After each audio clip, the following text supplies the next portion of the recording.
Nhlanhla Mkhwanazi, and Crime Intelligence Head Dumisani Khumalo. The remarks by Johnson come after testimony before Parliament's ad hoc committee, where she denied allegations that IDEC had been involved in a coordinated campaign against the two. Johnson elaborates. So I think that if we look at the matters in their totality, and we also look now that this one, Commissioner's 3527, really bothers me. Then the assertion that, or the conclusion you draw, makes reasonable sense. Scopa chairperson Songezo Zibi says previous road accident fund executives and board members must personally pay back the unaccounted money spent during their tenure. Zibi says this is part of the recommendations the committee plans to make in its report in the inquiry into the affairs of the RAF. Zibi says the committee is compiling its report, in which it plans to finalize soon on its inquiry into allegations of governance failures, procurement irregularities, and deteriorating financial management at RAF.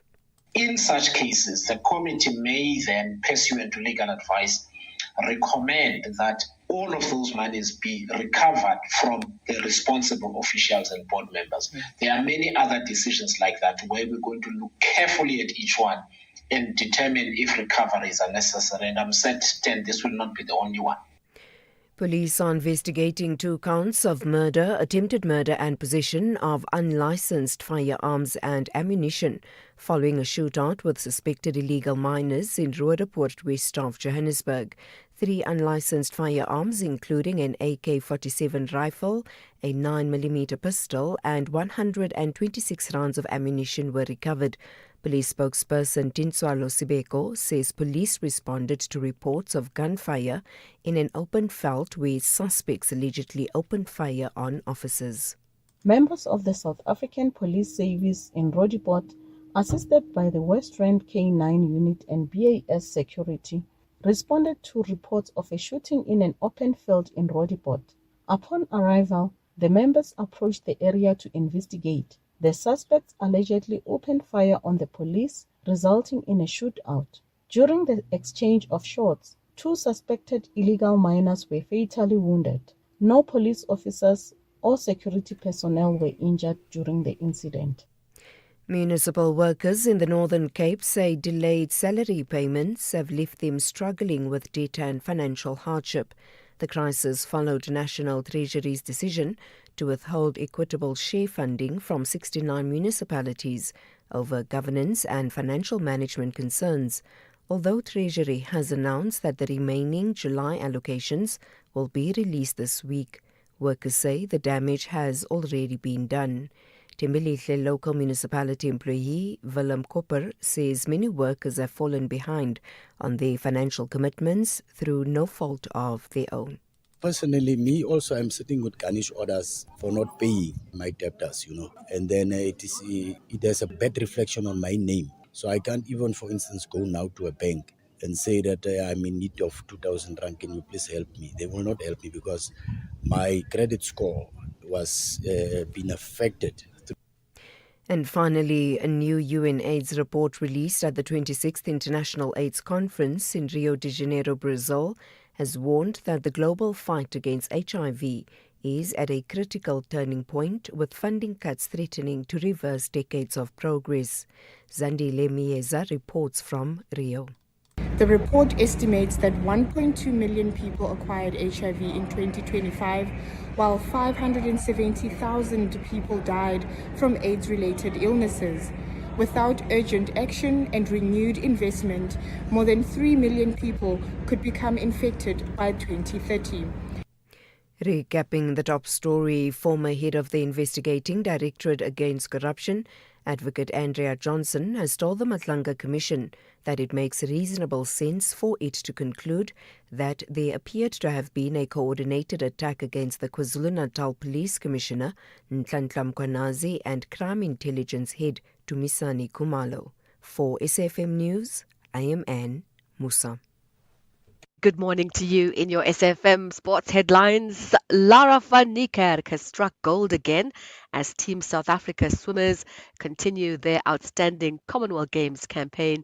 And in rugby, the Springbok coach, Rassie Erasmus, is set to split his squad ahead of the test against Argentina and rugby's greatest rivalry series against New Zealand.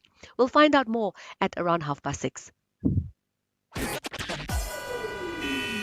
SAfm, guiding you through the rush hour traffic.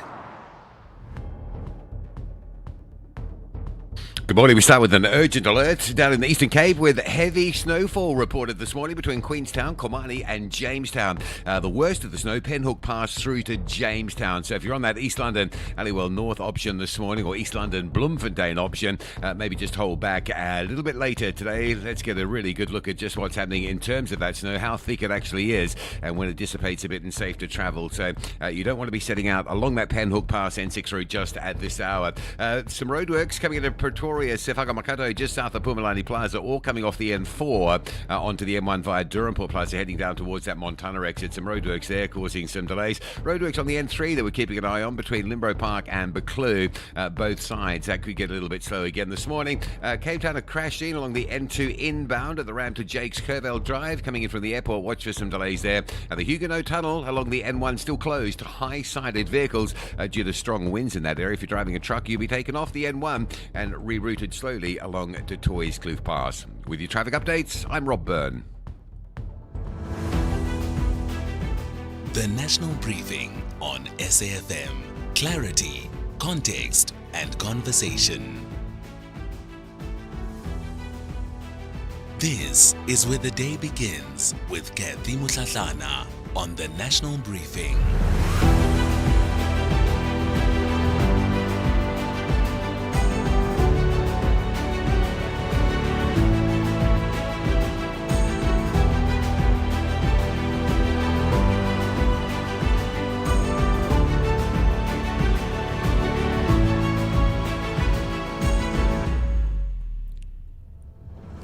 It's 6:08. A very good morning to you. Welcome to the National Briefing. I'm Kathy Mutlatlana with you until 9:00 this morning.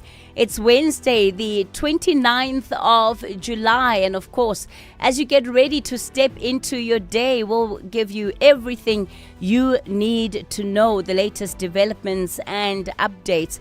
This morning, we're going to start it off here. Investigations that we are embarking upon as IDEC, what have those got to do with the PKTT? Why was your mind not put on an inquiry in that regard? I do not dispute the information, and I do not dispute that I should have asked questions. I don't know what questions I asked, if any. And so I take it that, Chair, I signed it as I signed it. Who was really directing South Africa's anti-corruption investigators, and whose interests were they serving? That is the question hanging over the Madlanga Commission after the former IDEC head, Andrea Johnson, struggled to explain an investigation that she personally authorized. Commissioners asked whether the unit had been infiltrated, politically influenced, or even guided by what they described as a hidden hand. If the people investigating corruption cannot account for their own decisions, then who guards the guardians? That's one of the issues we'll be unpacking this morning. And of course, it's been a difficult time in that hot seat for Andrea Johnson. I wonder what you make of the testimony she's given so far and the extent to which you believe she's being truthful in the answers that she's given. Yesterday, at some point, the chairperson of the commission, Justice Madanga, said to Andrea Johnson that he doesn't believe that she's being forthcoming. He doesn't believe that she's playing open cards in some of the answers and the explanations that she's giving before the commission. Do you agree with that sentiment? I'd love to hear from you on one of our big stories for the day. And then the National Treasury will be releasing 7.1 billion rand it withheld from struggling municipalities, not because the financial failures have been fixed, but because withholding the money any longer could bring basic services to a halt. Now, should taxpayers keep rescuing municipalities that have repeatedly failed to manage public money? The minister joins us in the second hour of the show. And then thousands of first-time home buyers are trapped between an approved government subsidy and funding that has apparently run out. Applications have been approved, homes secured, but does government owe people who acted on a promise that the state will be able to step in and now seemingly can no longer do that? We'll unpack that story in the first hour. As always, the conversation belongs to you. We'd love to hear from you this morning. The numbers to use for our studio line, 086 000 2032. That's 086 000 2032. And on the WhatsApp voice note line, 0614 104 107. Rob has your traffic, Zai has your sport, and Ndaoleng will have all of your latest market updates. Smart business moves save money. Switch to Outsurance Business Insurance and you could get a massive 20% discount on your business insurance premium. Here's Stephen from the Villa Rosa. I was with my previous insurer for 8 years and then I switched to Outsurance Business Insurance. I'm very happy with the premiums and switching was the best decision we ever made. Get a quote to switch and save today. Visit outsurance.co.za or call 0600 60,000. Licensed insurer in FSP. TCs and information online. 12 after 6 o'clock, you're still tuned in to the national briefing. Let's take a look at what's making front page news. The business day, Treasury blinks in municipal standoff, reads the headline. It's a political move, says economist, as funds will flow to all 69 local governments that had their equitable share withheld. Now, the National Treasury's capitulation, as it's being described, and its agreement to hand over those monies sends a message that local government can flout regulations without consequence. At least that's the view of one economist. That's Davi Root, quoted in the Business Day this morning. The minister was justified in the move as he intended to protect residents, contradicting his own senior officials who had argued earlier this month that holding back the money would not adversely affect service delivery because the funds were only a fraction of municipalities' annual funding. But it seems that there has been a change of heart coming through from the Treasury, and it seems there the minister conceding that withholding the money would in fact have an implication on service delivery. So that's the story that the Business Day is leading with. Alongside that, also a story on the PIC, which is now facing leadership paralysis, has resorted to roping in external consultants to assist in building an organizational culture, allowing it to keep the entity competitive and able to retain top talent. An internal survey found the organization culture was poor, leading to low staff morale and distrust. Now, to this end, the PIC has asked consultants to come in and set an organizational culture fit for purpose. So that's what else you'll find on the front page of the Business Day. The Citizen Trump's young African fans, read the headlines. 2/3 of Africa's youth believe U.S. President Donald Trump's second term will give them a better future. Now, that's according to a survey released by the Akowitz Family Foundation. It finds that for them, his transactional style is not a problem. It is the point. He speaks the language the world runs on, which is power, interest, leverage, and deals. So that's what young Africans are saying, or what they believe about Donald Trump. And then on the front page of the Citizen, also a picture of one of our athletes, Enika Spies-Berger of Team South Africa, completing a lift during the women's 58-kilogram weightlifting event at the Commonwealth Games. She finished a 7th there with a total of 178 kilograms. She's one tough lady, right? Really, really strong she is. So a picture of her competing there. The front page of the Sowetan, 9 million rand sports center, and there's a picture of an empty field, an open field in Protea Glen in Soweto, which was supposed to be turned into a multi-purpose sports center through the funds allocated from the National Lottery Commission. So the SIU has now ordered 16 respondents to repay the lottery grant allegedly looted instead of building the recreation complex in Soweto. And the community's dreams of a swimming pool and other facilities lie in ruins as that land remains an illegal dumping site. It's the cost of corruption, right? That their actual services that residents need, but they're robbed of these services simply because people are corrupt and they squander monies. The front page of the Star, Advocate Nicolette Bell poised to take the reins at IDOC, and Corruption Watch is warning against a rush to appoint a permanent head. Now, the Deputy National Director of Public Prosecutions, Advocate Nicolette Bell, is set to be the likely replacement for Andrea Johnson, who resigned this week as IDOC head.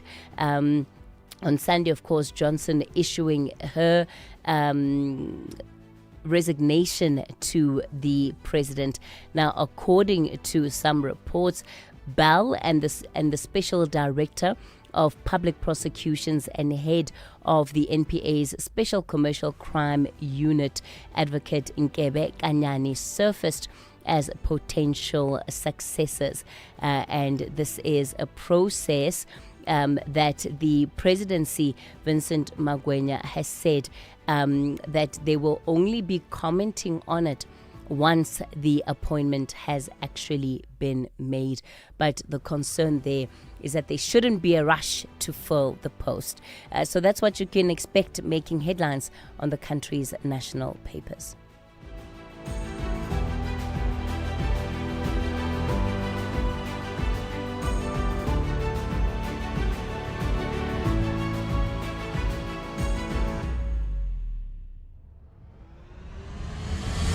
The National Briefing on SAFM with Kathy Mutlatlana. Well, 19 after 6 o'clock, let's get into your weather. Still a number of warnings in place. There's an orange level 6 warning, disruptive rain resulting in flooding of bridges, roads, settlements, and damage to property and infrastructure. That's suspected in places along the coast and adjacent interior between East London and Cape Vidal in KwaZulu-Natal. An orange level 5 warning, disruptive snow, resulting in traffic disruptions, disruption to essential services, and some communities temporarily cut off, is expected in places over the extreme northeastern high ground of the Eastern Cape. A yellow level 2 warning, disruptive snow resulting in traffic disruptions, a disruption to essential services, and some communities temporarily cut off. That's expected in places over the northeastern high ground of the Eastern Cape and Drakensberg area of KwaZulu-Natal. And a yellow level 2 warning, disruptive rain resulting in flooding of bridges, roads, settlements, and damage to property infrastructure. That's expected over the southeastern parts of the Eastern Cape and the eastern parts of KwaZulu-Natal, except in the extreme northeast.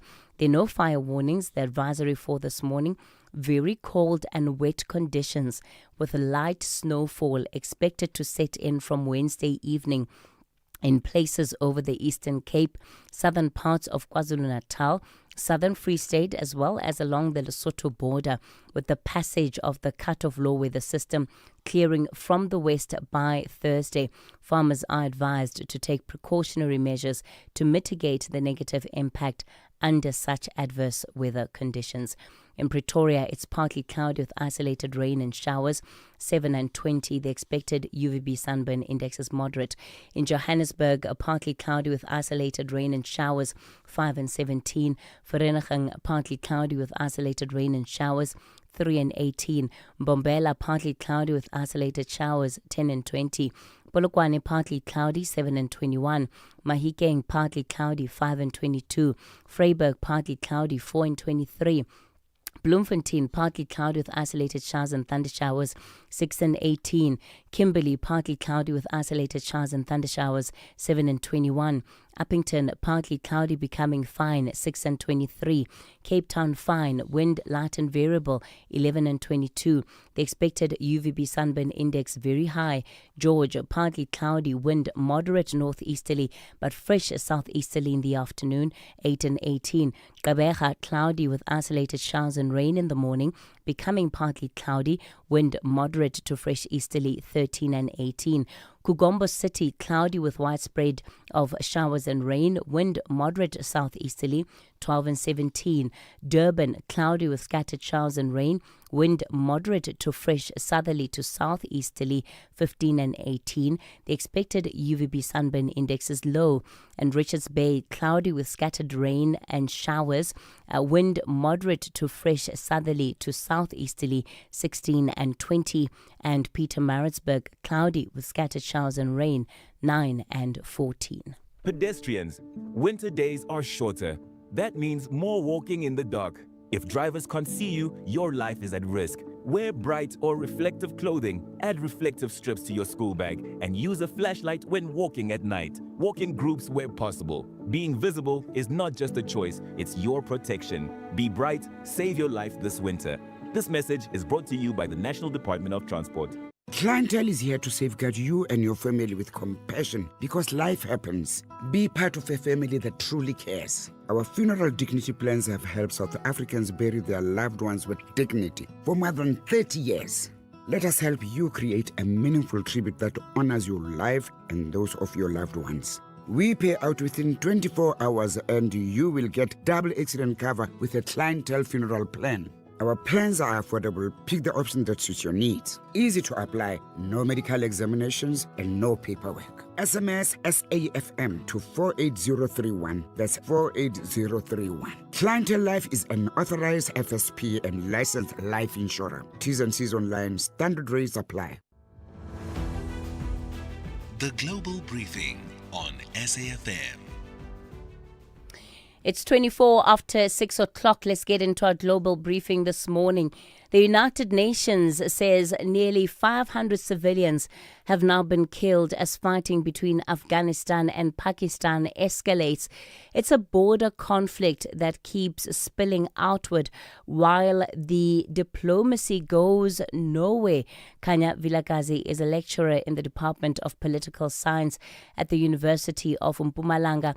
Kanya, good morning to you. Thanks for your time this morning. So what changed on that border to take this from what seemed like skirmishes to something as lethal as what it is now, counting over 500 dead? Good morning, Kathy, and good morning to your listeners.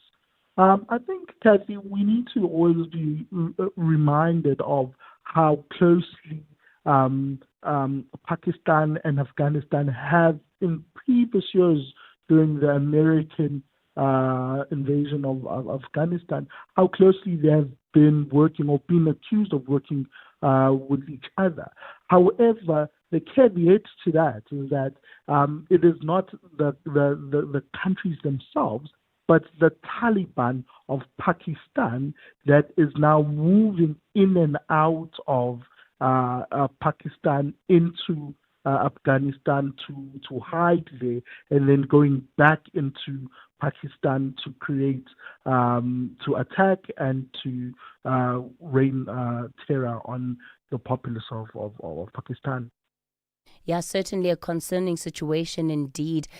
To the UN now, where we've seen what really is a rare piece of theatre, right? The American delegation walking out of a Security Council meeting, all the while France was speaking.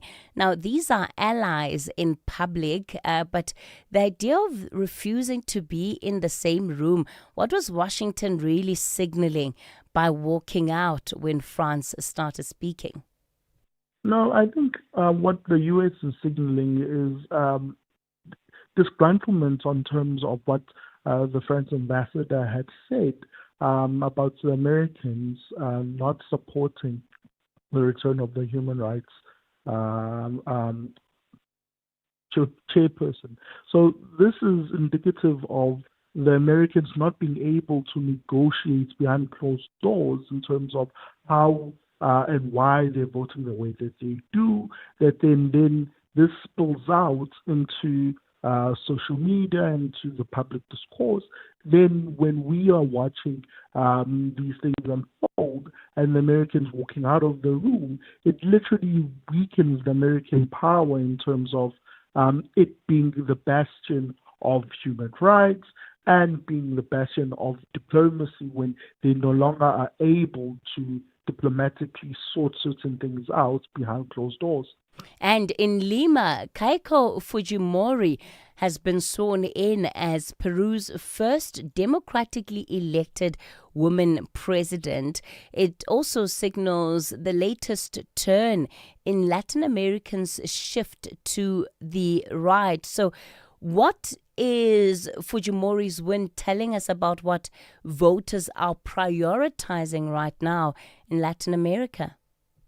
I think voters in Latin America, especially in Peru, are highlighting the tiredness of escalating crimes, unable to keep their families safe, and now they're moving away from the far left in terms of the far left into more of a conservative socialist rulership that we've seen it catching rise. You remember that in Colombia, yet again, a far right president was sworn in. Now, this is indicative of South America saying that we are now needing leaders that are hard lines against the things that we need as nations. Kanya Vilakazi, thanks for your time this morning. A lecturer in the Department of Science at the University of Mpumalanga. So certainly lots to keep abreast with in as far as the global space is concerned. And we bring you all of the big stories or the big headline-making stories every morning on the Global Brief. Okay, so we're going to take some of your early voice notes. It'll lead us into the 6:30 news headlines. Morning SAFM, is Niels from Boksburg. I do agree with Danga Commission Chairperson. Andrea Johnson, she's not been truthful in answering some of the questions posed to her. Thank you very much. Kathy, good morning. It's Brad from Pietermaritzburg. Kathy, I always said the run-up to the election where the ANC was forever going to lose power was going to be the absolute worst state of looting we've ever seen. And it's exactly what's happening. Your story on, state subsidies. Somebody buys a house, it gets approved, and then the government says they don't have the money. It's just so wrong. And private has to stay. Private pensions, private medical aid, private schools. Look what's happening in the government employees pension fund. Really scary stuff. So when we go to the ballot boxes, let's think carefully. Brad Marisbeck. Morning, guys. I just want to speak on the Commonwealth Games. Thus far, I don't know why, but we've only got medals from the swimming pool. 16 medals, all in the swimming pool. We have many athletes there, but we have no medals in any of the other sports. So I just want to find out, man. Maybe someone can advise us what's happening here with this Commonwealth Games. Do we have good athletes that are good enough there?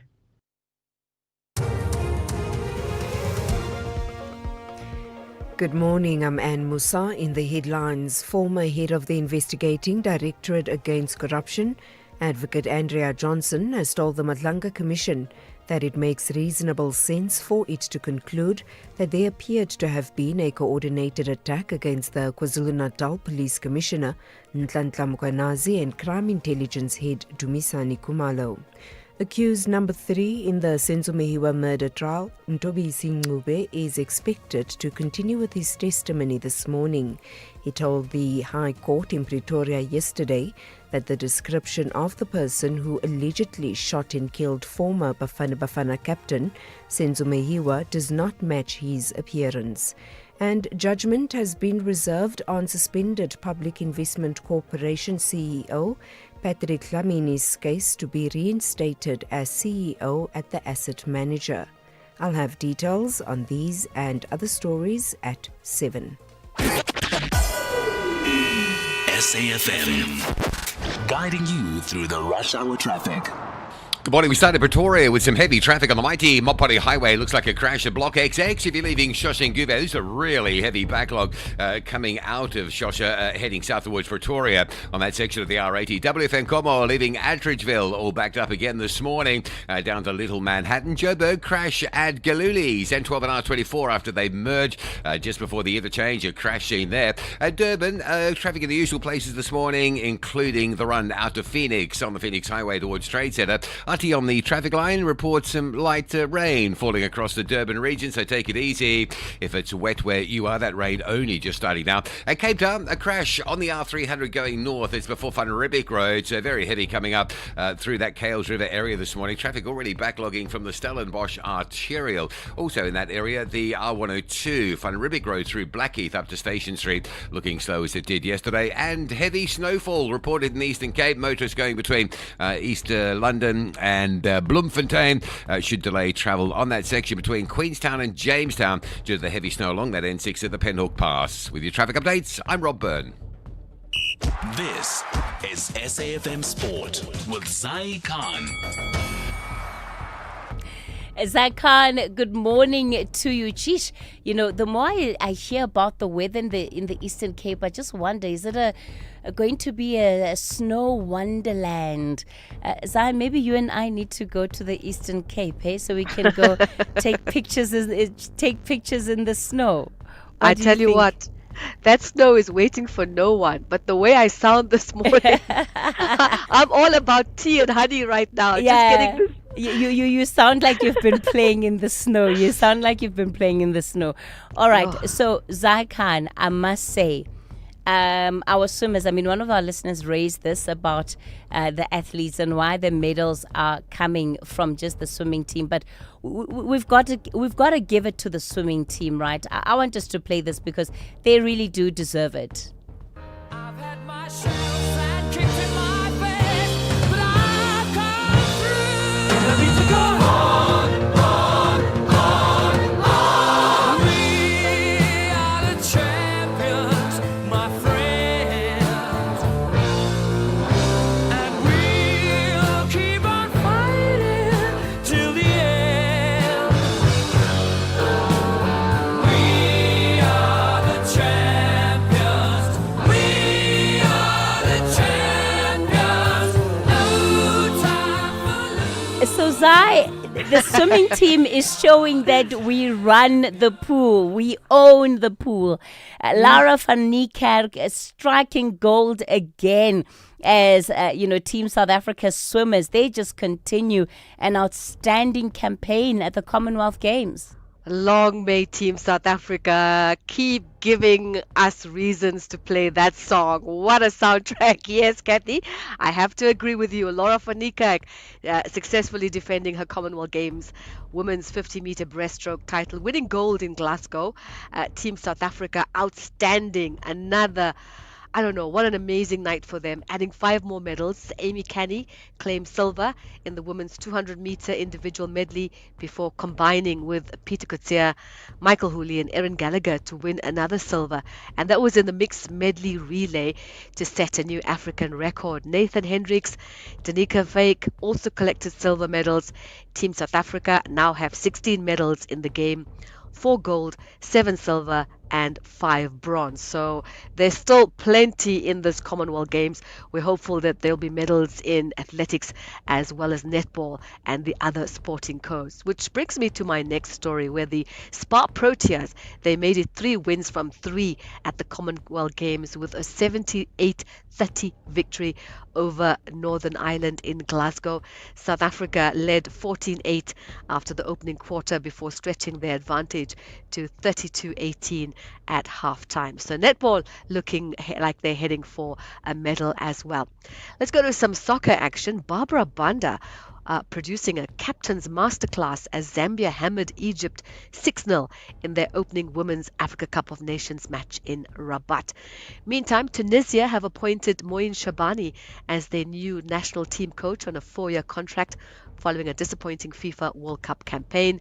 And we also have Zinedine Zidane. He's been unveiled as the new France head coach, ending years of speculation with a 4-year contract. The former Real Madrid manager succeeds Didier Deschamps, saying leading Le Bleu was the only thing he wanted. Zidane's first match in charge will be away to Turkey in September. And while we're hiring coaches, we've also got Roberto Mancini. He's been appointed as Italy head coach in a bid to revive the 4-time world champions after they failed to qualify for the last 3 FIFA World Cups. And finally, rugby, the Springbok coach Rassie Erasmus says returning stars Siya Kolisi, Ibn Etzebeth, Lot Diaga and Sasha Feinberg and Ngomezulu are all in line to face Argentina. Erasmus says the test will give the returning players valuable game time ahead of the 4-match greatest rivalry series, which is against the All Blacks. That's your sport. Let's tackle it together some more at the top of the hour. I am Sai Khan. This FNB Market Brief is brought to you by FNB Business, empowering South African entrepreneurs with the relevant insights they need to grow and succeed every day. The Market Brief with Ndauleng Lechela on SAFM. Good morning, Ndauleng. So let me start off here. If we put you in the pool with our Team South Africa swimmers, would you strengthen or would you weaken their efforts in Ndauleng? No, I would strengthen them. Yes. I should be there at the Commonwealth Games, in fact. Love it. All right, so let's start with China. They're taking another step towards AI chip independence. Interesting developments out of Beijing, Kathy, as the nation takes another step in closing the technology gap with the US. Now, this follows reports that a Chinese company has begun mass producing a key chip-making machine long dominated by Dutch giant ASML. Now, the development sent ASML shares lower and weighed on semiconductor stocks globally as investors questioned whether China is catching up. Analysts, however, say the breakthrough should be viewed with caution, noting the technology still lags ASML's in performance, reliability, and production scale. Even so, it marks another milestone in Beijing's push for semiconductor self-sufficiency and adds fresh momentum to intensifying US-China race for AI leadership. In other company news, the FIFA World Cup has given Coca-Cola a timely boost, helping the beverage giant beat quarterly earnings and revenue expectations. Now, the tournament provided global exposure for brands including Coca-Cola and Powerade, with the sports drink featured during hydration breaks and extensive marketing driving higher demand. Coca-Cola said volumes for its flagship soft drink rose 5%, its strongest quarterly growth in 17 years, excluding the pandemic, while Powerade volumes climbed 8%.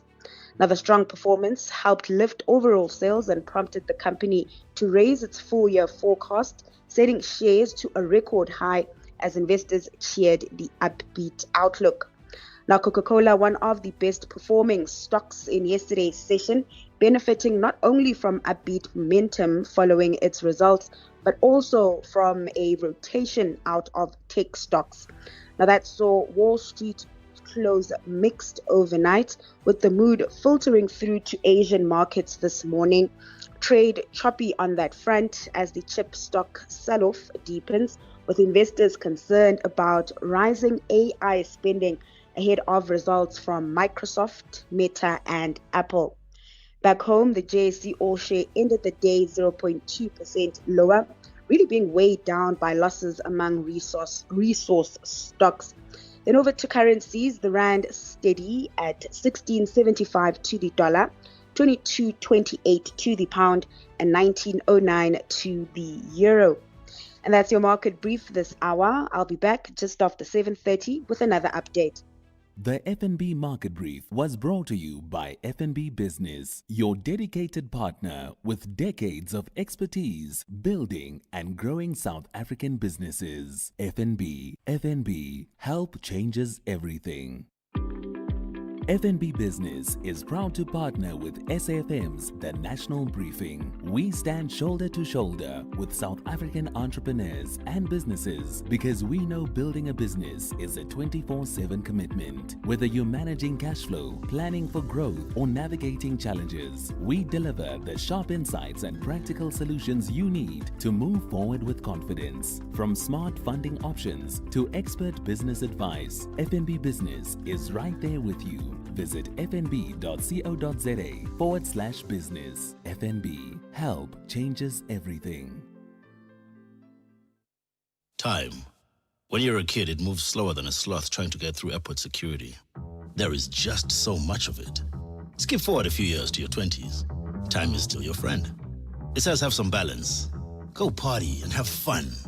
Then your 30s hit. And time suddenly steps on the accelerator like it's trying to catch a traffic light before it goes red. 40s.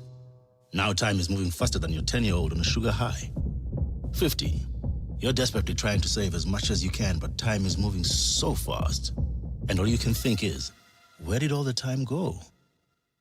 That's why after 50 years of investing, we've learned that time is the greatest gift of all.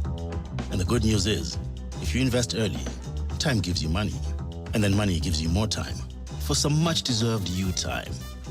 Now, isn't that a compelling enough reason to invest? Ellen Gray, long-term investing. Ellen Gray is an authorized FSP.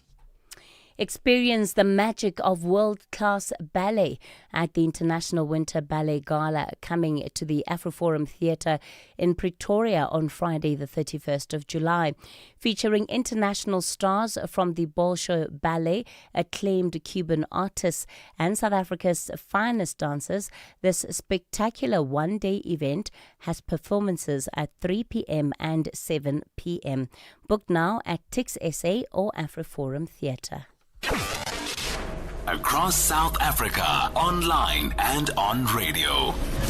SAFM, let's talk. You're still tuned in to the national briefing. Unfortunately, we're not going to have our Africa in focus this morning. We're struggling with getting Advocate Mandula on a good line.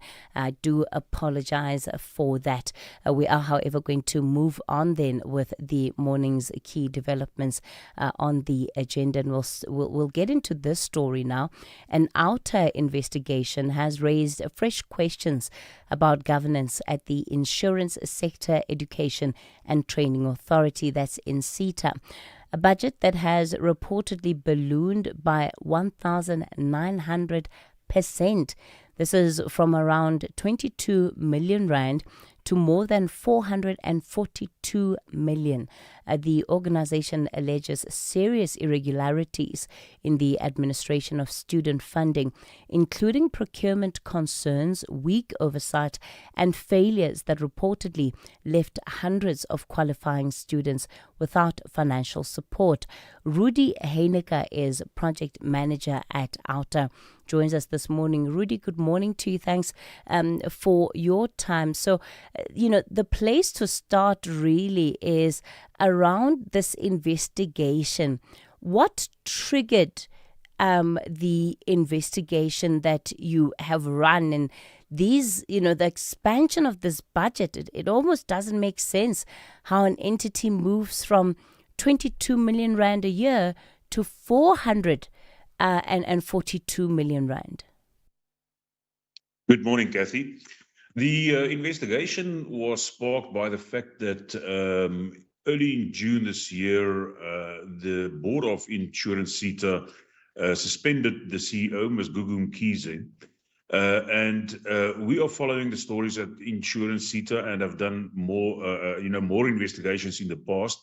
And when we heard about this fund and the reasons why she was suspended, we decided to look deeper into the matter.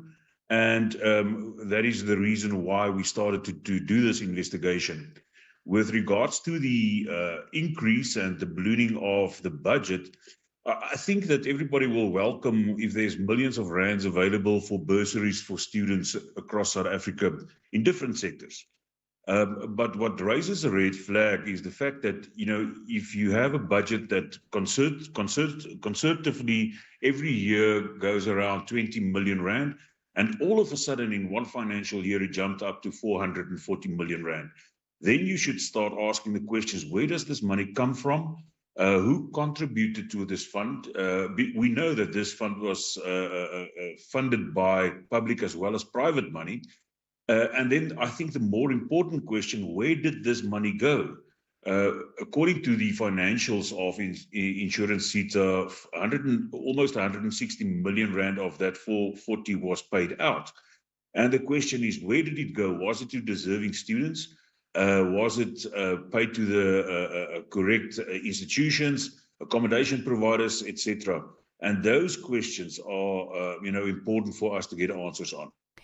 When it comes to those questions in particular, there's also, a red flag that has been raised around one company.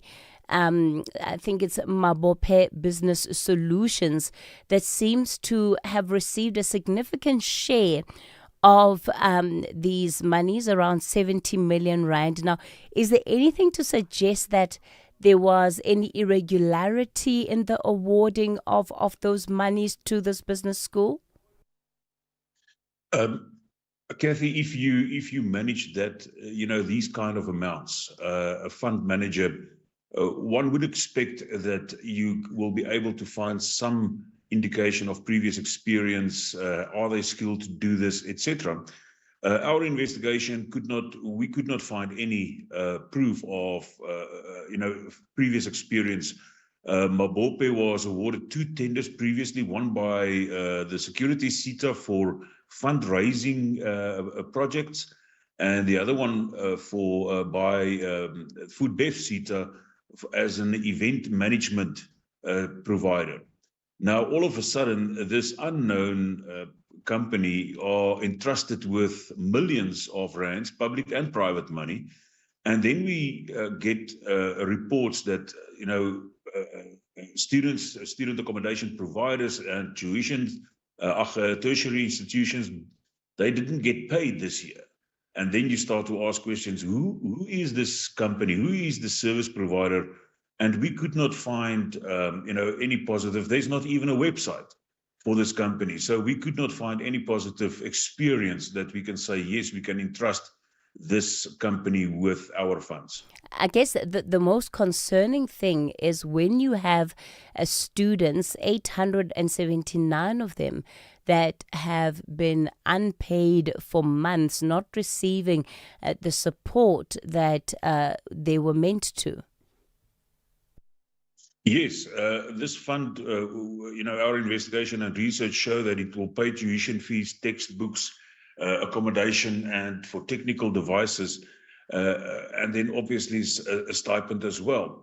And if you expect that money and all of a sudden you don't get it, it's not only the student but also the institutions that suffer in this instance, not getting paid what they are supposed to be getting paid. But and we have followed up with accommodation provider in the Free State in Bloemfontein, where she said to us, she did everything right. She submitted the invoices. to Mabope, but nothing. And that was last year already in 2025. And the reports came out that there was no payments made in 2026. So there are serious concerns and serious red flags to be looked at. But fortunately, we have also learned that the Board of Insurance SETA not only suspended Ms. Mkhize, but there's also an independent investigation ongoing into the affairs of the Insurance Sector Student Fund. Rudy Heineke, Project Manager at Outer. We're going to leave it there for this morning. And, if you are a beneficiary, right, of perhaps even the very same project, an INSETA bursary student, and your monies did not come, we'd like to hear from you. What has been your experience? And I know that, if we open it up, which we can, to hear what the experiences of other students, other candidates might be, we will certainly get a lot more where students are just left in the lurch, right? Left with no clear way forward and uncertainty around what has happened to monies that were supposed to be funding their education.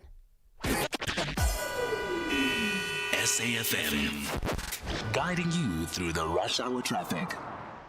Good morning. A reminder of the crash coming out of Soshanguve and Ueda Pretoria. It's on the mighty Mount Polly Highway at the Block XX area just before Roslyn Road. Quite a big backlog, plus 20 minutes to get through that. WFN Como leaving Attridgeville towards Little Manhattan, queuing up again as it does recently. It's a pretty busy run this time of morning. Joburg's Mike One Boyson through to Parktown, already quite busy as well. Durban, everything where it should be, but what we have seen, again, last couple of days, just a really busy traffic leaving Umlazi, backlogging out towards Mega City. Cape Town crash, R300 running north just before you get to Van Riebeek Road. That's heavy this morning. Big queues from Delft heading up in towards the Kales River area.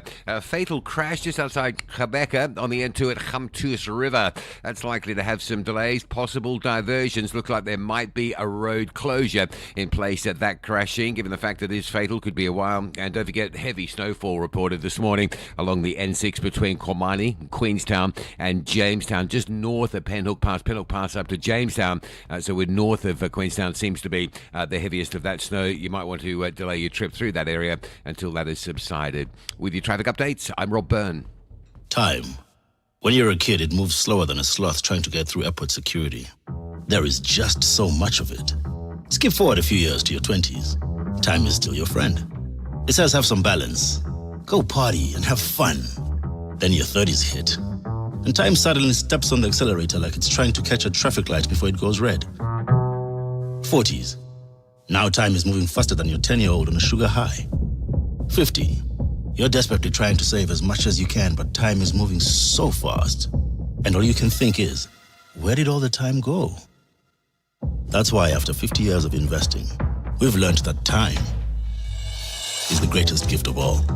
And the good news is, if you invest early, time gives you money, and then money gives you more time for some much-deserved you time. Now, isn't that a compelling enough reason to invest? Ellen Gray, long-term investing. Ellen Gray is an authorized FSP. This is what progress sounds like. At South African Airways, we've added more aircraft to the runway, increased our flights from just over 1,000 in 2021 to over 24,000 last year. And we continue to add more destinations and routes. It's steady progress over time. We know there's still work to do, but every day we're building something stronger. An airline that shares the resilience of the country it carries. South African Airways. Book your next flight at flysaa.com today. This is Kathy Mutlatlana on the National Briefing.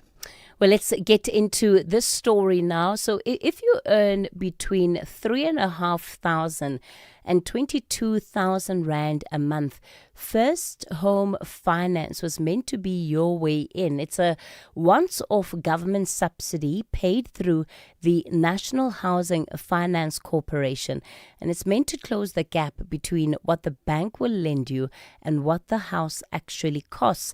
Now, thousands of people have been approved, but they're still waiting for this money. There has to date been no explanation around why they have not received it. Joining us is Edward Molobi, Senior Communications Research and Advocacy Officer at the Socio-Economic Rights Institute. Edward, good morning to you. Thanks for your time. So we have people that are sitting with approval letters from banks. They've secured their houses, but now the money that government had committed is not coming through. What's happening? Good morning, Kathy. Good morning to the SAFM listeners. I think this is one of those unfortunate situations where the government, when it's supposed to carry out its mandate, as per it's a constitutional obligation to realize the right of access to adequate housing, and so the government has put in place a number of programs that are meant to assist poor people who would not be able to access their own homes, and those who would be able to, go to a bank and finance a home, but at some point maybe would need some assistance from the state. And in this case, what we are hearing is that, these is a category of people who do need that partial assistance from the state. They will go their own way, but would need a bit of assistance from the state. The state makes commitments, but then fails to follow through on those commitments. And I think what it largely then does is that it puts people in a very precarious situation, because they would have, extended themselves based on the coverage that the state you- gave them, to say that we would be able to cover you up to this point. But now that commitment is not coming through. Edward, the reason that government has run out of money, or that this fund has run out of money, is that the official reason given by the state? No, we don't know what the official reasoning is. I think we're just mostly concerned about the rights that people would then have, that are no longer being, honored in terms of the commitments that the state would have made to them, in order to enable them to access the homes that they need to build their families and to cover for their children. One of the challenges that we sit with is that you now have buyers that have either lost deposits, have lost properties that they had identified, or are servicing bonds that they simply cannot afford. Is there a claim here that can be made by these individuals against the state? Yeah, I think that's the biggest concern, as you highlighted, that people would have made commitments to to the bank, to other financial institutions, to purchase homes that were above what they can afford, because they thought and accurately believed that the state would come in to their assistance, because I think, as it has been reported, that they have letters, official letters from the state, the Department of Human Settlements. So in that particular case, I think they would want to explore the legal options that they have. They would obviously have to consult with a legal representative who would look at their specific cases, and detail to them what course of action they can take. All right. Edward Molobi, we're going to leave it there. He's a Senior Communications Research and Advocacy Officer at SARI. Again, people have those approval letters, but unable to access the money. We'll have to get Human Settlements to come on and respond to this matter. Let's take a couple of your WhatsApp voice notes before we get into the 7 o'clock news update.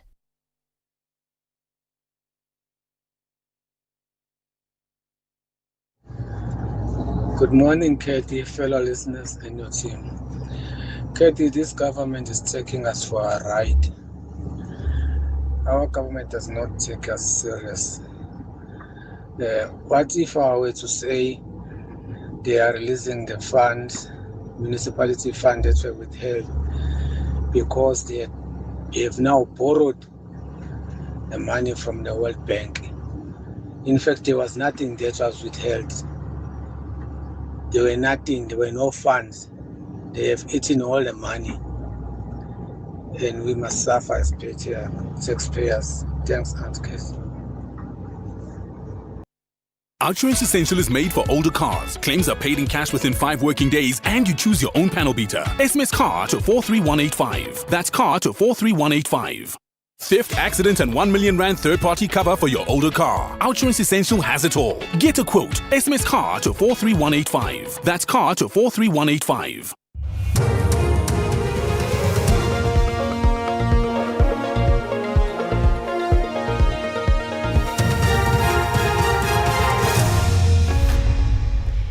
In our top stories, Advocate Johnson says claims of pressure on Nkosi warrants an investigation, and judgment reserved in Dlamini's bid to be reinstated as PIC CEO.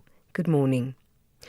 Former IDAC head Advocate Andrea Johnson has told the Matlanga Commission that allegations that investigators pressured suspended police sergeant Fani Nkosi to implicate suspended National Police Commissioner Fani Masemola and Crime Intelligence Head Dumisani Khumalo are serious and warrant investigations.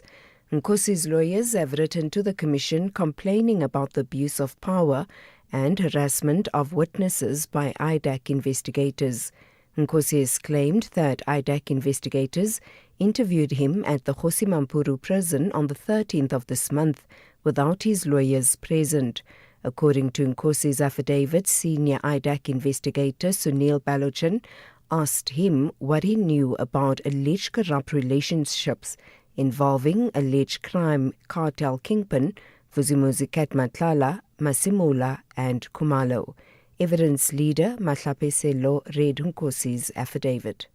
Sunil Balochan further asked me what I know about any corrupt relationship between Vusimuzi Matlala, National Commissioner General Masemola and Lieutenant General Khumalo. I told him that I knew nothing about any corrupt relationship that he was asking me, and that I only knew Vusimuzi Matlala has close ties with Lieutenant General Sibia and Major General Khan, but he told me that he never asked me about Lieutenant General Sibia and Major General Khan. Meanwhile, Johnson says it makes reasonable sense for the Commission to conclude that there appeared to have been a coordinated attack against the KZN Police Commissioner Nhlanhla Mkhwanazi and Crime Intelligence Head Dumisani Khumalo. Johnson denied before Parliament's ad hoc committee in November that IDAC had been involved in a coordinated campaign against the two. Johnson yesterday admitted that the allegations have merit. So I think that if we look at the matters in their totality, and we also look now that this one, Commissioner's 3527, really bothers me, then the assertion that, or the conclusion you draw, makes reasonable sense. Accused number 3 in the Senzo murder trial, Mthobisi Ncube, is expected to continue with his testimony this morning. He told the High Court in Pretoria yesterday that the description of the person who allegedly shot and killed former Bafana Bafana captain Senzo does not match his appearance. Ncube was led in evidence by his legal counsel, Advocate Charles Mnisi, on the description of the alleged perpetrators who entered the Foslerus house where Mahiwa was shot dead in October of 2014. I even have photos for past years. There's no one, not a single one of them, where the cheekbones are exposed. Just like this, as you can see me in court. That's how I am in life. So when a person looks at me, does not make any mistake. Person can see that this person is light in complexion. So this Judgment has been reserved into suspended Public Investment Corporation PIC CEO Patrick Dlamini's case to be reinstated as CEO at the asset manager. The case was heard by Judge Mandla Mbongwe in the High Court in Pretoria. Dlamini brought an urgent application at the High Court seeking relief from the court to be reinstated as CEO of the PIC. He says the decision to place him on precautionary suspension by the board was unlawful. Civil society group Public Interest SA, who submitted an application to be the friend of the court, says it's pleased with how the proceedings unfolded to ensure public interest is looked after. Tebogo Kas is chairperson of Public Interest SA. I don't think the judge had anticipated that the arguments were as strong as detailed as they were. But we leave everything in the hands of the court because we believe that we could only go as far as we did with submissions. The rest is only left for the judge to go through the records as well as make a determination as to how he rules. Recapping the top story, former IDEC head Advocate Andrea Johnson has told the Matlanga Commission that allegations that investigators pressured suspended Police Sergeant Fani Nkosi to implicate suspended National Police Commissioner Fani Masemola and Crime Intelligence Head Tumisani Kumalo are serious and warrant investigations. For SAfm News, I am Anne Musa.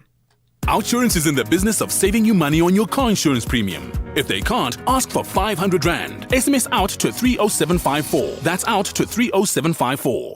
Outsurance will go out of their way to try and save you money on your car insurance. If they can't, ask for 500 Rand. SMS out to 30754. That's out to 30754. Your older car may not have parking assist, but Outsurance Essential Car Insurance has got you covered. 43-year-old Qiniso pays only 510 Rand a month for his 2012 Hyundai Sonata and gets third-party cover of up to 1 million Rand.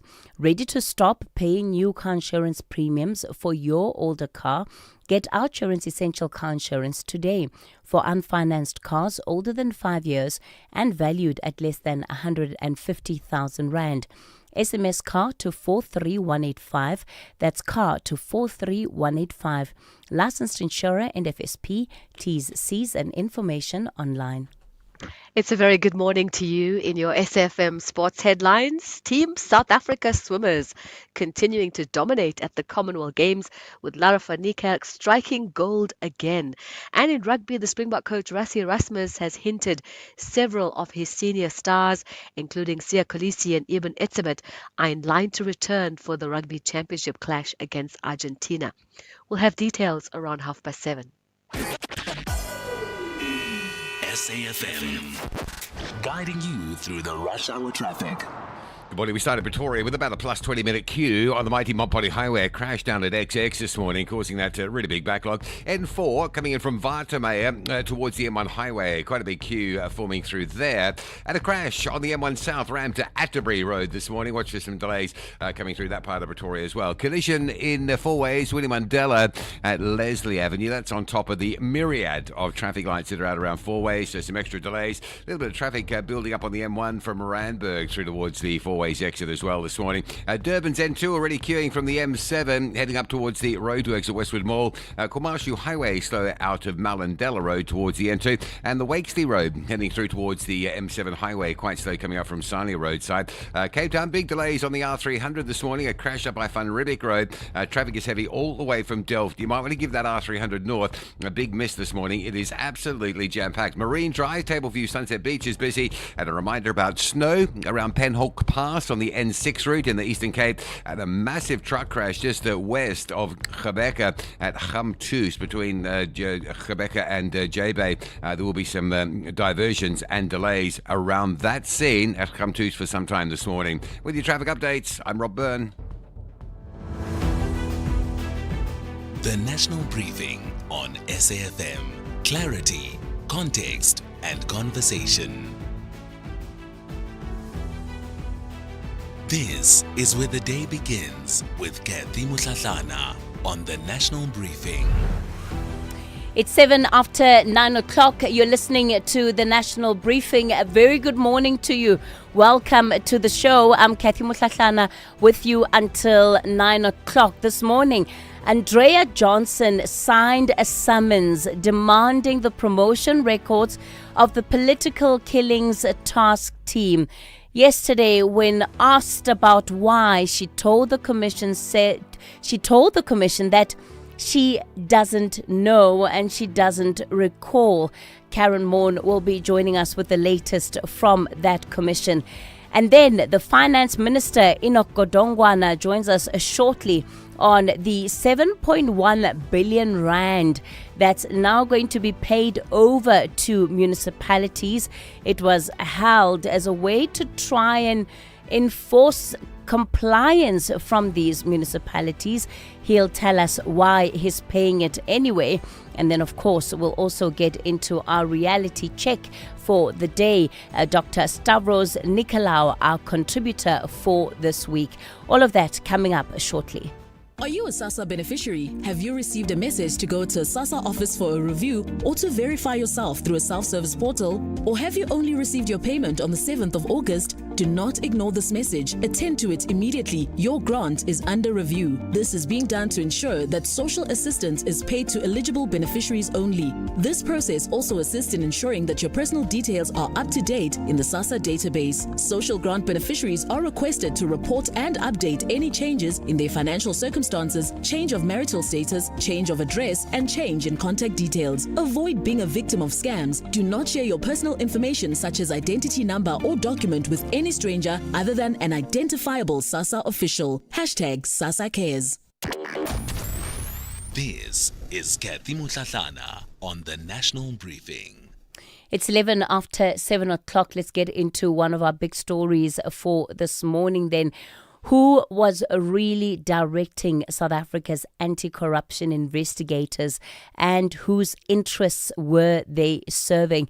That really is one of the big questions that Advocate Andrea Johnson struggled to answer or explain while in the witness box yesterday at the Madlanga Commission. She was asked why she had personally authorized an investigation into the PKTT. Karen Moore is a journalist with News 24. She's watching those proceedings. Karen, good morning. Thanks for your time this morning. Look, when one looks at the events of the last 2 weeks, Karen, I think the outcome speaks for itself in as far as not only the capitulation, but the conceding, right, of Andrea Johnson in that hot seat that has left big question marks around Andrea Johnson and the work that IDOC was doing under her watch. I think the big issue, Kathy, is we obviously know Andrea Johnson has resigned, but it's apparent from this evidence and also the questioning of IDAC investigator Brian Pagiachi that this just isn't just about her leadership of IDAC. This is about the people on the ground and the investigators and the prosecutors who she has admitted, as you rightly put, time and time again, involved themselves in completely non-procedural and possibly illegal conduct in the furtherance of not just the crime intelligence investigations, which we of course know Andy Motibi has provisionally withdrawn against Dumisani Khumalo and his colleagues over the appointment of Dineo Mokwela to a brigadier position in crime intelligence, but also the highly publicized Medicare 24 fraud and corruption matter, in which we know former National Police Commissioner Fani Masemola has also been charged with PFMA violations. And the constant thread through all of this, and Sandile Khumalo, Commissioner Sandile Khumalo, explicitly putting it to Johnson yesterday, saying, as you rightly put it in your introduction, there appears to be a hidden hand driving these investigations and these cases. Andrea Johnson has around 30 years experience with the NPA. And yet, when asked about some of the details of of these matters, you touch on Fani Masemola, the charges against him, and the questions around him contravening the PFMA. She was also asked about the summons she signed around the PKTT. All of these led to pregnant pauses, moments where she was simply unable to give clear answers. As somebody who's done the work for as long as she has, very difficult to believe that she didn't do the due diligence as she was supposed to. Well, I mean, I think the best case scenario for her in this is that she was asleep at the wheel, and that, IDAC doing multiple investigations. We know that they currently pursuing a prosecution against, the former speaker, Nosiviwe Mapisa Ngakula.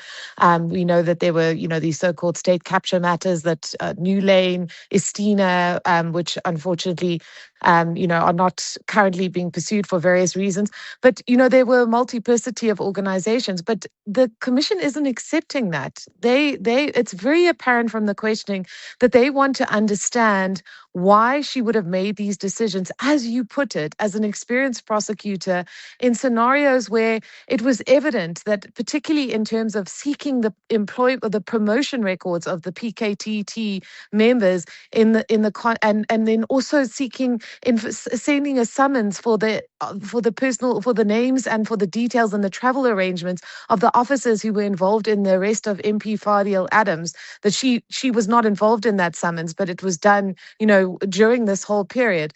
And she claimed to not have known about it, that there was, there was a real, as the commissioners put it to her, a sort of drive to go after particular people. And that was, of course, Dumisani Kumalo, head of crime intelligence, Fani Masemola, the National Police Commissioner, and Nhlanhla Mkhwanazi, in relation to his leadership role in the PKTT.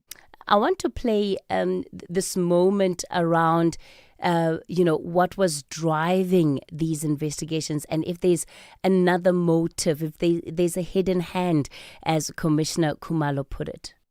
What was IDEC's motive? Was there political interference? Was there infiltration? Because those are the answers this commission must ask. It's great that we are looking at facts, but facts point to individual cases where things went wrong. What is the big picture? Is it political interference? Is it infiltration of IDEC by unknown people? Is it a hidden hand that we don't see in any of these documents? Those are the questions we must ask ourselves. And the best person to answer would be the person who drew up this document and indicate the basis on which he lay for these documents. No, I don't think that's right. No, that's not right. The best person to answer is the person that authorizes the summons. Yeah, and again, Karen, a sign that the commissioners are simply not creating room for her to evade answering questions. The political interference aspect, she was asked about whether she had met with Minister Senzo Mchunu and what the outcome of those meetings is. Again, under pressure, not being able to provide clear answers, and it seems that's part of where the Commission is going to pick things up today. I think the other important thing we must remember is, Andrea Johnson still has not been questioned about that particularly explosive evidence that actually emerged in the commission before she testified. And that was in the regard to her sending, the contents of an assault docket against Feroz Khan to him in 2018. Now, of course, this was 4 years before she becomes the investigating directorate. But it also emerges that Khan is a witness in 2 of these crime intelligence cases, which are now either withdrawn or under review by the NPA head. And I suspect that that may be a line that the commission also may pursue, because it's about this issue of influence. Why would you have gone after these particular people in the context of such a heavy weight of evidence against, implicating other figures, which on the version of, for instance, Fani Nkosi, who of course is now facing charges, himself had a allegedly potentially corrupt relationship with Kat Matlala. When he spoke, for instance, about Matlala's relationship or, close ties to Khan and to Shadrach Sabir, the Deputy National Commissioner, he said that Sunil Belochan, the investigator, seemingly ignored that and was intent on asking him about Matlala's ties to Masemola and Khumalo. And Belochan, I think, is going to have to come. So, all these investigators, Brian Padiachi has already been in the dock, but also Dylan Perimal, the chief investigator, who was getting additional statements from Fadil Adams, that his colleagues have now said were fabricated. This is extraordinary stuff, Kathy, and it shows that while Andrea Johnson does have questions to answer, there's a wider issue about what has gone on at IDAC. And is this an issue of one person, or is this about a cancer within that organization that has to be addressed? Karen Morn, we're going to leave it there for this morning. Thanks for that update out of the Madlanga Commission. She's with News 24.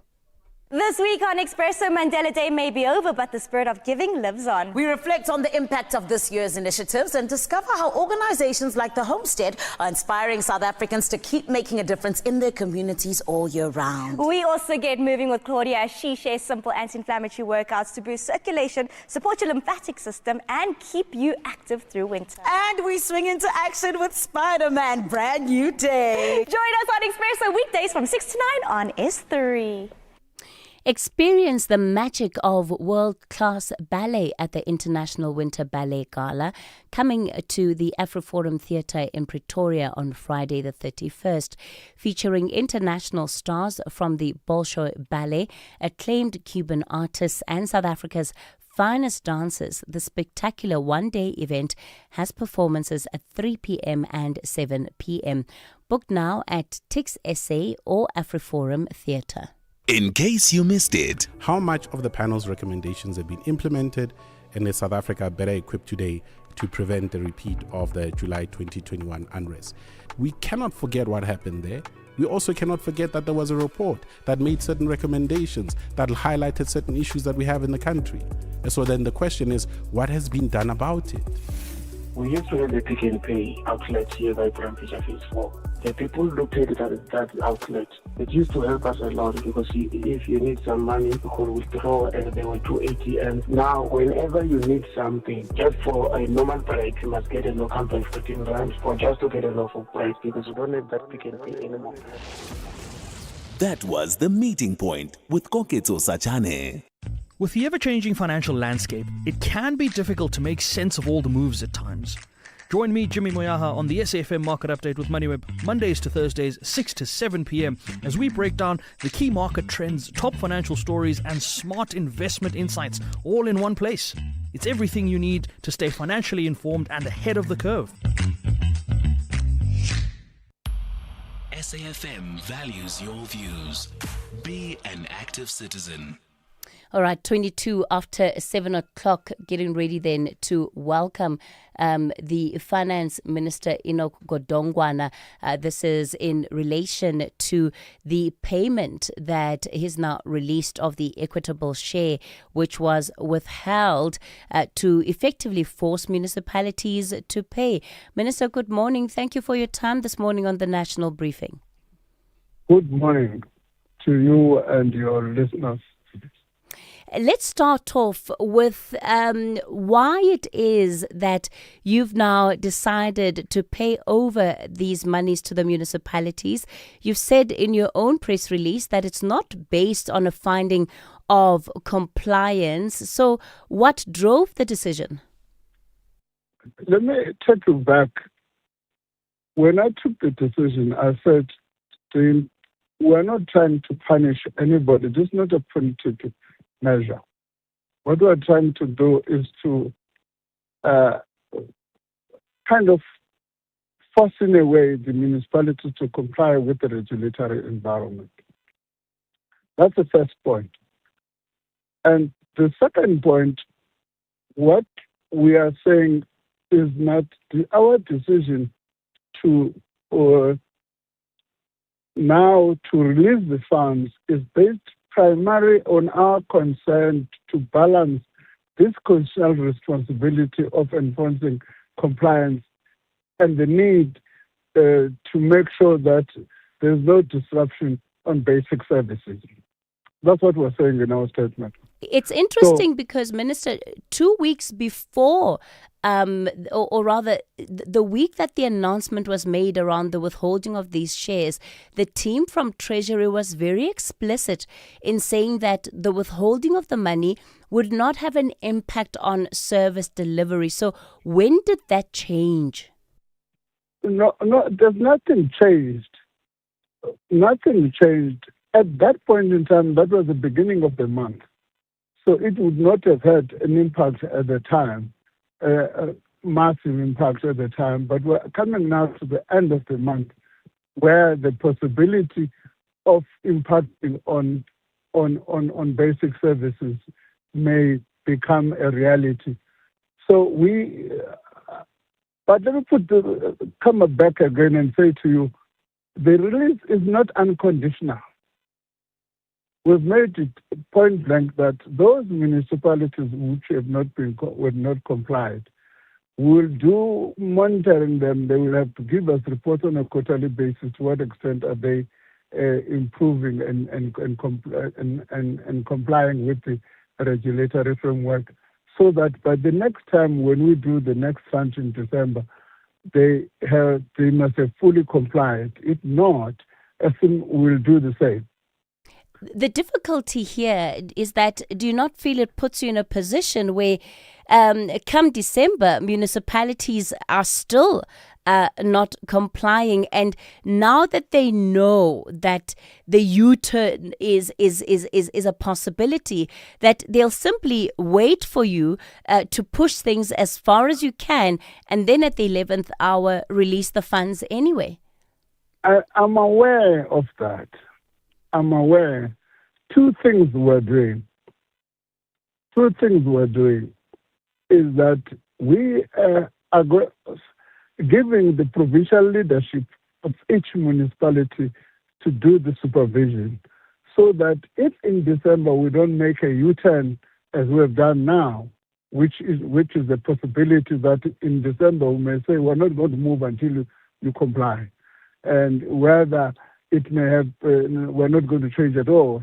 That's what we want to intend doing. We're then saying you must make sure that your municipalities, because you've got a constitutional responsibility to supervise them, that they must comply by that specific time. That's the first point. In between, we're also looking at different instruments, which may also target the individuals, the officials in the municipalities, so that they themselves must feel the pinch rather than the communities. Let me just give you an example. If you do not you deduct a pension fund and not transfer it, you are committing a criminal offense. We are also looking at different options, which may include laying charges against those individuals who do not who do such things.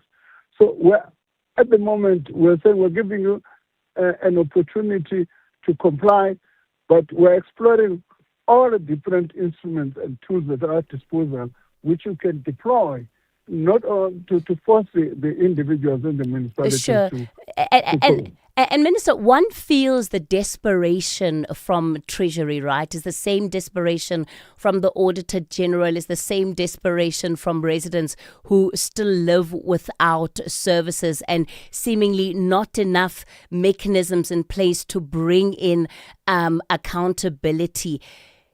Was part of this decision also influenced by the fact that we have an election in just a couple of months' time, and there would also have been political pressure about what the consequences of not paying out these monies may be politically? Look, in fact, it's not guided by any political considerations at all. In fact, some political parties may be worried that we're doing this thing towards an election. So there are no political considerations at all in making this decision. I want to then also ask you, Minister, about the governance crisis at the PIC. What is happening? Did you put your deputy under pressure to resign as the chair of that entity? At the moment, I'm talking to you about the municipalities. The cabinet today will be dealing with some of these issues. And the minister in the presidency tomorrow at 11 will be addressing the press conference. We'll deal with some of these issues. I'll also be dealing with them in the afternoon on tomorrow. Yeah, but Minister, I have you on the line. I've got to take advantage of it. I'm not. You may have me on the line. You have me on the line for a different purpose, which was the municipality. I can't then second guess what's going to come up in cabinet and discuss with you because I happen to be on the line with you. Nothing you have to say to the South African public around assurances with the PIC? I'll be saying something to the South African public tomorrow. All right, Finance Minister Enoch Godongwana, let me thank you for your time. There we have it then. That's his take on the municipal equitable share and, of course, matters around the PIC. He says sit and wait until tomorrow. It's 7:30. Time for your latest headlines. Good morning. I'm Anne Musa. In the headlines, the EFF has pushed back against the presidency's comments that historically argued unchecked parliamentary processes can cause irreparable reputational and political harm before a decision is reached. The party has launched an urgent constitutional court appeal to overturn a ruling that halted the parliamentary public hearings into President Cyril Ramaphosa's Palapala Farm saga. Former IDAC head advocate Andrea Johnson has told the Matlanga Commission allegations that investigators pressured suspended Police Sergeant Fani Nkosi to implicate suspended National Police Commissioner Fani Masimola and Crime Intelligence Head Dumisani Khumalo are serious and warrant investigations. And there's renewed fighting between the United States and Iran. Iran's Revolutionary Guards say they targeted a U.S. military base in Jordan with ballistic missiles. I'll have details on these and other stories at 8. SAfm, guiding you through the rush hour traffic. Well, we started Pretoria update on the mighty Mopani Highway. That crash, Block X, it's cleared. It's out of the way. That run through from Shoshangube looking fairly normal now. Solomon Mashlangu coming in from Mamelodi down towards the N4 highway. That's heavy. And then Solomon Mashlangu moving through Pretoria east towards Garsfontein Road. That's driving westbound, if you like.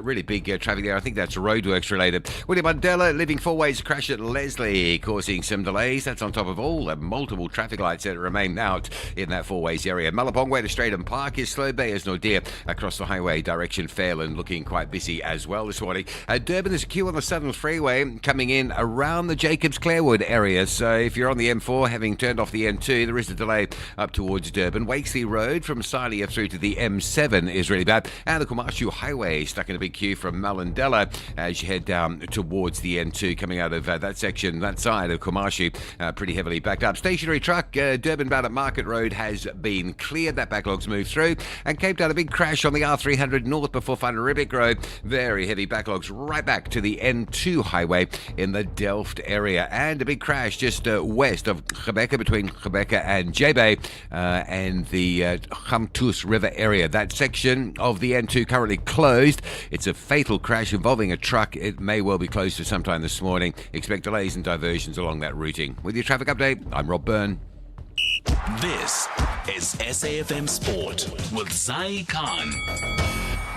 Zai Khan, good morning again. So all eyes on Team South Africa's swimmers at the Commonwealth Games. They're dominating.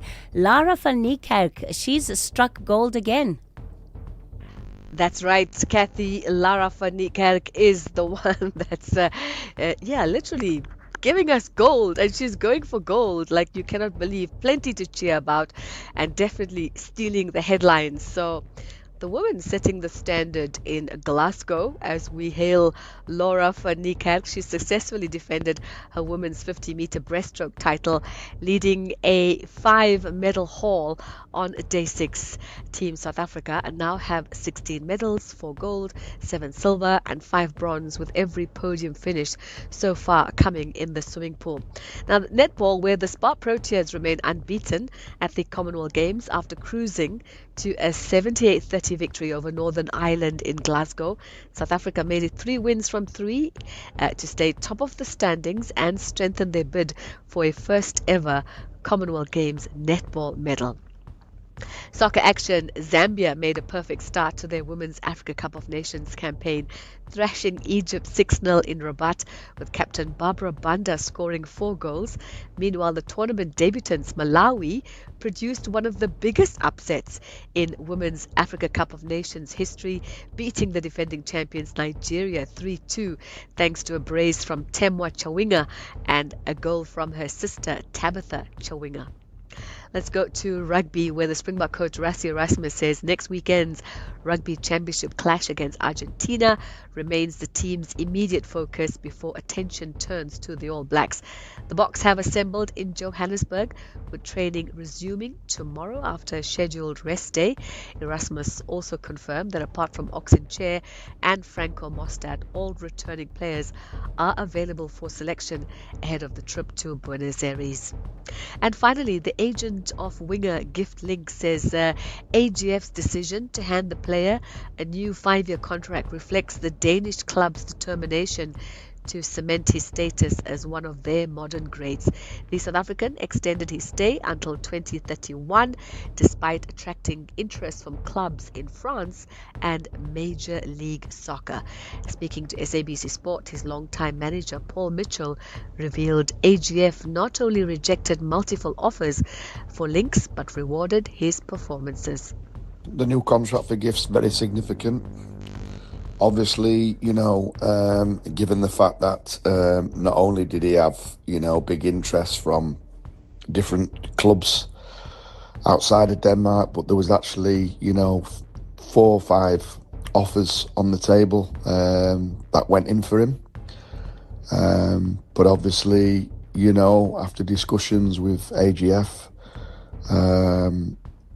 who made it very clear that they didn't want to lose Gift. And they wanted him to stay and be part of their long-term plans. And that's your sport for now. More goals, more drama, more sport coming your way at the top of the hour. For the National Briefing, I'm Zai Khan. The Market Brief with Ndauleng Lechela on SAFM. Ndauleng, good morning to you. So Canal Plus says it sees early signs of a multi-choice turnaround. That's right, Kathy. But the big question here is whether that, what we are seeing is sustainable. The pay TV giant, of course, saying its turnaround of multi-choice is beginning to gain some traction, with South Africa recording its strongest month for new subscriber additions in a decade during June. Just like Coca-Cola, Canal credits the FIFA World Cup, stronger sports rights, and improved content for driving demand, while subscriber acquisitions rose 40% and the overall customer base increased more than 8%. But beneath the surface, the recovery remains fragile, churn remains high, subscriber growth has been modest, and executives admit it is too early to declare victory. The real test, of course, will be whether MultiChoice can retain customers once the World Cup boost fades and deliver sustainable long-term growth. In other news, Finance Minister Enoch Godongwana says National Treasury will release 7.1 billion rand in previously withheld funding to struggling municipalities, that is, but the minister warned they remain under close scrutiny. The decision follows an assessment of 69 municipalities, including Johannesburg, after Treasury withheld 13.5 billion rands over concerns around financial mismanagement. While some conditions have been met, officials say municipalities are still expected to improve governance, reduce unauthorized and wasteful spending, and settle outstanding debts. Treasury has made it clear it will not hesitate to withhold future allocations if progress stalls, with further performance reviews due before the next funding tranche is released. Now, tracking equity markets, it's going to be a very busy day with tech earnings in focus. Meta and Microsoft are both due to report, while investors will also be looking to the Fed as policymakers prepare to deliver an interest rate decision. Ahead of that, US futures are in the red, while trade in Asia remains mixed. Now, that'll likely set the tone for the JSE, with expectations for a softer start to trade at 9 a.m.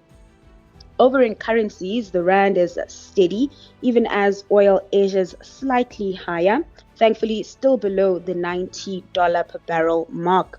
The local unit is trading at 16.72 to the dollar, 22.23 to the pound, and 19.06 to the euro. Now, while investors continue to navigate an uncertain market environment, many businesses are focused on something far more immediate: accessing funding. Now, Kathy will unpack that with FNB, looking at practical steps SMEs can take to become funding ready and improve their chances of securing finance. You can catch that conversation at 8:30. The National Briefing on SAFM with Kathy Motlatlana. The electricity price increases may have dropped a bombshell on your budget, but switch to Outsurance and you could drop your car insurance premium. You could save big, like 48-year-old Sylvia, who saves a mind-blowing 802 Rand a month on her 2019 BMW X1. Why pay more when you could pay so much less and save? Get a quote to switch to Outsurance today. SMS out to 30754. Outsurance, licensed insurer and FSP. T's, C's and information online. Reality check on the National Briefing. You're still tuned in to the National Briefing. We're getting into our reality check this morning. And our contributor for the week is Dr. Stavros Nicolaou, Group Senior Executive, Aspen Farmer Group. And just a reminder again, the reality check is there to help us just pause, reflect on the state of South Africa, right? What is happening in our country? Why is it happening?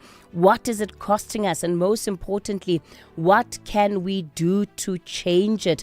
What are the steps that we need to be taking to build the kind of South Africa that we all want to see? And Dr. Nicolaou this week has been speaking to us about building an accessible, equitable, resilient and sustainable healthcare system through the lens of the pharmaceutical industry. And yesterday, Stavros, you started us off with looking at building local capacities and capabilities, right? You made 5 very distinct points about what it is that we need to start doing, and you want to build on that today. Good morning. Good morning, Kathy, and good morning to all the listeners, and very much looking forward to this third installment this week. And of course, what we're doing is in the first 3 to 4 installments, are identifying certain challenges, and then I think we'll bring it all home on Friday in the final installment with a proposed 6-point plan.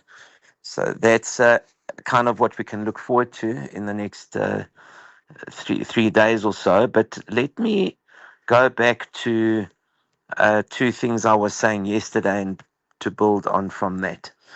The first point I'm going to make repeatedly this week is that healthcare is an investment and not an expense line in the income statement. It is something that all companies, the country, the public sector needs to look at through the lens of an investment in enhanced productivity and competitiveness for our economy. Now, let me pick up from where I left off yesterday, and we were discussing how we deal and cope with future pandemics. Now, I should just cite that we are already in the midst of pandemics, in that we are all very well aware of HIV, AIDS, and tuberculosis in our country, and there have been in the last 2 decades tremendous strides made.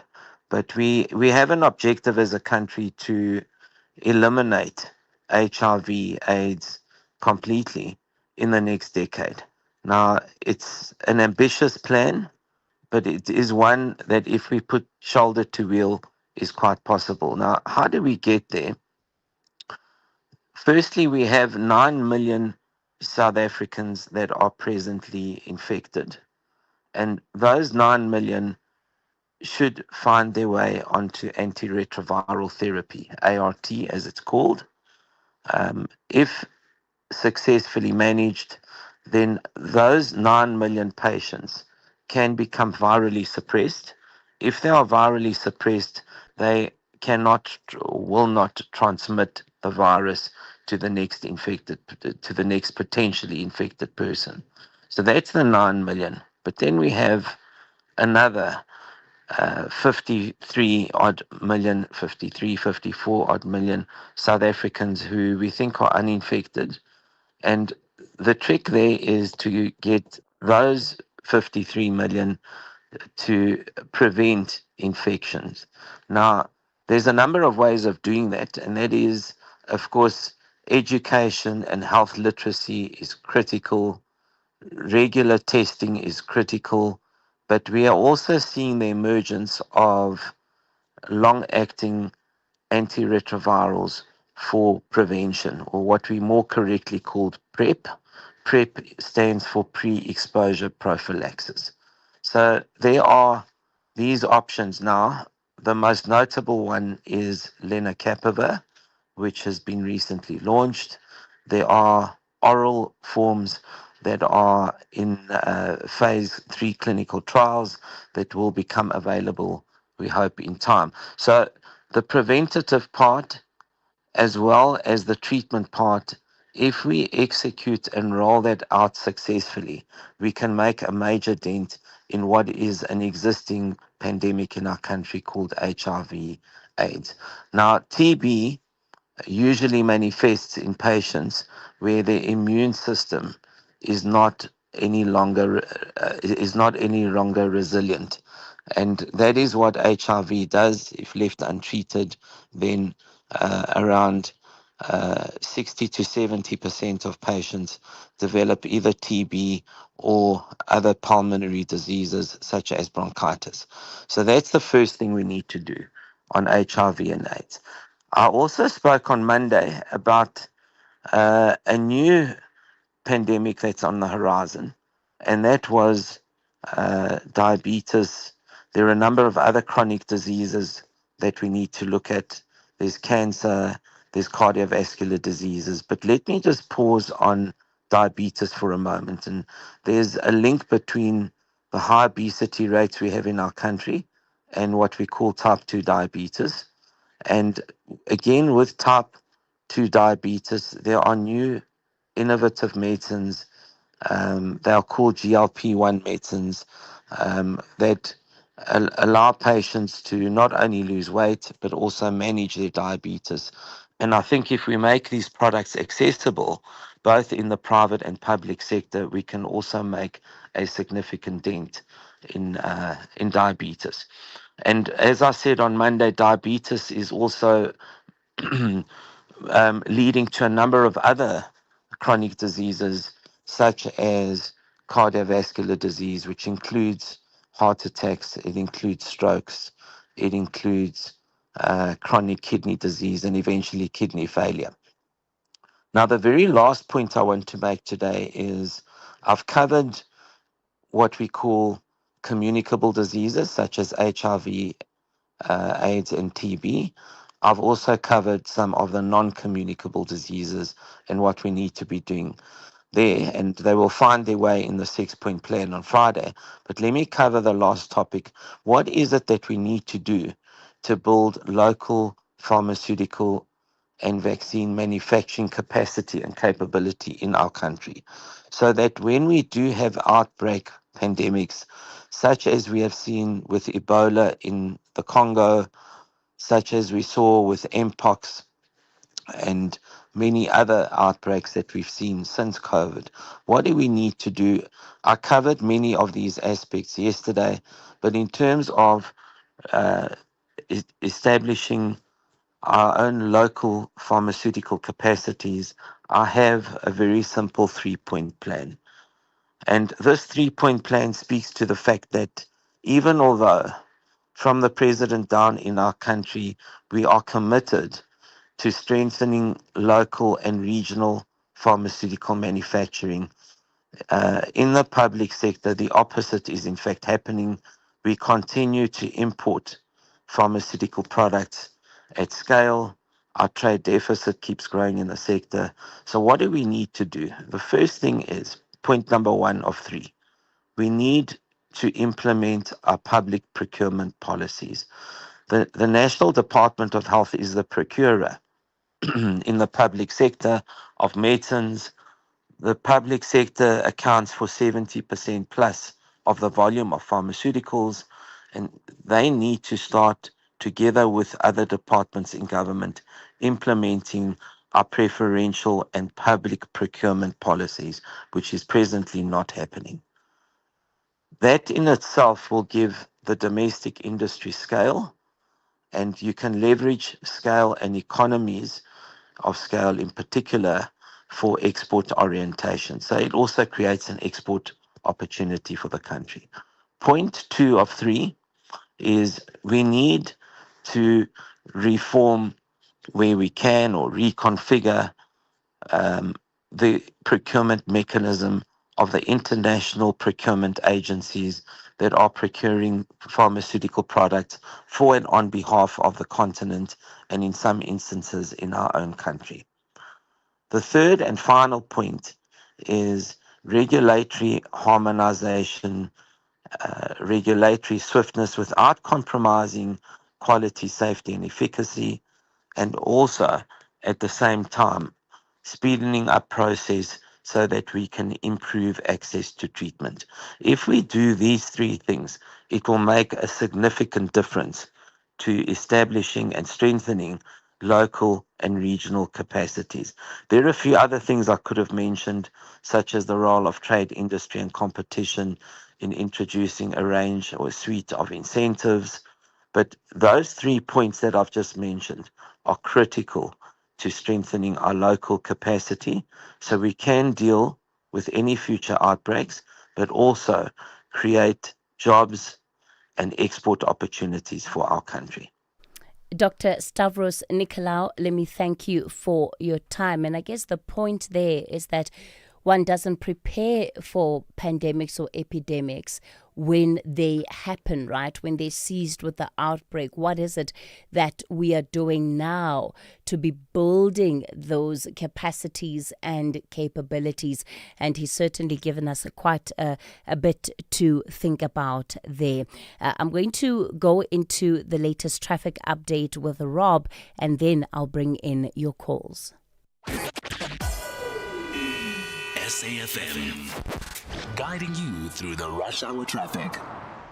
Good morning, Joburg's Four Ways area. Very heavy, a myriad of traffic lights out all across the region. On the 511, on Winnie Mandela, on Cedar Road, there's tons of lights out coming in from Dane Fern. The lights on Main and Lone Hill Boulevard are offline. Also this morning, in amongst all that, a crash on Winnie Mandela going south at Leslie Avenue. So extra delays through that part of Four Ways. Malabongwe into Stratham Park is slow. Bayers Nordia coming across the highway towards Fairland, and that's busy. And a crash on the N1 North just after Bayers Nordia. So coming up from 14th Avenue, that run through remains fairly heavily backed up as well. N3, once you get past the roadworks at Heldene, not a bad run through. Allendale Road from the Tembisa area, Kempton Park, moving across Mid-Ram. Traffic lights at Dane Road are down, and that's quite a heavy backlog of traffic. Pretoria, the mighty Mopani Highway crash has cleared some time ago. That's a normal run through now on that section of the R80. Durban side, looking busy on Wakesley Road, coming through Sarnia Road up towards the M7. There's a big backlog of traffic there. More traffic on Bel Air Road as you cross the M7 and get up in towards Rick Turner. A lot of traffic around Sydenham and Springfield on Alpine Road as well this morning. Adam Schlanger Rocks Drive through Durban North looking fairly busy and fairly slow. Big truck crash western side of Quebec, between Quebec and J-Bay, just out by the Hamtus River. That section of roadway is closed. You've got the R102, which will operate as the alternative route there, and that's what you'll be shipped onto possibly for some time. It is fatal and and it is involving a truck. Cape Town, R300 going north, a vehicle flipping over earlier this morning at Van Riebeeck Road. That scene is being cleared. It's left a big backlog of traffic coming up the R300 and associated routes through the Kales River area. N2 inbound slow towards Mowbray Main, the backlog there from Langa, and the M3 this morning sitting from just after Constantia Road up to Weinberg Hill and Paradise Road. With your traffic update, I'm Rob Byrne.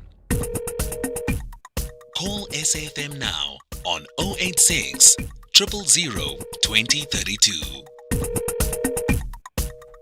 You're still tuned into the national briefing. I'm taking your calls on 086 000 2032. I'm going to start in Bloemfontein. George, good morning. Good morning, Oscar. How are you? Good. Go for it, George. Oscar, I'm listening to your conversation there with National Treasury, the Minister. And then I heard people criticizing the decision by the National Treasury to withhold the equitable share. There is a provision for that in the Constitution. When the National Treasury decides to implement or to enforce that decision, the very same department gets based by the residents, by the unions. I must say that I'm disappointed by the statement that was issued by some, I think, during the week, whereby some was criticizing the Treasury to say that the equitable share, the decision to withhold the equitable share will affect the salaries of the municipal employees. That does not make sense at all, because some should know better that equitable share is not intended to pay salaries. Equitable share is intended to address the service delivery that were afforded to the indigents. So honestly speaking, I'm disappointed by the statement that was issued by the SAMU.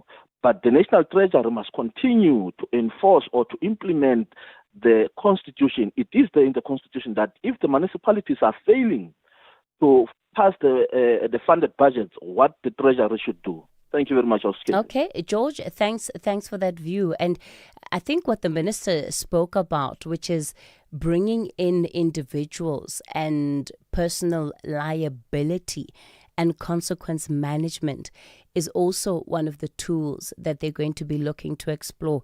That could also have an impact in terms of sending a message about how serious Treasury is in making sure that there is consequence management at municipalities.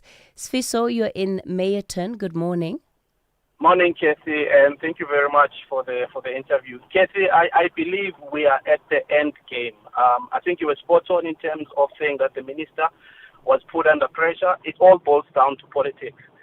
So I think it got called in terms of him having to release that money. But I think we're at the end game, and why do I say that is nothing that the minister or the treasury can do can reverse this issue. Even the issue of consequence management that we've been talking about for the past 15 years, nothing is happening. It boils down to political will. There is no political will to change municipalities or to change the non-compliance environment at the municipality. I think it's funding a lot of lives for it to change. So at the end game, the thing that must change is political leadership, and that can only be changed at the ballot box. So even the measures that the minister is talking about, they're being regurgitated. We've had this numerous times. Even the quarterly reports that he says he's going to receive, they're not going to tell us anything new. We know what's going to happen. Treasury has no other mechanism to deal with municipalities because there's no political will. Sfiso, do you not think that the steps taken by Treasury this year, I mean, they were extraordinary in and of themselves. Do those not signal political will? And is it not a question of perhaps who else supports it, right? Because, I mean, the minister can't be a lone ranger in terms of acting here, that it does need broad support. It does need broad consensus from within the body politic. No, I fully agree with you, Akid. That's why I'm saying, even within the ecosystem, there is no political will. I think what the Treasury did was more of a gimmick than anything else. Because if really they wanted to drive or send a message that this is where we draw the line, you hold the fort. You do not break after a couple of weeks and you say you're going to issue those funds. It boils down to politics. And nothing will change until the political leadership changes. Okay. That's the only solution. We are at an end game, and I think people must realize the importance of municipalities. That's the core phase of government. If that fails, the whole system fails. So we're at the end game. There's nothing that Treasury can do to change it. There is no political will. The non-compliance environment is funding a lot of lifestyles. All right. So no one is going to change that because they're skin in the game and they're benefiting from it. Let's we are leave at it the end game. Yeah. We just need to change the body politics of the country. Sfiso, let's leave it there. Sfiso out in Meyerin. Ephraim, you and Alex, good morning. I'm sorry, sorry about it. I don't agree with Caesar. You are not honest because minister is there to make sure that political will is happening.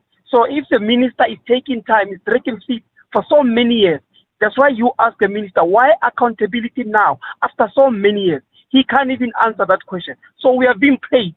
What happened to Roy Edval project that Mr. Sodi was accounted? No one account for that one. What happened to the Tembisa school that was building the water? No one account for that. The hospital also now, recently, no one account. Paraguana's waste expenditure, no one account. Limpopo tenders are going to the political wills. No one is accounting on that. Minister must come to the radio and that and dies. Political will must done by him. He must account these ministers of the MMC, the MEC of them. They must account. If somebody misuse the funds, he or she must be penalized for that and be charged and retrieve that money. If the house be sold, let the house be sold and the car. Let them go to the RDPs on squatter camps. Because we are tired, Katie, of people are not taking accountability, protecting each other as political parties or political appointees in our environment in government. Okay. They are wasting our things. Thank you, Katie. All right, Ephraim out in Alex. Thanks for that view. Yeah, look, and the Treasury here, they're holding what is a very difficult line, but it also can't be left on Treasury alone. Where's the Auditor General, right? What about the consequence management from her office? Municipalities, right? All of these committees that are formed and sit and that are supposed to also be mechanisms for accountability. What about their functioning? I'm just saying, surely there's only so much that Treasury can do. The rest of the system also needs to work. The political will also needs to come from the political parties themselves that are deploying these individuals into office in local government. It's time for your 8 o'clock news update. Outsurance is in the business of saving you money on your car insurance premium. If they can't, ask for 500 Rand. SMS out to 30754. That's out to 30754.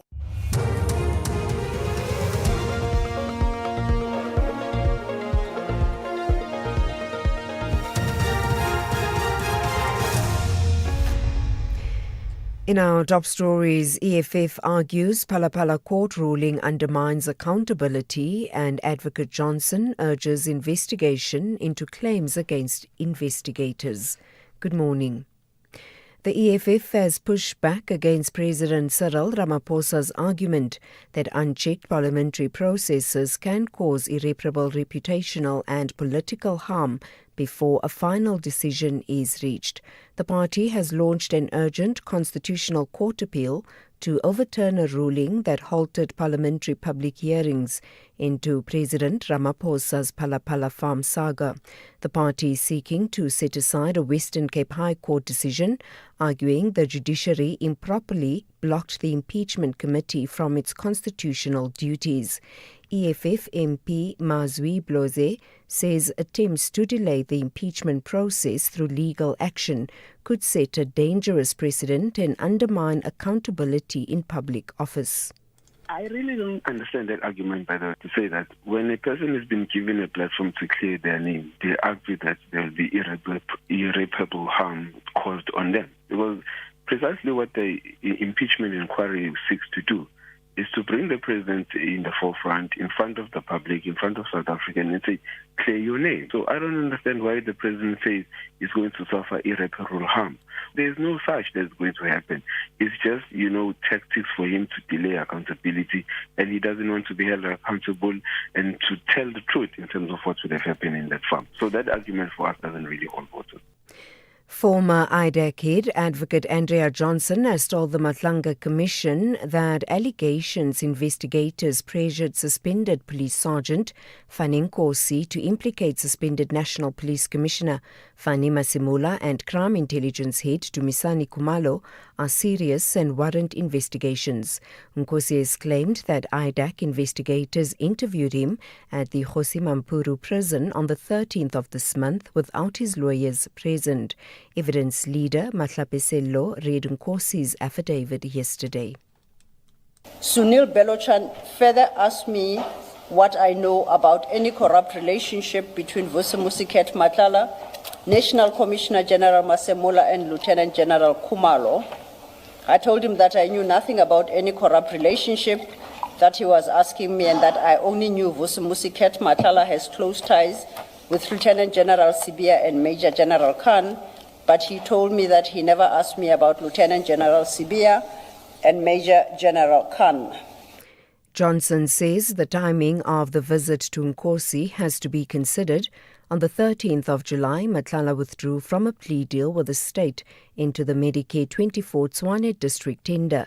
Johnson says she was unaware that investigators had paid Nkosi a visit. If the allegations by, almost call him a general, Sergeant Nkosi, are in fact true, then they are serious. And if they are in fact true, they would have to be dealt with, because the timing can't be ignored. We had an issue in the morning of the 13th of July. For whatever reason, it falls through the mat. So one would have to understand what created this urgent, for lack of a better word, urgent situation that has to now be dealt with. The attempted murder trial of Vusimusiket Matlala and 4 co-accused is set to continue in the High Court in Johannesburg today with a cross-examination of the state's third witness. Captain Pimi Sekubela has been testifying in a trial within a trial, outlining the events leading to the arrest of accused number 1, Musa Kekana, following the murder of Vereniging engineer Amin Swart on the 17th of April 2024. Matlala and his co-accused face multiple charges linked to the alleged attempted murders of businessman Joe Sibanyoni, socialite Tebogo Tobejane, and music producer Sienki Mukubung. Yesterday, Sekubela told the court a vehicle allegedly used in Swart's assassination was recovered at a property where Kekana was living. Accused number 1. I would like to remind the court that accused drove into the premises number 34 in an I-20, which is an I-20 that was used in a shooting resulting in a person being killed in Vereniging. So my concern was there was no one watching over or guarding that I-20 at that premises.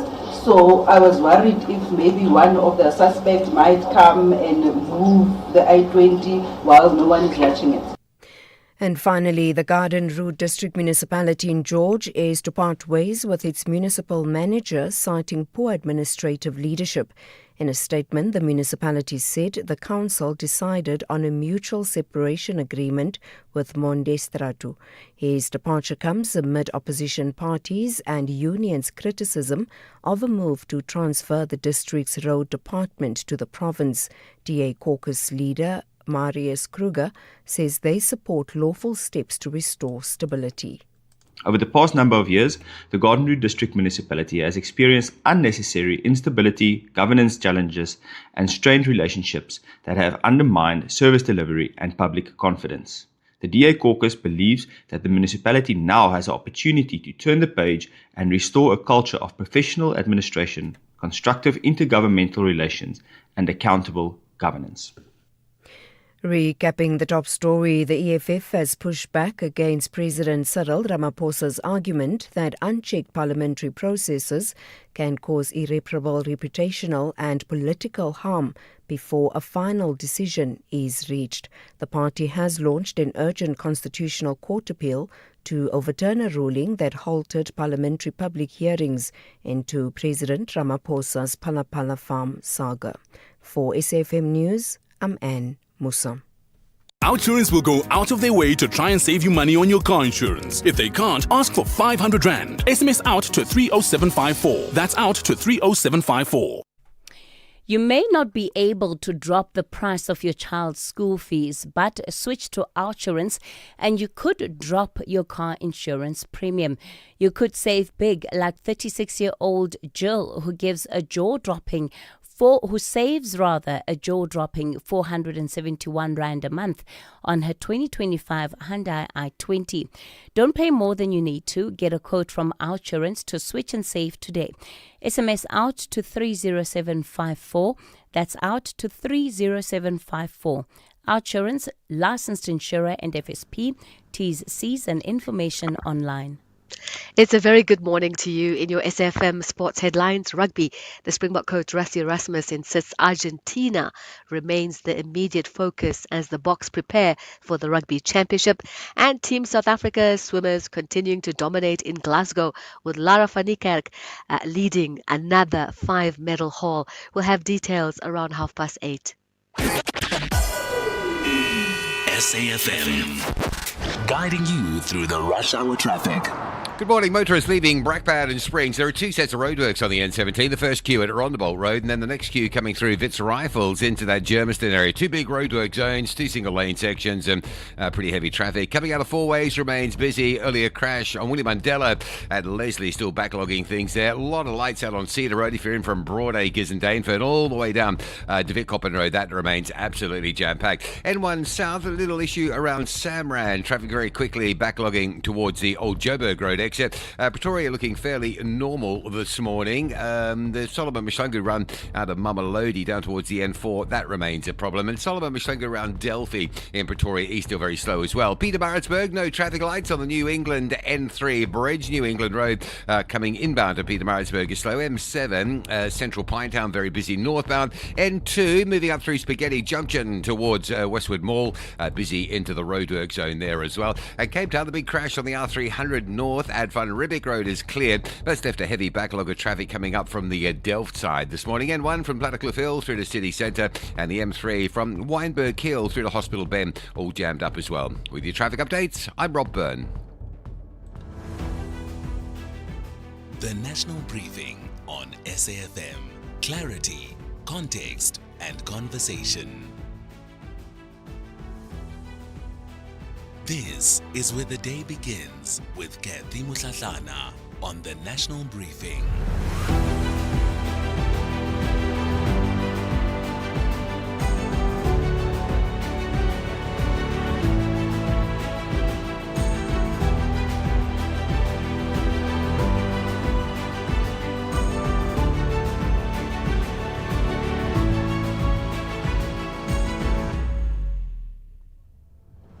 It's 12 after 8 o'clock. You're tuned into the National Briefing. I'm Kathy Mutlatlana with you until 9 o'clock. It's the final hour of the show. This hour, we tackle what is one of the hardest questions that this country's courts will have to deal with: dying with dignity. Now, Dignity South Africa is asking the courts to strike down the ban on medical assistance in dying. The Minister of Justice will not oppose. The National Director of Public Prosecutions will also not oppose it. The Minister of Health and the Health Professions Council will talk to three specialists in this half hour on the ethics, the Constitution, and really the cost of of it all.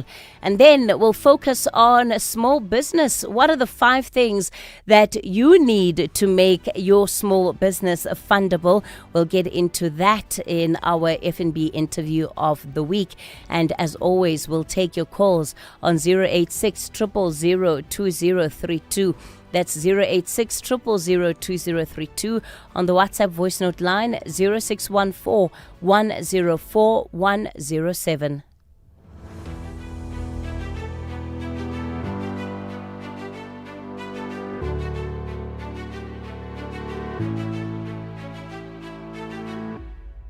Drivers, this winter, South Africa's roads can change in seconds. One moment it's clear, next, dense fog blinds your view. Don't drive on memory, drive on visibility. If you can't see clearly beyond 50 meters, pull over safely at the nearest truck stop.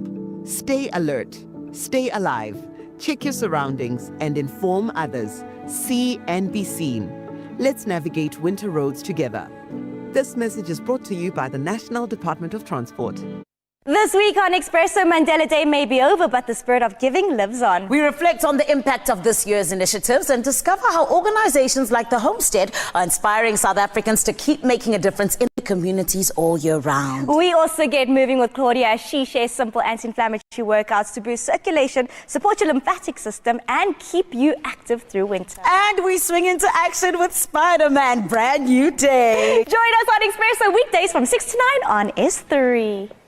In life's most challenging moments of loss, compassion can be your greatest comfort. You shouldn't have to face the financial burden of losing a loved one by yourself. Rest assured, Clientele's funeral plans pay out cash within 24 hours. You can cover up to 13 family members on one plan, ensuring all your loved ones are taken care of, and 3 children are covered at no additional cost. With Clientele, you are not just buying a plan, you are also buying peace of mind.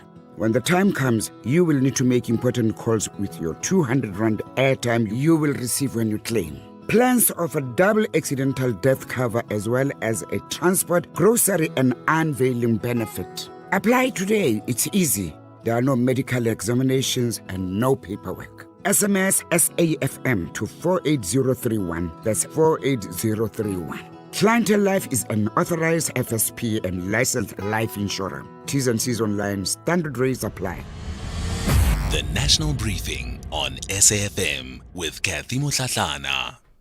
Well, let's get into our focus this morning, and we're looking at medically assisted death in South Africa. Joining me, Professor Willem Landman, chairperson and co-founder of Dignity SA. Prof, good morning to you. Good morning, Kathy, and thank you for the opportunity. Professor Alex van den Heever, adjunct professor and chair of Social Security Systems Administration at Wits School of Governance. Prof, good morning to you. Good morning. And also Professor Shivani Ranchod, professor of practice at the University of Johannesburg. Shivani, good morning to you. A very warm good morning to you. Willem, let's start with the matter that you've set out before the courts. You want to see the blanket prohibition on medical assistance in dying declared unconstitutional. Speak to us about the argument that you're making before the courts and the way that you believe this decision impedes on the rights to dignity and bodily autonomy. Yes, our case is premised on our argument that there is a clash between the 1996 Constitution, particularly its Bill of Rights, and which we believe that the rights in the Constitution grants a right to medically assisted dying. And this is in opposition to the common law, which regards both forms of medical assistance in dying as a crime of murder. And the rights we appeal to are the rights to equality, freedom, particularly freedom of the body, bodily integrity and psychological integrity, the right to life, and right to dignity. So we believe, in essence, that our Constitution has, in this regard, superseded the common law. And it's no different from other recognitions that we've made of human practices that should be legal in the light of the new constitution. For example, same-sex unions, termination of pregnancy, abolition of capital punishment, abolition of corporal punishment. So we need to review the law, the reigning law, the common law, insofar as it prohibits medical assistance in dying, because our constitution has superseded the common law. One of the things that, this question also forces us to grapple with, right, is before we even get to assisted dying, what is the rate of access to palliative care, right? And this idea that people may choose death because they feel like a burden, and one could have a case where there's coercion in some circumstances. What are the safeguards that you have considered that you think we would also need to look at here? Well, let me separate the court phase from the parliamentary phase. The court phase of our application is that we ask the court to declare this blanket ban unconstitutional, invalid, and unlawful. The next phase would be if we proceed through all the courts and the court instructs Parliament or advises Parliament to write a law, we will then enter the parliamentary phase, where Parliament will certainly consult with the general public and specifically the medical community on exactly how a law should be shaped that's appropriate for South Africa. Certain fundamental choices will have to be made. For example, are we going to consider patients who are terminally ill, or those who are not, also those who are not terminally ill but irremediably ill? Are we going to have self-administration, or must it be doctor administration? And then, as you referred to, certainly, what will be the eligibility criteria? Competence, free choice, an illness that's either terminal or irremediable or both. Those eligibility criteria will then be will be the first phase. All right. In consideration of the shaping of the law. The second would be safeguards, and there are numerous safeguards that have been proved and tested all over the world. And our application, which is a voluminous 1,000 pages, goes into minute detail about safeguards that would address possible abuse, possible slippery slope, negative consequences of such introduction of a law. Thanks for that, Willem. Alex, let me bring you in here. There are some constitutional considerations that the courts are going to have to make, but let's talk about what currently our healthcare system actually enables and what it stands for in the context of this application. Well, currently, the medical system will keep you alive until you die, but in some cases it won't. So, for instance, if you're not going to recover, and in many cases they will allow somebody to die, but it's not the same as this particular action involves. I think the problem is that many people are forced to live with extreme pain. And what is interesting is that in many studies to develop criteria for measuring quality of life, for judging medical interventions, that the ultimate information that they've drawn in from surveys includes assessments where people say there's an instance or a type of situation where they would prefer death rather than to carry on living. So it's a quality adjusted life figure that is generated, where there are negative indicators that are developed that have been got through surveys. So what those are states of life where people feel that it's not worth living, and that's often where they're in incredible pain, and that the quality of life is so bad they would prefer death. So that's one sort of extreme example, but there are sort of a wide range of areas where people may choose that, including situations where somebody might, and these would be more controversial, where somebody has severe depression and they would prefer death. Is that now falling into this realm? But I think that it is well accepted that there are states of living that are considered worse than death.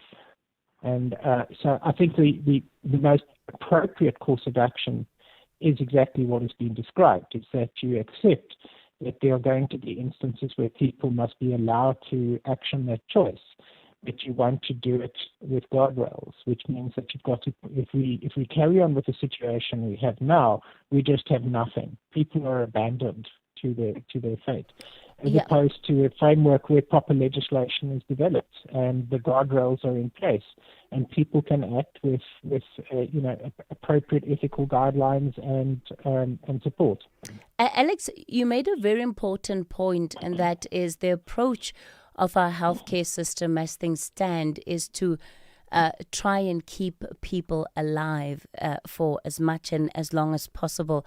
How much of that would change, of that framework would change if this appeal is granted and if this overall ban is lifted? So I think that, as was pointed out, I think it's important to make the distinction between the court case and the legislation. So it's not just creating a free-for-all. It's about choice. So on the one side, the medical system is choosing. On the other side, the patient or the individual is making a choice. They choose what happens. And the question is then whether the medical system can now assist them with that choice. There are many, in many systems, a sort of legal framework exists for somebody to say, I sign a form that you must not revive me if I go on, if I have heart failure or something, and they make that choice, and it's a version of this. So I think that there are so many instances where you want to have people make their choice, make their decision, not the medical system and not anybody else. And it really depends on the state that person is in. But you want to make sure that person isn't being coerced, isn't in a situation where they're making a decision that isn't truly theirs. And that's really where the difficulty will lie in the legislative framework, is how to ensure that those safeguards are in place. But at the end of the day, it will probably remove a lot of real hardship for people who are having to suffer, basically, the medical system in the last sort of sometimes month of their life in incredible and excruciating pain. Shivani, when it comes to access, we know our country really struggles with equitable access to healthcare. One wonders, does this conversation increase access, or does it just deepen that gap? Because ultimately, given all the considerations that need to be made, it seems that this could well be an option for those who could afford it. Yeah, so I think, the perspective that I can speak to this from is a very practical one. We've been a company called Aligned. We've been in this space for 6 years, working to increase access to palliative care in the private sector. So as it stands at the moment, we have 3 million people who've got access to palliative care benefits through their medical schemes. And we do the work of kind of stimulating that ecosystem to actually be able to deliver palliative care. It's very important to make these clear distinctions between palliative care, between end-of-life care, and between assisted dying.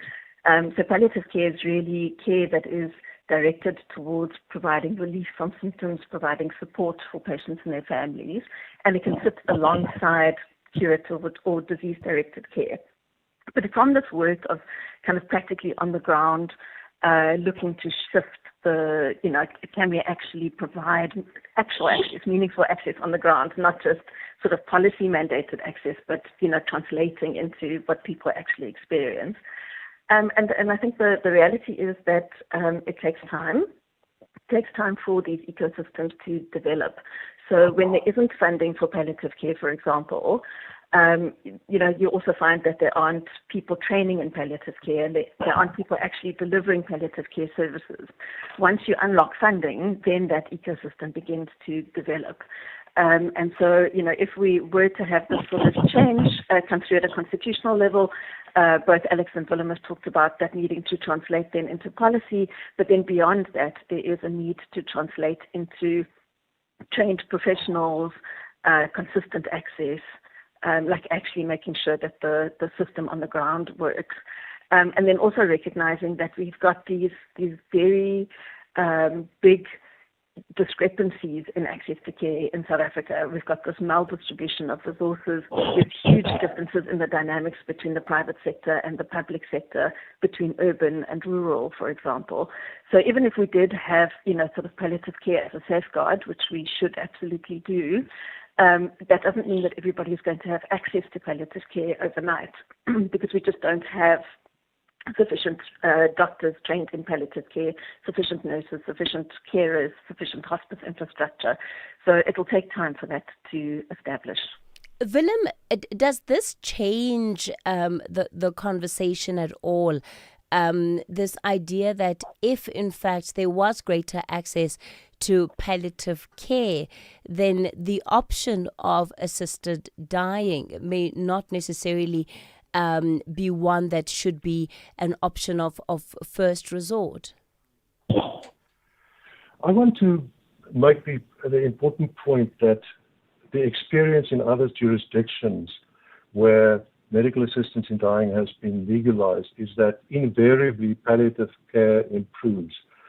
It is almost as if they say, we want to improve palliative care and make it as best as possible so that medical assistance in dying really becomes the option of the last resort.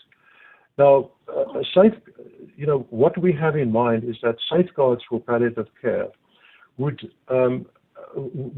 relate to who should have access, namely those who have adequate access to palliative care, and certainly this would be a phased approach. There is inequality, as there is inequality in every aspect of our medical services. I should also add that palliative care, in the sense of pain management, if we look at statistics and surveys from other jurisdictions, that is really the fourth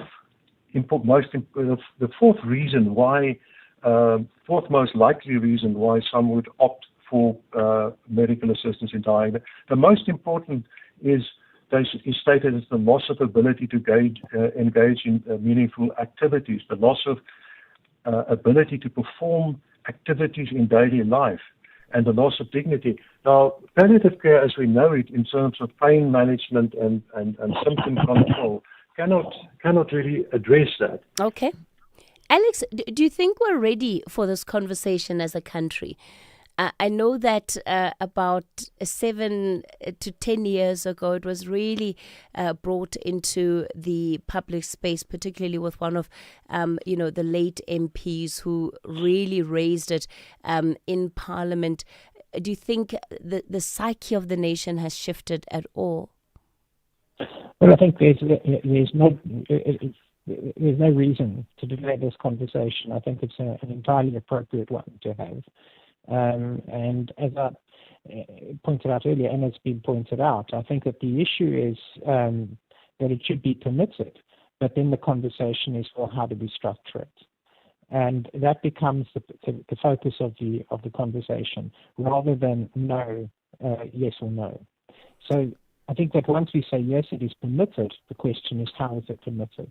And we have to have that conversation because people are actually suffering all the time.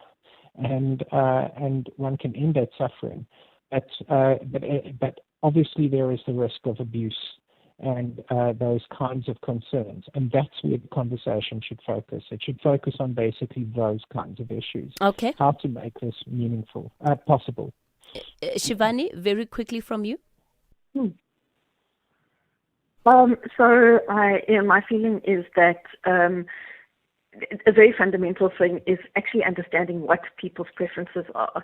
And this also links into the legal situation. So at the moment, if you have a written record of what your end-of-life or serious illness preferences are in the form of an advanced care plan, that isn't actually legally standing in South Africa.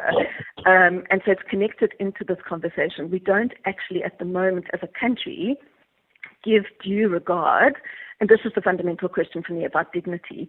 Dignity is about, do we actually understand what it is that a patient and their family want, and then are we able to act in accordance with that? Okay. And until we actually allow that and give standing to that, all of these other subsequent pieces can't come into play. Let's leave it there for this morning. Let me thank you for your time. I wonder what your take is. And Musa has the latest headlines. Good morning, Anne.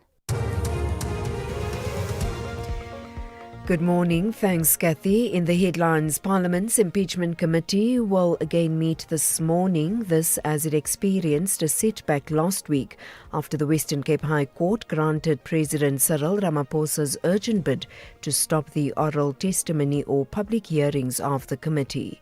Police watchdog IPID is probing the shooting and killing of a suspected criminal by police at Trichadsdal outside Zanin in Limpopo.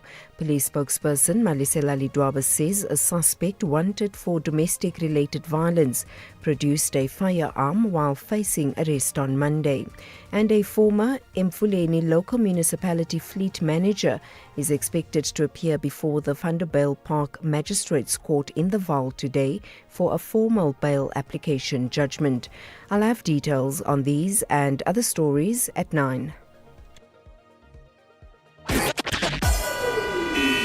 SAfm, guiding you through the rush hour traffic. It's a busy run into central Sandton today in Joburg. Got delays on all approaches. William Mandela to Republic's heavy. South Road to Ravonia, Ravonia to Greyston, even Oxford up through Ilovo into Sandton. That side's pretty busy. Greyston Drive around the Mike 1 Highway slow. Just looks like a lot of traffic going into that central Sandton area today. Crash at the bottom of the N1 through Midrand. It's at the Buccleuch interchange. Traffic coming through from Allendale Road backing up. Crash near the SAmRadio Road a little bit earlier has left a queue of traffic coming through from the old Joburg exit, and the N14, the Krugersdorp Highway through Brockfontein onto the M1 North. That's a heavy backlog up as far as John Foster Drive. If you're on the N14 north of the Pretoria West R55 exit and you stay on that route, you're going to see some real traffic. Durban easing nicely, just a lot of pressure on the Spine Road this morning around Pavilion Mall. Something has happened by the mall which is causing that delay. Cape Town R300 staying busy between Delft and Brackenfell. That's after the earlier crash up by Van Riebeeck Road, which has been cleared. The road moving a lot better than it was earlier today. And just a lot of pressure around the southern suburbs, Rondebosch, Newlands, Claremont areas, all the way across into sort of Athlone, Rondebosch East routes like Klipfontein Road, Cromboom Road, the M5, Campground Road, just really slow going. Also, Jan Smuts getting out of Athlone up in towards Epping, quite slow going. And don't forget that big fatal crash just between Gqeberha and J-Bay Thornhill area, Humtus River, if you like. That section of the N2 closed. A truck involved in that probably will be closed for some time this morning. With your traffic update, I'm Rob Byrne. This is SAfm Sport with Zai Khan. Zai Khan, good morning to you. If there's something rugby coach Erasmus doesn't do, it's to take things for granted. He's warning against Argentina. Kathy, I don't think I've ever heard Rusty describe anyone as an easy game. So I think the team has probably heard it already, and they've probably heard it twice, that there's no expectations of winning. Just don't underestimate Argentina. The two sides will meet next week's Rugby Championship opener in Buenos Aires. Now, despite Los Pumas naming a squad featuring 10 uncapped players and several senior absentees, coach Rassie Erasmus believes Argentina still have an experienced core that's capable of causing problems. Let's go now to football, where South African winger Gift Links has committed his long-term future to Danish club AGF after signing a new 5-year contract until 2031. The new deal comes despite strong interest from clubs in France and Major League Soccer. His agent, Paul Mitchell, says the extension reflects AGF's belief that links remains central to the club's ambitions. The new contract for GIF's very significant. Obviously, given the fact that not only did he have, big interest from different clubs outside of Denmark, but there was actually, 4 or 5 offers on the table that went in for him. But obviously, after discussions with AGF, who made it very clear that they didn't want to lose Gift, and they wanted him to stay and be part of their long-term plans. Meanwhile, Manchester City have tied Croatian defender Josko Vardiol to a new 5-year contract until 2031 with the option of a further year. The 24-year-old has made 122 appearances since joining from RB Leipzig in 2023 and had attracted interest from Real Madrid and Bayern Munich before committing his future to the Premier League champions. Onto the tennis court, and Spain's Rafael Nadal came from an early breakdown to defeat France's Arthur Field 7-6, 6-3 in the opening round of the DC Open. The victory sets up a second-round meeting with former finalist Kei Nishikori. And finally, swimming. Team South Africa enjoying that outstanding night at the Commonwealth Games, adding 4 more medals to the country's tally. Lara van Niekerk successfully defending her women's 50 meters breaststroke, while Nathan Hendricks, Danica Fink and Amy Canny all claimed silver medals. Meanwhile, Peter Coetzee laid down another marker by setting a Commonwealth Games record of 52.20 seconds in the men's 100-meter backstroke semi-finals. And that's your sport on the National Briefing. John Hediger will dive back into the pool with more sport around 12:30. I'm Sai Khan. This is what progress sounds like. At South African Airways, we've added more aircraft to the runway, increased our flights from just over 1,000 in 2021 to over 24,000 last year. And we continue to add more destinations and routes. It's steady progress over time. We know there's still work to do, but every day we're building something stronger. An airline that shares the resilience of the country it carries. South African Airways. Book your next flight at flysaa.com today. The National Briefing on SAFM with Kathy Motlatlana. The FNB Market Brief was brought to you by FNB Business, your dedicated partner with decades of expertise building and growing South African businesses. FNB, help changes everything. Well, let's get into our FNB business interview of the week. And today we're looking at 5 ways in which SMEs can make themselves more funding ready. We know that for many South African entrepreneurs, securing funding is seen as one of the biggest barriers to business growth. However, access to finance is not only determined by the availability of capital, it also depends on how visible and financially prepared a business is. Louise Roux is Head of Alternative Lending Solutions at FNB. She joins us this morning. Louise, good morning to you. Good morning, Kathy, and morning to our business owners and listeners. Louise, many entrepreneurs believe that the biggest challenge is finding funding.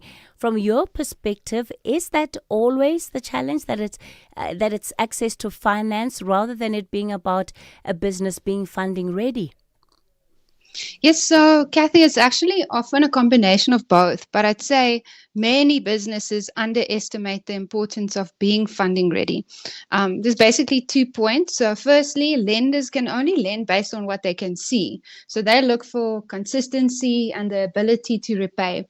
And you need to ensure that your business can actually demonstrate this. Can it show consistent trading activity? Does it have healthy cash flow? Are its finances well managed? Is it clear what is business and what is actually personal? And then secondly, you need to make sure that you understand and plan ahead for when business will need capital. What for, when, and how much capital will be needed. So while access to finance is important, funding readiness is often what determines how easily a business can access the right type of funding when the business actually needs it. So the one actually influences the access. Yeah. So I always encourage business owners to make it practical and make it an ongoing discipline. It just makes it easier. FNB has spoken about the importance of a business's financial footprint. Louise, what does that mean? What is a financial footprint? And again, just building on what you've said, what is the consistency that banks are looking at when looking at in a business's bank account? Yep. So I've spoken about lenders that can only lend based on what they can see. Now, a digital financial footprint is essentially the digital record of how a business operates financially. So this is where your daily banking activities actually speak on behalf of your business when you're not in the room.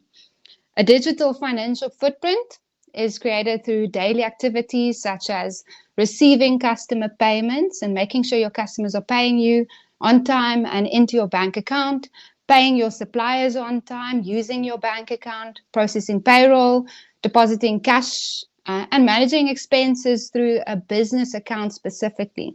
Now, historically, lenders really relied heavily on collateral and lots of documentation and financial statements. And those factors definitely still remain important. But today, lenders can also use your actual trading behavior to understand a business better. So these insights help lenders then basically develop a more complete picture of the business. So if we don't see cash through the bank account, we almost can't take it into account to make a lending decision. And so if you use your bank account to show the daily activity, this is also how you get access to quicker funding like pre-approved offers on the back of this data. And the good thing is, or the good news is that this can benefit smaller businesses.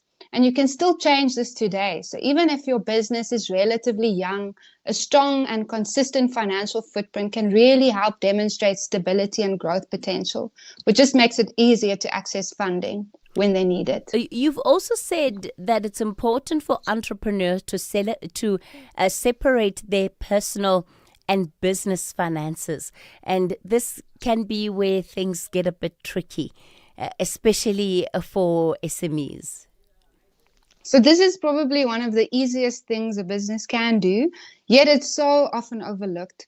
When personal and business finances are mixed together, it becomes really difficult to understand the true performance of the business. It could also make it harder for lenders to assess affordability and repayment capacity. So having a dedicated business account means all the business income and expenses are visible in one place. So don't mix it up with a lot of personal expenses either. Make sure you pay yourself a salary into your personal account for those.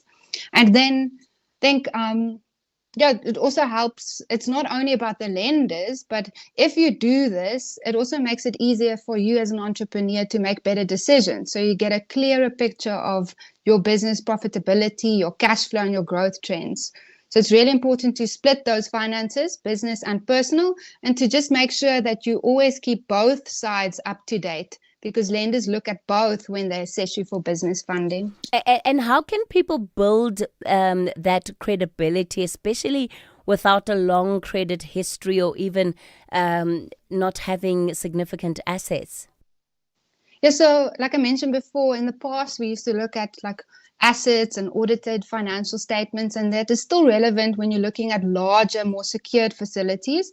But often smaller businesses need access to quick funding, and you don't need all of this. So building credibility is easier when you do it through behavior and consistency. So how could you do this? Make sure you bank all your turnover through your business account. Make sure that you maintain proper records and do your tax compliance. Keep your information current with your bank. So if there's changes in the ownership structure, make sure that your bank knows this. You don't want to go through a funding application and then it's picked up on SIPC that something changed, but the bank is not aware of it. So if you keep that information up to date, if you demonstrate regular trading activity through your bank account and you manage your obligations responsibly, that's how you build credibility. And then, we just encourage businesses to build relationships with their financial institutions before they need funding. So make sure you you know of these things, you do it daily, because when the time comes when you need funding, when you're under pressure, you don't want to struggle. You need to make sure that you're prepared. Louise. And often, yes, sorry, Sure, Kathy. go ahead, Louise. I'm just saying that often the businesses that actually do succeed and that do well and that grow well, those are the ones that are very deliberate about creating visibility in how they operate. Louise Roux, Head of Alternative Lending Solutions at FNB.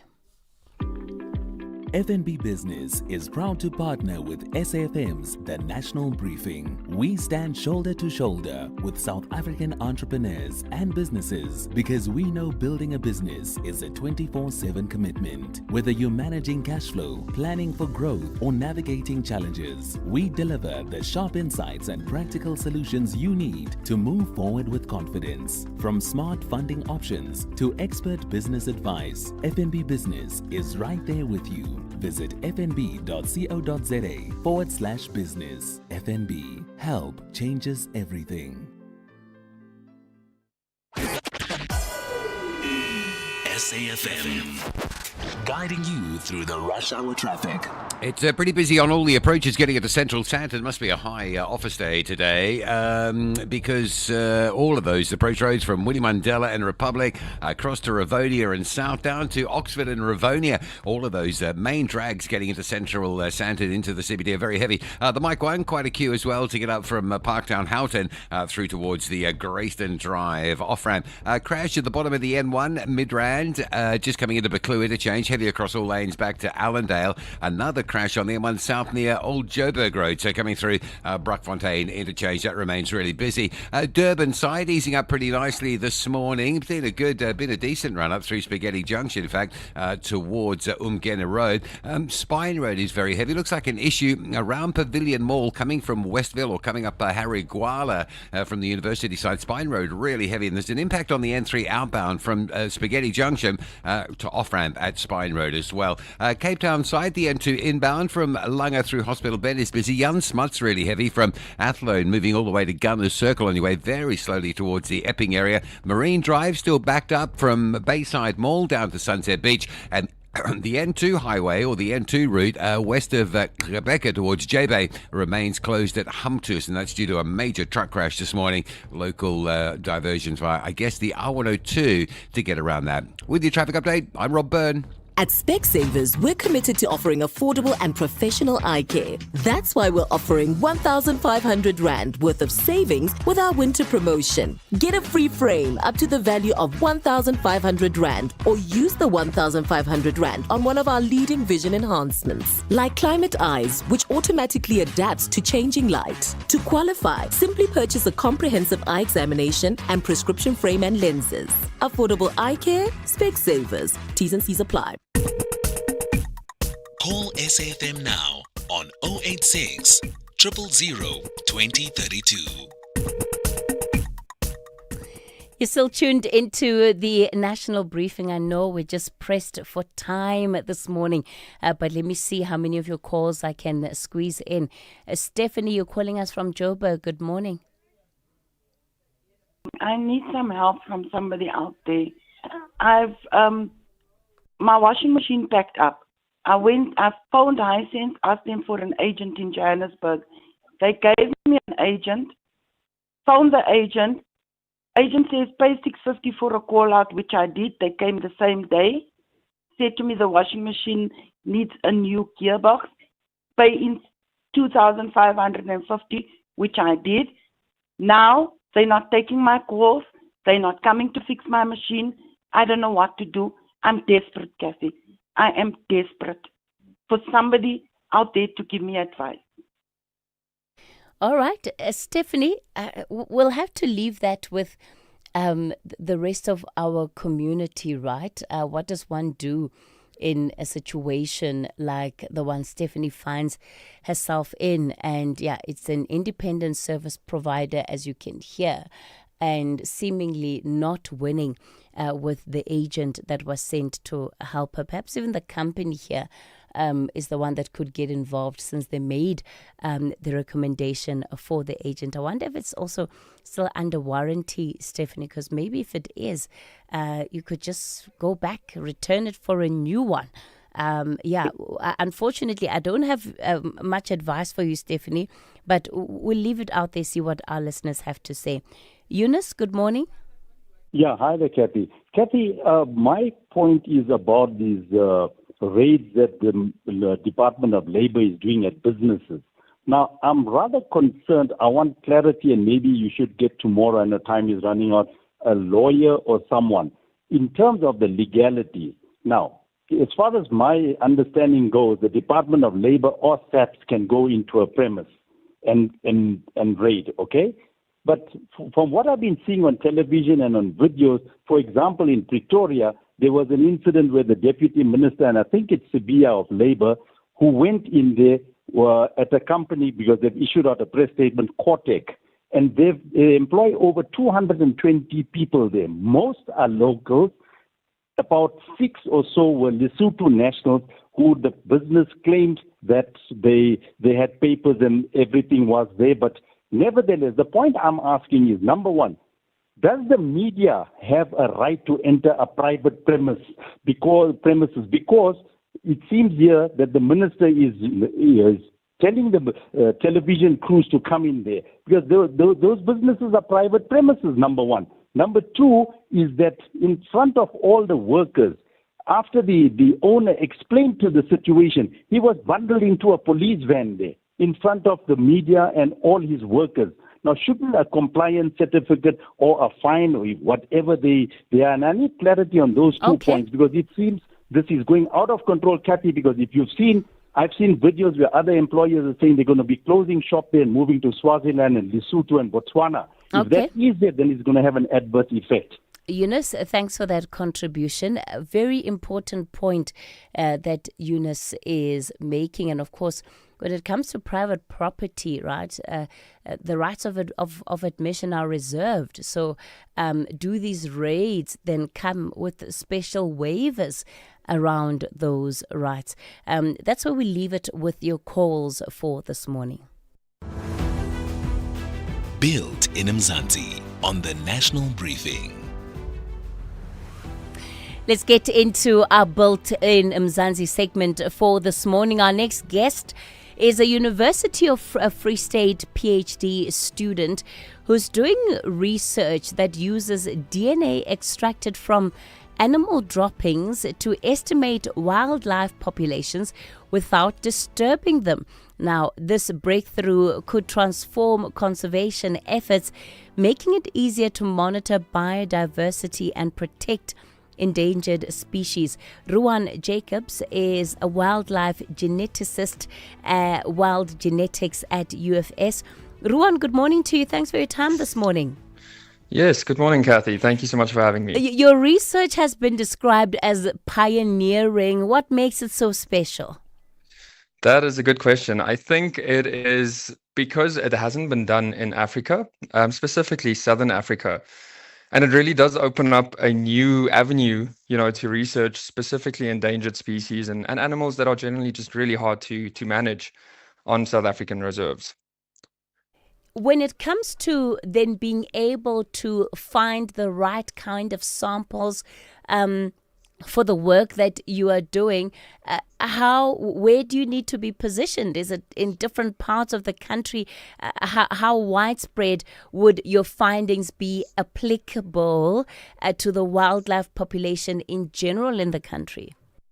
Very good question. So at the moment, it is very locality specific. What we would do is we generally identify a region or a reserve that has a specific species that they find difficult to count and to estimate the population sizes. So what we normally do is we'll set boundaries, and then we will sample within that boundary. Essentially, we'll collect as much dung or scat as we can. And then we would use that to essentially estimate the population size using genetics. But the sampling is very important, and that's almost half the work. Before you do anything, you need to set out exactly where you are sampling, and you need to make sure that that represents enough of the population so that you can accurately estimate how large that population is. How accurate is it against a traditional aerial count? Very, very good question. So that's exactly why we are doing this research, is to estimate exactly that, or to answer that.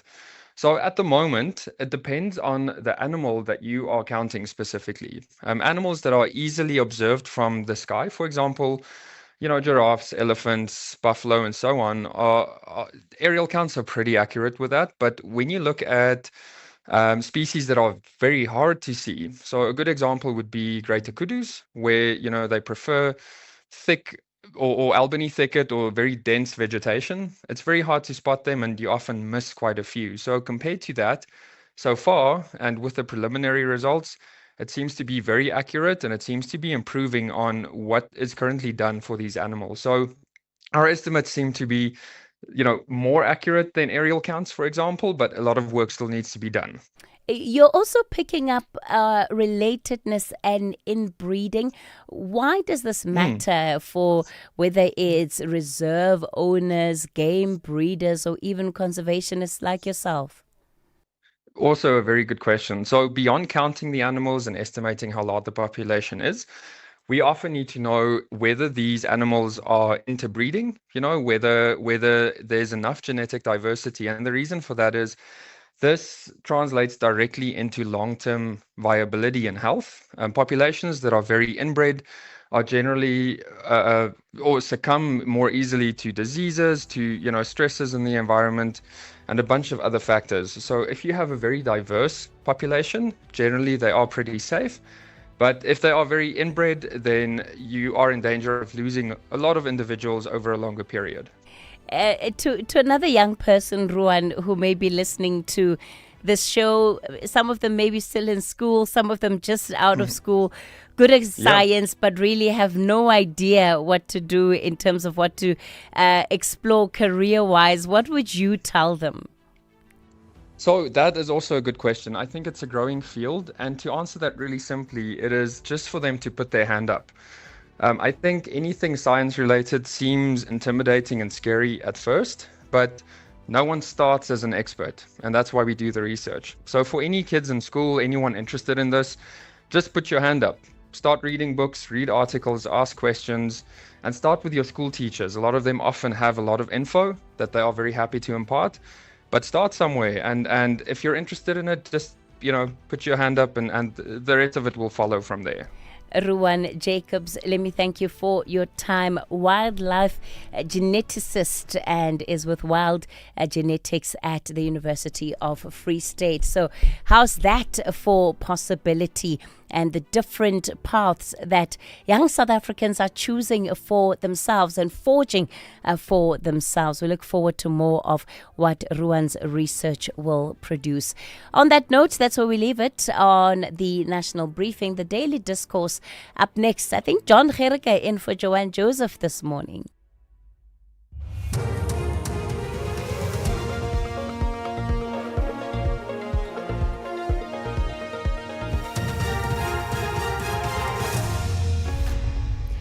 In our top stories, impeachment committee set to meet and renewed fighting between the US and Iran.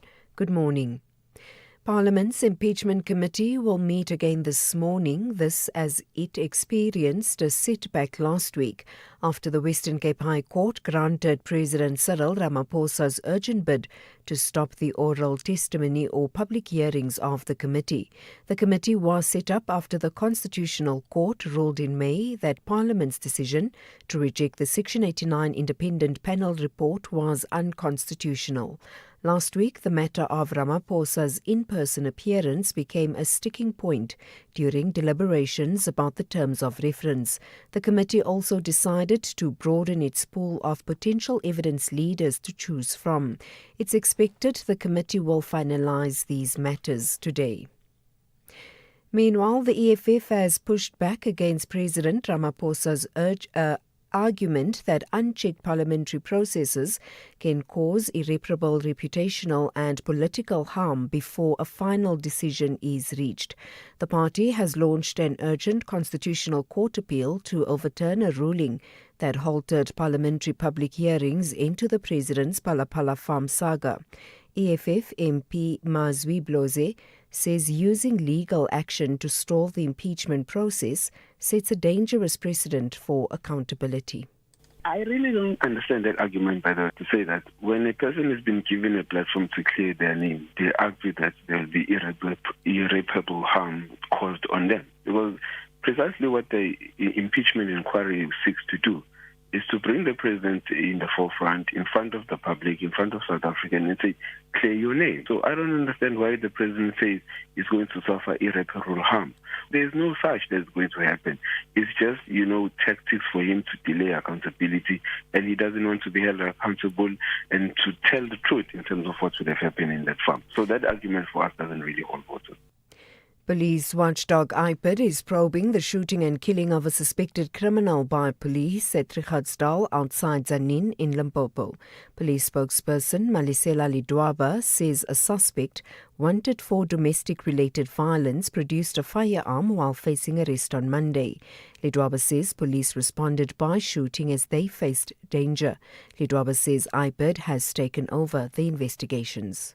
The incident was reported to the Independent Police Investigative Directorate, IPID, and they attended the scene. A murder docket is being registered, and the circumstances surrounding the incident will form part of the prescribed investigative process. The acting Provincial Commissioner of Police in Limpopo, Major General Jan Skippers, reiterated that police officers have a duty to protect themselves and others when faced with imminent threat.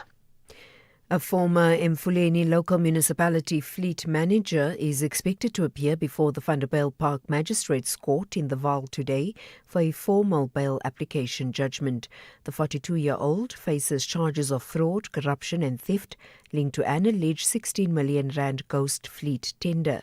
He's accused of overseeing the irregular procurement of 18 municipal vehicles, including trucks and bakkies.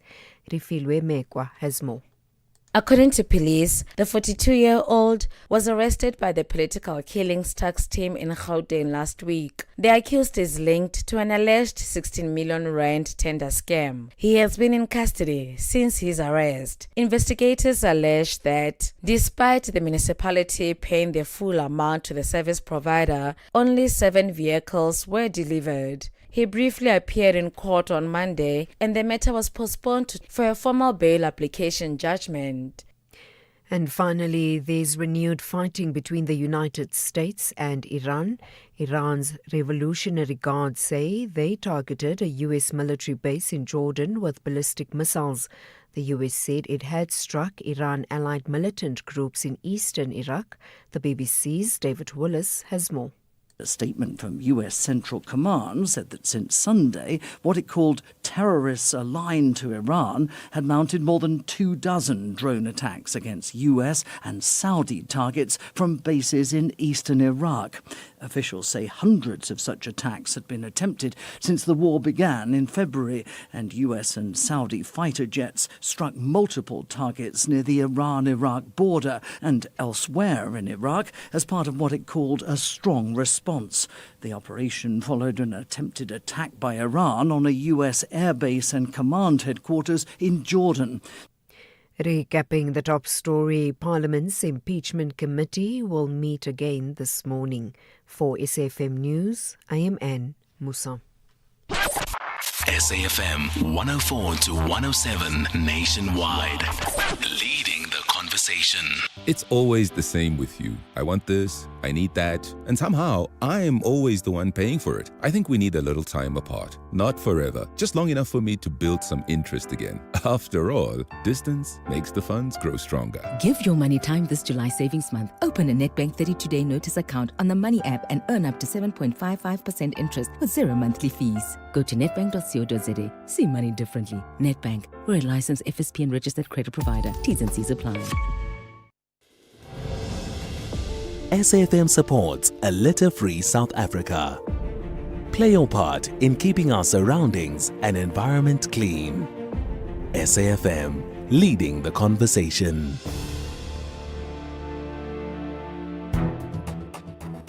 The Daily Discourse on SAFM, unpacking the issues that matter. The Daily Discourse on SAFM, weekday mornings from 9 to 12. Hello, welcome to the show. I'm John Gericke in for Joanne today. Good to be along with you. It's 7 minutes past 9 in the morning. And just the day, because remember I was doing the late night show last night. If you don't know, I also do 10 to midnight. And the day that I have to wake up early to come and do the show, there's an article in one of the news online places about what happens if you don't get enough sleep. It's a thing. It's a thing. Your lifespan is shortened. Your accident risk is skyrockets. It doesn't just go up. It says it skyrockets. Your cardio-metabolic health plummets. You see, the day that I have to wake up early. How's it? Welcome to the show. It's good to have you along today. It's the Daily Discourse. Open line in a moment to talk about what Kathy might have been talking about. Maybe there's something else you want to raise. We'll talk about that. We've got a half an hour or so to get into the nitty-gritty of what's making your news diary today, what's making your life diary. Good to have you along today. Coming up in this hour as well, I'm looking forward to this because the city of Cape Town have electric buses, and they've even given a name, which I love. I love the fact that the buses have names. They're nicknamed EV. Why? Because it's an electric vehicle. Did you get it? EV? They didn't think that one through. But we're going to talk to the MMC for Mobility in the city of Cape Town. We're going to find out about the first electric My City bus. What does that mean? Is there a possibility that you might be stranded on the side of the road because somebody forgot to charge the bus? Is there enough electricity to charge the buses? We're going to talk about the positives as well. Then there is a negative with that, and I think the two are related in a way because South Africa faces a looming gas cliff. The supply cut threatens jobs, industry, and higher costs as well. So here we are celebrating electricity, but at the same time we have gas problems. So we'll talk to Dr. Davis Tsiyaki, who's an energy specialist from Africa International Advisors, about what this looming gas cliff is. And there's a variety of industries that use gas, not just your kitchen, but it might be there's more to it. Then we have a grey listing problem. There are risks that grey listing might return to South Africa. There's a higher global standard now. We'll talk to a distinguished professor of sociology at the University of Johannesburg, political economist, and we'll find out what that means. Emma Sadler is my guest just after 10:30 today. Online child extortion cases. This is, it just keeps on coming and just keeps on coming. And we're going to talk about what threats and challenges children have and young people have with the internet, with their cell phones. And we'll talk about some of the challenges, what they are, and then how we can overcome that.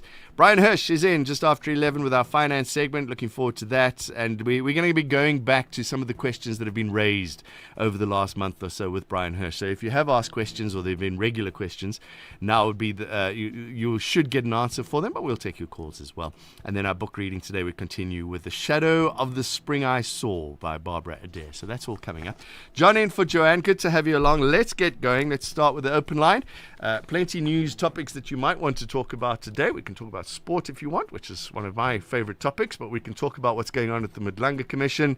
We can talk about the Labour Court and the weather. It's always something that it's one of those topics that nobody's really going to fight about, although sometimes they can. Heavy rain, flooding and disruptive snow expected across the Eastern Cape and KZN. If you're in that vicinity, let us know what it's like. Is there snow where you are? I see some of the mountain tops might be getting their icing on top of the mountains. 086 000 2032 is the phone number. Say it again, 086 000 2032. Voice notes always open as well on 0614 104 107. You are listening to John Gericke on SAFM. Right, let's get into it. First text message coming through already, wanting to talk about the Madlanga Commission. It says here from Nkosi, it's clear now why IDAC Matlala deal collapsed. They probably wanted him to give them something to implicate Masemola and General Khumalo, judging from what they did to Surge, says Nkosi. Where are we starting? Let's go to Lasiba. Can we get Lasiba on the line? We can. I'm not going to push the button. Lasiba, go ahead. What do you want to talk about this morning? Good morning, John, and good morning to your listeners, and thanks for taking my call. I just want to talk about the press briefing by the ANC General Secretary Fikile Mbalula yesterday. I must pass this message to the leadership of the ANC, in particular the NEC, that on the ground there is a lot of resistance from the branches of the ANC. They find it difficult because they gave them the guidelines that they were giving them the direction how to select a councillor candidate for upcoming municipal elections. During the process, when the branches of the ANC were nominating these councillors in terms of their processes, they issue a circular that is changing the whole system. So branches of the ANC they are now saying it is going to be very difficult for them to campaign a candidate that's not selected and supported by them, that is being supported by ordinary members of the community with the members of the other opposition parties involved. Some of these members, they can't even read and write. So how are we going to expect those individuals to provide oversight on complex governments such as municipalities, making sure that there is a service delivery? Hence, we see the Minister of Finance withdrawing the fund. It's because of incompetent councillors that have been processed without checks and balances are there as a candidate, and we need to elect them. So branches of the ANC, they find it very difficult to support someone they don't even know where it's coming from. He does not even understand the culture and tradition of the ANC, John. And it's getting difficult, but it's not so late. They can go back, review this thing, and do the right thing, and make sure that the councillors that eventually register with the IEC are popularly known within the ANC. They understand the ANC, and they understand even the policies and the regulation of the municipality. When we ask them, what do you know about the Municipal Finance Act, municipal structures, etc., they know nothing. How are they going to make sure that service delivery is provided? All right, let's take a step back, right? So obviously the current system's not working. Can we agree on that? It's not working. It's not working, but the problem is for them to interfere with the system, because the guidelines were saying, let the community decide. But the branches of the ANC, eventually, they must make sure that whatever community decided, it's in line with what required by the ANC. Now there was a circular that was sent to say the community decision is a final decision. This has got nothing to do with members of the ANC in their final BGM. And this is giving a lot of problem to the branches of the ANC. No, those communities are not coming forward to campaign for this candidate. They participate in the process. Now they expect the branches of the ANC to campaign for the person that they don't even know. How are we going to make sure that these people will follow the instruction of the ANC once they get to the council? It's going to be very difficult. So do you feel, Lesiba, that the whole idea of just how democratically elected ANC officials are is falling away? No, the problem is when you check, John, in an area of VD of 6,000 registered voters, only 300 people participated in this process, and we say it's a community popular vote. How can we leave 5,700 people outside? Why they did not come to participate in the process of the ANC? It is because they had the names that were touting there are not the name in line with what they need. They are not competent. They are waiting for opposition parties to register the candidates that are competent. They are qualifying. They've got the prerequisite requirements such as academic qualification. We can't have a councillor who cannot read and write and expect those councillors to provide service delivery to you. So upcoming 5 years is going to be very difficult. That is why the minister is having problem of finance, is having problem with these municipalities. There is no service delivery because they don't know their responsibilities in municipalities. I'll give you one example. Quickly. Can an NEC say to the ANC, go to parliament, allow members of the parliament to elect any person as the president and the speaker of parliament without giving instructions? They will never do that. But they're expecting the branches of the ANC to support person. They call him anonymous. How can I campaign for the anonymous? The person who I don't even know where it's coming from, which qualification does he have? So it's very difficult for branches of the ANC to campaign in this regard. All right, Lesiba, thank you very much. Lesiba, unhappy with the way the ANC are electing their candidates now for the local government elections. Speaking of those elections, Monday, what do you want to talk about? John, about these elections. Yes. John, stop being controversial or polemical. You are an adult now, so you won't be having a problem doing this show, right? You can have a bioplus or something of that sort. Anyway, John, these municipal elections, I think I'm going to be doing a service to South Africans who will be voting like myself, right, on the 4th of November. Now, John, as I'm talking, you can be looking in your computer as to how many parties have we got now. And I'm sure still counting if the election is not closed yet, the balloting, right? And I think, John, there are too much of them, right?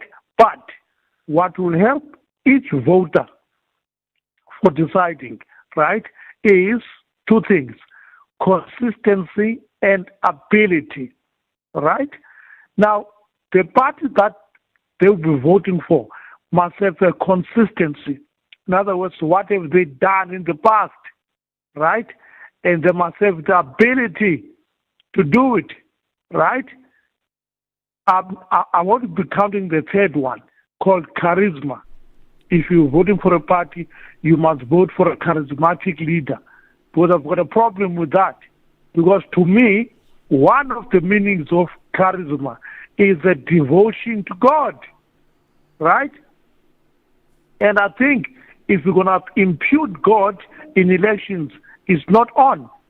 Any leader who's charismatic, warning, God has warned you.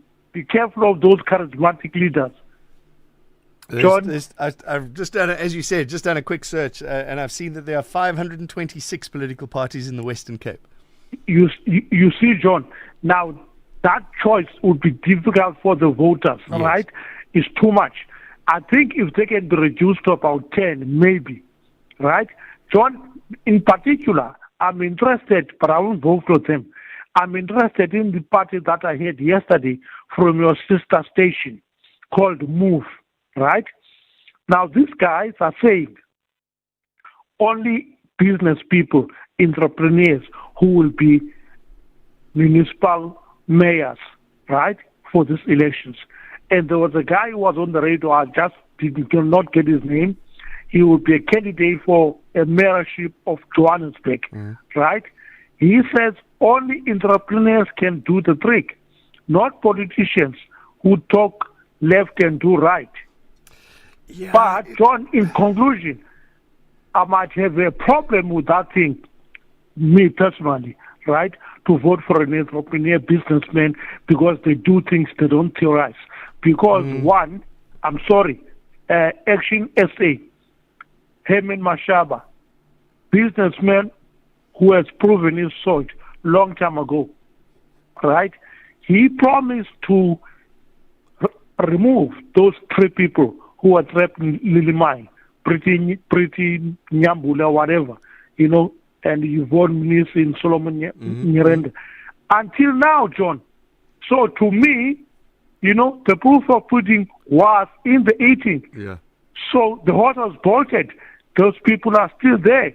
All John, right. good morning. Odette, thank you very much. Also, maybe we've learned a lesson from Donald Trump as well. Wasn't he an entrepreneur? Might not have been a successful one, but he had lots of money. Have we learned the lesson there? 086 000 2032. Takatayo, we're coming to you after. Takatayo, we're coming to you after this. The pain of losing a loved one is never easy. At Clientele, we understand that burying loved ones with dignity truly matters. Our funeral plans pay out cash within just 24 hours, and you receive 200 Rand airtime when you claim. Plus, we cover up to 13 people on one plan. SMS SAFM to 48031. That's 48031. Clientele Life is an authorized FSP and licensed life insurer. T's and C's online. Standard rates apply. Join us this Thursday evening on Top Billing as designer Erica Skalkfake renovates her own home. Metro FM DJs Muesli and Scoop share the secret to their new show. A Carlitsdorp artist inspires a Paris fashion house. And Michael joins Dylan Lewis on a tour of his sculpture garden.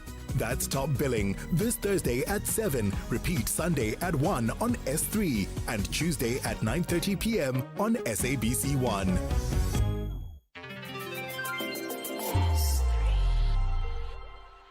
Experience the magic of world-class ballet at the International Winter Ballet Gala. That's happening at the AfriForum Theatre in Pretoria this Friday, day after tomorrow, 31st of July, day after tomorrow. Featuring international stars from the Bolshoi Ballet, acclaimed Cuban artist and South Africa's finest dancers. The spectacular one-day events, performances at 3 o'clock and 7 o'clock. You can book now at TIXSA, TIXSA, or AfriForum Theatre directly. SAFM values your views. Be an active citizen. Talking about anything you want to talk about this morning, 086 000 2032. We'll take some voice notes later on as well in 0614 104 107. Takatayo, what do you want to talk about this morning? March and March. Good morning, yes. I want to talk about March and March. John, always when the South African citizens take actions about the illegality in our communities, the African countries, they turn against us. And my big question is, I remember Mr. Donald Amula, he was in Nigeria. I think they will have some convention with the president of Nigeria. After we are already threatened by Nigeria and Canada that they are going to close the businesses of South Africa, that in that country. I'm talking about the legal businesses, whereas in South Africa we're concerned about the illegality. My big question, what is their contribution whenever they knowing that their people are in South Africa, because these people, they are just putting a burden to South African government. Instead of blaming South African government of xenophobia and all those names they're calling us, what is their contribution? Because they know that their people are here. And we've said long time that we only want people in South Africa with critical skills. We cannot allow people to come and sweep streets in South Africa, being petrol attendant, all those things. So what are those countries doing to stop illegal people getting into South Africa? Because they're coming from a destination. They are coming from a destination, John, and you ask yourself, how did they manage to leave their country to our country? It means if they are also assisting them to come and flock our country so that we can be bankrupt like the other African countries. They might have left the country legally, but have got into South Africa illegally. That is a possibility. It is hard because when we go into their countries, it is hard to go there. All right, so you want to know what are the African countries doing to stop the illegal immigration into South Africa? Relatively good question. No, we're not going to do that one. Let's just put that one onto hold again. Let's go. Where are we going to the top? Bonakele. Yeah, I don't know where we're going. Are we going to Bonakele? Let's go to Bonakele. 086 000 2032. Go ahead. Bonagele from Cape Town, forward to a long time no speaking to you. Hey, John Ferreira. It's been quite a while, but listen, I want to talk about these two parties who joined it's the EFF. In fact, the first party to challenge the ruling, the High Court ruling Cape Town regarding the president. You know, the two parties who joined ATM is EFF and MK Party. So they rushing to the Constitutional Court to challenge that ruling. So what I really would like to know, what if they come up there, they're getting a zero, so to speak. So they're going to get what I can say, they're going to be referred back to Parliament, and the Constitutional Court will just tell them, we said go to the Parliament, do this, so why do you come back now? So why don't you wait? What is this that you are rushing for? That's the question I would like to know. And the other thing, in fact, the last point I wanted to say, so they're going to eat a humble pie, so to speak, I can suspect. Who's going to eat humble pie? There's nothing is going to, they're going to, those three parties rushing to the court regarding the issue of the president. So you understand what I'm trying to say? Yeah. So they're challenging, just so I understand it, they're challenging the Constitutional Court, which is always a very difficult thing to do. Absolutely, because they've been instructed what to do. Yeah. But the president exercised his right, going to the High Court in Cape Town. That's why they said no. They can wait. The impeachment cannot start now. So they can do whatever they want to do, but the review, so to speak. Yeah, that is what I'm trying to say. It's interesting. So, I did an interview on this the other day, and Parliament are getting to a point. They're doing all the preparation. They're lining up the lists. They're getting all the witnesses just to that point before they actually start the processes. So yeah, everything is kind of on hold at the moment, but yeah, it'll be fascinating to see where this goes, Bonakile. But Exactly. Thank you very much. And the last point, I want you, if it's not JJ, to invite Ngizwe Mchunu and Phakela Mthakathi, those people who were front runners of this march. You remember? Mm-hmm. So because I'm checking something, I heard Ngizwe Mchunu and others that they're fighting there. So they're probably disappointing South Africans who were actually seen to be the one who were front runners of chasing out these foreigners, so to speak. You understand? So as to know what is going on. What is it that is going on? What is the fight between them? You understand? Yeah. Because I strongly believe Mkhulu's saying we can't march forever. March and March has dumped him. He vows to continue his anti-illegal immigration drive after the split. Yeah, it'll be interesting to see which way and what is happening within that movement. All right, Bonakile, thank you very much. Is it Mosquito? Is that right? Mosquito in Umlazi? Yes, it's Mosquito from Umlazi. Hi, John. Mosquito. How's it? Go ahead. What do you want to talk about? I'm Mosquito from Umlazi, but I'm based in Cape Town due to employment. I want to speak to a trustee, madam. I don't know if he's listening. This guy has scored like 3 to 4 own goals this year. First, he called Andre Johnson, Mama Winnie has multiplied. Mm-hmm. But it turns out that Mama Winnie is a disgrace today. Secondly, he called Father Adams, Steve Biko. The other Father Adams from Madanga Commission is a disgrace today. Thirdly, he was supporting the foreigners. And we are going towards 4th of November, we're going to see. And I bet you, when you go to Madanga Commission at first, you think you are a star, you think you are number one on the movie. They let you read your testimony, go to tea time, come back, finish testimony. Come after lunchtime. That is when you will cry. That is when you will cry. And I wish to see Father Adams and Madam at Madanga Commission.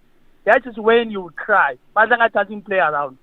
After lunchtime, interrogation, that is where you cry. That is where you concede. That is where I take my point, I concede. So Malema mustn't talk too much. Mustn't shout too much. Father Adams mustn't shout too much. They must go there to Madanga Commission. Let them read their statement. That guy scored his own goal. Malema is also involved with Khan. All the shenanigans are coming out. That is why I didn't want Madanga to continue. And I wish South Africans can contribute 5 rand, 1 rand, 10 rand for Madanga Commission to continue. Because Madanga is doing a very good job. After lunchtime, you cry at Madanga. You cry. Mosquito, thank you very much in KwaZulu-Natal. Yeah, this Madlanga Commission has raised the bar when it comes to the way commissions are handled, the way the commissioners ask just the right question.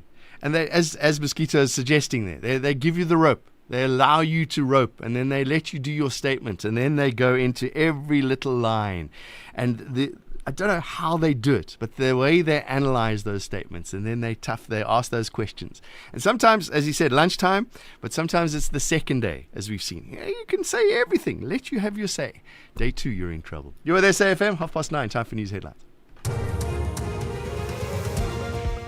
Good morning, I'm Anne Musa. In the headlines, the Eastern Cape Department of Transport has confirmed a fatal collision involving 3 trucks and a light motor vehicle on the N2. Provincial spokesperson Unati Bingoshe says the N2 remains closed to traffic as the scene is still active with emergency personnel and investigation operations. The Democratic Municipal and Allied Workers Union has started a 3-day sit-in protest. Demonstrators are demanding an end to outsourcing services, job insecurity and alleged unfair dismissals. And Parliament's impeachment committee is meeting this morning, this as it experienced a setback last week after the Western Cape High Court granted President Cyril Ramaphosa's urgent bid to stop the oral testimony or public hearings of the committee. I'll have details on these and other stories at 10. The Daily Discourse. More than talk, real understanding. John Cherokee in for Joanne. Good morning to you. It's 29 minutes to 10 o'clock. Rob Quintus coming up in a moment. He's the MMC for Mobility of the City of Cape Town. We're going to talk about their new electric city buses that are making their way around the city.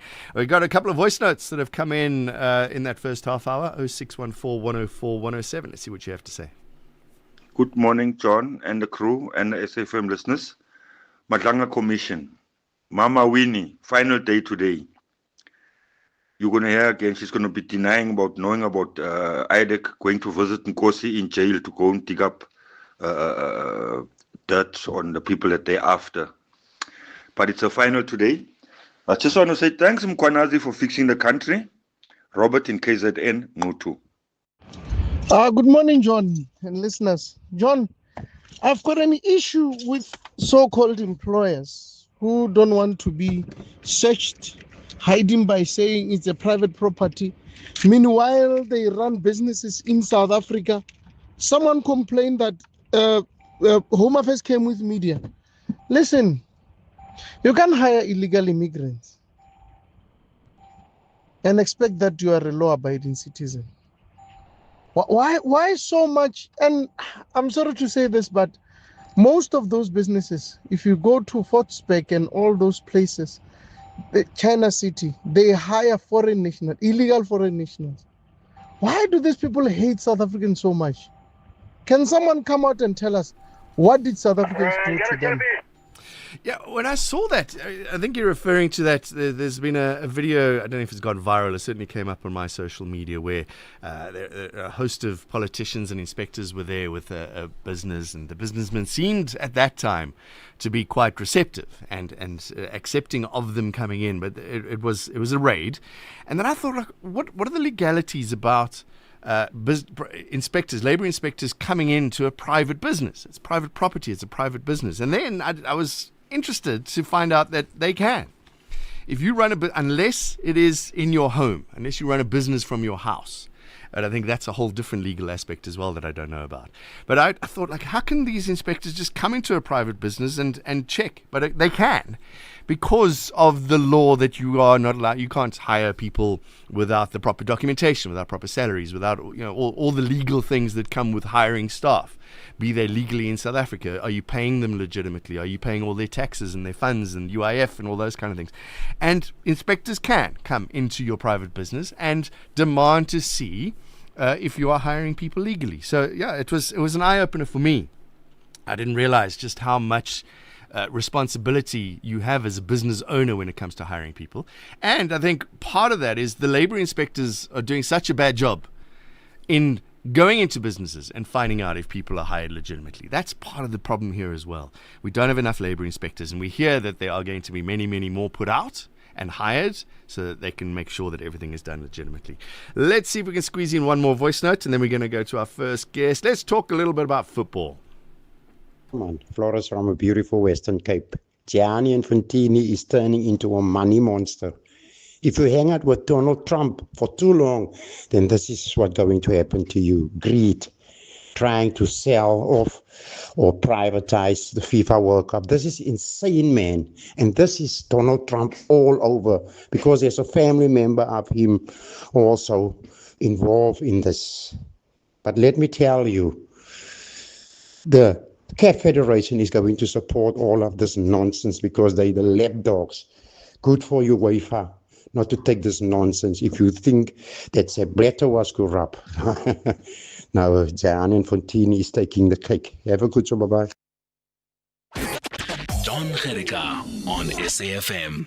All right, let's get into our first topic of the day. It's the new electric MyCity buses that are in the city of Cape Town. Rob Quintus is the MMC for Mobility in the city. Rob, thank you very much for joining us. Good morning. A very good morning to you, and thanks for having me on the show. I love that you've named the bus Evie. I like anything that has a name, but it could have been Bussy McBusface or something like that. Evie, pretty simple name. Yeah, it is, but it has quite a few a different sort of resonance with it. Number one, Evie is just a very relatable name for anyone across any of our communities in Cape Town. Number two, Evie is the first of her kind, as in the biblical Eve. And thirdly, she is an electric vehicle, which is an EV. So the name's quite loaded with some really positive stuff. Talk to us what this means, putting electric buses on the roads. So, look, firstly, we're not the first bus company in Cape Town to be operating. Golden Arrow Bus Services has been operating with the electric fleet for about a year or more. But remember, as government, we go through a whole lot of Municipal Finance Management Act hoops in order to get where we want to be. So for us, it's a very big deal at my city in Cape Town to finally have electric fleet on the roads. So, that's number one is an achievement for us. Number two, it's important because, as we go into this pilot with the fleet and test it under the various conditions further, we're going to be able to get a better idea of, what that means in terms of operational costs down the line. And, I believe that those will be significant in terms of reductions for running fleets. If we're not dependent on a fluctuating diesel price, which is, of course, very vulnerable to shocks and stresses in the Middle East and other regions. So, that in time will be able to inform us how to manage our revenue and fare systems in a way that we can pass that down to commuters along the line. So that's good news for commuters. And, of course, for our carbon emissions and our 2050 goals and aspirations, that will certainly go a meaningful way to, contributing towards bringing those fossil fuel gases down in Cape Town. And, it's a positive story and a positive win all round. Will it be cheaper for commuters? So over time, we're going to be able to have an idea as to what that looks like, bearing in mind that we have ordered our first 38 of these Volvo electric buses, and pending funding and the necessary grants from national government to procure more fleet. The more fleet we have running on that the electric system, then our cost efficiencies are going to be able to reflect that, and then of course that will be able to get passed down to commuters over time. It's a far more stable form of running the buses as well in terms of electricity.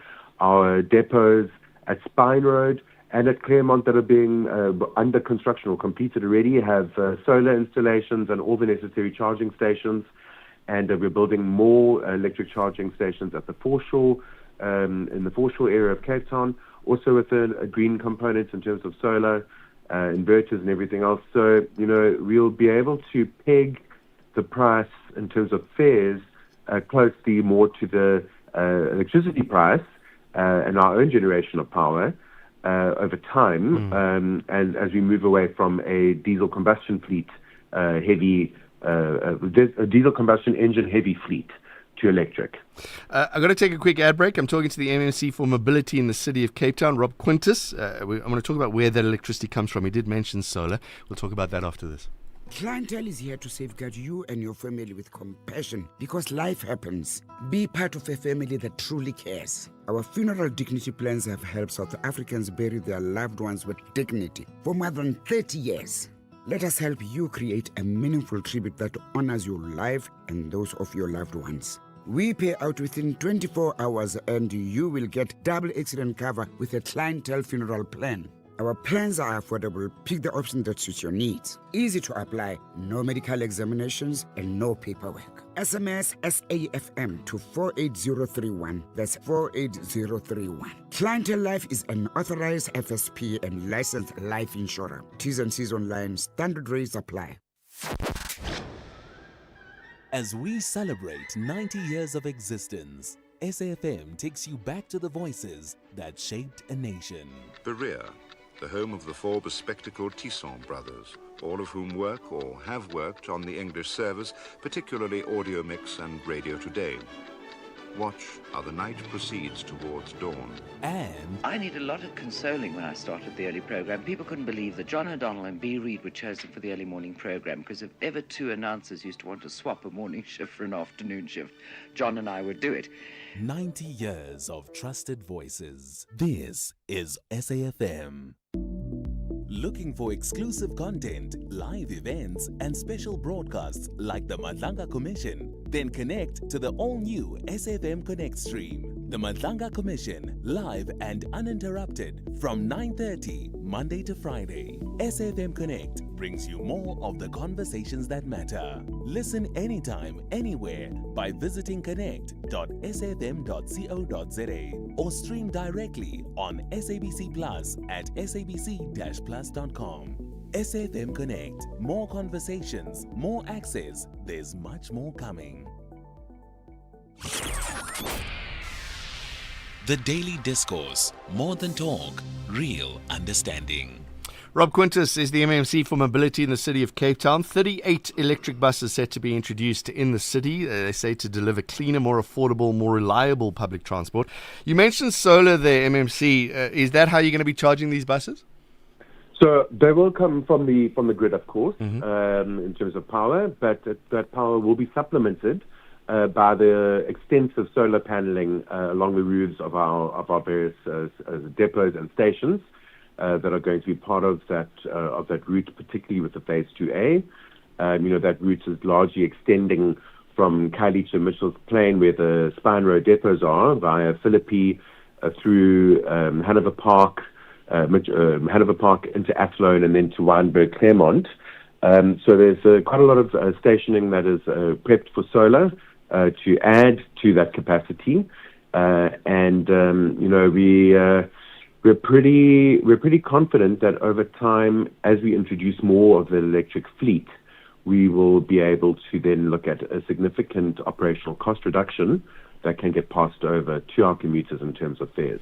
The city of Cape Town is very spread out. I'm just thinking of the distances that my city buses must do in a month, forget a day. Can electricity handle all of that? Yeah, so we've done our first initial piloting with EV, and the idea is to never, the buses are not going to be able to run, I think if they're below, I think it's 25% of battery power. So of course we have to work, that's part of the piloting, is to look at that scheduling and operations to ensure that vehicles are able to return to stable, so to speak, where they can then have the commensurate amount of hours necessary to recharge and then be able to be used again later in the day in terms of the operation. So remember, it's not one bus running the entire day, it's several buses running on one route. So it's a bit of a logistics workout that people far more intelligent than I am work on and plan for to ensure that, we take into account that to charge a battery takes significantly longer than, say, filling up with diesel. So all of that logistics is taken into account as this pilot goes on. The more of the buses we bring into the fleet, the more agile they are as well. That's just as part of the process. Of course, I must say, we are engaging national government around our very serious concerns around the diminishing public transport network grant fund, which is a capital-heavy fund, and of course it's capital funding that's used to procure buses. Yeah, obviously you've done cost analysis, right? Because I've been looking at electric cars. The cars are more expensive. The sales pitches that it'll save you money over time. Servicing is cheaper. All those kind of things. You looked at all of this, or is this still part of the process? No. So all the preliminary work. Remember, we didn't decide a month or two ago to go out and buy a bus, and here we are with it. You must, as I mentioned earlier, the Municipal Systems Act and Finance Act especially, require a lot of legwork before we get to actually have that delivery. So we've been working, I've been MMC now for 5 years. We've been working for, the majority of that time on doing all the necessary homework before even getting to the stage of saying, okay, let's bring a bus onto the road and take a look. So now it's not really a case of saying, is this viable? Is it a good cost reduction? Is it going to be efficient? We kind of have those answers already. We work extensively with global partners in terms of best practice and learnings. So now it's really a case of fine-tuning those learnings on the road with the fleet we have procured so far already, and to test it under our conditions, Cape Town's topography, our climate, all the different aspects that makes Cape Town versus Stockholm, where Volvo's headquarters are. And we are not just really for an operational and logistics and efficiencies perspective doing the testing, But remember, it's all about scale. So the more of these vehicles we have, the greater those cost efficiencies become. And then there's where you start seeing that sweet spot where that can be passed over and handed over to our commuters in terms of savings for them as well. I'm going to take a voice note. So just a quick answer if you can, MMC. You said, what's the 38 buses that are coming out? How many My City buses are currently on the road? So our fleet currently comprises around about 350 vehicles. Okay. And that's for existing Phase 1 network, I must just add. That is not including Phase 2A, which is going to require about 200-odd vehicles as well.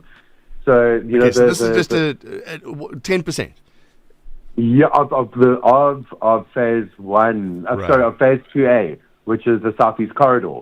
So that is really where these fleets is largely is being purchased is for that new extension of the My City network. However, in saying that, we will allocate some of that fleet to the existing N2 Express for Mitchells Plain and Khayelitsha, as well as to Atlantis. Okay, we got a voice note on this? John, good morning. I'm listening to your conversation with the guy there talking about electric buses. He is so proud. That man is proud, saying they have ordered 58 buses. What type of a nation that always ordering? I heard some years back there was a electric bus in Venda that was developed by black people.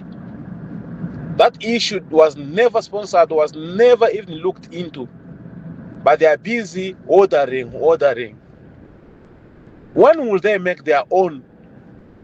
Electric cars, vehicles are not as hard as combustion engine. Why can't at least Africans make their own? Why? JCK in Johannesburg. Interesting question there, MMC. Is it time for South Africans or Africans to make our own buses? 100%. The private sector needs to step in and do whatever it can if the market is appropriate. I must just say, though, the batteries, the Volvo batteries, are imported, but the vehicles are actually assembled here in South Africa. They're actually assembled in Johannesburg. So, manufacturers need to decide whether they want to make that kind of an investment, and of course, it would be welcomed. It would significantly reduce costs. We must remember that even now we have engaged at a very peripheral level with Treasury and Transport around this, but the city is not immune to having to pay import tax on an electric vehicle. Now, my thinking as MMC in Cape Town is that if a vehicle is being purchased for public benefit, it should be exempt from import tax on which is heinous on electric vehicles, as we all know. That's one of the significant cost drivers for purchasing electric vehicles, is that they're all imported. But thankfully they are assembled. Our buses are being assembled here in Johannesburg, and they're brought down to Cape Town. And may that industry grow to the point where we can actually have locally manufactured batteries and buses that would significantly reduce costs for both private vehicles and public use vehicles. All right, we're going to leave it there. Rob Quintus is the MMC for Mobility in the city of Cape Town. 38 new electric buses hitting the streets of the city. Some voices fill a room, others echo across generations. So I was one of quite a large group of, of police officers, men and women, black and white, who were assigned to protect Madiba, and that's what we did. And we were one of the members of that unit, loved him, and would have done anything for him, and we took our job and our responsibility very seriously. Through the voices, moments, and conversations that help shape our democracy. Reflect, remember, and continue the conversation. Only on SAfm. SAfm. At the current rate that unemployment is increasing, and parallel to that, we have more and more graduates also graduating, but we have no way to fit the graduates. We have no way, why? Because the focus is on school and graduating, but there isn't, especially in the business sector, there isn't any growth and there isn't any injection from the government to say, hey, let's rather expand sectors so that we can handle the capacity. The Central African Republic gained independence in 1960, a country rich in resources yet deeply affected by instability. Agriculture and mining support the economy, but decades of conflict, political unrest, and humanitarian crisis have shaped daily life. This is what we are becoming. SAfm, leading the conversations that move us. You are listening to John Gericka on SAfm. John in for Joanne, good morning to you. Let's talk about, I guess this is related as well. South Africa is approaching a major energy challenge. Sasol is expected to reduce gas supplies to customers from 2028. A whole lot of issues around that. Dr. Davies Tsiyaki is an energy specialist from Africa International Advisors, given a lot of warnings about this. Doctor, thank you very much for joining us. You say this is massively going to affect our GDP and jobs. Yes, no, thank you, John, and good morning to the listeners. Yes, it's going to affect the GDP for the country because currently the gas supply we get from Mozambique, Pande Temane, accounts for about 5% of GDP. So that's the activities that are happening in South Africa, and it's got a direct impact. And it's got a direct impact on the direct jobs and indirect jobs. About 500,000 jobs are at risk. Yeah.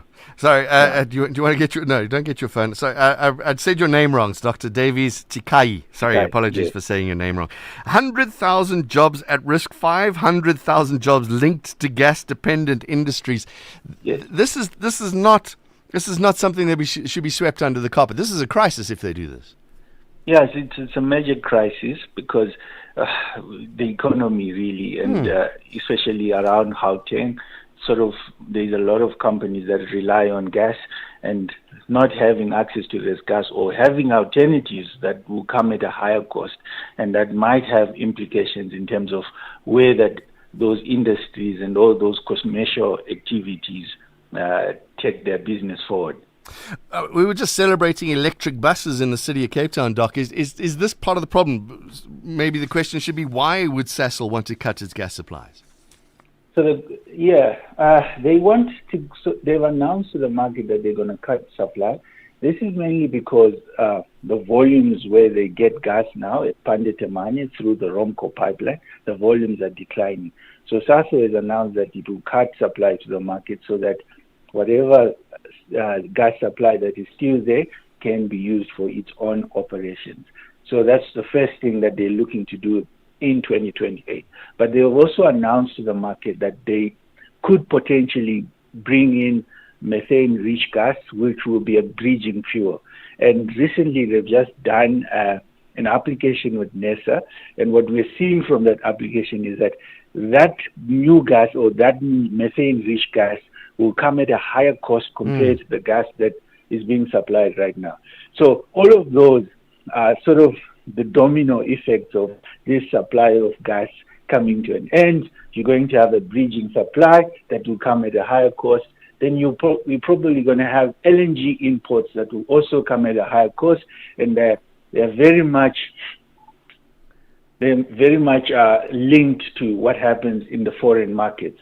So all of that brings an exposure that industries and commercial factories were not seeing from us.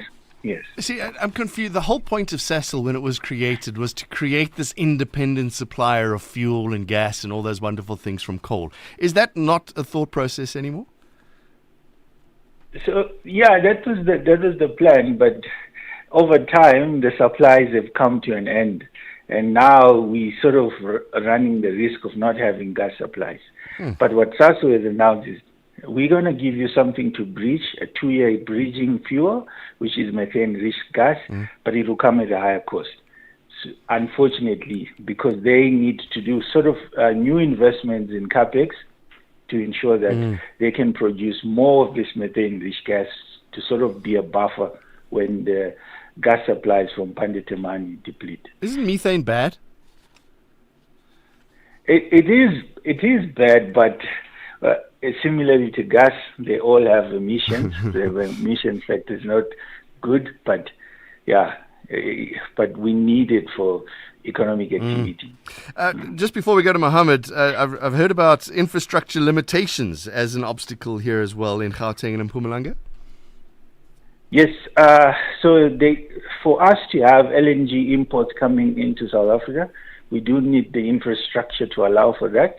There are two terminals that the country is looking at right now. So there's the Richards Bay Z terminal and the Matola terminal. The Richards Bay Z terminal, you need that terminal to be built. You need the reversal of the Lily pipeline so that gas can reach the inland demand nodes, which is your Mpumalanga and Gauteng. The Matola terminal, you need sort of an anchor tenant or an anchor demand, which has to come from gas to power, so that the economics of LNG to South Africa then work. Let's go to Mohammed. Quickly, Mohammed, I've got a couple of minutes. Go ahead. Morning, gentlemen. Nice program. I need to know from Dr. Davies, there was a very big gas find in Mpumalanga around the Volkskrus Wakkerstroom area. Do you know how far they are with the development? A French company is busy with it. Can you tell us what's going on there? All right, Mohammed, thank you very much. Also, the gas off the west coast as well, Dr. David Chikai. So, I'll start with the West Coast. So there's been issues around the West Coast. Total was trying to explore there, but there's been issues around Block 11, 12B, and those issues haven't been resolved. And of recent, I think Total has also pulled out of that. The other part is around developments around Mpumalanga. There is still some work that is being done. I know of a Kinetico is doing some work there, but I think the find itself is not enough to sort of mitigate the risk of supply shortfalls, because we're looking at about 120 to 140 petajoules that are required for just to keep the industrial and commercial activities going.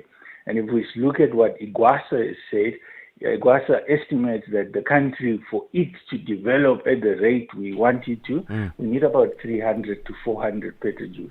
So, so there's challenges around new gas supply, especially from a South African perspective. So what does this mean? Everything, forget the petrol price and the diesel price, this is just going to add to the cost of everything now as well?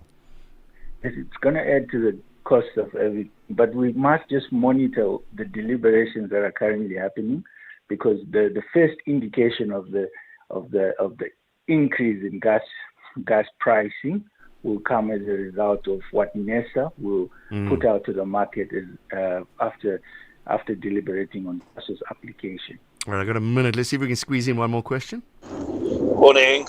Just a quick question. Is it not possible to put solar panels on the roofs of the buses as well? That's quite a big area. Maybe just a supplement. Cheers. All right, it's got to do with the buses. Okay, we'll talk about that as well later on in the show. All right, so bottom line is prices of things are going to go up, because I'm just thinking, bread is made using gas, right? Those are gas ovens. Anything that's cooked generally uses gas. There's gas used in industry as well. This is going to have far-reaching effects besides the job losses that you were talking about. Yes, it's going to have far-reaching effects. So you think of your lubricants, they're all being processed using gas. There's a lot of gas burners that are being used in industry, in Gauteng, in Mpumalanga, and all of that will have a ripple effect and affect the cost of living. And about, you heard us talking about those electric buses. Is putting solar panels on top of the buses, is that a legitimate thing on a side note? Look, I wouldn't recommend that. I think there is other options like battery swapping, which can be more efficient, because what you're looking at, having a solar panel on the roof, the bus is always traveling, and the amount it absorbs changes rapidly, so you don't have a constant intake. But you can try something like battery swapping. So that might be a good initiative. That's a quick way to get the bus on and off the road. All right, we have to leave it there, sadly. Dr. Davies Chikai is an energy specialist from Africa International Advisors. Worrying news coming from the gases, and everything is just related together. Will this cost more? Start tightening that belt. You were there, SAFM. After a moment, after the news, we're going to talk about grey listing. That risk returns to South Africa. There's a new global standard. We're going to find out why. It's 1 minute past 10.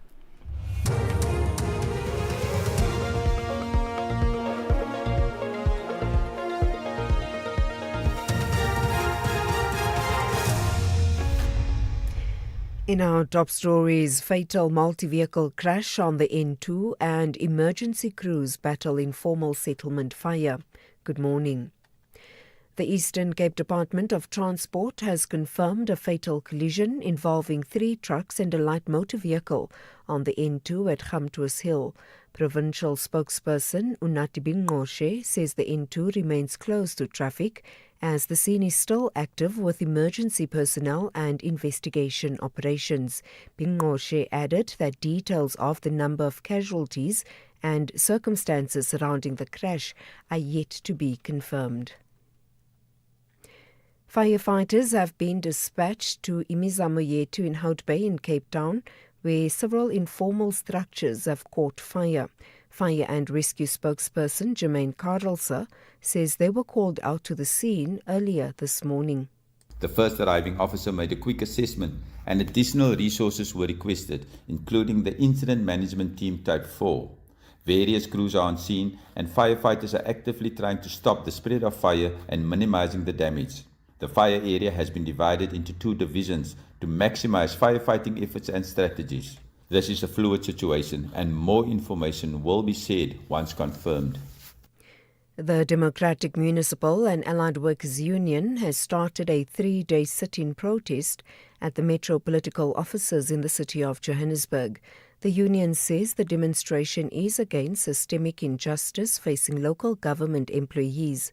Demonstrators are demanding an end to outsourcing services, job insecurity and alleged unfair dismissals. The union's General Secretary Mishek Ntsauba says their action does not worsen service delivery. When you look into the situation in the city currently, in many corners of the suburbs, even in the city itself, in the CBD, there is no service delivery. There are potholes all over, there are garbage all over. So the fact that is because of industrial action of this nature, that is not true. Because if it was true, by now we would have been seeing the city that is clean and the road that is being maintained, because we want to see decent service delivery to the citizenry of the city of Johannesburg. Parliament's impeachment committee is meeting this morning as it works to resolve outstanding issues. This as it experienced a setback last week after the Western Cape High Court granted President Cyril Ramaphosa's urgent bid to stop the oral testimony or public hearings of the committee. The committee was set up after the Constitutional Court ruled in May that Parliament's decision to reject the Section 89 independent panel report was unconstitutional.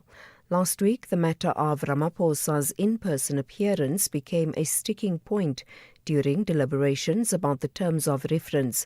The committee also decided to broaden its pool of potential evidence leaders to choose from. It's expected that the committee will finalize these matters today. Opposition protests are taking place across Venezuela to demand democratic elections. They mark 2 years since the last disputed presidential election in which the now ousted Nicolas Maduro claimed victory despite evidence of widespread fraud. Interim leader Delcy Rodriguez has been governing under Washington's watchful eye since U.S. forces abducted President Maduro in January. Supporters of the Vonte opposition movement have taken to the street in several municipalities. Recapping the top story, the Eastern Cape Department of Transport has confirmed a fatal collision involving 3 trucks and a light motor vehicle on the N2 at Gamtoos Hill. For SAFM News, I'm Anne Musa. SAFM 104 to 107 nationwide. Leading the conversation. Pedestrians crossing the road in winter can be deadly, especially on highways. These are no walking zones for a reason. Always use pedestrian bridges and designated crossings, even if it takes a little longer. No shortcut is worth your life. Stay smart, stay patient, and always cross where it's safe. This message is brought to you by the National Department of Transport. Join us this Thursday evening on Top Billing as designer Erica Skalkvik renovates her own home. Metro FM DJs Muesli and Scoop share the secret to their new show. A Karlitsdorp artist inspires a Paris fashion house. And Michael joins Dylan Lewis on a tour of his sculpture garden. That's Top Billing this Thursday at 7, repeat Sunday at 1 on S3 and Tuesday at 9:30 p.m. on SABC1.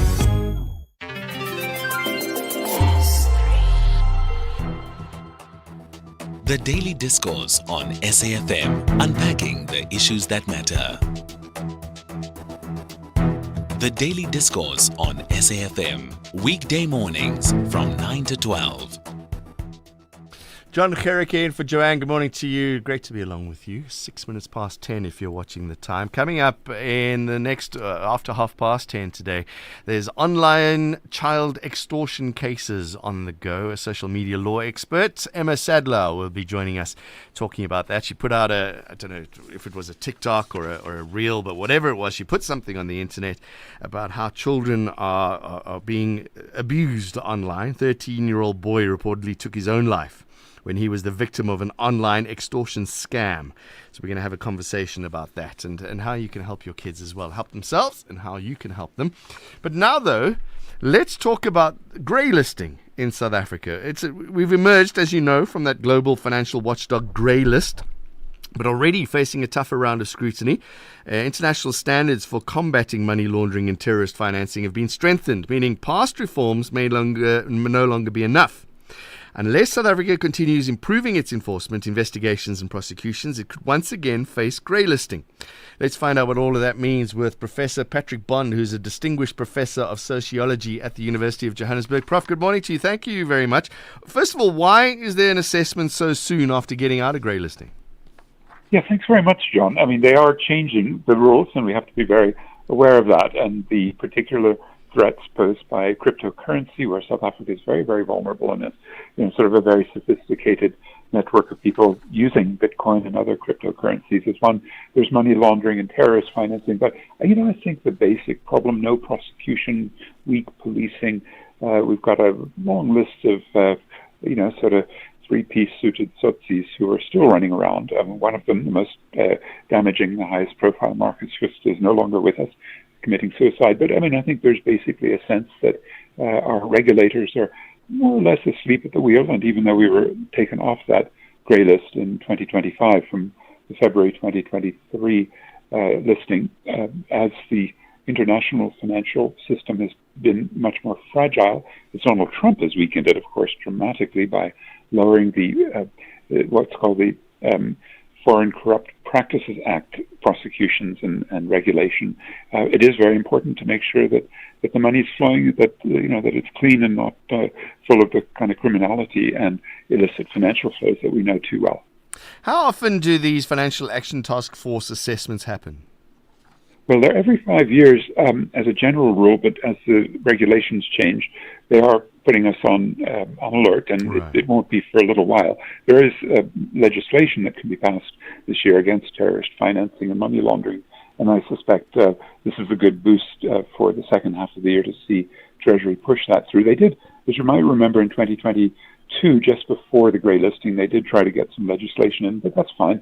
The question is, will it be turned into solid regulations and then prosecutions and with the NPA? So I think the broader context, John, we always just have to remember this is a business community in this country that made a lot of money through a crime against humanity, apartheid, and never paid any wealth tax or retribution. And then in the 2010s, every time PwC, a big consultancy, did its biannual it's called the Economic Crime and Fraud Survey, South Africa turned out number one. In 2020, I think, was the most recent, and it was tied for number 2 as Shanghai behind Mumbai. But our lads in Sandton and Stellenbosch, Mhlanga, Central Cape Town, they are notorious from, the world consultancy itself, very, mired in corruption. Therefore, I trust what they say.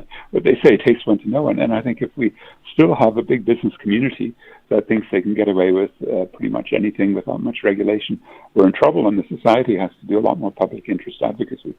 What has changed? I said in my intro that it's now been strengthened. Past reforms may longer not be enough. What has FATF done now?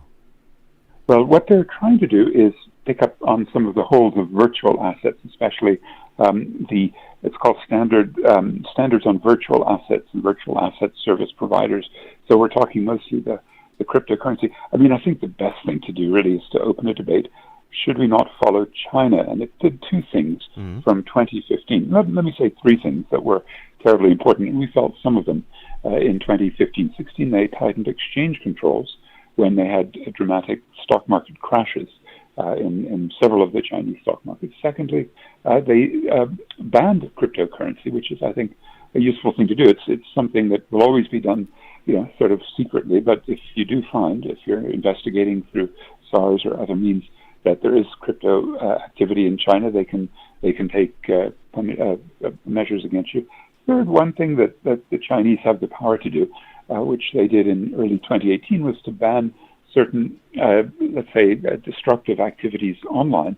And in that case, it was the question of video games that affected a big company, biggest in Asia, Tencent, from which South Africa, your pension, mine, John, took a big hit. I think we lost a third of our value that year because of the crash in Tencent, thanks to the Naspers process investment. So I guess I'm saying it's a very important time for the societies to be able to say exchange controls could be tightened. We should be much more conscious of monetary sovereignty challenges. And maybe the FATF does us a favor by pointing out when Treasury and the Reserve Bank are not behaving as well as we want them to. Isn't it dangerous to ban something, then it just goes underground? Yeah, and that's where, we always worry about the surveillance associated with big data.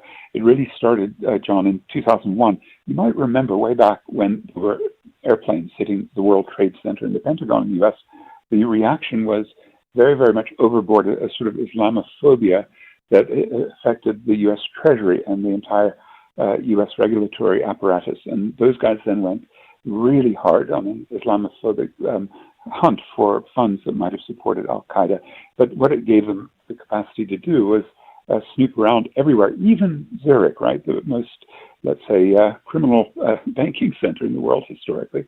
Even Zurich had to open up its books. And so in some ways, by doing something as drastic as a ban on cryptocurrency, on Bitcoin especially, but there are others. I mean, the Trump family had their own ridiculous, cryptocurrencies. And I think that would actually help a society to say, if you're part of an elite in this society and you've been used to getting away with murder financially and you've benefited from apartheid, well, we do have the capacity through surveillance to look at the kind of actions you do. We have a fairly strong exchange control on some respects, but it has been weakened.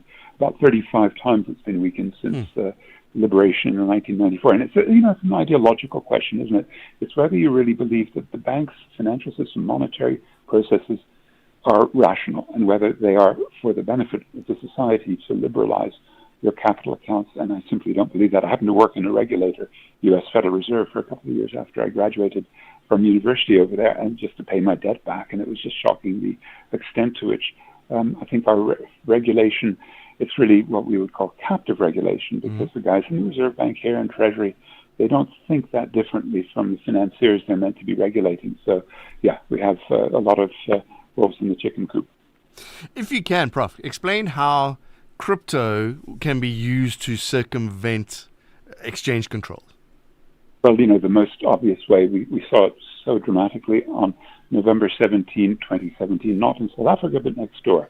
And there was such a blip that day because of the coup against Robert Mugabe, and it just meant that the whole African crypto terrain suddenly was ratcheted up by the fact that wealthy Zimbabweans were just basically externalizing their wealth as fast as possible through just with their credit card systems. It was a difficult time there because they were tied to the dollar. They didn't have their ZiG, their new gold-backed currency. But I'd suspect that with our liberalization and the ability to use a credit card anywhere, you simply buy crypto to get your money out of South Africa if things look rough for you.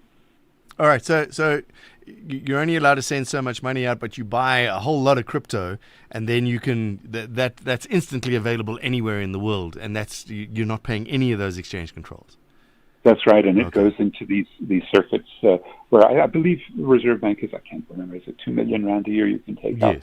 But it's also on on your travel accounts and all the rest. So, I mean, we've only got really 5 big banks that they could be, looking into a little bit more carefully to see, well, is there in specific cases, and we know that there are incredibly wealthy people in this country moving money in and out, and they're basically engaged in all manner of illicit activities. So the illicit financial flows from South Africa are known to be about the worst in Africa in absolute terms and very high in relative terms too. If I want to buy crypto these days, through legitimate exchanges, I still have to go through the whole FICA process. So people will know if my money is being sent to wherever. Isn't that controlled enough? No, I don't think so. I think actually using VPN, you just do anything you like offline, right? See, I don't have a criminal mind, Prof. I don't either, and I really wish we had some much clearer prosecutorial power to make these guys sweat a bit more. But when you've got guys, who's the most famous, the richest in the world, who grew up here, went to high school in Joburg, and he learned his tricks at the Wharton School of Business, where I happen to have also gone. We're talking about lads who really are not interested in the public interest in serving our state and our sovereignty. My guest is Professor Patrick Bond. We're going to get a little bit deeper into this as well. He's the Distinguished Professor of Sociology at the University of Johannesburg. We're talking about global finance watchdog's grey listing. South Africa facing more trouble ahead. We'll continue this conversation. First, a voice note on 0614 104 107. Good morning, John, and your listeners, guests there. This is Ms. Joseph from Randfontein. John, I believe that grey listing is very possible because if you look at it, there is massive outflow of money, through spaza shops, because most of these spazas are not regulated, they are illegal, even as the owners thereof, and also there is money that is happening through illegal mining and illegal, rather drugs and other transactions that are happening in this country. That money, whose money cannot be accounted for. So that thing has to be done all the time. Mr. from Randfontein, thank you. Yeah, Professor Bond. Didn't even think of that. We're talking about crypto a lot, and all the cash monies. And the spaza shops are certainly dominating, and there are syndicates and very, I suppose, impressive buying collectives at lower prices. That's why they've sort of wiped out local spaza shops. But the networks from especially Somalia, Sudan, Ethiopia, Bangladesh, Pakistan, India, a little bit of China, those are impressive. But, let's put it up against the real money, which, for example, our Public Investment Commission corporation has been fingered for, and Patrick Lamini, the CEO, is on forced leave, and the Deputy Finance Minister, David Masonda, was forced to resign just in the last week or so. So think about the big investments that they made that have just gone up in smoke. Steinhoff, that big Marcus Huster's firm, 30 billion rand probably lost there. IO Technology, a Pulse survey, 3 billion. Daybreak Food, 2 billion. Kilimanjaro, 1 billion. We could go on, but this is really sick when it's the biggest fund in Africa by far, about 3 trillion rand. And when you see, people with long-standing careers like Lamini, who was the head of the Development Bank of Southern Africa, apparently engaged in the sort of activity. Now, he doesn't have his fingerprints on the companies I just mentioned. These were 5, 10, 15 years ago. But when we don't have sufficient control over the single largest fund, because of, I think, this mentality, just get rich quick. And we saw Dan Machila, Dirk Schreiber, Mitshepo More, Will Koza, some of the big names in investments, and they're all implicated. KBC Jonas, Christo Visa, these guys basically on the board or somehow implicated in one way or another in the losses that a big government employees pension fund manager. It's just shocking. My guest is Professor Patrick Bond. We're going to continue this conversation. We're going to find out what all of this means to you and I in our pockets. With the ever-changing financial landscape, it can be difficult to make sense of all the moves at times. Join me, Jimmy Moyaha, on the SAFM Market Update with MoneyWeb, Mondays to Thursdays, 6 to 7 p.m, as we break down the key market trends, top financial stories, and smart investment insights, all in one place. It's everything you need to stay financially informed and ahead of the curve.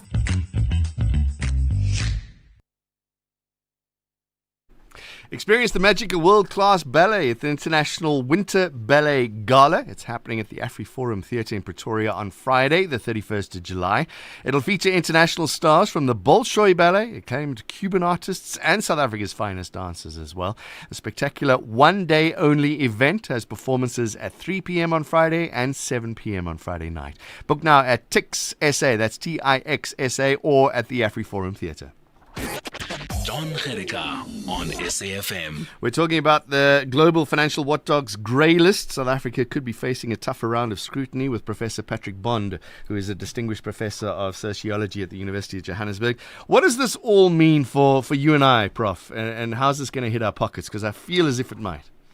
Yes, I think the big question is the flows of funds coming in and out, because when you do get grey listed, then there are a lot of investment funds around the world that say, well, we're not going to put anything into rand-denominated securities, government bonds, until they sort that out, because, in fact, there's more scrutiny when you're dealing with a South African bank. But I think that might be a good thing. Can I just say why to be grey-listed in our own environment to reduce the amount of speculative hot money flooding around might be good. We have a very, very overvalued stock market. The world's stock markets are terribly overvalued, with the AI companies, just a half dozen, really responsible for the vast amount of the capitalization. And they have a very interesting indicator, the Buffett indicator, named after Warren Buffett, a U.S. investor. And that's the market capitalization divided by the output of the economy, GDP. And when you do that, you see South Africa consistently among the top 3 in the world. And you could take away Hong Kong, because it's integrated into China now, so it's not really that high. And Saudi Arabia is just one company, Aramco. So really, South Africa has been the most bubbly stock market. I don't think that's healthy. I think when you've got a capital strike, that is fixed gross capital formation by the private sector at its lowest records, around 13%, doesn't even cover your wear and tear in many cases. And then when you've got relatively high foreign debt, we're about $200 billion, 42% of GDP. That's where we were in 1985 when PW Botha defaulted. If you recall, September that year, it led to a big crash of confidence between business and the state, and then the end of apartheid, because the business leaders went to visit Oliver Tambo, Chris Hani, Joe Slovo, Thabo Mbeki in Zambia. And you kind of sense there may be some of those breakpoints.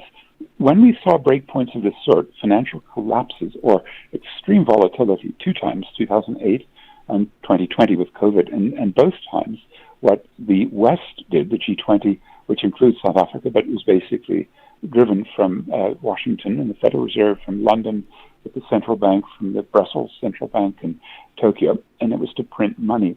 Will they be able to do that again if we see another crash? If the war continues, oil prices, they're zigzagging all over, but if they resume triple digits per barrel, then, we might see this sort of, let's say, the need to put on exchange controls quite tightly to avoid this sort of contagion of financial collapse.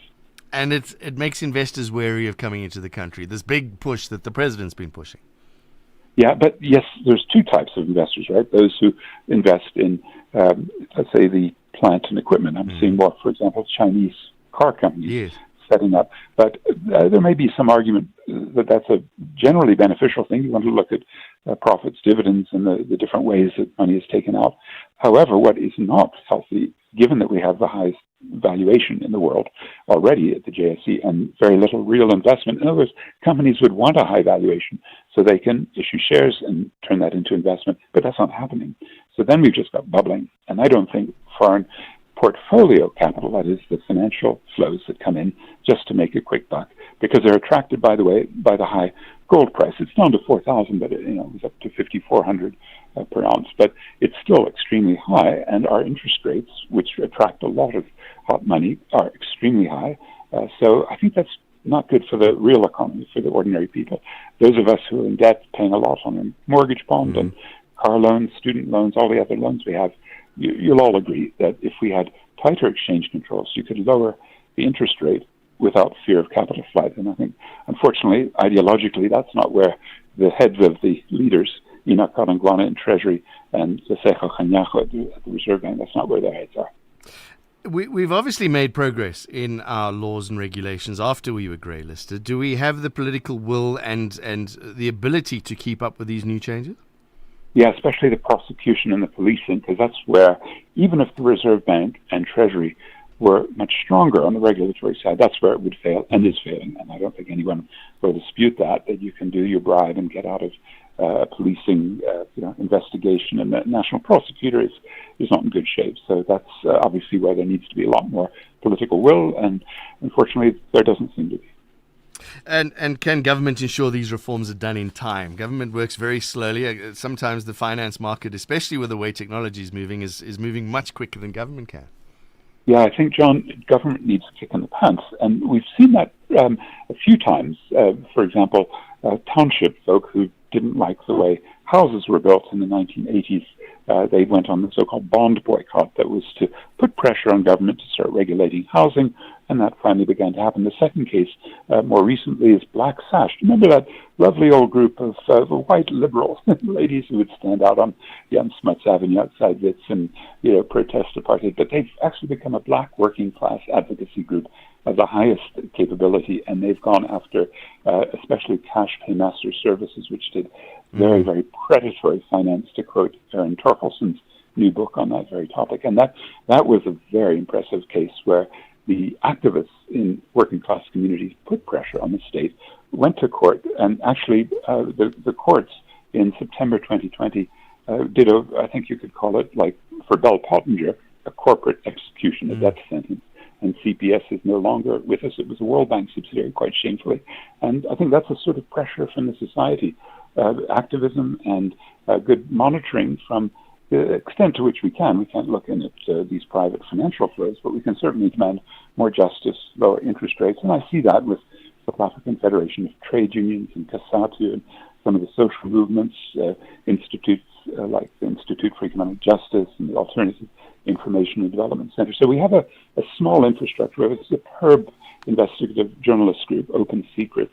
And I hope the society kind of keeps an eye on what all of these different groups are saying and doing, because they may need to call out the troops and do some protesting and embarrass the government. All right, over the next few months, what should we be on the lookout for when it comes to these new regulations in South Africa abiding by them? Well, our team's pretty slow to get new regulations, new laws going. So I think instead, let's just keep an eye on the extent to which South Africa is tied into dollarization. And the BRICS are having a big conference in September. It's in India. It's not likely to change the movement that we need for de-dollarization. But I would worry that Parks Tau and his close ally, Alistair Reuters at the Trade Ministry, are going too far, too fast to attract the U.S. ExxonMobil coming to Richards Bay, Alcoa taking over South 32 in Richards Bay. These are not, to me, good signs if we're connecting too much into the U.S. as a result of the U.S. putting tariffs on and South Africa bending over backwards and not being allowed to go to the G20 and therefore becoming more obsequious. This is all in the wrong direction. We need to be putting up more barriers and walls and regulatory constraints, especially with this Donald Trump, the world's worst con man, and one who has no regard for these financial flows and whether they wreck us or help us. So I would say that might be the thing. Advocates out there, public interest-minded people would say, well, are we not a little bit too much tied into world finance, into the U.S. economy, and maybe we need to be doing what the great Samir Amin, the greatest political economist in Africa, always said. He advocated delinking. He said if you've got some really poisonous circuits of international business, Big Pharma, for example, on AIDS medicines, charged an arm and a leg, and then Treatment Action Campaign got some delinking and got some generics, and our life expectancy went from 52 to 65. Those are the sorts of, politics where you get a little bit more protection from the ill winds of international capitalism. Right, we have to leave it there. Professor Patrick Bond, thank you very much, Distinguished Professor of Sociology at the University of Johannesburg. It's 10:30. On the news headlines on SAFM, I'm Ondalambana and a very good morning. Justice Mbuyiseli Madlanga has told former IDEC head advocate Andrea Johnson that the unit's attempt to justify Public Finance Management Act charges against suspended National Police Commissioner General Fani Masemula simply does not work. One person has died and 2 others have been injured following a collision involving 2 cash-in-transit vehicles and a 7-seater vehicle on the N2 at Gamtos Hill in the Eastern Cape. And the South African Weather Service has downgraded weather alerts for large parts of KwaZulu-Natal, but the province is not out of the danger yet. A full update follows at the top of the hour. The Daily Discourse. More than talk, real understanding. It's 10:30. I'm John Gericke in for Joanne today. Good morning to you. Still coming up, we will take your voice notes. There's plenty of voice notes that have come through. We'll take your calls as well. That's after our finance segment with Brian Hirsch. Looking forward to that, where we catch up with some of the questions that have happened over the last month or so. Power of attorney is going to be in there. Medical cover. How important is that? Something called gap cover, which I don't understand. So Brian Hirsch will explain that to me, well, to us. And what about the pension funds? If I contribute to a pension fund, will I be able to retire? There's a point in your life where that becomes a serious question. And I'm not sure. I think it depends on the people, but on the person. But when I talk to my son, there's no retirement. That's so far away. But then you get to my age, and it's like, that's a serious problem. Do I have enough money to retire? I've been putting money aside my whole life, and then they still tell me I need to put more aside. Anyway, that's with Brian Hirsch coming up in about half an hour or so from now. Let's go to a very serious topic, a really, really sad topic as well. Just recently, 13-year-old boy reportedly took his own life. He was the victim of an online extortion scam. And that's renewed concern about the risks that young people encounter on social media and messaging platforms. It's raised difficult questions about the role parents play, the schools, technology companies, and lawmakers also play in protecting children in this age in which we live. Let's talk about all of this with Emma Sadler, who is a social media law specialist. Emma, good chatting to you. Good morning. Thanks for joining us. Thank you for highlighting this topic. It seems whenever you come on, it's a bad news story. It's just what is going on the internet these days? Yeah, it's an absolutely awful place, to be honest, and certainly no place for young children. But what we're talking about today is this issue that I've been dealing with for many years now, but it really has increased in volume, and I'd say that the victims are getting younger and younger. So what we're seeing, John, is that these kids are, particularly on Snapchat, being added by people that they don't know. So for any parents listening, please go and check the Snapchat settings. And I know it sounds like a hard thing to do if you're not on Snapchat and you don't know how it works. I promise I'll make a video for my social media in the next couple of days where I explain very clearly how to do this. But you change the settings so that people who are not your child's approved contacts can't add them. Because there is a setting that if you have it and it's the default, then anyone who has mutual connections with you can add you as a friend and start chatting. And I'm afraid Snapchat by design lends itself towards sexting, towards content that you send, anticipating that it's going to be deleted, because that is one of the sort of the USPs, the unique selling points of Snapchat, is that it really has kind of become the sexting app. So what seems to be happening is that these kids are targeted, they obtain the person that they're speaking to, pretends to be somebody that they know, and then they start chatting and they'll ask for a photograph of their face. Sometimes they use AI technology to nudify that content and then use it to extort the kids and say, unless you send me the real deal, this is going to go viral. With the boys, often they think they're speaking to somebody who they could be romantically interested in. They'll send some kind of private picture and the extortion starts.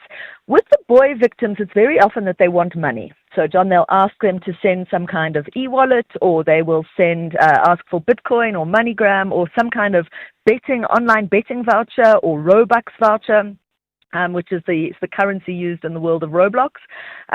With the girls, often they want more content. Unless you send me a picture of you doing this particular thing or a video of you doing this particular thing, I'll post what you have already sent me and I'll ruin your life.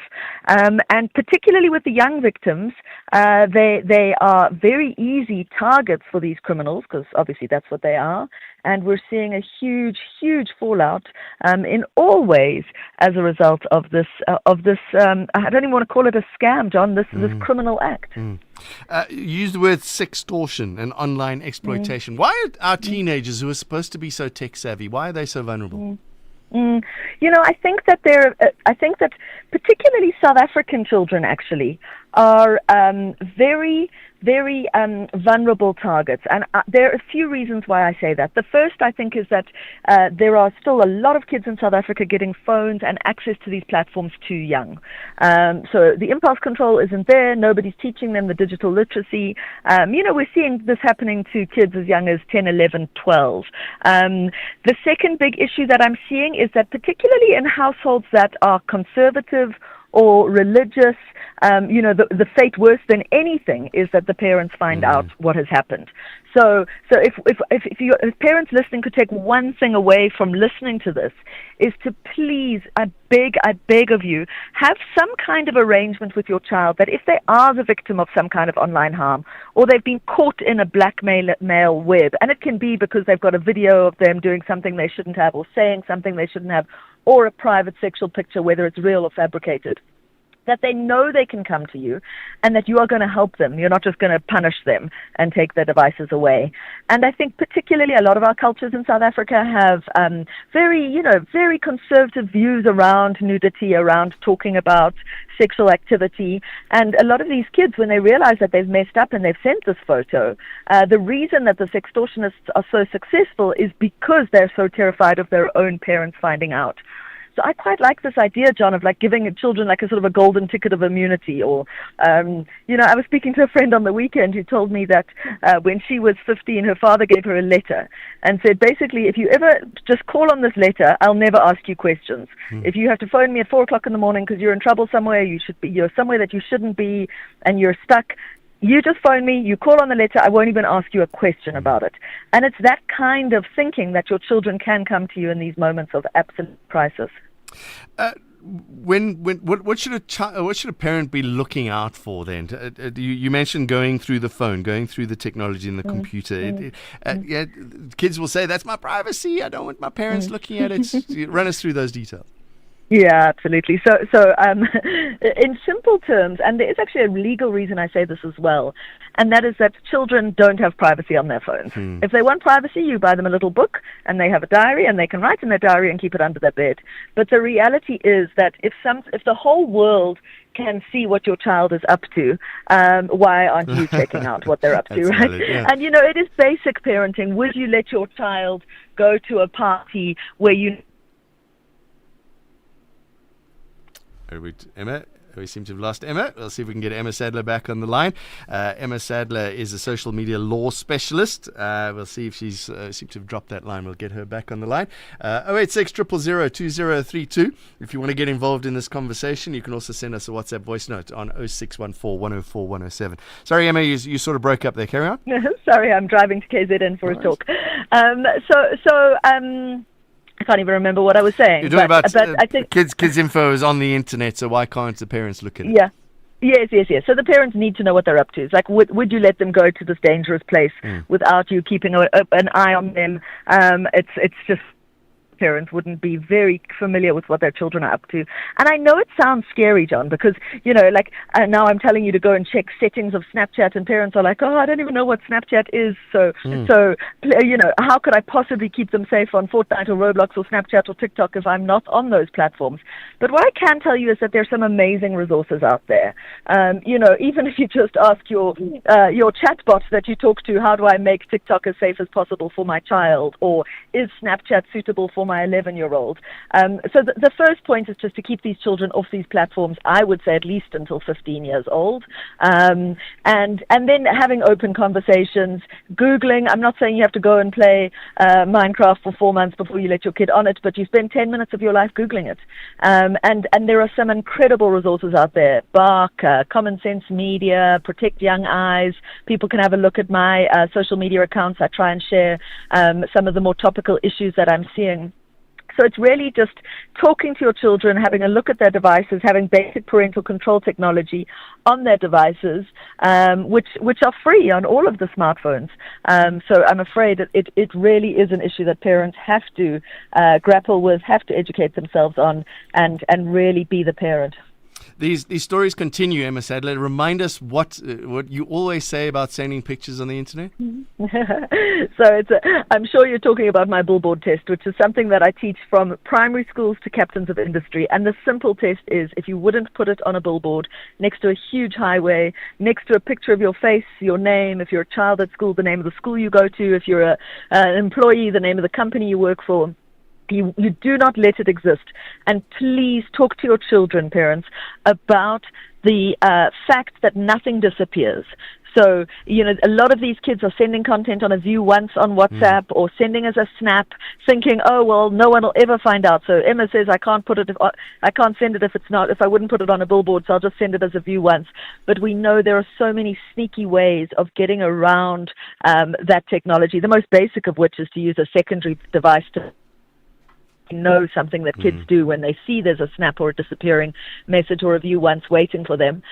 So really just educating your children about the vulnerability of digital content, and how many people that you speak to on the internet pretend to be people that they aren't. It's so, and maybe they get a little feeling in their tummy when they get that first message from the boy who's got the same name as somebody in their class and they think it's them, but really being so damn cynical and skeptical and presuming that every single person that you meet online is not who they say they are until you can prove that they are. We're going to get into that in a minute. I want to talk about the way they do this. Emma Sadler is a social media law specialist. We're going to continue this conversation. If you have questions, now would be the right time to ask Emma. 086 000 2032. You can WhatsApp 0614 104 107. In case you missed it. Just hang on before you leave. Jish, what a story, hey? What a story. Wow, Kathy. Yeah. Not all heroes wear capes. What do they wear? They wear a stethoscope around their necks. Good morning, Kathy.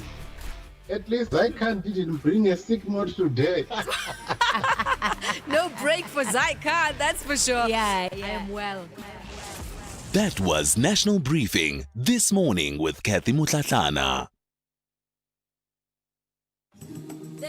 Some voices fill a room, others echo across generations. If there's one thing we've got to learn as humanity from Madiba, it is how he never allows any trappings, any status, any sense of importance to get between him and that very fundamental place of being a boy from Boom. Through the voices, moments, and conversations that help shape our democracy. Reflect, remember, and continue the conversation. Only on SAfm. You are listening to John Gericka on SAfm. Hi, good morning, SAfm. I'm hearing a conversation about kids just doing whatever they want to on the phones, thinking they've got the rights. But the problem is the government has given too many rights to everybody. I've got rights, my girlfriend got rights, my wife got rights, the domestic workers got rights, the animals got rights, everybody's just got rights, unlimited rights, just rights all over. Rights. That's why the world is in chaos. I've got 2 kids, a boy and a girl.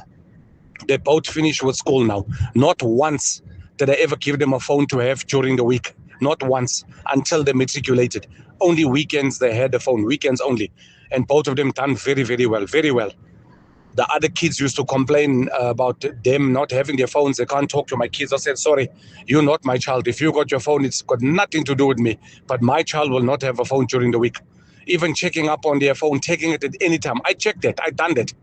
They used to be unhappy, but I done it for the right reasons. Today, they told me, Daddy, you done the right thing. So we have to do the right thing. Not what society wants and believes, but what is right. Thank you, guys. Have a great day. Raymond, Newcastle. Hola. Emma, a lot to unpack in that 1 minute and 13 seconds there. Yeah, I love that, but I do think that it is a very important reminder of, if you are the parent and you get to make the rules. And there was one very important thing I think that the caller said, and that is that they thank him now.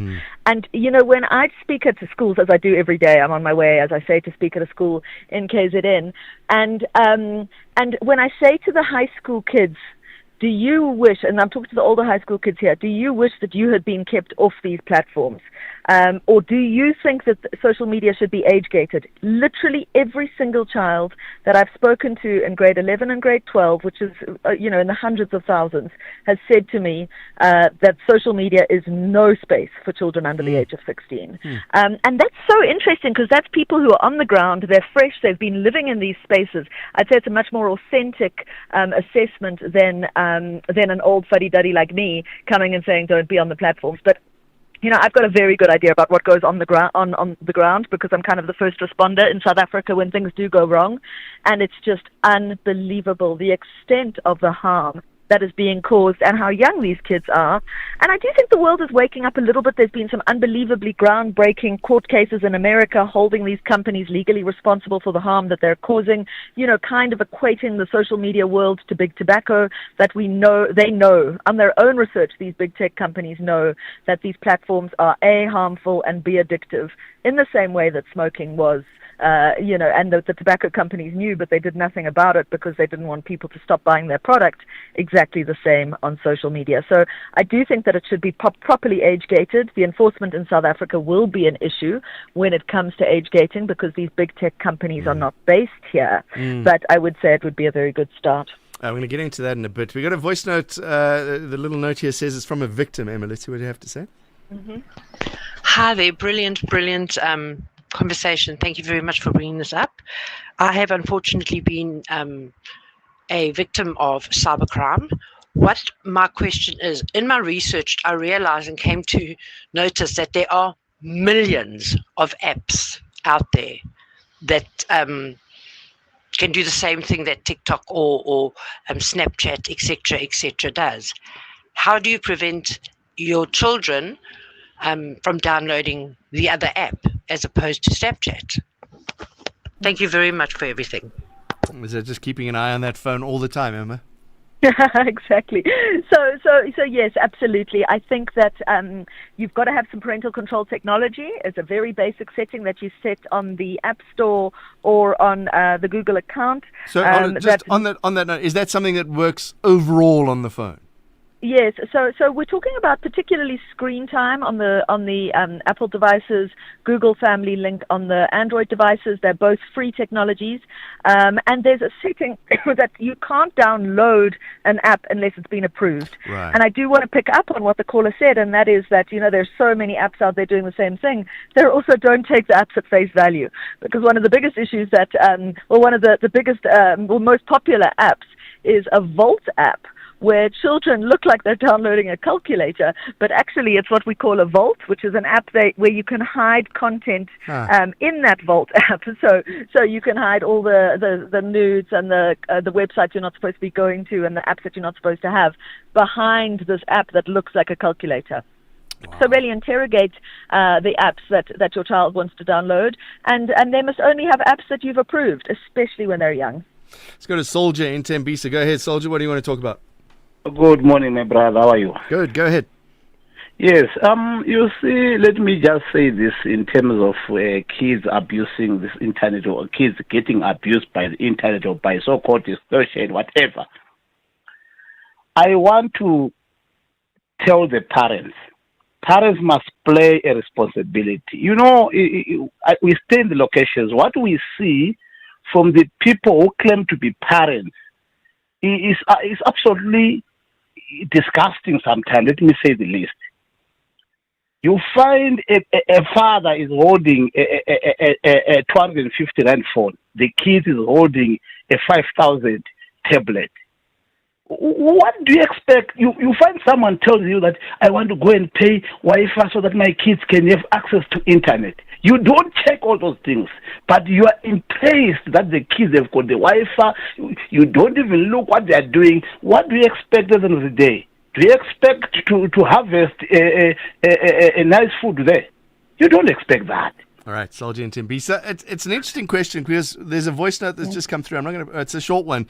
That's going to the role of parents and then the role of regulation. Let me just play this voice note and see if it's this dichotomy. Good morning, John. I think the only way to prevent all of this issue is to government first must regulate. Second, if you download the app, your WhatsApp, your Facebook, it must require your ID number and you must be older than 18. And if you can, they must make sure you can use 2 ID numbers for one app. Emma Sadler, the role of parents, the role of government, the role of regulations.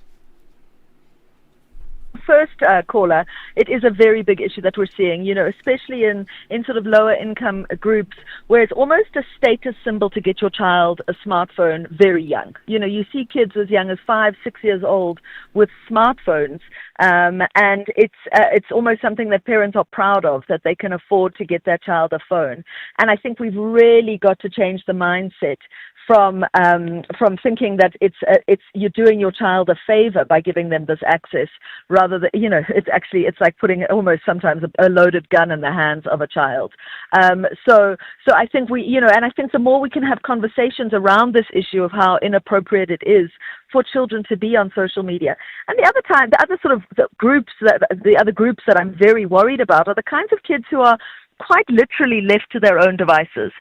Parents have jobs, they're off, they doctors, or not doctors, nurses or policemen, and they're busy all day, and the children come home from school and they are not busy playing sports. They are on their phones from very young, and they can afford to have Wi-Fi, they can afford to have data, they can afford to buy phones, but there's nothing else keeping these children busy in the afternoons. And I'm seeing some crazy sexting content coming out of very young primary school children who are targeted because as soon as your child has a phone, the whole world has access to your child. So I think a lot of people give children phones thinking they're doing them a favor by giving them access to the world, but actually what we're doing is giving the world access to your child.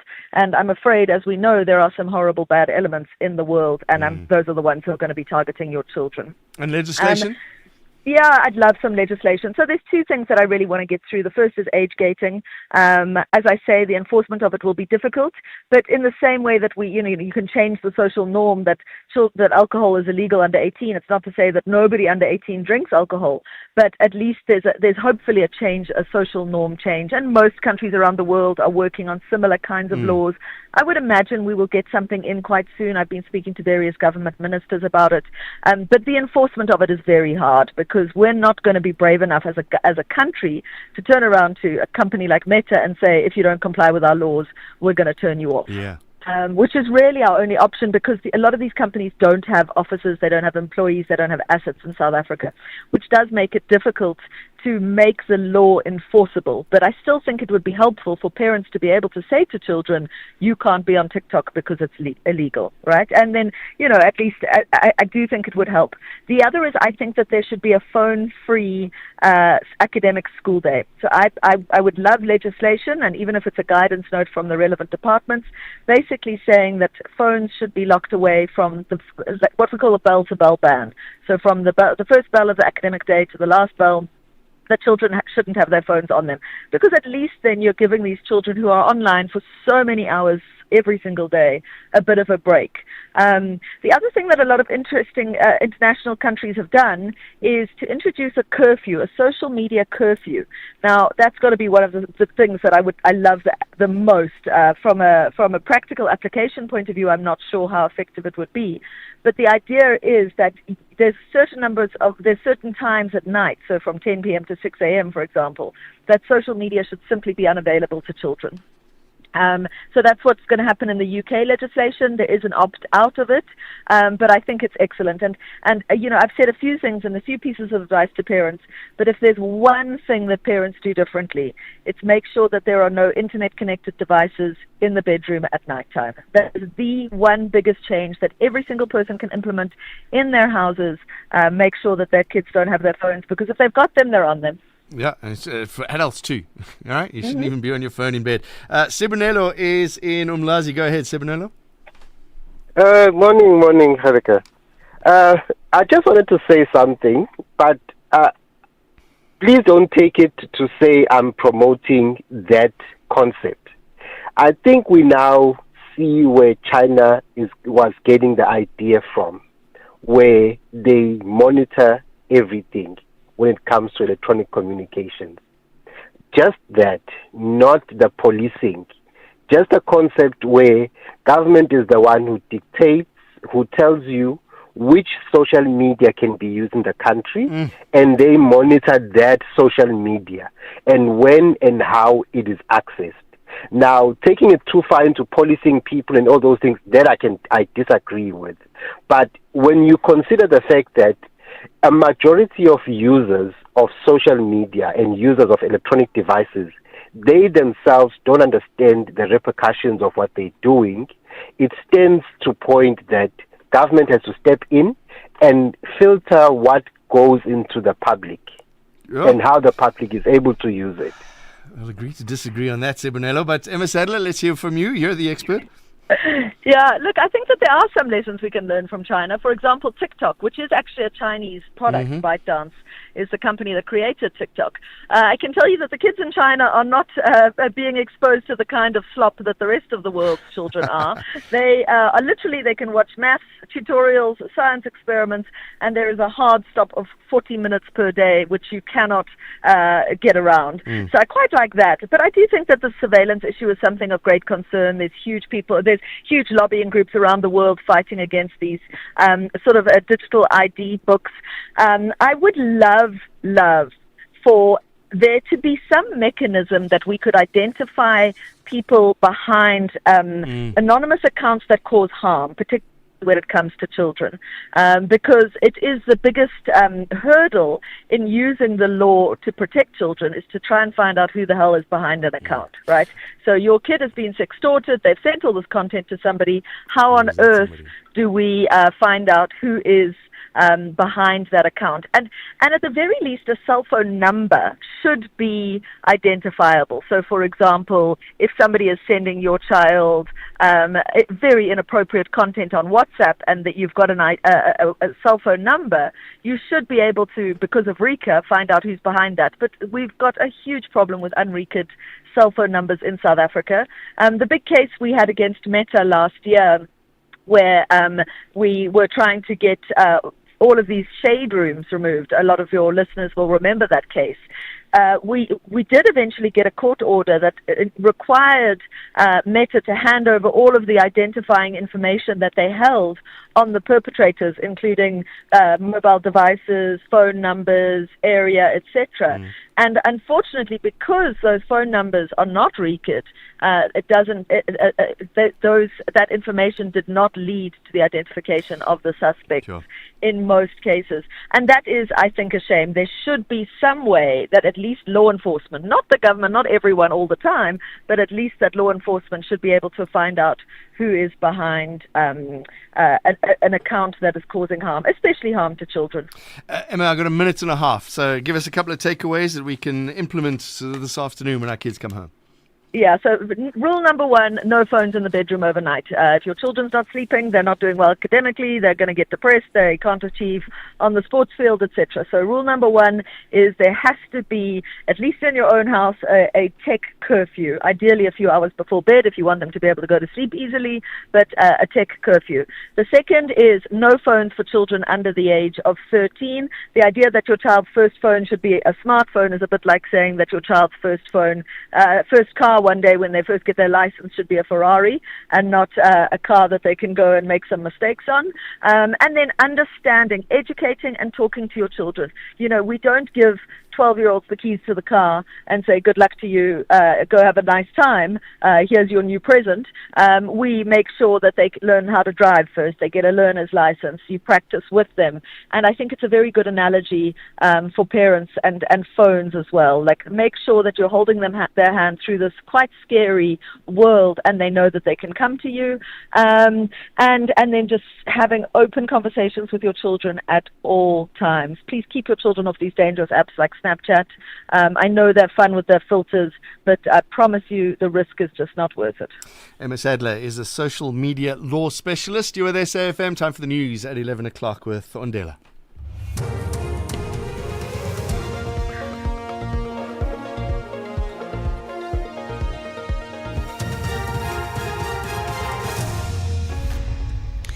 Thank you, John. On the top stories, Advocate Johnson continues with testimony at the Madlanga Commission and weather alerts for some parts of KZN downgraded.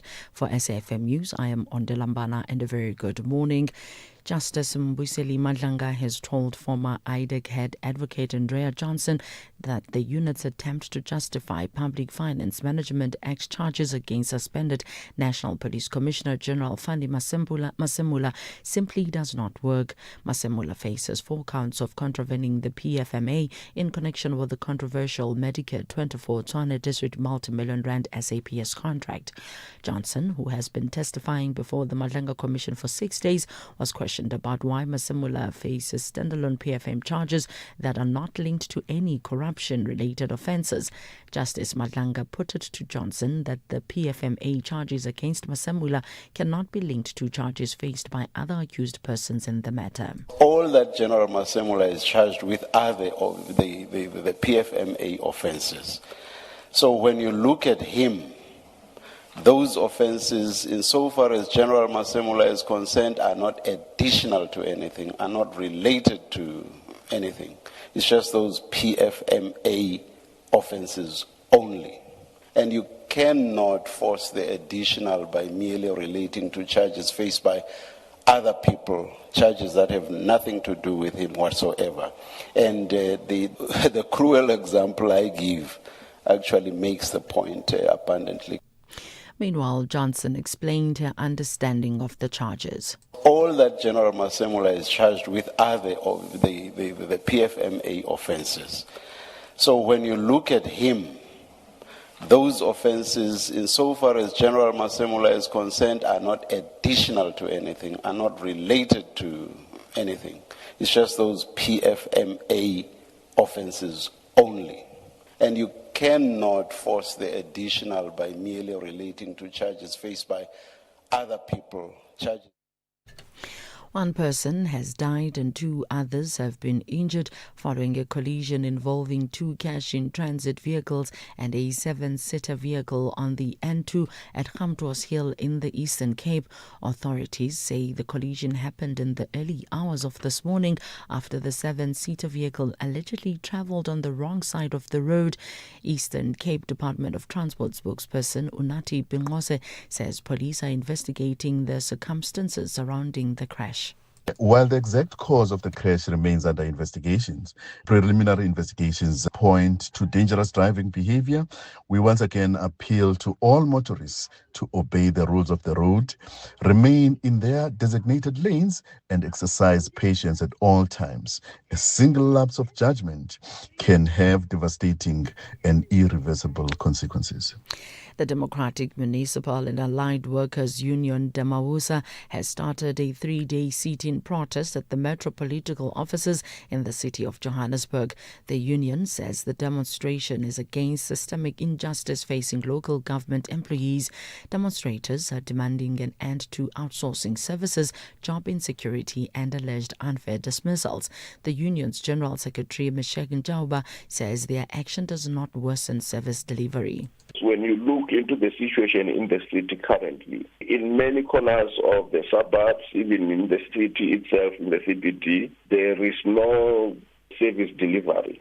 There are potholes all over, there are garbage all over. So the fact that is because of industrial action of this nature, that is not true. Because if it was true, by now we would have been seeing the city that is clean and the road that is being maintained, because we want to see decent service delivery to the citizenry of the city of Johannesburg.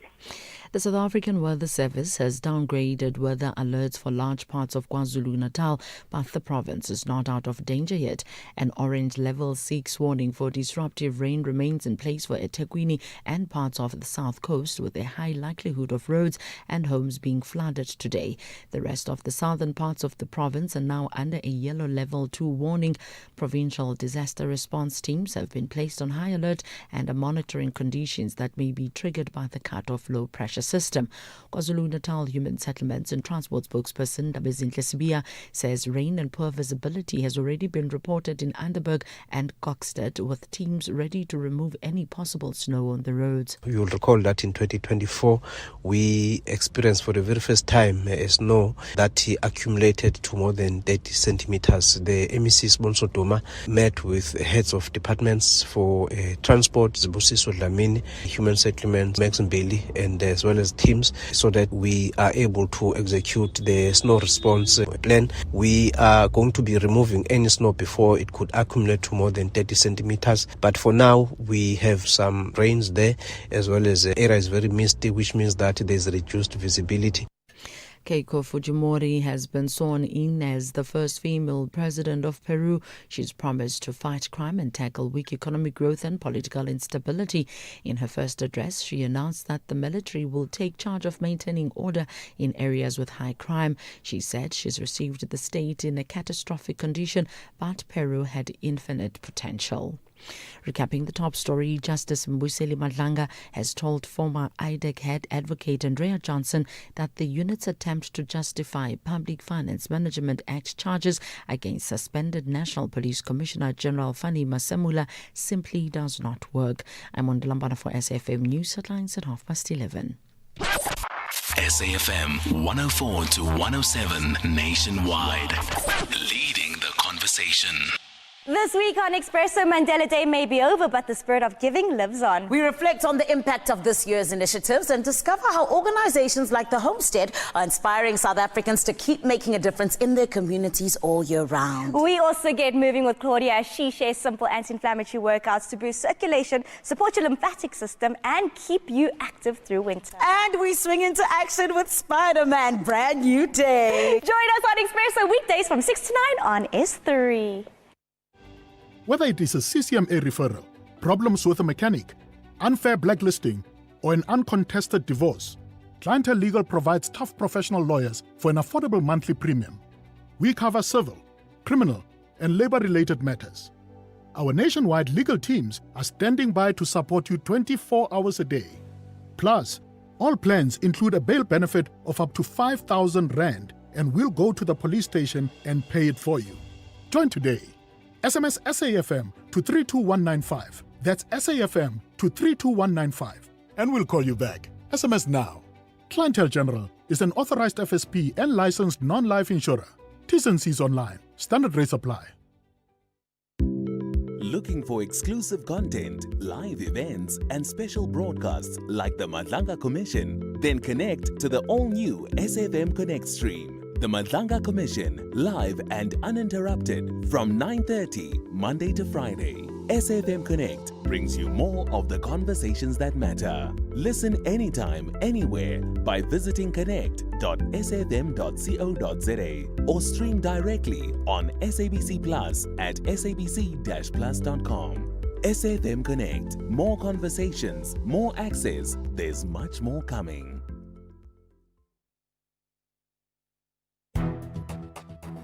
The Daily Discourse on SAFM, unpacking the issues that matter. The Daily Discourse on SAFM, weekday mornings from 9 to 12. John Gericke in for Joanne. Good morning to you. Glasgow Athletics about to begin Commonwealth Games. I was just questioning, just before we go into the finance with Brian Hirsch, where are our women's sprinters? We've got this golden age of male 100 meter, 200 meter, 400 meter sprinters. Where are our female sprinters? Why don't we have a host of those as well? Are they going to different training? Are they focusing on different things? Because the women's 200 is coming up in a moment, so they're going to start with the heats there. No South African entrant in the women's 200 meter sprint. I mean, there are other African nations that are there, and obviously the Jamaicans, there's a Nigerian in there, Ghanaians, another Nigerian. Why don't we have South African female sprinters? We've got men 200-meter sprinters. We're going to be taking part later on when they do their qualifying. Let's just scroll through. Mvuyo Moss is going to be there. Representing South Africa, some of the early heats as well. But why don't we have women sprinters? I was thinking aloud. Maybe you're involved in athletics. Maybe I'll talk to Zai. See if Zai can bring that up in her sports show. You at SAfm. Let's talk financial matters. Talking Finance with Brian Hirsch, making sense of your finance. It's the last Wednesday of the month. We dedicate to answering questions that have been submitted over the past few weeks, and the producers have put some tough questions together for Brian Hirsch, who can try and explain all this. But as always, phone lines are open, and you can send us text messages for Brian. Let's start with morning to you, first of all, Brian Hirsch, financial advisor at Brian Hirsch, Coley and Associates. Good chatting to you, Brian. John, lovely to be chatting to you for the first time, because I hear you all the time. I hear you at 10:30 at night. I hear you at 7 o'clock on the sports programs. Love your programs, and I must tell you, I agree with you fully. I am so involved in our swimming medals, and I think we've done so. And now we're going to drop down the table because we're just not participating anywhere else. Well, tonight we got a big one. We got a big one tonight with Peter Kutsia. Big one coming tonight. So lovely. John, all right, good to chat to you. We got a question for you right from the top. Power of attorney and how South Africa differentiates from global enduring power of attorney. John, this is a very sad state of affairs in South Africa. You think about the number of people who have now got dementia leading into Alzheimer's.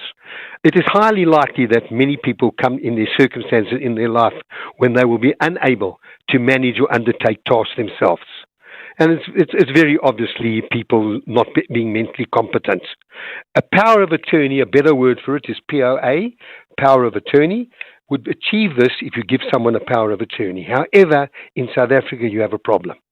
The grantor, which is the person who's giving a power of attorney, is no longer valid, that particular power of attorney, if the grantor is not able mentally to determine matters for themselves or offer their own clear and rational opinion on a matter. Which means that people thinking that they can give power of attorneys for life is incorrect.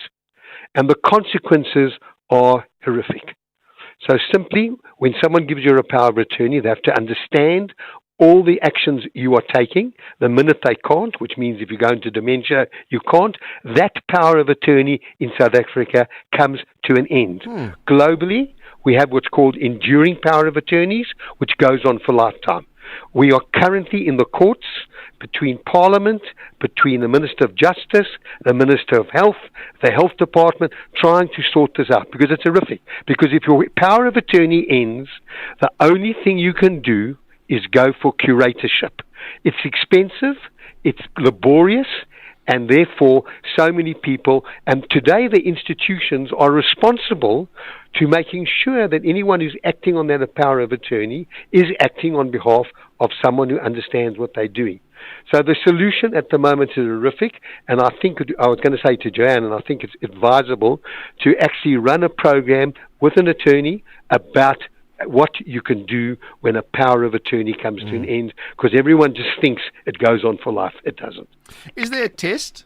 It's to see if, as let's use a dementia patient, is there a test to see if they are cognitive or not? Black and white. Well, look, you get people who go in and out of dementia. Sometimes they're fully aware. The test is if the financial institution, if you've been operating on that power of attorney, or you have a power of attorney, which a lot of people get, and then they assume that when they lose the mental capacity, that power of attorney can be used. So if you go to a bank 5 years' time and say, I've got a power of attorney, it's likely the bank's going to want to contact the grantor, which is the person giving the power of attorney, and contact them, and who knows what response they will get. So people need to understand that, and that is a difficult one. It is in the courts at the moment. I thought that there would be some clarity. It's been in the courts, by the way, John, 25 years. And just go through the details about now I've got a power of attorney over my dad, say, and he now goes into dementia. He doesn't understand what I'm doing. What happens next? You have to apply to the courts for curatorship. That means you need curatorship. That means you go to an attorney. It's laborious. You get doctors involved. It's costly. And therefore, before that, it can grant. But in the interim, while that's happening, then what? Then what? So people are still operating on power of attorneys. Let me also explain.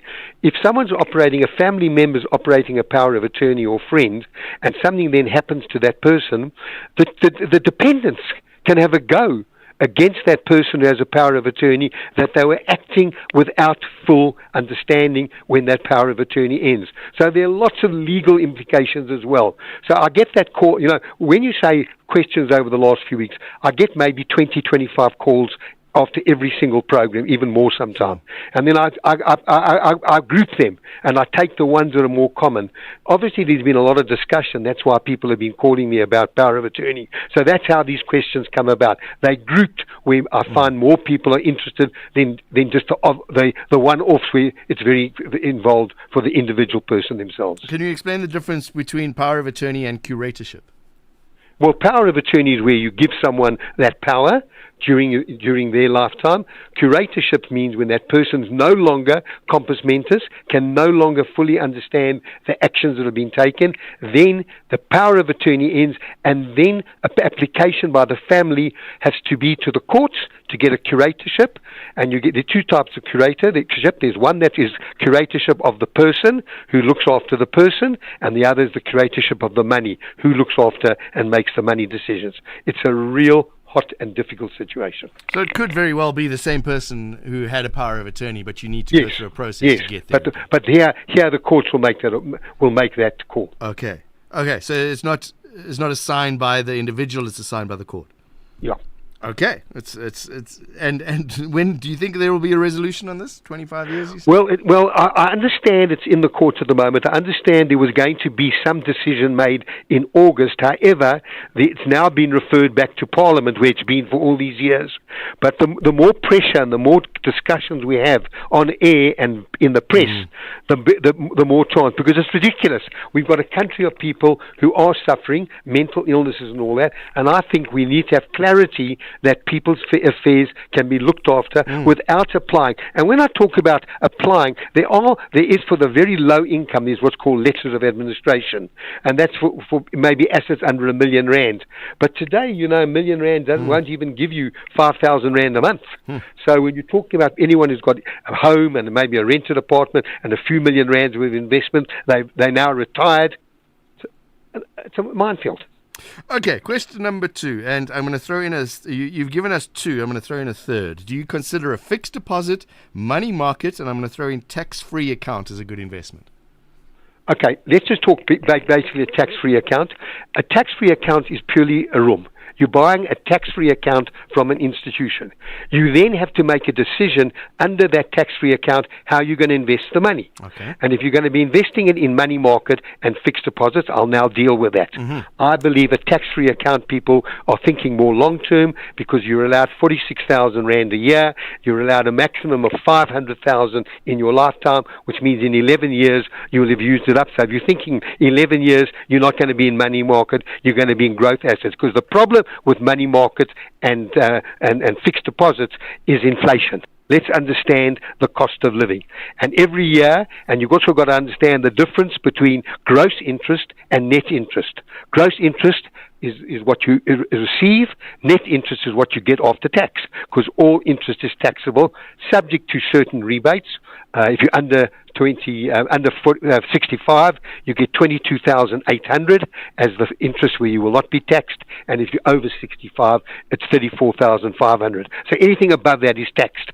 So if you've got a tax rate, and remember, the interest gets added to pensions and any other income, so you could be paying 30%. So if you're getting a 7.5% return at 30% after tax, you're getting 5%. So not beating inflation, certainly not pension inflation. So I believe fixed deposit and money markets are for short-term investments, 1 to 3 years, particularly when you've got something that you need. Look, we all want in retirement income to be certain and secure.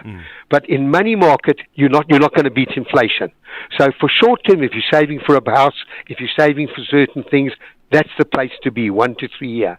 But anything longer than that, you need to be thinking a little bit more that has an element of growth. Fixed deposit, no risk. growth has some risks. So you need to understand the risks. But to beat inflation, you have to be invested in some form of growth assets. And the longer you have in that period of time, the more you'll iron out any volatility. If you go into the market for 1 year, very volatile, even 3 years. If you're looking at over 4, 5, 6, 7 years, markets do have ups and downs every year. Markets have some little blip. We had last year the tariff period when the markets came down 16%. This year we had the war when the markets came down. We've had this month again back to the war and high inflation rates, little bit dips in the market. We have that every year. There's always something.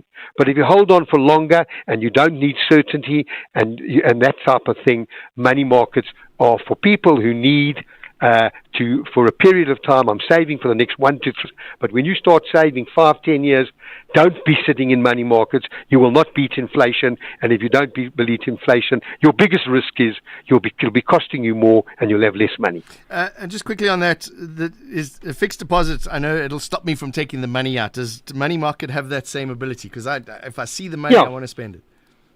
Yeah, fixed deposit and money market. Look, fixed deposits are give a slightly higher rate of interest. Money market maybe 0.25% to 0.5% less.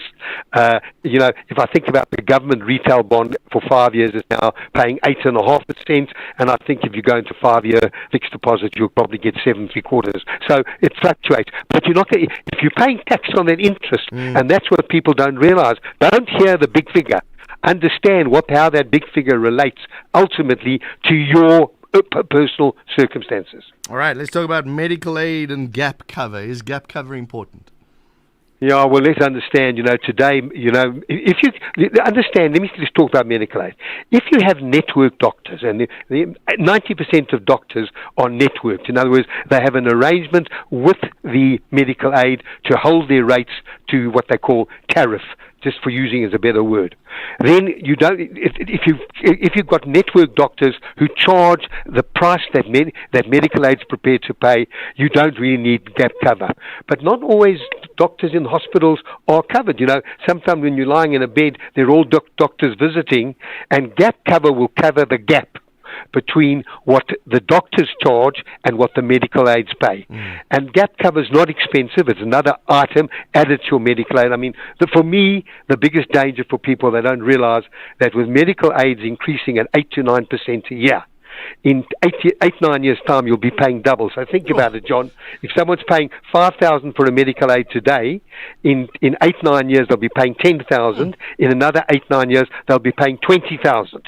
So you've got to manage your healthcare. This question is not about managing your healthcare, but GAF is a good added. It doesn't replace a medical aid, but it certainly will make sure that any co-payments, because doctors are charging higher, or you're in a hospital that's not networked, in other words, they don't have an arrangement with the medical aids to pay, gap cover is very important. And gap cover ranges from between around about 400 to 1,000 Rand, and obviously 400 you're getting less cover, 1,000 Rand you're getting better cover. So when you buy gap cover, it's not just gap cover, what are you insuring against? So I'm going to ask a personal question. I just had an experience with a dentist, and if you listen to my late night show, you'll know exactly what I'm talking about. But the dentist charges more for a procedure, for one line item, than the medical aid is willing to pay. If I have gap cover, does that add to my savings, my yearly savings, or is this something completely different? No, let me say to you, gap cover relates to hospitalization. Okay. It's hospitalization and doctors. It doesn't apply to dentistry, and I understand most dentists today are not networked. Oh, yeah, don't even get me started on dentists. Yeah, you do have a co-payment. Okay. John, I must tell you, I listen to you often, but I haven't heard you talk about medical aid or anything like that. No, it's one of the most traumatic things I ever had, was having to go to the dentist. He wanted to charge me all of the money. And the lesson in life, kids, and I said this late night, is go to those, what is it, every 6 months to see a dentist. Trust me, it'll save you a fortune. I agree. Okay, pension funds. Prevention is better than cure. For sure, and you pay a little bit, as opposed to one huge lump sum. You know this, you're a financial guy. Brian Hirsch, let's talk about pension funds. If I have one, can I retire? Okay, everyone's got a pension fund. As a matter of fact, the latest statistics put out by FNB shows that now 63% of people, compared to 28% 10 years ago, are more conscious of pensions. But the fact that you're contributing to a pension fund doesn't mean anything, because there's other considerations. Your age, When did you start? How are you invested? Because a lot of people are invested in long-term investments and they're putting their money in conservative investments. So the question is, how does what you correlate between what you got in your pension fund and what you're contributing to your pension fund versus what you will require at retirement. So everyone says, I've got a pension fund, but no one really relates how much money is in there, how long it's been in there. And that's why I always say to people, get yourself a financial advisor. The banks have them, institutions, you can call the FPI, Financial Planning Institute. They will also put you onto someone very capable. Let them sit down and do those numbers, because if you're 25 and you're contributing to a pension fund, come retirement, the chances are, if you're contributing 10%, you'll never have to worry. You'll have financial freedom. If you're 45 and you start now, you've lost 20 years of compound interest, which means money on money and interest on interest, and you won't be able to retire. So you need to look at that numbers. By the way, John, I've offered our listeners 3 times, 3 different, and we've had so many people, so I'll repeat it. If you want to calculate how much retirement you've got, we've got a special formula and a document. If you want to know about the most important thing is, which I always talk about, the life file in the event of your death and in the event of your family, we've got a document on that. And if you also want to know about your personal wealth scorecard, contact us. I'll give our details, and we'll send you all the documents for you to be able to read. But coming to pensions, so the word I contribute to a pension fund sounds great, but if you don't understand what it means, John, how old are you? Too old. Okay. In my 50s. Are you? Okay. Well, all I'm saying is I don't know how long you've been contributing to a retirement fund or a pension fund. I don't know if anyone's done the number with you. Because remember, at retirement, 3 things need to be in place. You have to have a home paid for, important. You have no debt, secondly. And you need, thirdly, a good healthcare program. Right. And then also, when you do your budget today, your budget at retirement should be very different. You may not have any debt. Children may not. You shouldn't have debt. Children may not still be at home. And you're not going to be saving in retirement while you save for retirement, but you're not going to be saving in retirement. So someone has to say, well, it costs me 30,000 now to live, but at age 65, I'm only going to need 22, and you've got to escalate that forward with inflation. So work out how much you'll need. So let's assume you'll need 40,000 with inflation over the next 10 years. And how much money have you got set aside? What will that money be worth at 65?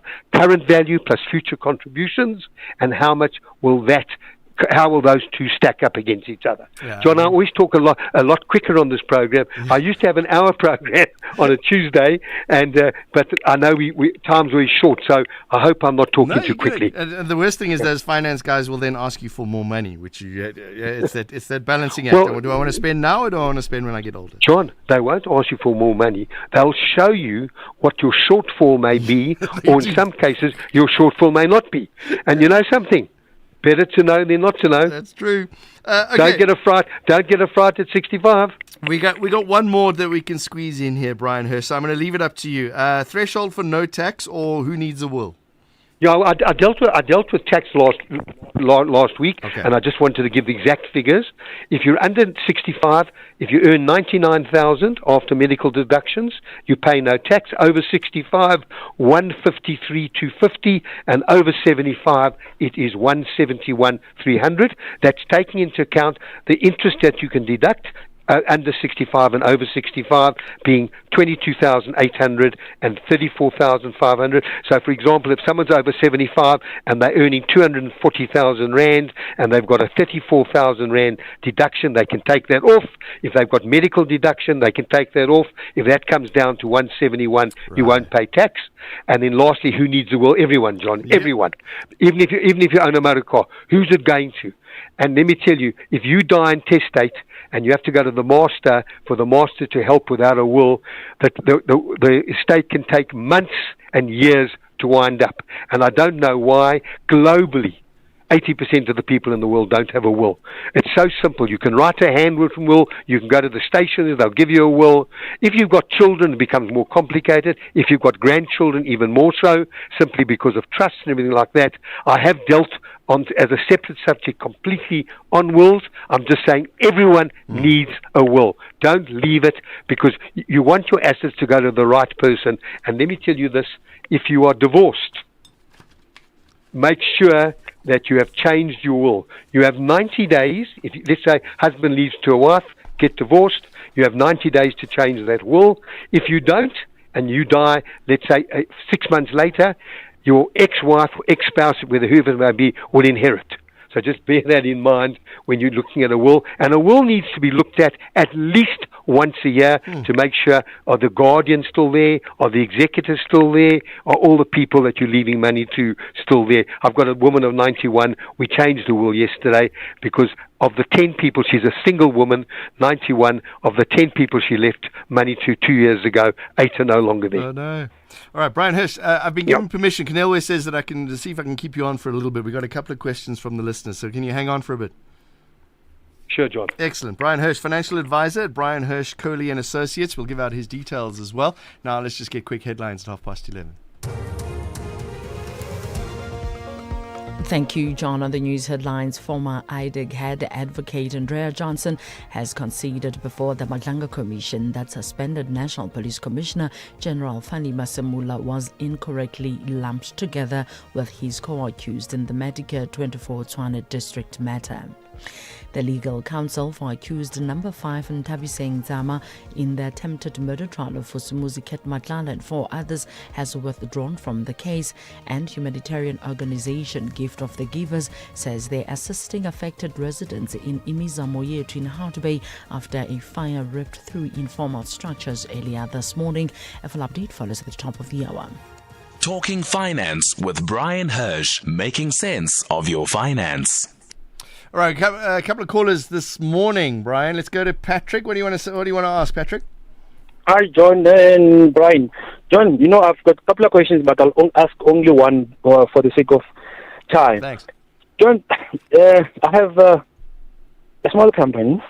I pay SARS every month. My worry is this: why do I have to pay SARS end of the year? The company income tax. So I just want to. Do you pay VAT every couple of months? I pay VAT every month. Yes, I pay VAT every month. And then, but now, come end of the year, the letter I need to pay the company income tax, of which I regard that as my profit. Maybe my understanding in this regard it is shallow. Can Brian at least a little bit shine some light into my head so that I understand why do I have to pay that? Because it's the money that I've been saving all the for the past 11 months. I feel your pain, Patrick. All right, Brian, can you answer that? Yeah, Patrick, the only thing certain in life are death and taxes. So let me make this comment. Obviously, you make provisional payments at the end of August and the end of February. We all do, companies and individuals. And you estimate what you've earned and what tax you're going to pay. When your accounts have been done, when your financials are drawn up, you'll then accountants say, "Hey, Patrick, you made a bit more money, and the bit more money is good news, but you still got to pay some of the tax." People always say to me, "I hate paying capital gains tax." Well, you only pay capital gains tax if you made a profit. So when the calculations are done, in other words, you make provisional payments towards what you estimate. When you actually do the financials, it's more accurate. It's the actual figures, and if you've made a slight higher profit than what was estimated, you will need to pay a top-up payment. That's why we pay more. And we all do that. We've got a provisional payment due on the 31st of August. We estimate again at the end of February next year, and then we have to make the difference up that we may have underpaid. So it's a provisional, it's not the tax. Right. You're making a provisional payment against what you estimate, and if you've done better, you're going to pay more tax. Sorry about that, Patrick. Yeah, it's one of those. Yeah, every 2 months I pay my VAT, and then when I do that, that's where companies try and not make money. It's a terrible thing because you don't want to pay the tax. Another question for you via what's this called? WhatsApp voice note. Hi, good morning, SAfm. Good morning, Mr. Hirsch. I want to find out something. If I'm 53 years old and I want to retire at 55, if the law does not change, because currently the government has said anybody above the age of 55 can retire with no penalties. If that's still the case in 2 years' time, I would have had 29 years service. So I want to know, is it feasible for me to live at 55 if I feel still strong enough to live and enjoy my life instead of living at 60 or 65? I won't even live 1 year later and then I'm gone. Then someone else is eating my hard-earned money. So I want to know, first of all, is it feasible to live at 55 years old? And what lump sum will I get up front? Is there a percentage I'll get up front as cash? And then how much will I receive monthly? I think it's two-thirds every month for life and 1/3 you get as cash. But how much does that equate to in total? Some people say that you get the first 550,000 untaxed. So I just want to know that. Thank you very much, sir. Keep well. Thanks. Okay, you've asked a question. You said there were a few questions. Well, unfortunate because this is a question for a program on its own. Yes. Very simply, let me make a question. I think early retirement is a real trap. Understand, when you're saving, you've had 29 years service. That means you expect to actually receive a pension. If you think about working, so you're 53, so you started working at 24, so you think about retiring at age 63, you would have had 39 years service. You're retiring after 29 years service. So your pension is going to be a lot less. There may not be a penalty, but you're going to live, what happens if you live that much longer? Let's assume you as an individual, your life, you're going to live to 90. So if you're going to retire at 55, your money's got to last you 35 years. If you retire at 63, it's got to last 27 years. So two problems. One, you're going to have saved for less, and you're going to be using the money earlier, and you're going to live much longer.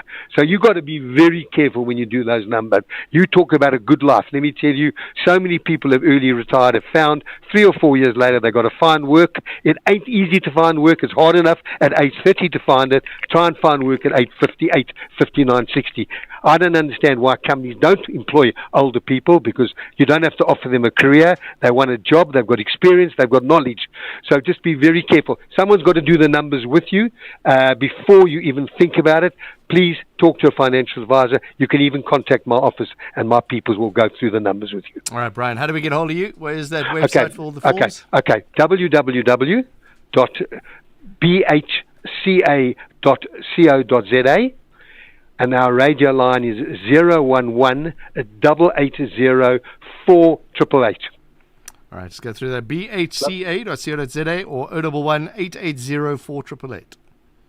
John, lovely talking to you. Love to talk to you about sport. I'm a sporting fanatic. That's my main hobby, other than my work. I'll keep an eye on that swimming, John, because of what you said, Brian. Thank you very much. Take care. Cheers, John. Brian Hirsch, financial advisor at Brian Hirsch, Coley and Associates. That website again, bhca.co.za.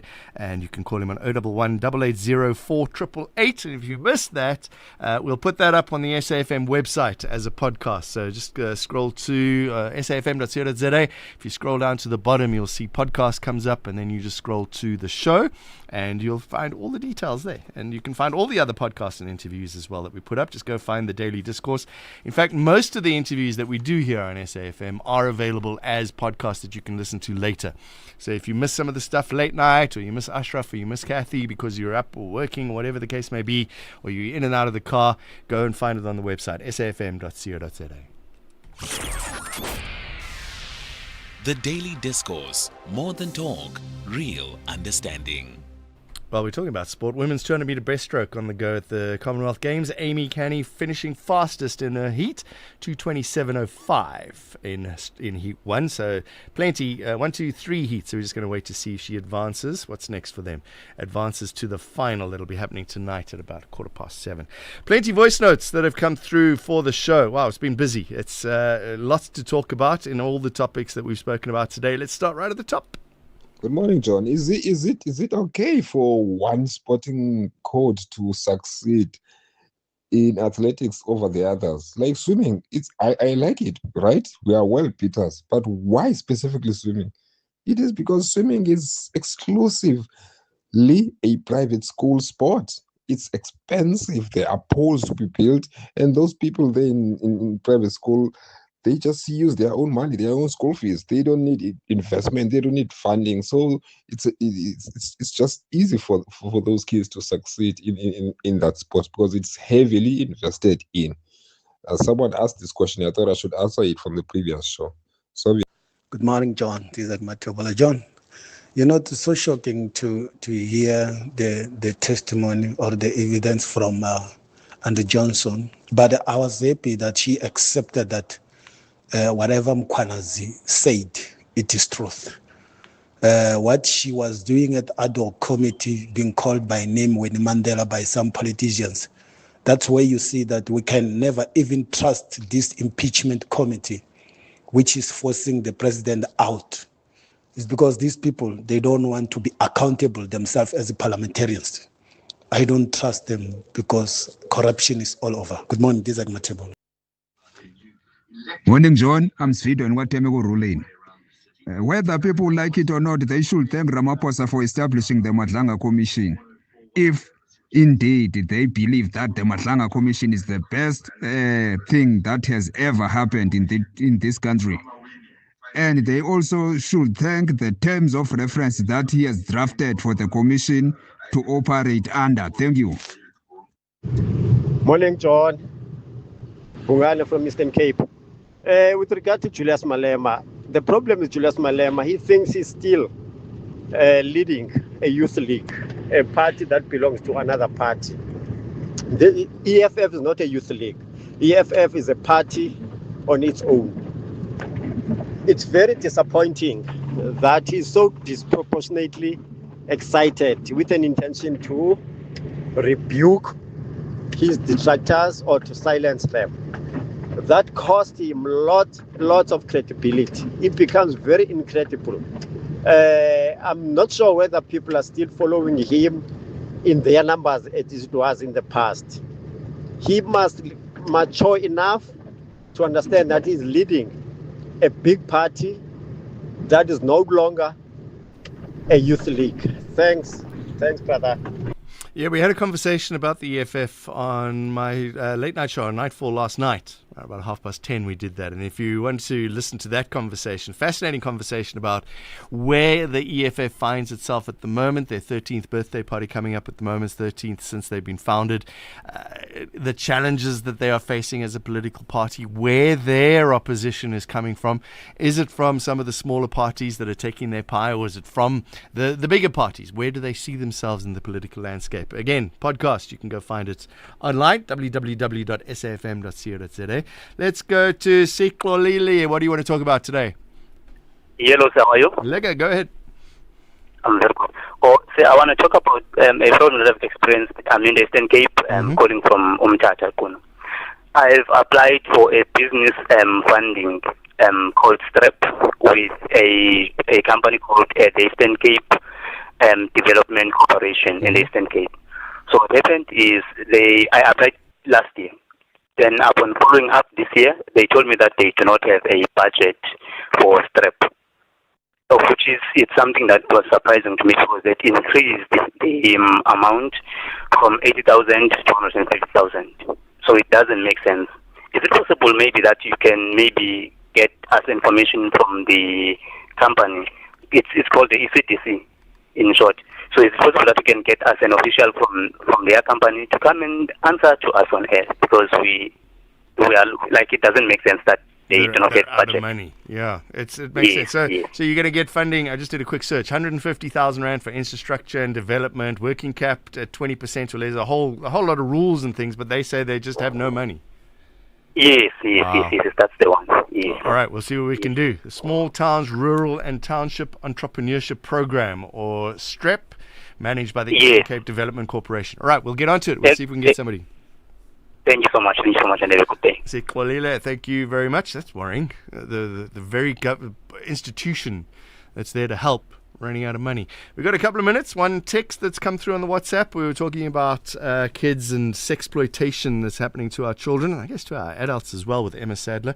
Somebody says we're living in scary times. Even TikTok has graphic content. Twitter or X is even worse. Let's see if we can squeeze one more in on that topic.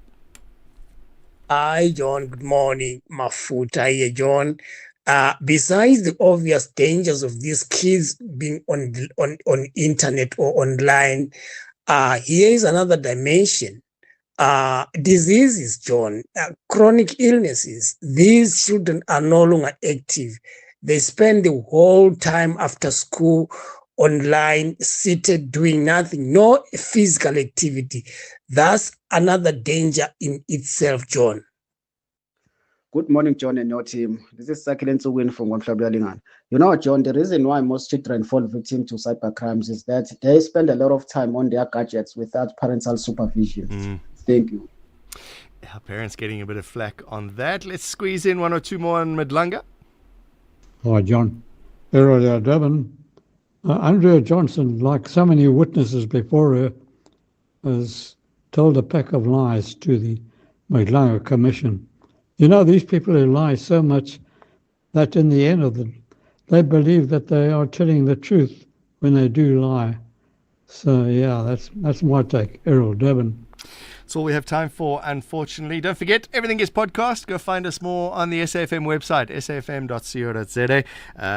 Bridget's up from 1 o'clock this afternoon. Ashraf, of course, at 3 o'clock. And then I'll see you again tonight at 10 o'clock. We're talking to Herman Mashaba tonight. We're going to see if we can keep it apolitical. See if we can possibly do that. Do you think I can talk to Herman Mashaba without talking about Johannesburg?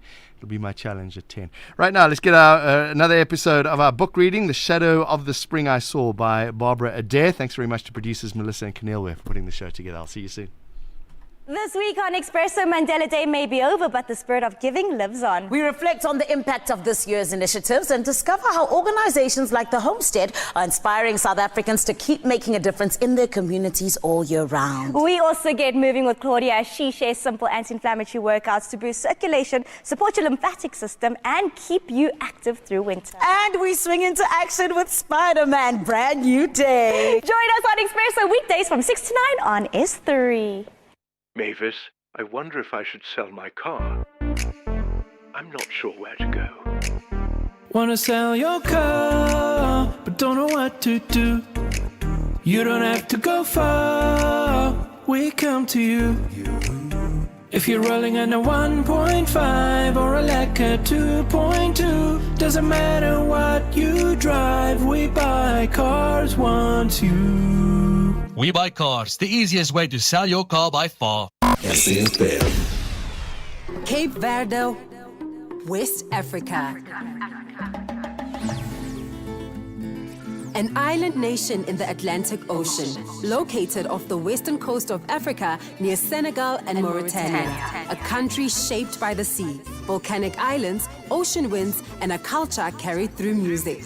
Portuguese is the official language. Cape Verdean Creole gives rhythm to everyday life. More than likely, Tsetse, that you're being described up and down the country at the moment as a communist. There is no truth in that as far as I'm concerned.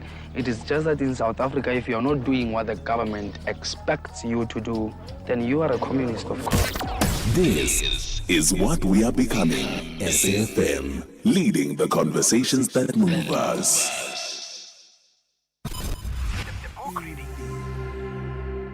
SAFM's award-winning drama department presents to you the last episode of the book In the Shadow of the Springs I Saw, written by Barbara Adair, read by Fiona Ramsey. This is a radio broadcast edit.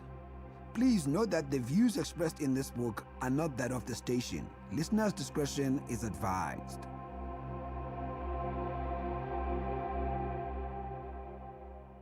Building 6. The name of the building and a date, 1929, are written underneath the roof. The letters that make up the name are circular and curved. Underneath at street level are painted pictures of people in colourful hats and jackets and dresses and shirts. If you look quickly at them, they dance. And if the eye lingers on them a while, they still move, just more slowly. The wind or an illusion? Above the figures are the words Kwamakoti, and in brackets, trading as Hatties. This is a general goods store, as it has always been. Building 7. The air is cold and dry. Only where the sun shines is it not cold. A lizard runs from under a loose pavement stone. He lifts his head, tosses his chin, and looks up. His tail swirls from side to side. No one notices him, even though on the street, in all these streets, he is well worth looking at. Dry leaves from the few plane trees that remain in the town. There are 4 of them. Here 2 are in front of the building, on the opposite side of the road, and 2 are to the left of the entrance to the building. This is the south side. Blow and crack, eddy and spin. Each leaf has 3 pointed edges. The tip on some of them curls downwards. On others it is straight, and on the sides of all the leaves are 2 triangular pieces. Several of the leaves have been broken, and so what remains of them are only small brown crumbs. The building is narrow. It has 4 floors. The name of the building is written at the top. The leaves swirl in the wind. They move across the balconies, into the entrance hall, across the pilasters, and as they move, so shapes of light play out and reflect from the broken window and the leftover stained glass. This is a concrete garden made by man, where the red and yellow flowers are immortalized in the stained glass and in the jungle of leaves on an uneven pavement, where a lizard lives. Building 8. The building is covered in concrete stucco. The main entrance to the building is open to the road. There is an empty chair on the pavement. A new and soft green and yellow cushion is on its seat. The chair is just outside, 2 wood and metal doors. This is a chair where the security guard sits, but he's not here now. The entrance doors are not closed. An iron security gate with curlicue lattices stretches across the door, but it is not locked. A silver padlock hangs from one of the spiraled crossbars. It is a large padlock, secure. It cannot be cut through with bolt cutters. The floor to the entrance is worn smooth. Many feet have passed over it, walked across it over many years, at least 80 if not more, so that in some areas the pattern has been obliterated, and in others the whorls are very faint, almost non-existent, extinct. This is a building that is not looked at often or even admired, for from the outside it is not imposing. It is only on the inside that magic lounges for dark reflections that move inside and outside the glass dance on. Red paint, the purple flowers of wisteria hang on violet buds on a wound-up trellis that stretches across a passageway. On the 3rd floor, from one of the porthole-shaped windows, a bird looks out. Then he jumps from his peekaboo window, which has no glass in it, and perches on the red railing that runs along the walkway. He cannot fly. He looks like a cock, a chicken. His feathers are shaded from red to gold. His cowl is red and cartilaginous. The orange feathers of his neck become yellow as they move down his back. Then they become purple, and then red, and somewhere near his black and white tail they are blue. He sits on the red balustrade and crows, "Cock-a-doodle-doo." Is this a common cock, or a regal red jungle fowl from the deciduous forests in the foothills of the Himalayas? A local or a migrant? The whole of the inside area of the building is covered in geometric patterns, parallel straight lines, zigzags, chevrons, diamond-shaped lozenges, and animal motifs. The red jungle fowl is a figurative sculpture that stares and crows and will not be supper, for he knows that he has been brought here from far away, and that only a common chicken will be the evening meal. Chickens are predictable, but the red jungle fowl has the jauntiness of design, a vitality of the never-seen-before. There is no meaning or depth to a chicken, yet this immigrant bird pecks and crows, and so a counter-architecture grows. Now is tomorrow. There never is life after nostalgia. Acknowledgements.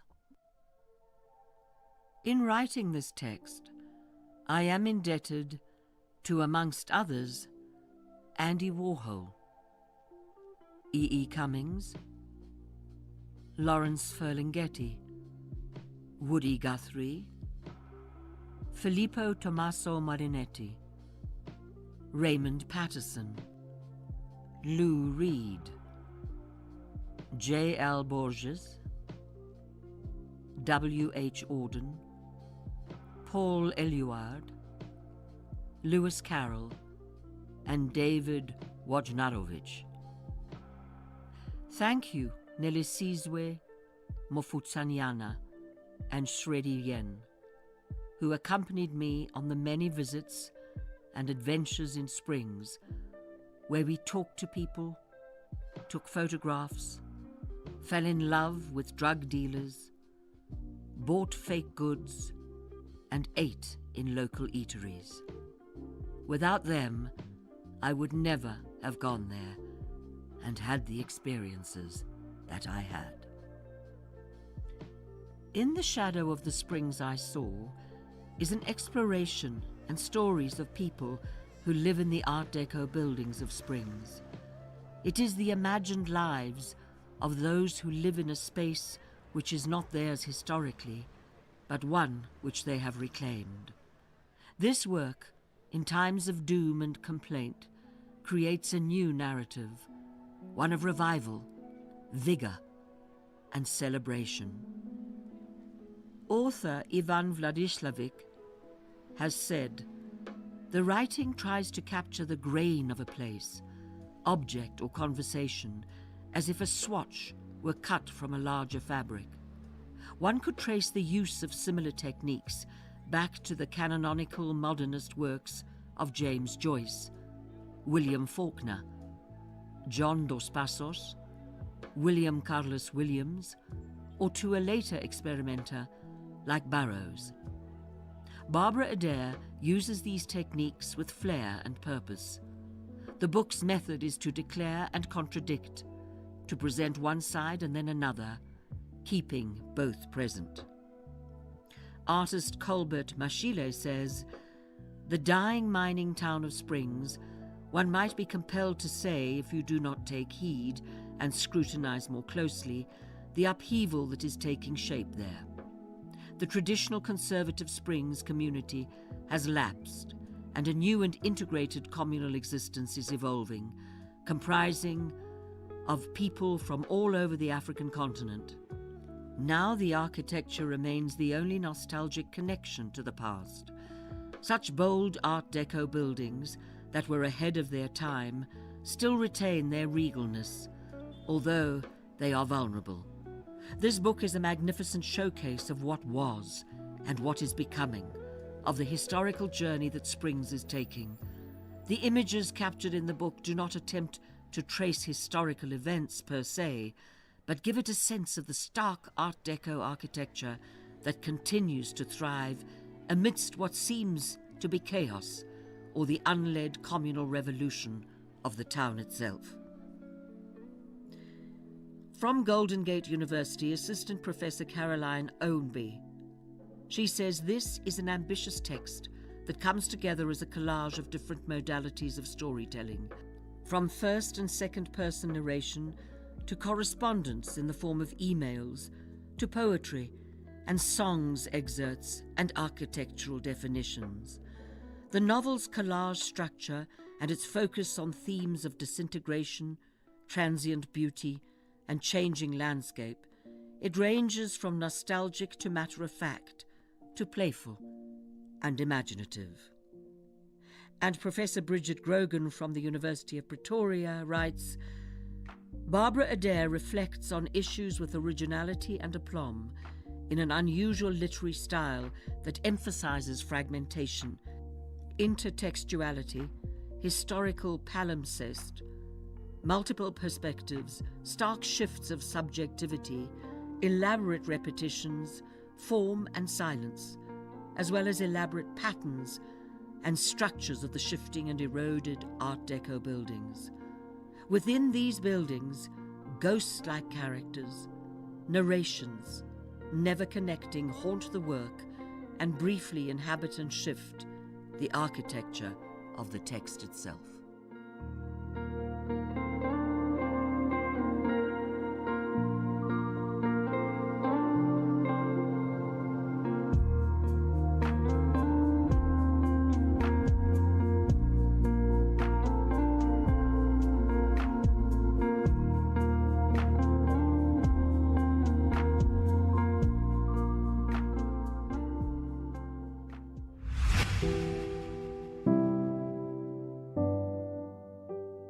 That was the last episode of the book In the Shadow of the Springs I Saw, written by Barbara Ade, read by Fiona Ramsey.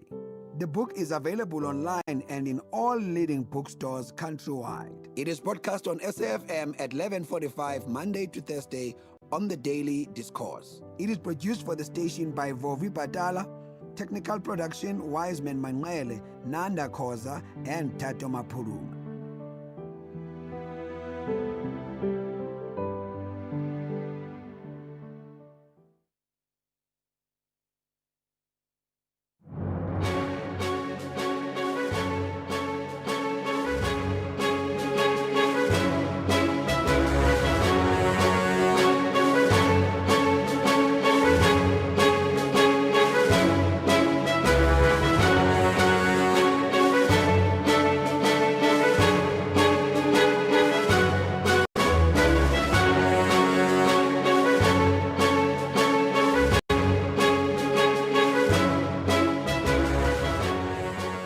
It's 12 o'clock on Wednesday, the 29th of July, 2026. A very warm welcome to Updated Noon here on SAFM. Leading the conversation, I'm Sakina Kamwendo. Coming up in the next hour. This interim stopping or this partial stop of the work of Parliament that must continue with the Section 89 panel is really unconstitutional, and we believe that it's flawed in law. The battle over President Cyril Ramaphosa's impeachment inquiry is headed to the Constitutional Court.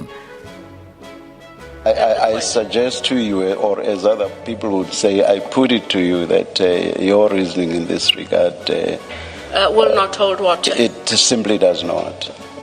The Madlanga Commission continues to put probing questions to Advocate Andrea Johnson as the inquiry scrutinizes her conduct and decision-making while serving as head of IDAC. And of course, we always want to hear from you. Let us know your thoughts. 41391, that's our SMS line number. You can also write to us via X at SABC News_radio, or you can send us a WhatsApp voice note on 082-692-3909. Well, these and more stories coming up on this Hump Day edition of Updated Noon. First, though, here's your latest news with Ondelambana.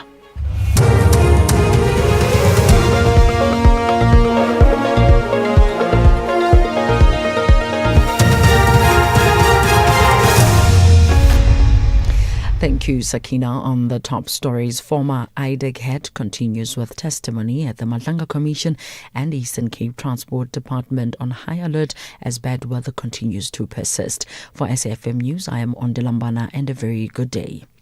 Former IDAC head Advocate Andrea Johnson has conceded before the Madlanga Commission that suspended National Police Commissioner General Fani Masemula was incorrectly lumped together with his co-accused in the Medicare 24 Tshwane district matter. Johnson is being questioned about the Public Finance Management Act charges against Masemula. The Commission has questioned how Masemula could be charged under the PFMA without facing any accompanying fraud or corruption charges. Justice Mbuyiseli Madlanga suggested that the charges against Masemula appeared to be an attempt to embarrass him and create the impression that he was implicated. Why was this? You've agreed very easily. You know these principles. You apply these sections all the time. Why was this done? Why was Commissioner Masemula lumped with these people, charged with fraud and corruption when he is not? When he is charged with the statutory offenses provided for in the PFMA. Why was he lumped with these people? At face value, it seems to me that this must have been done to embarrass him, to taint him, and to make the public, or to cause the public to see him as also being complicit in fraud and corruption. Meanwhile, Johnson explained her understanding of the charges. General Matlow, from the risk audit of the police, brought it to the attention of the then commissioner to say that there is these offences taking place. There's unlawfulness happening in this contract. And commissioner, as the accounting officer, you need to stop the contract. And what then happened is, in not acting in terms of his duties as the accounting officer, monies were in fact then paid out in the approximate value of 50 million rands. And then the contract was stopped. Major General Sizakele Gyanji has been appointed as Western Cape's new police commissioner. He's replacing Lieutenant General Tembisile Patekile, who retired at the end of June after serving as provincial police commissioner since July 2021. Gyanji's appointment has been announced at a media briefing at the SAPS's head office in Greenpoint.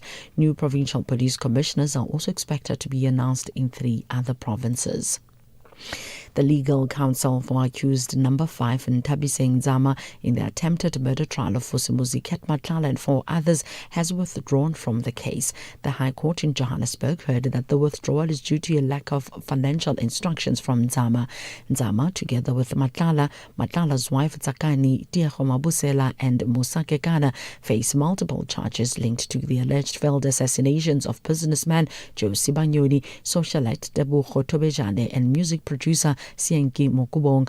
Presiding Judge Kasim Musa has ruled that Nardas Grove, who represents accused number 2, will also represent Nzama for the remainder of this trial. Accused number 1 puts in the house number 84 ka I-20. I would like to remind the court that accused drove into the premises number 34 in an I-20, which is an I-20 that was used in a shooting resulting in a person being killed in Vereeniging. So my concern was there was no one watching over or guarding that I-20 at that premises. So I was worried if maybe one of the suspects might come and move the I-20 while no one is watching it. The Eastern Cape Transport Department says it remains on high alert for any eventuality as bad weather continues to persist on the province's roads. The R56 between Matatiele and Mount Fletcher is experiencing active snowfall, whilst there are wet and slippery road surfaces due to persistent drizzling from Yugi to Elliot. Motorists travelling along these routes are advised to reduce speed well below the posted speed limit. Provincial Transport spokesperson Unati Bingose has advised motorists to postpone non-essential travel where possible. We are currently monitoring active snowfall on the R56 between Matatiele and Mount Fletcher, as well as the R58 between Lady Grey and Ekepini. Although no crashes have been reported so far, road surfaces remain wet and extremely slippery. We appeal to all motorists to postpone non-essential travel where possible. If you must travel, reduce your speed, switch on your headlights, increase the following distance, and be alert at all times. Recapping the top story, former IDEC head advocate Andrea Johnson has conceded before the Madlanga Commission that suspended National Police Commissioner General Fanny Masemula was incorrectly lumped together with his co-accused in the Medicare 24 Tshwane district matter. I'm on Delambara for SFM News, headlines at 12:30. Update at noon with Sakina Kamwendo, midday to 1 p.m. Update at noon with Sakina Kamwendo. Thanks, Ondela. Good afternoon, everybody. 7 minutes after 12, and welcome to Update at Noon. Well, the Madlanga Commission continues hearing testimony from Advocate Andrea Johnson. And yesterday, she had indicated that she had hoped that they would be done by tea time today. But of course, Justice Mbuiseli Madlanga nudged her to understand that they may or may not be done by tea time yesterday. And this, of course, has indeed unfolded as such. She's still testifying, and hopefully it will go on only until lunchtime today, because at 2 p.m. is when the commission will then turn its attention to the Suleiman Karim matter. And you'll remember that Suleiman Karim, his postponement application was formally heard last Friday, and that postponement bid ruling will be delivered at 2 p.m. at the Madlanga Commission this afternoon. Well, some court cases as well. The Vusimuzi Ketmatlala trial continues. It is at this point a trial within a trial with accused number 1, Musa Kekana, trying to put to the court that the evidence that was collected by police when he was arrested should be deemed inadmissible in this trial, and that is currently what the court is seized with. That's the Johannesburg High Court. And then still in Gauteng, the Senzo Mayiwa trial is also currently underway, so keeping an eye on developments there. Some other stories that we'll bring you up to speed with: the impeachment committee in Parliament meeting to consider and adopt draft terms of reference as well as recommended evidence leaders for the process. And sticking with that story, the economic freedom fight as well, they've now also approached the Constitutional Court seeking urgent relief to overturn the Western Cape High Court's judgment that has halted Parliament's Section 89 impeachment proceedings against President Ramaphosa. And it is, of course, a Wednesday. You know, we now have that feature with the IEC in the lead up to the 4th of November polls. So we'll speak to the IEC again today. Those some of the stories, but let's get the show on the road. Update at noon, midday to 1 p.m. And starting with the economic freedom fighters and the battle over President Cyril Ramaphosa's impeachment inquiry, which is now headed to the Constitutional Court because the EFF is seeking to overturn that interim High Court interdict that halted Parliament's Section 89 committee. The MK Party, United African Transformation, they've also joined the EFF and the African Transformation Movement in the direct appeal to the Apex Court, and this, of course, becoming the fourth and fifth applicants in that particular matter. EFF MP Mazwi Blose spoke to our colleague Elvis Presland this morning. Can Elvis make that conclusion that Parliament, when it conducts its own work, that it's overstepping to judiciary work? In fact, the judiciary is the one who cannot stop Parliament from, doing its work in terms of holding the president accountable. And there's precedence to the fact, because it's the same Western Cape High Court that made, a contradictory ruling to what they did now when they were dealing with the same matter when it comes to the public protector. So they told us that, the personal right of an individual does not supersede, the need for them to account and be held accountable to an impeachment committee. So now they cannot tell us, now that it's because of Cyril Ramaphosa, and they tell us otherwise. So there's no way that Parliament is overstepping in this regard. Now, the presidency has historically argued that unchecked parliamentary processes can cause irreparable reputational as well as political harm before a final decision is reached. How does the EFF counter that legal argument that interim relief is a standard constitutional protection meant to prevent precisely this kind of irreversible damage while the main legal challenge is still being decided? I really don't understand that argument by the Elvis to say that when a person has been given a platform to clear their name, they argue that there will be irreparable harm caused on them. Because precisely what the impeachment inquiry seeks to do is to bring the president in the forefront, in front of the public, in front of South Africa, and say, clear your name. There's been these misconceptions in the media and everywhere else that there were wrongdoing in your own farm, there was theft, and there was all of that. Now tell us your story. So I don't understand why the president says he's going to suffer irreparable harm when he's been given a platform to clear his name. So there's no such that's going to happen. And that was EFF Member of Parliament Mazwi Blose speaking to Elvis Presland earlier this morning. Now, to further discuss this matter, we join on the line by legal analyst, Advocate Ntabiseng Dubazana. Advocate Dubazana, thanks so much for your time. Welcome to Update at Noon. Good afternoon. Thank you so much for having me. And I'm also not an advocate. I'm just an attorney. My apologies. Okay, we've put it out into the universe, so it's coming. You know what? It's happening.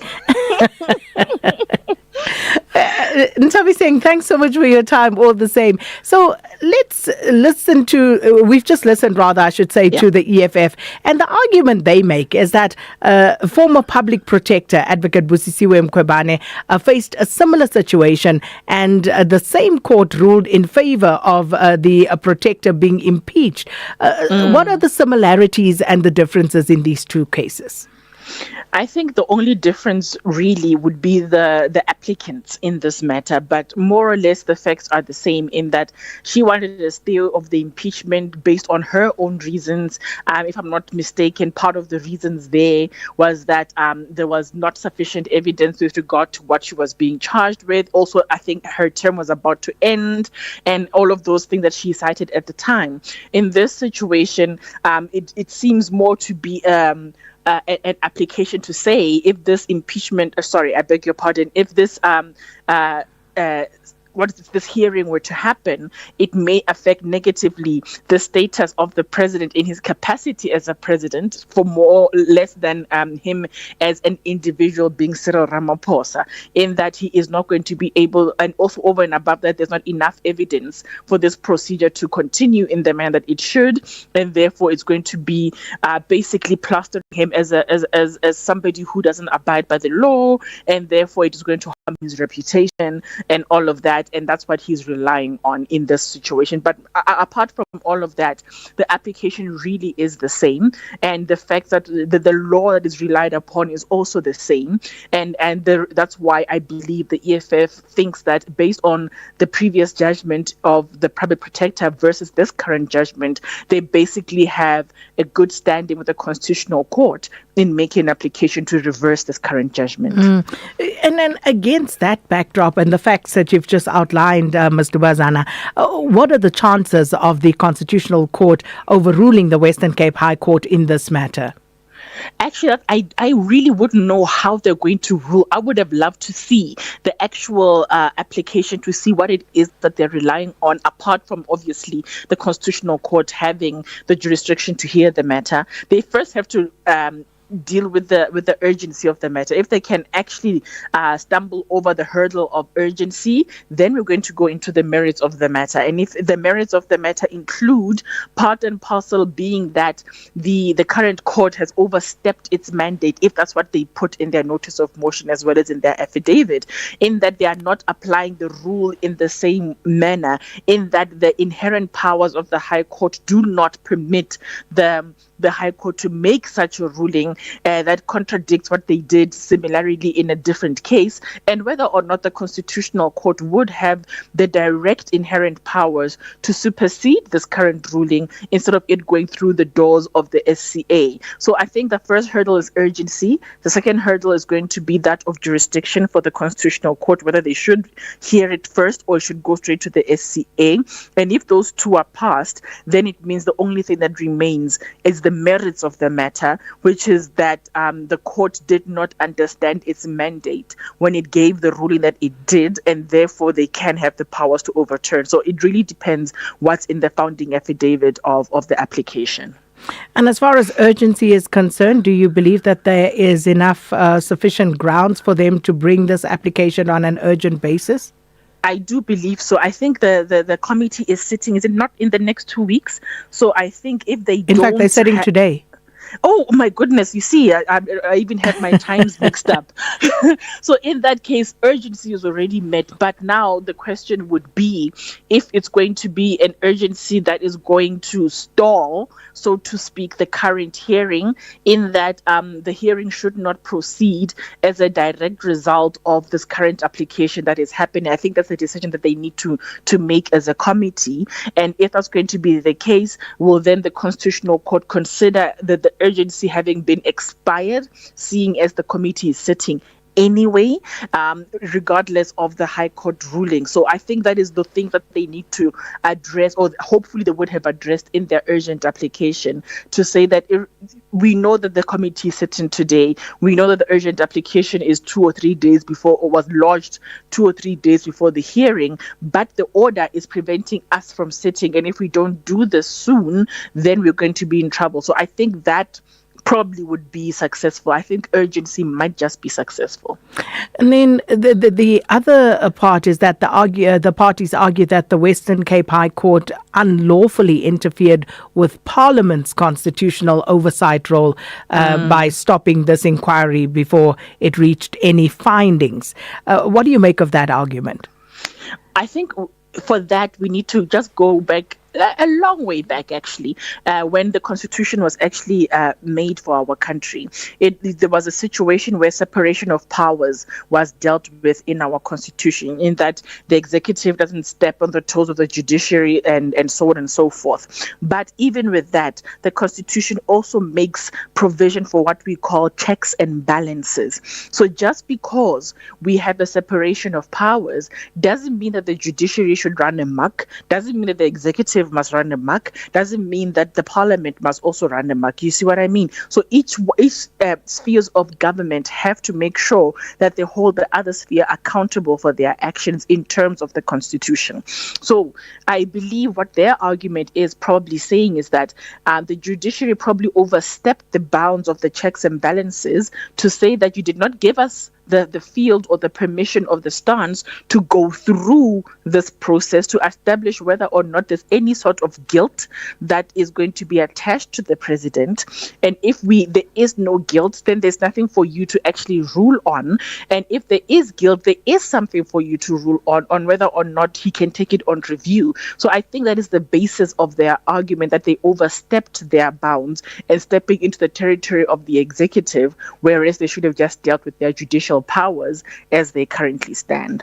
Interesting. Thank you so much for helping us wade through that. Legal analyst Ntabiseng Dubazana speaking to us there. And this, of course, after the EFF has now decided to head straight to the Constitutional Court, seeking to overturn an interim High Court interdict halting Parliament Section 89 committee. Update at noon, midday to 1 p.m. And of course, we have our reporter in Parliament, Abongwe Kobokana, watching those proceedings for us of the impeachment committee. Unable to get hold of him, I would imagine he is obviously listening there, or I believe Lungile giving me the thumbs up. He has just managed to get hold of Abongwe Kobokana. So let's take you there, where the impeachment committee is meeting to consider and adopt draft terms of reference, as well as recommend evidence leaders.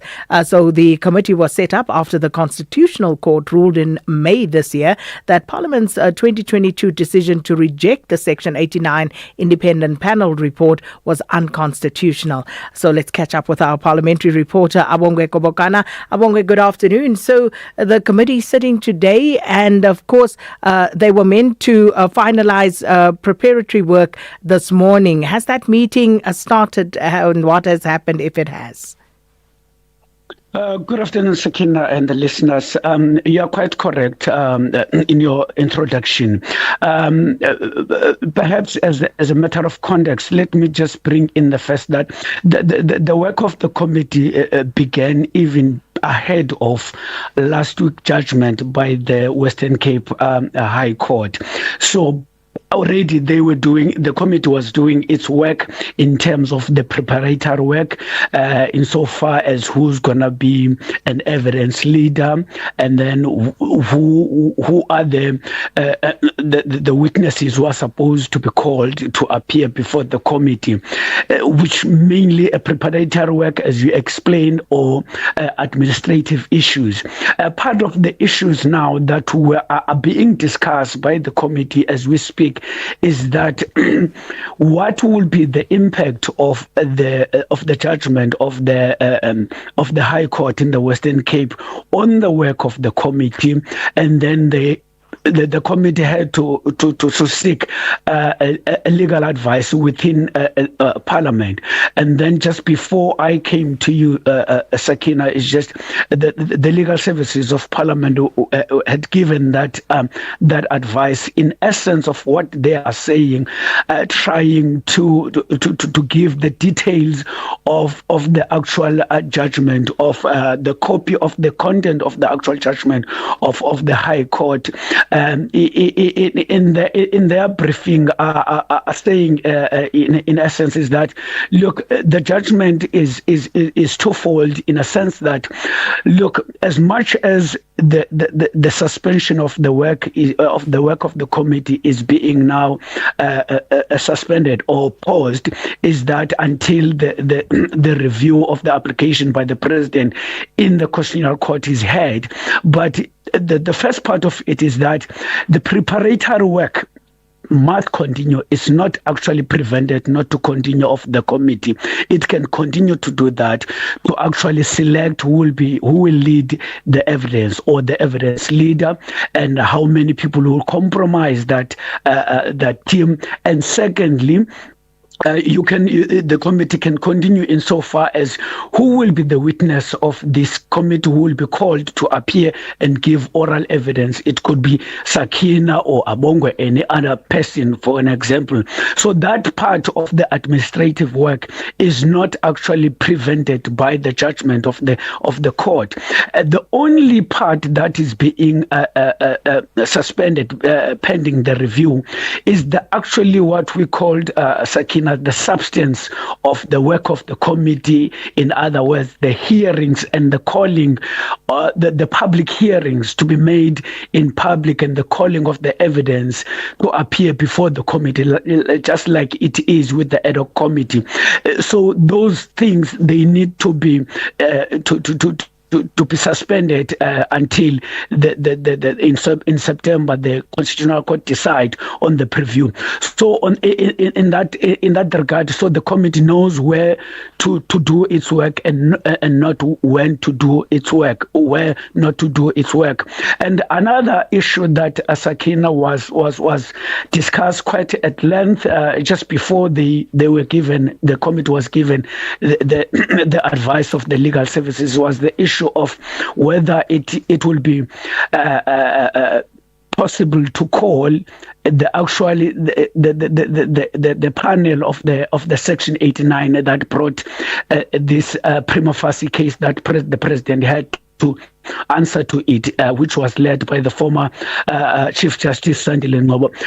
Look, that issue was debated quite at length, and you could see that the political dynamics were now tramping up insofar as which parties were willing for that for the members of that panel to appear before the committee, and which political parties were against it.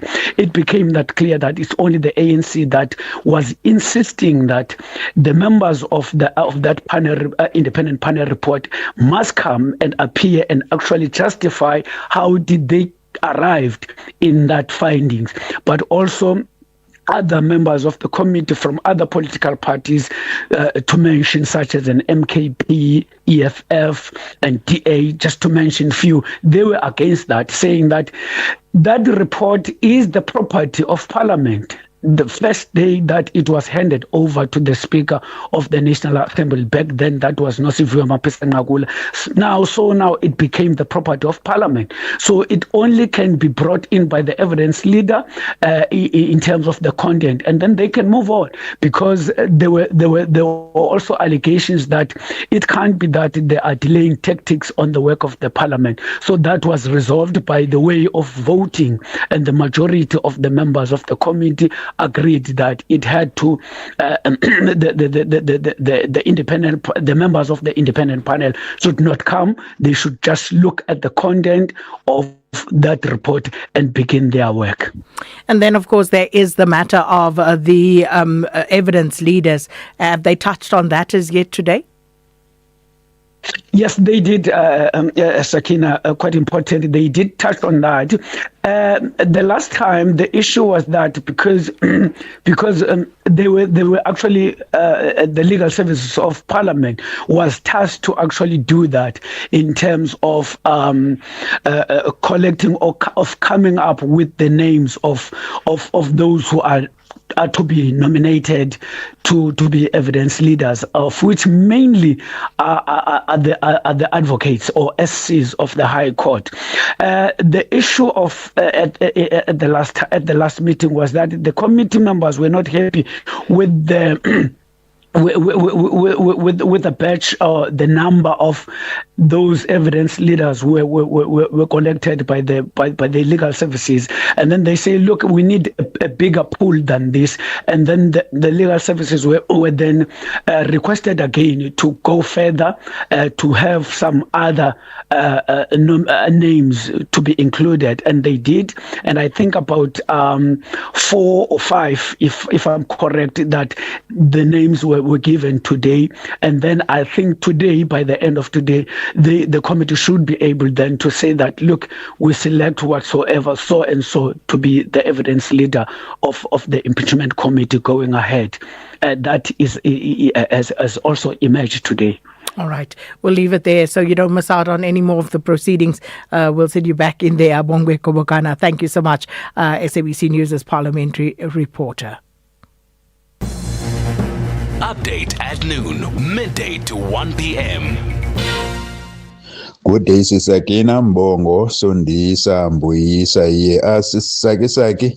Aye, man, all these SAPS generals who have been falsely accused by Advocate Andrea Johnson, they must sue her like 5 million each. He must lose all his pension. They need to settle out of court, sue him, let's take millions. Because he's part and parcel of this mess. And then thanks for Commissioner of the Western Cape that they partake in. Go and rest. Well done. Enjoy your pension. Really, there was no leadership under your leadership. Afternoon, Saki. What will happen in the impeachment committee is that happened at the ad hoc committee where they were politicizing it. They will not focus on Palapala. They will just lambast in all things that had happened at the ANC government. Regarding Advocate Johnson, those people must be kicked out. They are being used by those drug cartels and politicians that are involved in corruption. Thank you, Saki.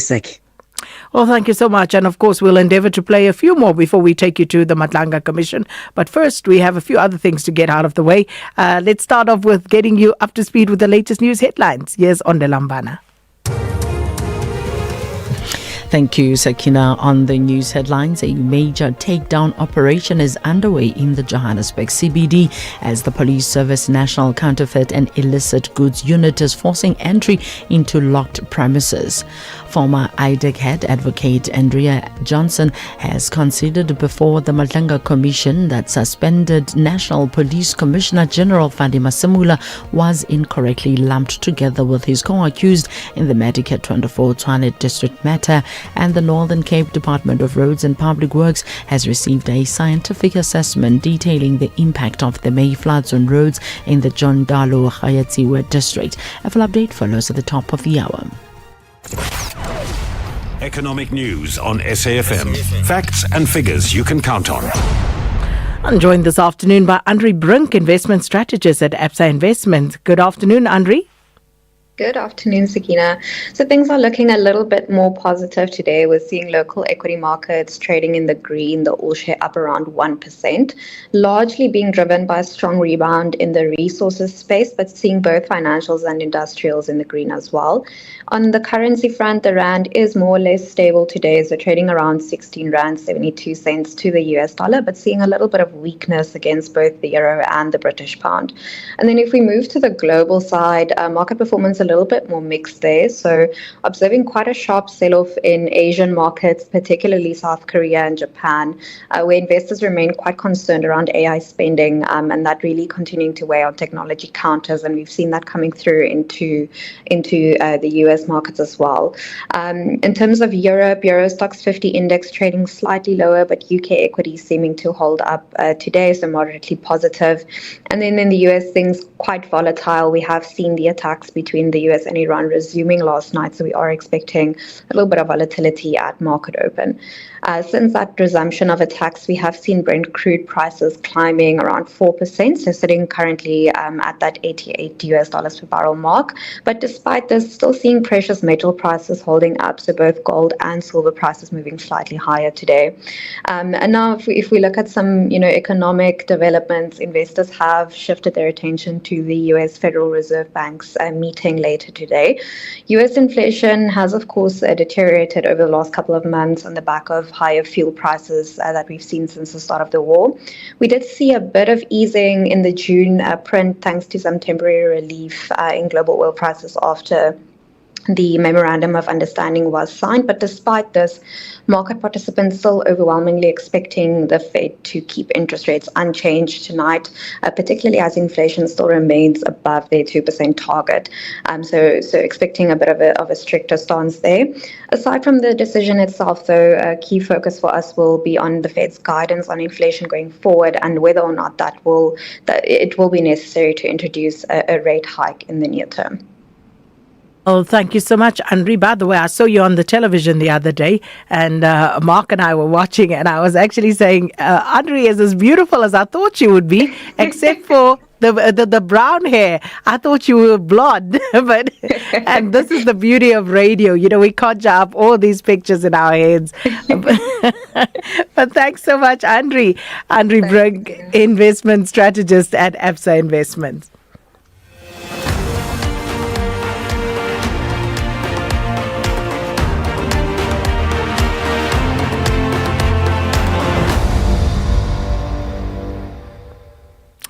And 25 minutes before 1, we tend to own our people. Like Andri, I literally said to Mark, that's our Andri.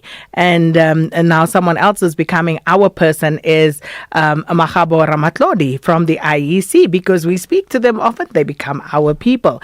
Now, the Electoral Commission is calling on all South Africans who are eligible to vote to make use of the final voter registration weekend. And that's, of course, this weekend on the 1st and 2nd of August to register to vote or to update their registration details ahead of the 4 November local government elections. And while the voter registration weekend provides an important opportunity for in-person registration and updates, eligible voters will also still be able to register and update their details through the Commission's online voter portal after the weekend. Now, that online voter portal will remain open only until the Minister of Cooperative Governance and Traditional Affairs, that's Minister Velenkosini Hlabisa, formally proclaims the election date, which is expected in the days following the final registration weekend.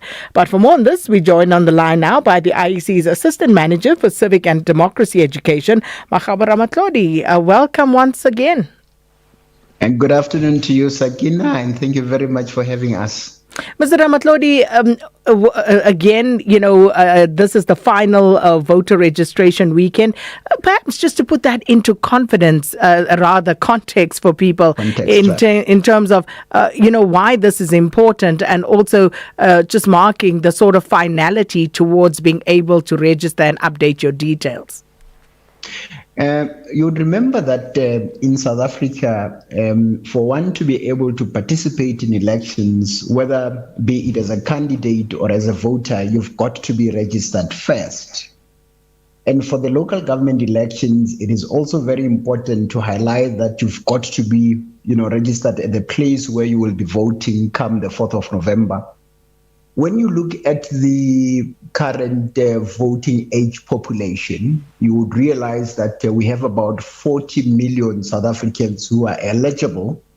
Yet you come to the National Common Voters Roll, there's just over 28.7 million registered voters. So that tells you, Sakina and the listeners, that we still have a big gap in terms of voter registration. So the second and final voter registration for the 4th of November elections is to provide South Africans who may not be able, perhaps for one reason or the other, be able to use the online voter registration service to register to vote, such that then they can go and register to vote at their voting station, which would be in the vicinity of their where they live.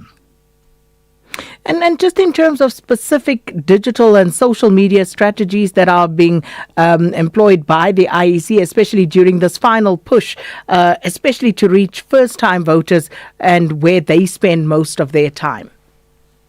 Look, we if you check all our digital platforms, you'd realize that we are, hard at work, promoting voter registration, particularly online voter registration, but also the voting station voter registration that is happening this coming weekend. Not only that, Sakina, we are currently also running a community radio campaign where we are encouraging South Africans who are eligible to register to vote to ensure that they do so either through the online service or by visiting their stations over this coming weekend. So there are a number of things that we're doing, also going into communities, going into your, higher education institutions, just ensuring that every South African who's eligible to participate is, encouraged and reminded that, by the way, voter registration for these elections is not opened indefinitely. We are expecting that around the 7th of August, the Minister of COGTA, like you indicated in your opening remarks, will then proclaim these elections. What that would mean to South Africans is that on that day at midnight, the voters' roll will close. So any person who would not have registered at that particular point would unfortunately not be able to participate in these elections, either be it as a candidate or as a voter. So just to that point, so once the physical station closes at 5 o'clock on Sunday, the 2nd of August, there will still be opportunity for online registration. Am I correct? And also, just talk us through that again in terms of the exact cutoff and where people can still go after this final voter registration weekend. Okay, our voting stations this weekend will open from 8 a.m. until 5 p.m. on both Saturday and Sunday. At 5 p.m. on Sunday, all the voting stations will close for voter registration. However, like you indicated, our online voter registration service will still be available. And remember, these particular service is now free of charge. You don't need data to use the online voter registration service. What is important to highlight there, Sakina, is that you don't switch off your data because you still need to be able to connect to a network for you to access the URL. The URL is basically the voter registration service that's online. So what we have noticed is that some people then would switch off the data completely on their smartphone, and if you do that, you would not, it's like cutting off the line completely, so you would not be able to access the service. And then, like we said, until the 7th of August, if indeed the Minister of COGTA would then officially gazette the 4th of November as the election date for this coming election, it would mean therefore that those that would want to use any other service to register to vote other than the online voter registration service would have until 5 p.m. on the day of proclamation to either visit a local IEC office or be registered by one of our officials during the civic and democracy interventions that we have either in schools, in tertiary institutions, or in the communities. So it is important, therefore, that South Africans remember that the voters' roll will not be open indefinitely. So you need to ensure that at least if you know that you are not registered yet, or you have relocated since your last registration, visit your voting station this weekend at the times indicated, or otherwise you are more than welcome to use our online voter registration service, which, as I indicated, is now free of charge, no data required. But don't switch off your data because you still need to be able to connect to the network. And just finally, if a voter is, of course, already registered but has now relocated, what specific documentation do they need if they are going to a station in their new location to register this weekend? And, of course, even if they're updating online, what will they need?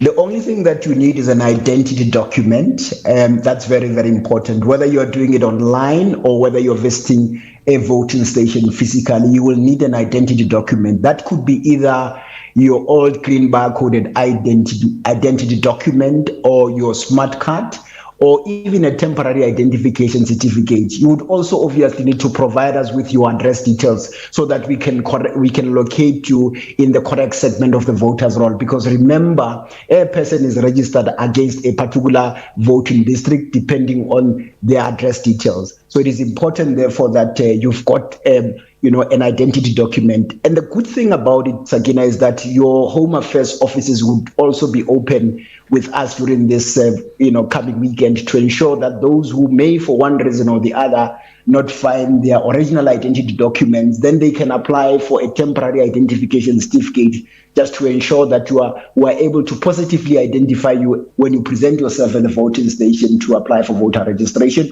or even when you use the online voter registration service, that you are able to upload the photocopy of your identity document to complete that transaction online.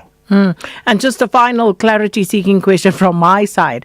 So once the election date is promulgated by the Minister of COGTA, on that particular day, when does that voters' roll close? At which time? If you are going to visit one of our offices to register to vote, it will be 5 p.m. If you are going to use the online voter registration service, it will be until midnight, because our offices operate, during office hours. That would be either, some of them would operate from 7:30, others 8. But at 5 p.m. On the day of the proclamation, it would mean that for physical voter registration, you would not be able to do it beyond 5 p.m. However, you still have a chance to do that online until 12 midnight on the day of proclamation. Well, perfect. Thank you so much. That was Mr. Magabo Ramatlodi, the IEC's Assistant Manager for Civic and Democracy Education. Update at noon, midday to 1 p.m.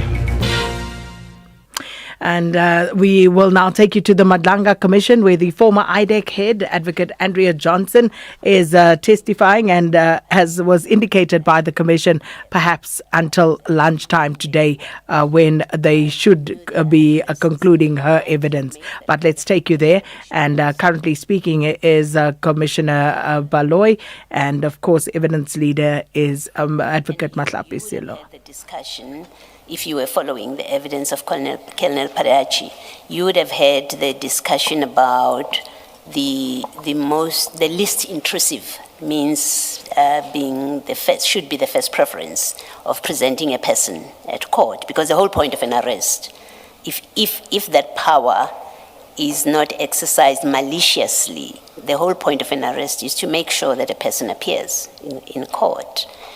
Here, on your own words in the ad hoc committee, you say there was no risk that they would run off. Colonel Parachi accepts that you knew their addresses, you knew where to find them. Why does Advocate Johnson request an arrest and that these people should be arrested?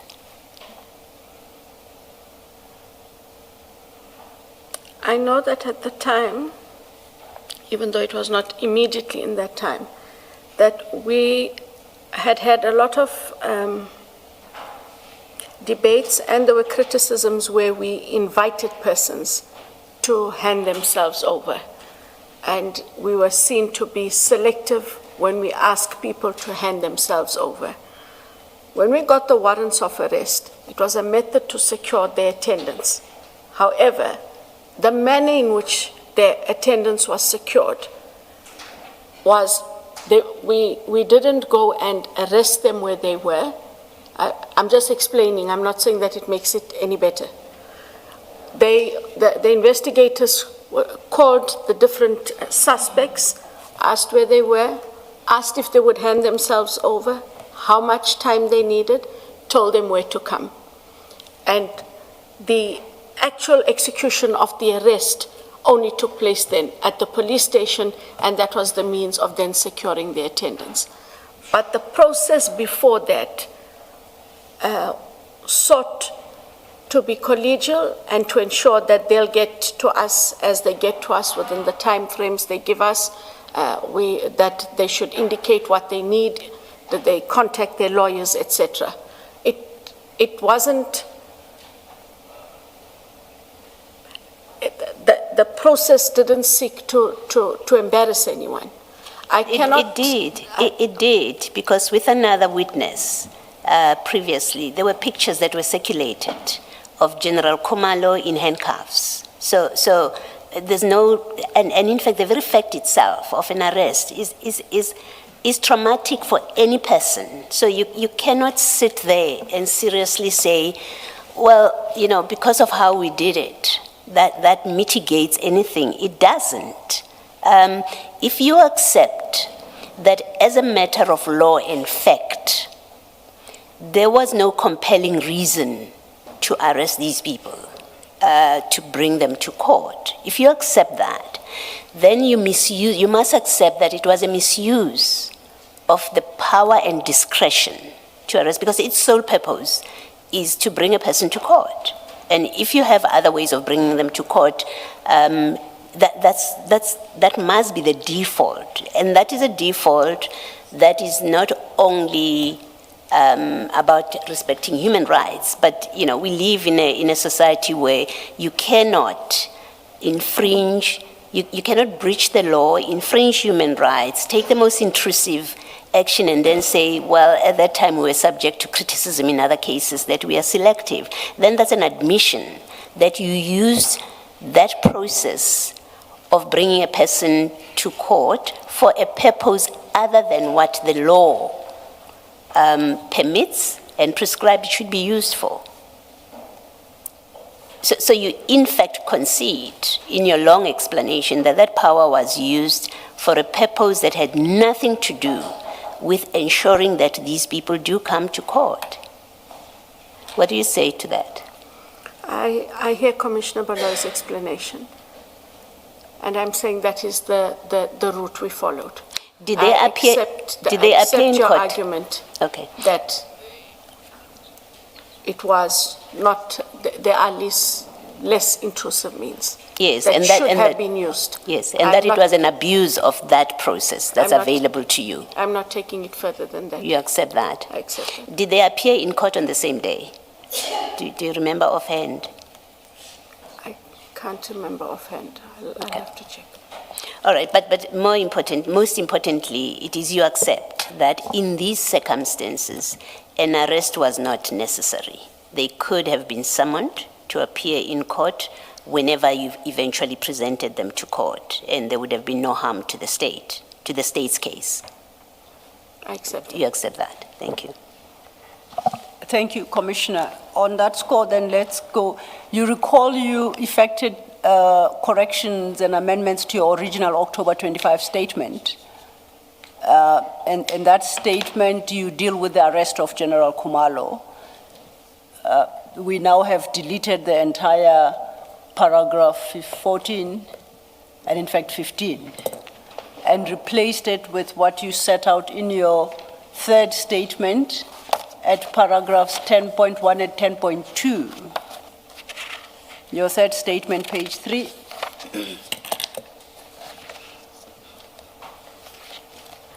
So we will work off the latest version.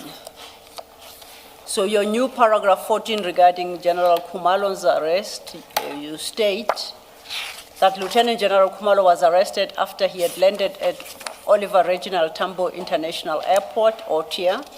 I do not recall where he was traveling from. I was informed that at the time his co-accused had already been invited to report to Brooklyn Police Station. If whoever the arresting officers were aware that he was traveling from somewhere to Joburg, why was he not given the courtesy like others to report to Brooklyn Police Station upon his arrival in Johannesburg? Why did it become necessary to go to set up a welcome party, a welcome delegation for him? Because you stated your new paragraph 15 then, the investigators went to OTIA to inform General Khumalo that there was a warrant of his arrest and for him to hand himself over. But that doesn't make sense.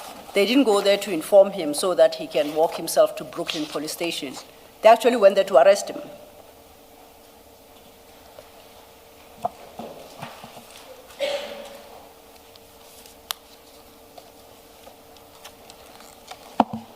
So basically what I suggest, in your new paragraph 14 and 15, you try and downplay the arrest by suggesting that as with his co-accused, he was invited to report to Brooklyn police station, and I'm saying it's not correct. Factually, we know that is not correct. Sorry, Counsel, which part is not factually correct? That they had gone to Otia to invite him, as they did with his co-accused, Yes. to report himself to Brooklyn police station. But that is what they did. No, they went to arrest him. No, they called all of the accused. Yes. And sorry, they were not accused. Called all of the suspects and invited them to hand themselves over at Brooklyn. Can you stop there? Was the same courtesy extended to Lieutenant General Kumalo? That is what I understand. They went to... That's not what you have in your statement. They went to Otia to inform him that there is a warrant for his arrest, for him to hand himself over, and he then accompanied them to the Brooklyn police station. Then I must accept that, in respect of all six, this is time that's putting pressure. I accept that the arresting officers went to all their homes and offices and told them to please leave their offices and go to Brooklyn. It can only make sense in that manner. Because otherwise, I suggest, to invite them to report must be by means other than physically going to them. So you either call, send a message, send an email, some other form of communication. And my argument is, if IDEC was able to extend that courtesy to all other six, did it do so in respect of Lieutenant General Kumalo, such that if he says, oh, I'm out of town, when are you coming in? I'm coming in this afternoon. As soon as you arrive, please present yourself to Brooklyn Police Station. That's all it took.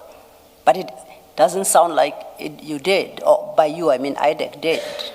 The investigators would be best able to answer only because they had that direct engagement with him and had the direct engagement with the rest of the accused. But you have offered in your statement how they came to appear at Brooklyn Because Police Station. I needed to account, and Yes. this is the account that I was given. And so too must you accept that the purpose of going to Otia upon his arrival was not to inform him.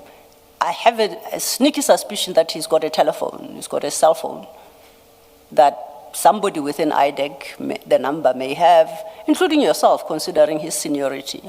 And that was easy to call him, to send him a message, a WhatsApp, Signal, what is the other new one? The Swiss one, we learned something. Okay, I don't know about the Swiss one, but I take your point. Yes. I take your point. I'm saying, actually what you are stating, it's a rather misleading. They went at the airport to arrest him, period. They went there to arrest him. And by arresting, it doesn't mean they have to speak gruffly to him. They could be very well nice. But at that point, he no longer had an option to go anywhere but straight to Brooklyn Police Station. That in any language constitutes an arrest. Would you accept that? I'm accepting your point. Thank you. That now, as I understand, that was, I call it the first arrest, and not that there was a second, but I do so to distinguish it from what I call the aborted arrest, the one of June 18th. Yes, June 18th, 2020. Yeah, thank you. Now,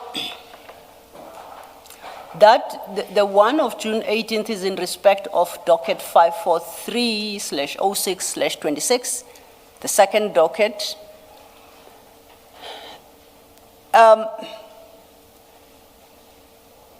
Now, it was not that arrest or application for those warrants. They were not in any manner prompted by the arrest of Mr. Fadiel Adams by the PKTT. No, there is no connection between the two. No. Okay. Did you ever have a conversation with DPP Advocate Harrison from KZN regarding Mr. Adams's arrest, whether impending arrest, issue of arrest warrant, or his actual arrest? Did you ever have a conversation, whether it's orally, by WhatsApp, email, whatsoever? Did you have any communication with DPP Harrison regarding Mr. Adams' arrest? I did. I also think I wrote her a letter. The gist of the conversation was just to indicate, I'm not sure if you are aware that Mr. Adams is a witness and in an IDEC matter. And I just wanted to know whether or not he's going to be arrested, just so that we know how to handle him, because we are one NPA. It's actually in a letter, and I think it's best that I make that letter available. Yes, please. I was already told I'm overdue in my office, so I'm going to go there when I have time this afternoon and hopefully still have access to the emails. I did write her a letter, and I made it very clear in the letter, and I think that is why it's important the Commission get the letter. I said, I surmise, but I said, I do not want her at any stage to think that IDEC is indicating that he should not be arrested if he committed a crime. I just thought that because it was open knowledge that he was a witness to IDEC, just give us a heads up, because witnesses become difficult and they become difficult to manage. It is on that basis and that basis alone. And the letter is very clear about that. Yes. But why do you address that inquiry to the DPP and not to the agency arresting him, the PKTT? What does the DPP have to do with that? How would she potentially assist you? The DPP would then be able to, when we write, we engage in that way. I write to the DPP. If she wanted to know something that was happening in Pretoria, she would write to the DPP in Pretoria, and the DPP goes ahead and finds out if there is such a matter and who's dealing with the matter and what the matter is about. And that is where we have to leave it this afternoon.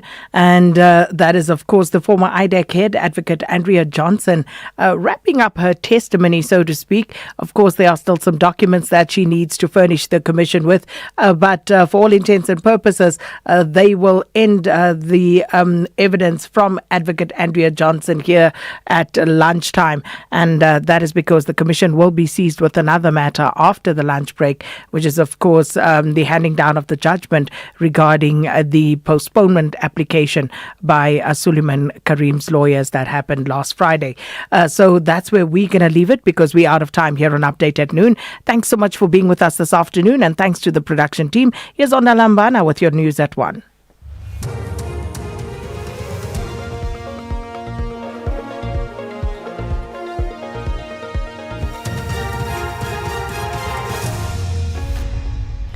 Thank you, Sakina and the team on the top stories. Police raid underway in the Johannesburg CBD, and Johnson faces criticism at the Madlanga Commission. For SAFM News, I'm Onda Lambana, and a very good day. A major takedown operation is underway in the Johannesburg CBD as the Police Service National Counterfeit and Illicit Goods Unit is forcing entry into locked premises. This is part of an operation targeting counterfeit and illicit goods, with SAPS saying the raids are being carried out under a search warrant. National Police spokesperson Amanda van Wyk says multiple law enforcement and government agencies are taking part in the operation. As you can see, this is still an active operation which is led by our National Counterfeit and Illicit Goods Unit.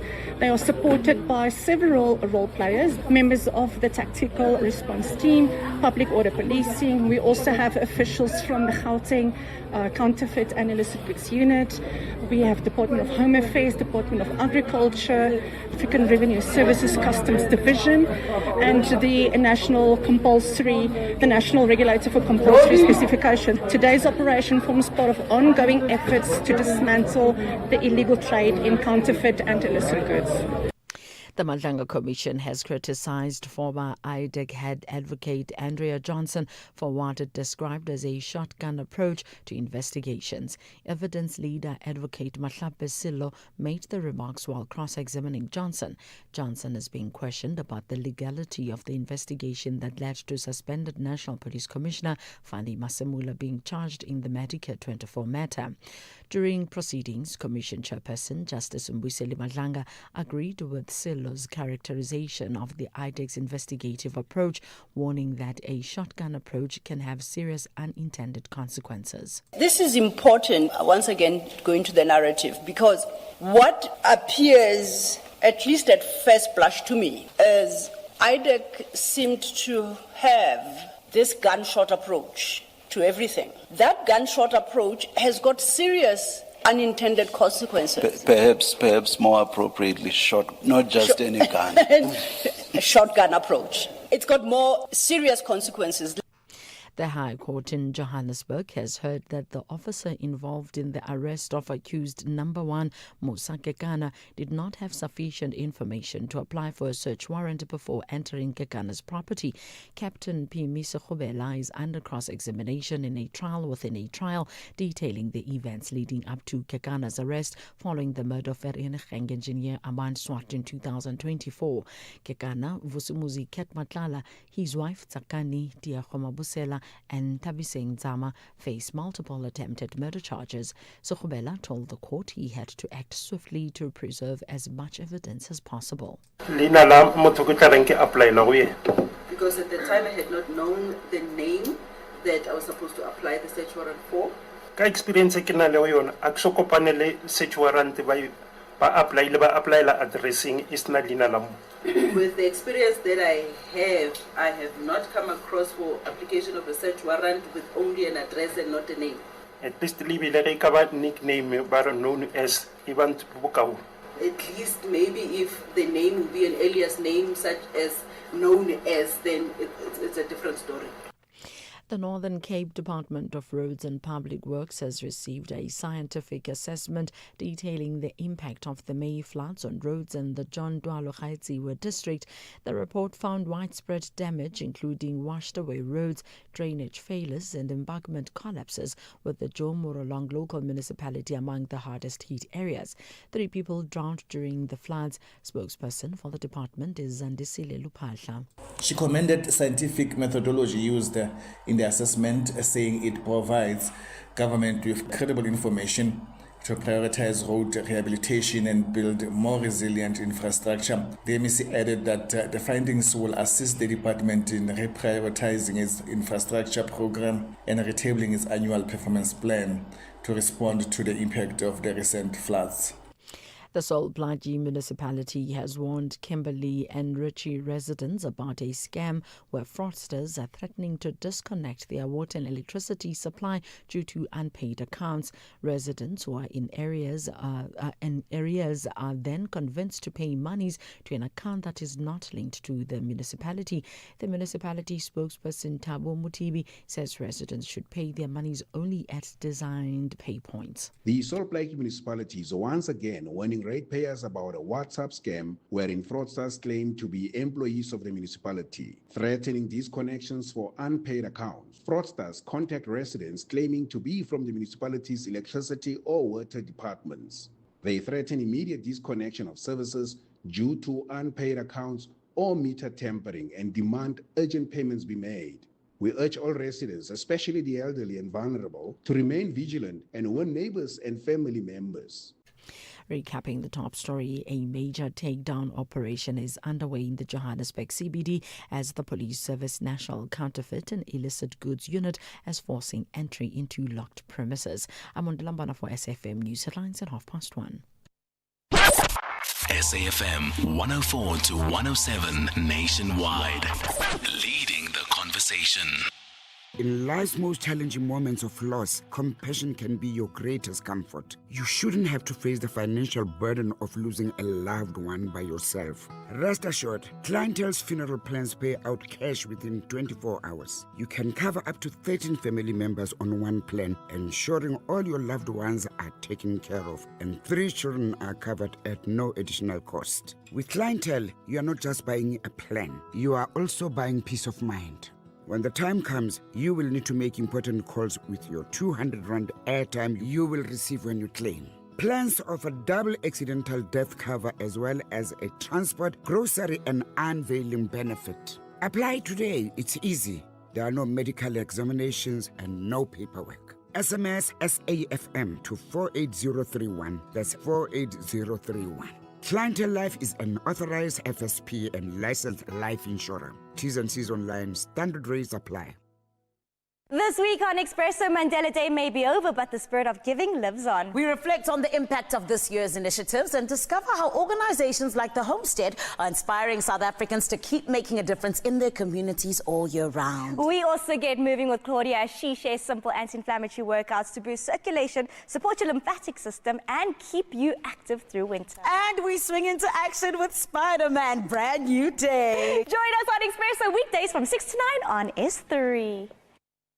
Drivers, this winter, South Africa's roads can change in seconds. One moment it's clear, next, dense fog blinds your view. Don't drive on memory, drive on visibility. If you can't see clearly beyond 50 meters, pull over safely at the nearest truck stop.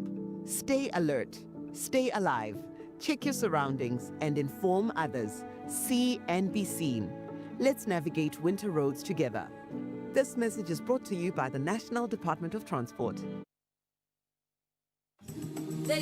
Some voices fill a room, others echo across generations. If there's one thing we've got to learn as humanity from Madiba, it is how he never allows any trappings, any status, any sense of importance to get between him and that very fundamental place of being a boy from Gulu. Through the voices, moments, and conversations that help shape our democracy. Reflect, remember, and continue the conversation. Only on SAfm. The Full Circle with Bridget Masinga, Monday to Friday, 1 to 3 p.m.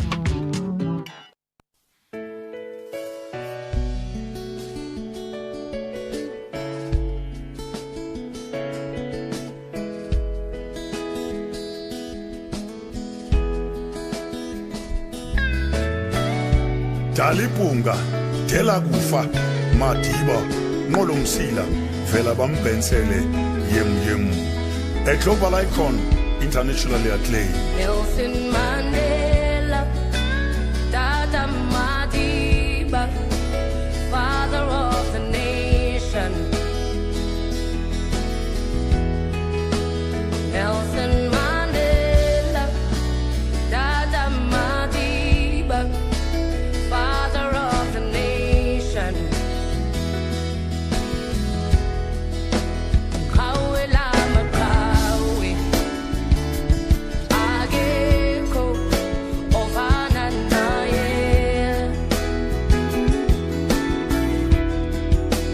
Kawela makawe, ageko ovana naye.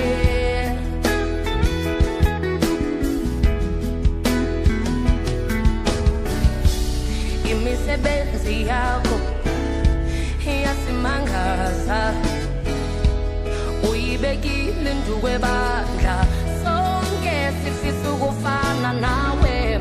Uyisibonele emhlabeni wonke, uhlanganisa abamnyama nabamhlophe, wasenza sabanye sohlala sikuthanda. Madiba, we shall sustain the momentum. Madiba, we shall preserve your legacy. Madiba, we shall emulate your values and principles. History demands that we succeed as a nation. History demands that we do not become complacent. History demands that we do not rest on our laurels and work harder. We are duty bound to rise above malice and prejudice. Let reason and wisdom prevail.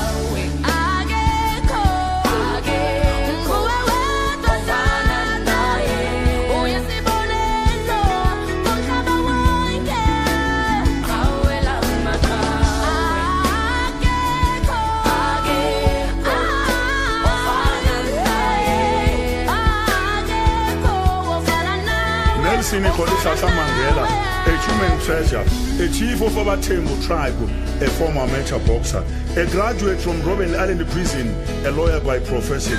Madiba, a legendary leader, the first commander of Mkonto Wesizwe, a torchbearer who captured world attention, a trendsetter par excellence, 27 years behind bars in a concrete jungle. Indeed, the long road to freedom, the long walk to freedom. You're our banner of peace, our pillar of strength, our soldiers' boots. You're the father of nations, the world's icon. Your name shall live on. Long live Tata Mandela. So shall I say good time, Nelson Mandela. Siyabonga Tata Madiba, father of the nation. Oh, Nelson Mandela, Tata Madiba, father of the nation. Akekho fana nawe, akekho ofana naye,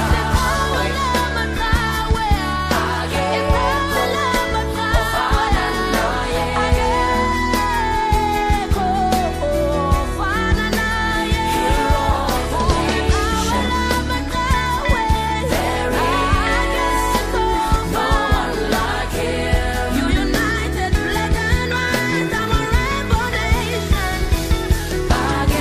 From prison to presidency, the first black president of a democratic South Africa, Madiba, a catalyst, Madiba, a reconciler, Madiba, a unifier. A unifier who embraced the enemies of our struggle. Love can best be measured by ability to forgive. Madiba, a genius extraordinary. Tata Madiba,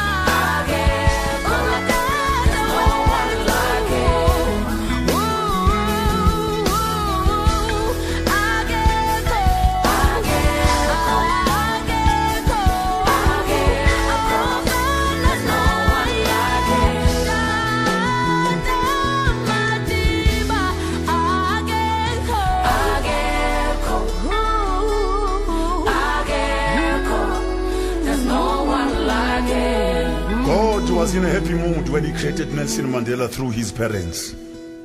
Long live the resilient spirit of Nelson Rolihlahla Mandela.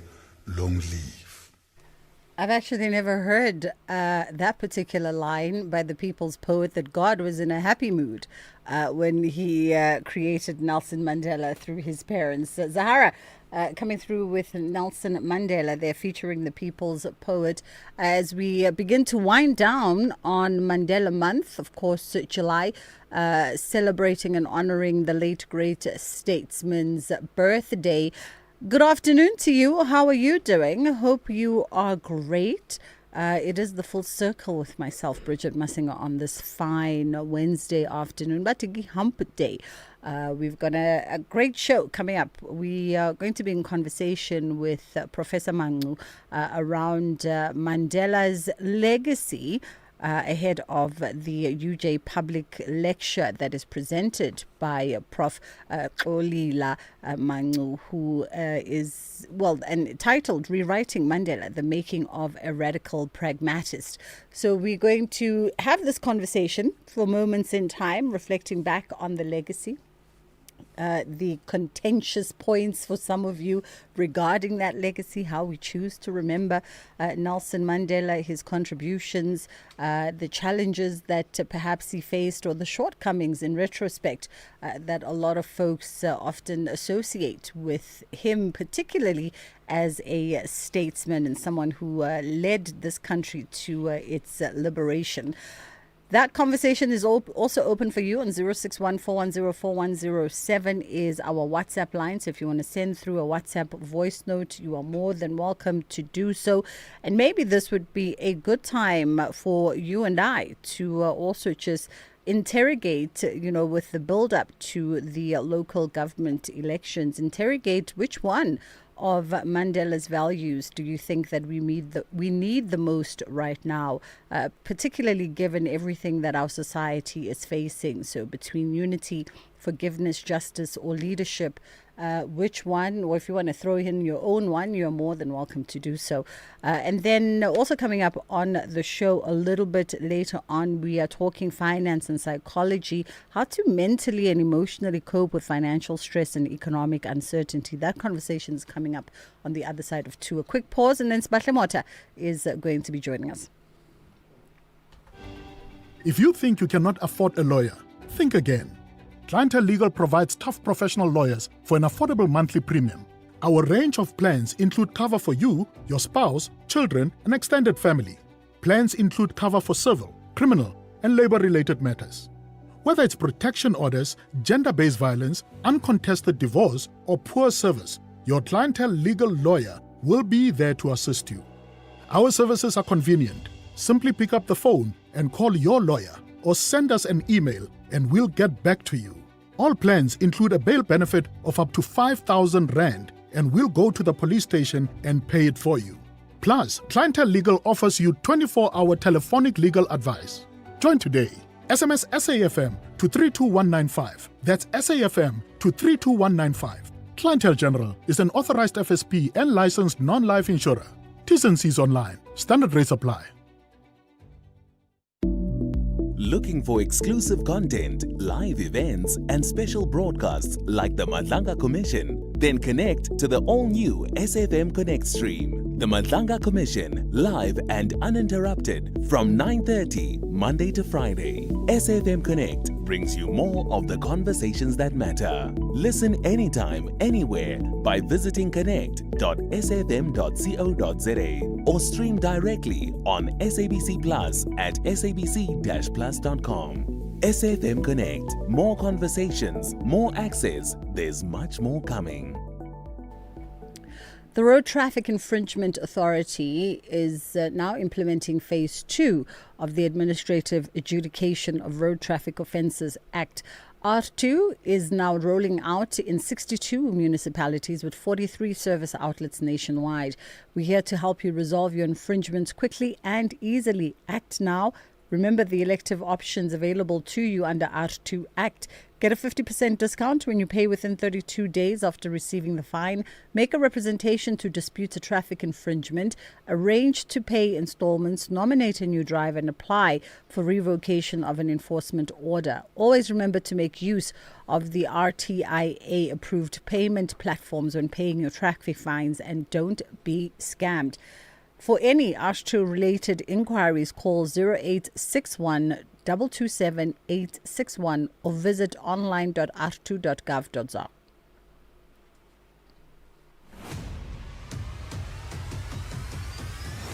Bridget Masinga is streaming live now on Facebook, YouTube, and X at SAFM Radio.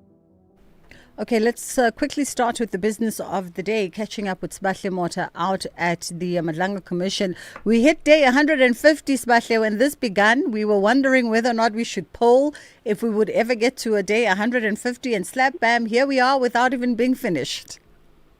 Sure, it's been such a long journey, but I think the evidence before the Madlanga Commission just keeps getting worse, if I could put it like that. I think there was no way in my mind when Andrea Johnson took to the stand did I think, the sort of evidence that has been presented would actually be reflected during her testimony. And I think it's also been the case with the evidence that's coming out pertaining to General Fanny Masemola, who's the suspended national commissioner, where we are finding that Johnson has conceded that maybe he shouldn't have been lumped with the other co-accused in this Medicare 24 matter. So it feels like General Fanny Masemola will be yet another senior police official who will be returning to work very, very soon.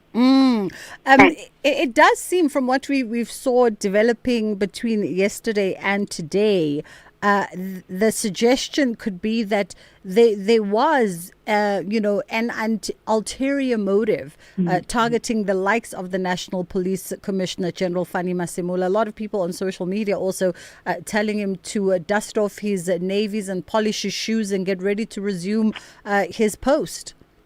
No, definitely, because what the commissioners as well as the evidence leader have pressed Johnson on is, Fanny Masemola being charged according to the Public Finance Management Act, and we understand it's 4 counts. But what they put to her is that there aren't any accompanying corruption charges that have been also linked to the other co-accused. And she tried to justify, this saying that, it's because of this contract and he oversaw it for somehow, she claims he oversaw and didn't stop it even when he was requested to stop this contract. And I remember even the suspended police minister, Senzo Mchunu, also just emphasizing that Masemola was supposed to be the one who stops this contract. But as things stand, it seems like, the IDEC was really operating outside its mandate, and also it somehow puts true to the claims that it seems like this unit was actually targeting senior police officials, including some very senior members within the PKTT. And as you know as well, Sandile Khumalo, who's a commissioner at the Madlanga Commission, has emphasized that he thinks that there is a hand in all of this that has seemingly been driving these arrests. So I do believe that we are definitely getting closer to the truth, and hopefully, at the end of a testimony or even at the end of this IDEC testimony, then we'll get to find out who was actually pushing for the IDEC to make these unlawful arrests. Who was pushing for them to make these unlawful arrests, and also to what end and to what motive? Because, in all the pieces of the puzzle that have been laid out for us, the spider web is still missing. Not only are we missing who is the sort of instigator or the headman of this, but we're missing to what end and to what motive. No, definitely, because this is also a question that was asked by Commissioner Sesibaloyi, to say that she believes that these arrests was a sort of an attempt to get these senior police officials out of office so that they don't return to work. And I think as, the story is seemingly coming together, then those pieces of the puzzle will definitely also come be put together, and a clear picture will actually emerge. But there has been quite a lot of, things or the evidence that has emerged regarding the PKTT as well. So I think we are definitely, edging closer to the truth. And as you know, we'll just have to wait and see what other witnesses actually come up and testify, and sort of some of the information that the commissioners as well as the evidence leaders will try and retrieve from them. Advocate Johnson has been gently trying to nudge the commissioners to wrap up since yesterday. And there were promises that they would try to push to wrap by lunch. Shayman, on a positive note, is she at least getting that one wish? You know what? She's been promised that they'll be done since yesterday. Even now, before we adjourned for lunch, she was saying that it seems like her wish is not coming true, and she can see that she needs to come back. But I do get a sense that by the end of today, she was promised that it would end before lunch. But I think by the end of business today, then definitely her evidence will be concluded. All right. Smashy Mota, let's leave it there for this afternoon. SABC News reporter holding the fort at the Madlanga Commission for day 150, of which Advocate Johnson has occupied the last 6 days with her testimony. A quick pause, and then we come back with Prof. Olela Mangu, who is Professor of Sociology at George Washington University, also giving the UJ public lecture that is happening tomorrow under the theme Rewriting Mandela, the Making of a Radical Pragmatist, as well as being the first African author academic to have written on Nelson Mandela, the biography titled Mandela, the Aristocrat and the Revolution. That conversation is coming up in a moment. The Full Circle with Bridget Masinga, Monday to Friday, 1 to 3 p.m. All right, 0614104107 is our WhatsApp line if you want to be a part of the conversation. Good afternoon to you, Prof. How are you doing today? Good. Thanks for having me. It's a pleasure. I think they're going to ask you to just edge a little bit closer to the mic, but still within your comfort, but just a little bit closer. Is that right? Yes. Thank you so much for the time. We appreciate it. Well, I appreciate the privilege. Yeah. I feel like this should be your downtime because you're back in the country for a short period of time, but you've decided to fill out your schedule in the meantime. Well, in the last few weeks, we have this long summer break Yeah. in the US, like 3 months of work, which is great. But I spend it mostly at home in Ginsberg in the Eastern Cape, just hanging out with my homies, so to speak. I love to see the prof's homies in the Eastern Cape. We are wrapping up Mandela Month this month. And of course, we celebrated the late statesman on the 18th of July. It's weird when one speaks of Nelson Mandela, posthumously, because he was such a larger than life figure that you almost feel like you're still going to hear that laugh creep up behind you. I had the great privilege and honor to be at once his critic, but also to get to know him a little bit, which is one amazing thing about him is that he would welcome me into his office. He would, I would be invited to his events without ever asking me to change my mind about what I thought about him and his leadership and all of that. Yeah. And in the final analysis, I came to really appreciate him and just how far he had gone to serve us as a people, the kind of sacrifices he went through, but also the role he played in just navigating what was a treacherous moment in our history, where he had to pull together so many constituencies and so many, different groups of people to actually, enable us to get to the point that, generations and generations of black people had been fighting for. Absolutely. And I think that's the interesting thing, right? When folks of my generation and of course of the younger generations, Gen Z, when they interrogate Mandela's legacy, it's oftentimes laced with a lot of criticism. For them, he's neither all hero and neither all villain. I'm just looking at the time and I'm thinking maybe just a quick hint of an answer there, and then we'll get into the headlines. We'll come back and explore that further. It's unfortunate and really based on ignorance of history and what actually unfolded. So people need to get more into the history and read more of the history. Then I think they'll appreciate the kind of service he did for this country. We'll be right back with the Prof. 061-410-4107 is our WhatsApp line if you want to weigh in. What are your thoughts regarding Mandela's legacy? Do you, or what do you take away from it, if anything at all? Some of the values that he upheld, the virtues of leadership, of unity, of goodwill. Do you subscribe to any of that? Do you think that is lacking in the South African context that we are in right now? 061-410-4107. Thank you, Bridget. On the news headlines, the Madlanga Commission will deliver its ruling on Northwest businessman Suleiman Karim's application for a postponement at 2 this afternoon. A major takedown operation is underway in the Johannesburg CBD as the Police Service National Counterfeit and Illicit Goods Unit is forcing entry into locked premises, and snowfall is being reported at Sunny Pass on top of Drakensberg at the border between KwaZulu-Natal and Lesotho. A full update follows at the top of the hour. Bridget Masinga is streaming live now on Facebook, YouTube, and X at SAfmRadio. 061-410-4107. Which one of Mandela's values do you think we need the most right now? Whether it's a sense of unity, forgiveness, perhaps a sense of upholding justice or reimagining what that is, or going back to the essence of what that is.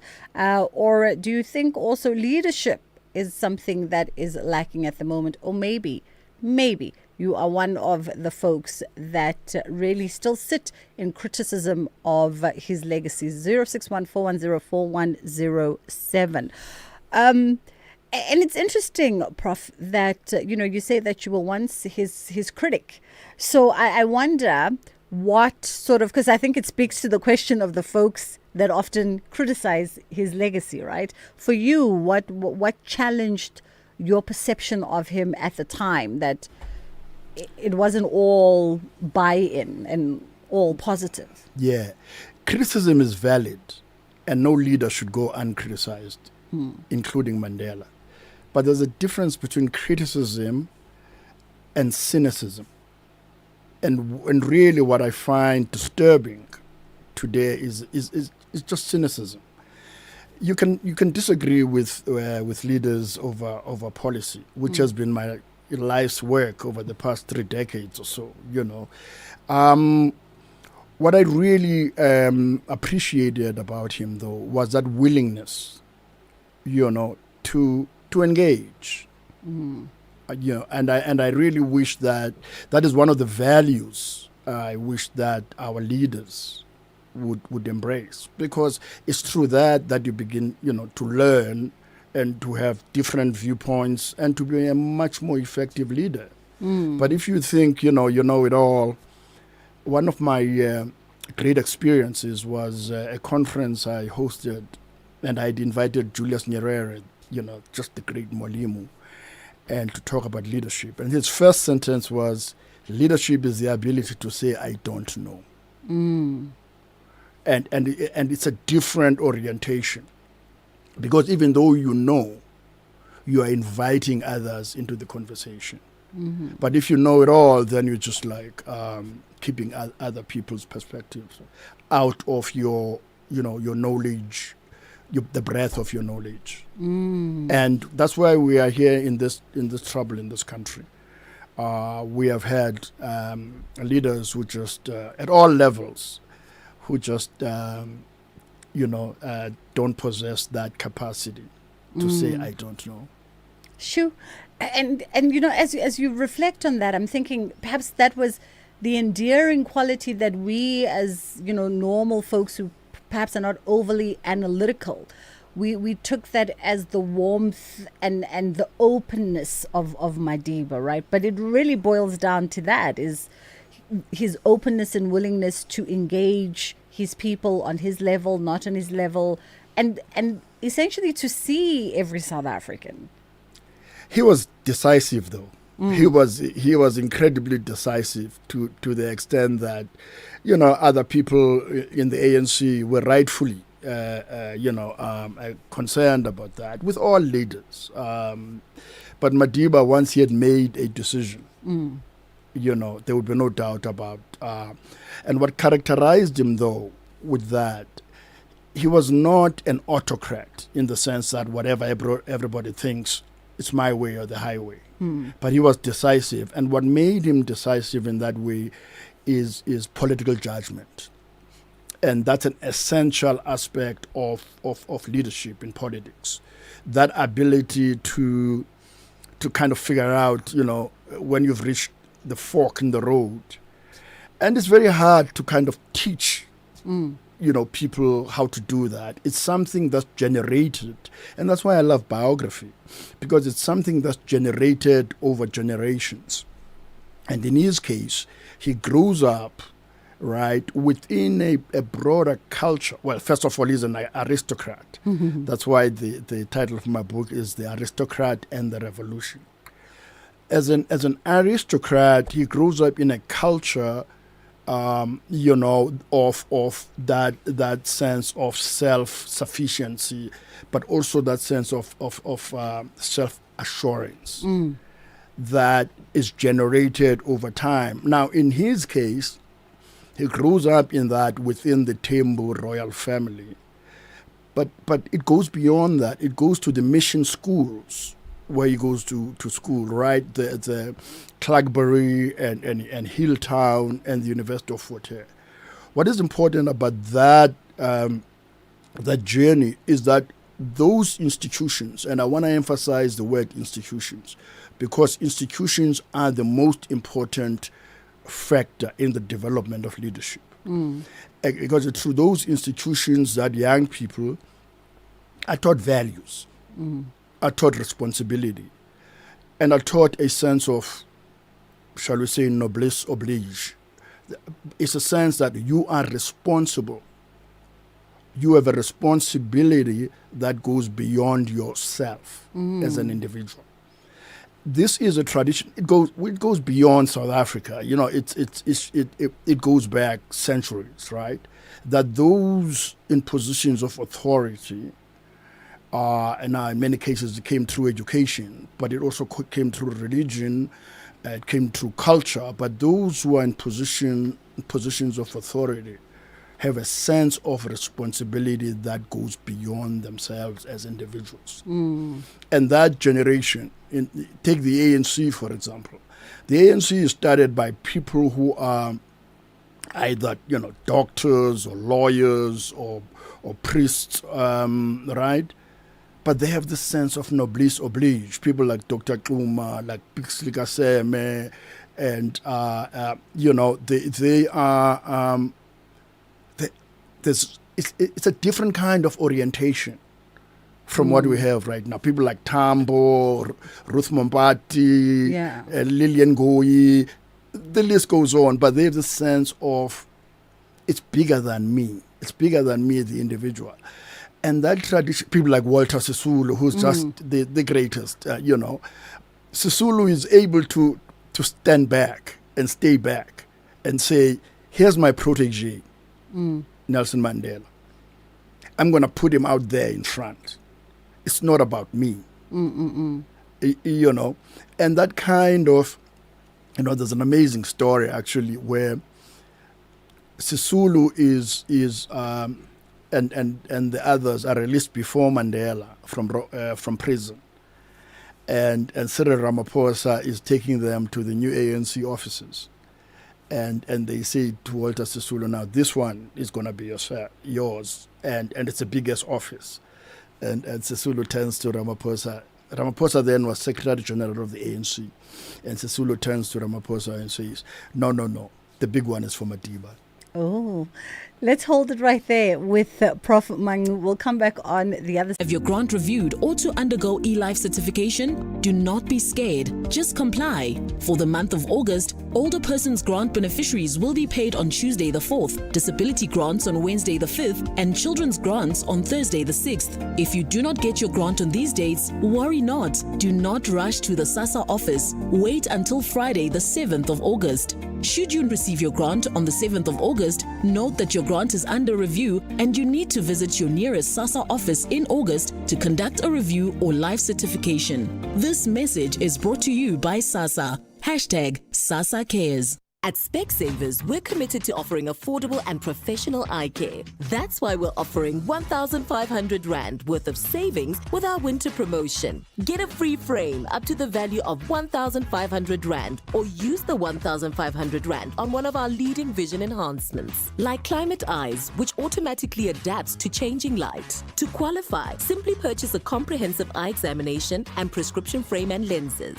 Affordable eye care, Specsavers. T's and C's apply. Before history wrote about him, the microphone captured him. It is an idea of which I hope to live. Here, Nelson Mandela, in his own words, I am the product of Africa. alongside the voices of those who walked with him, Along the cherished hill. learn from him, and continue to be inspired by him. Mandela Man, only on SAfm.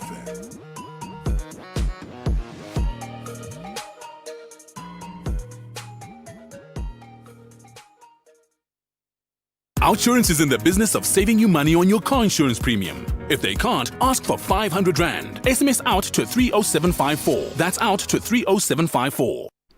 This winter, the price to refill your gas heater may have gone up along with everything else, but switch to OUTsurance and you could actually drop your car insurance premium. You could save big, like 58-year-old Loretta, who saves a whopping 479 Rand a month on her 2017 BMW 320. Don't pay more than you need to. Get a quote to switch and save with OUTsurance today. SMS out to 30754. That's out to 30754. OUTsurance is a licensed insurer and FSP, and T's and C's do apply.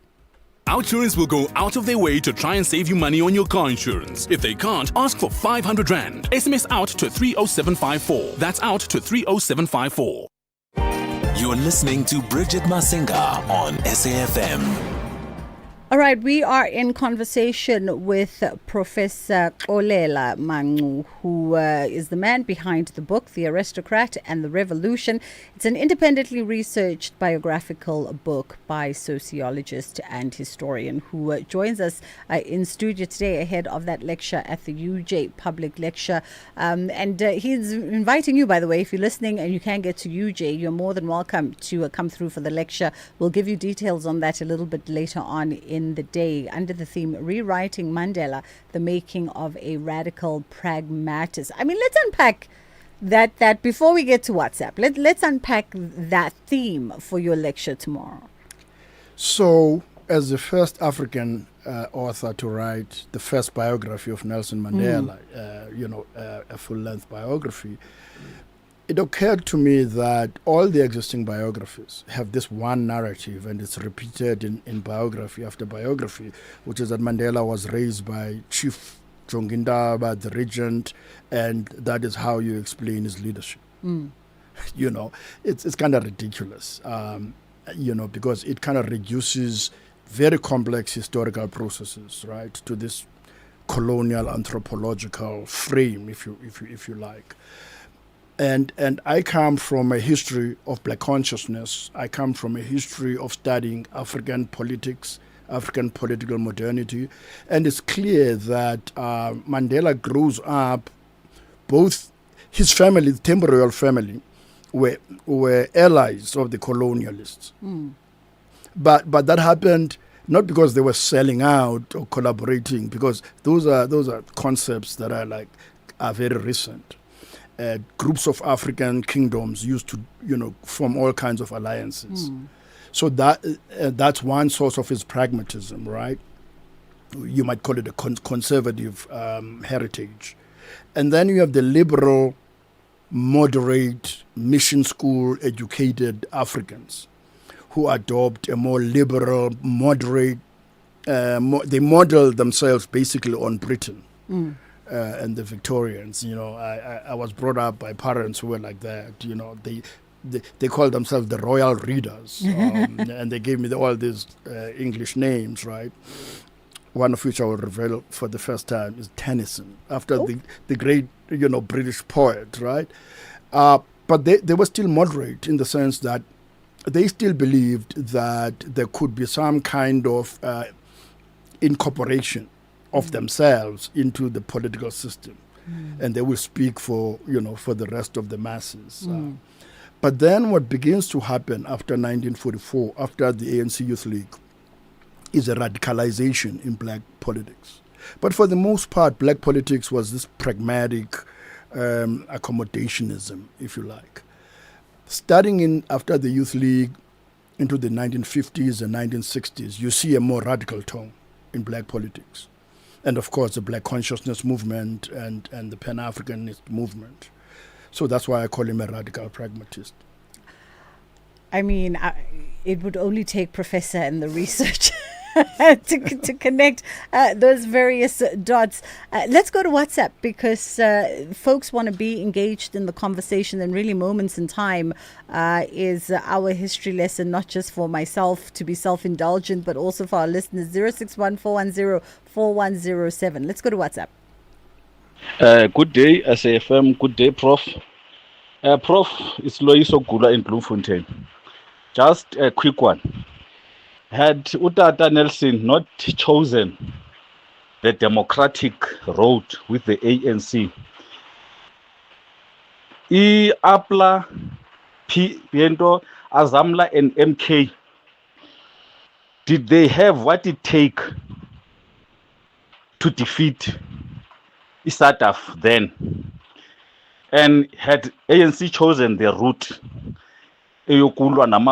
not the democratic route, where will South Africa be today? Thank you, sir. Good afternoon, SAFM and SAFM listeners. Emmanuel Mtore in Teben. What I remember about Nelson Mandela was that he was a real leader. He he was preaching unity among the people. Unlike the leaders we have now, who are separating us on racial basis and color, Mandela will be missed. Thank you. Hi, Bridget. Hi, say hi to the professor there. This is Mosquito from Mlas. I was born in 1986, and by the time that I got to see things, Mandela was out of jail. So what I've heard is that Mandela was never in prison. He was staying nicely with the Boers, and there are a lot of people who died for this freedom. But what I've heard stories that Mandela had an easy life. We knew that we thought that he was in prison, but he was not in prison. He was in somewhere in Stellenbosch. So I don't know if that is true. Can the professor please explain that? Hi, look, Mosquito. You mustn't make us look bad in front of the prof.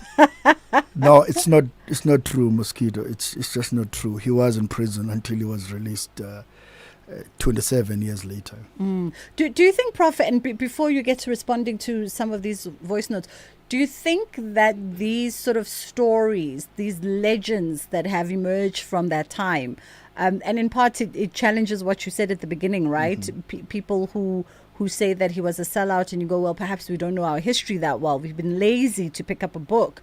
But do you think at that time also certain narratives and certain fairy tales help perpetuate a particular strategy by a government of the day? Because it serves us well to plow the doubt that maybe your hero is not quite being heroic. Maybe he's sitting in the lap of luxury. No, they would never have done that because they needed Mandela, you see. They couldn't afford to reduce and tarnish his reputation, because then they would have to deal with the situation on their own. Mm-hmm. And the country was about to, especially after the massacre, the assassination of Chris Hani. It was Mandela who saved the moment, actually. And de Klerk had to call on him and say, hey, man, listen, you got to go on national television now. Let's pause it there, Prof. I like a man with great timing. Get this ad break out of the way. We'll come back, Prof, and you can respond to some of those commentary as well as others.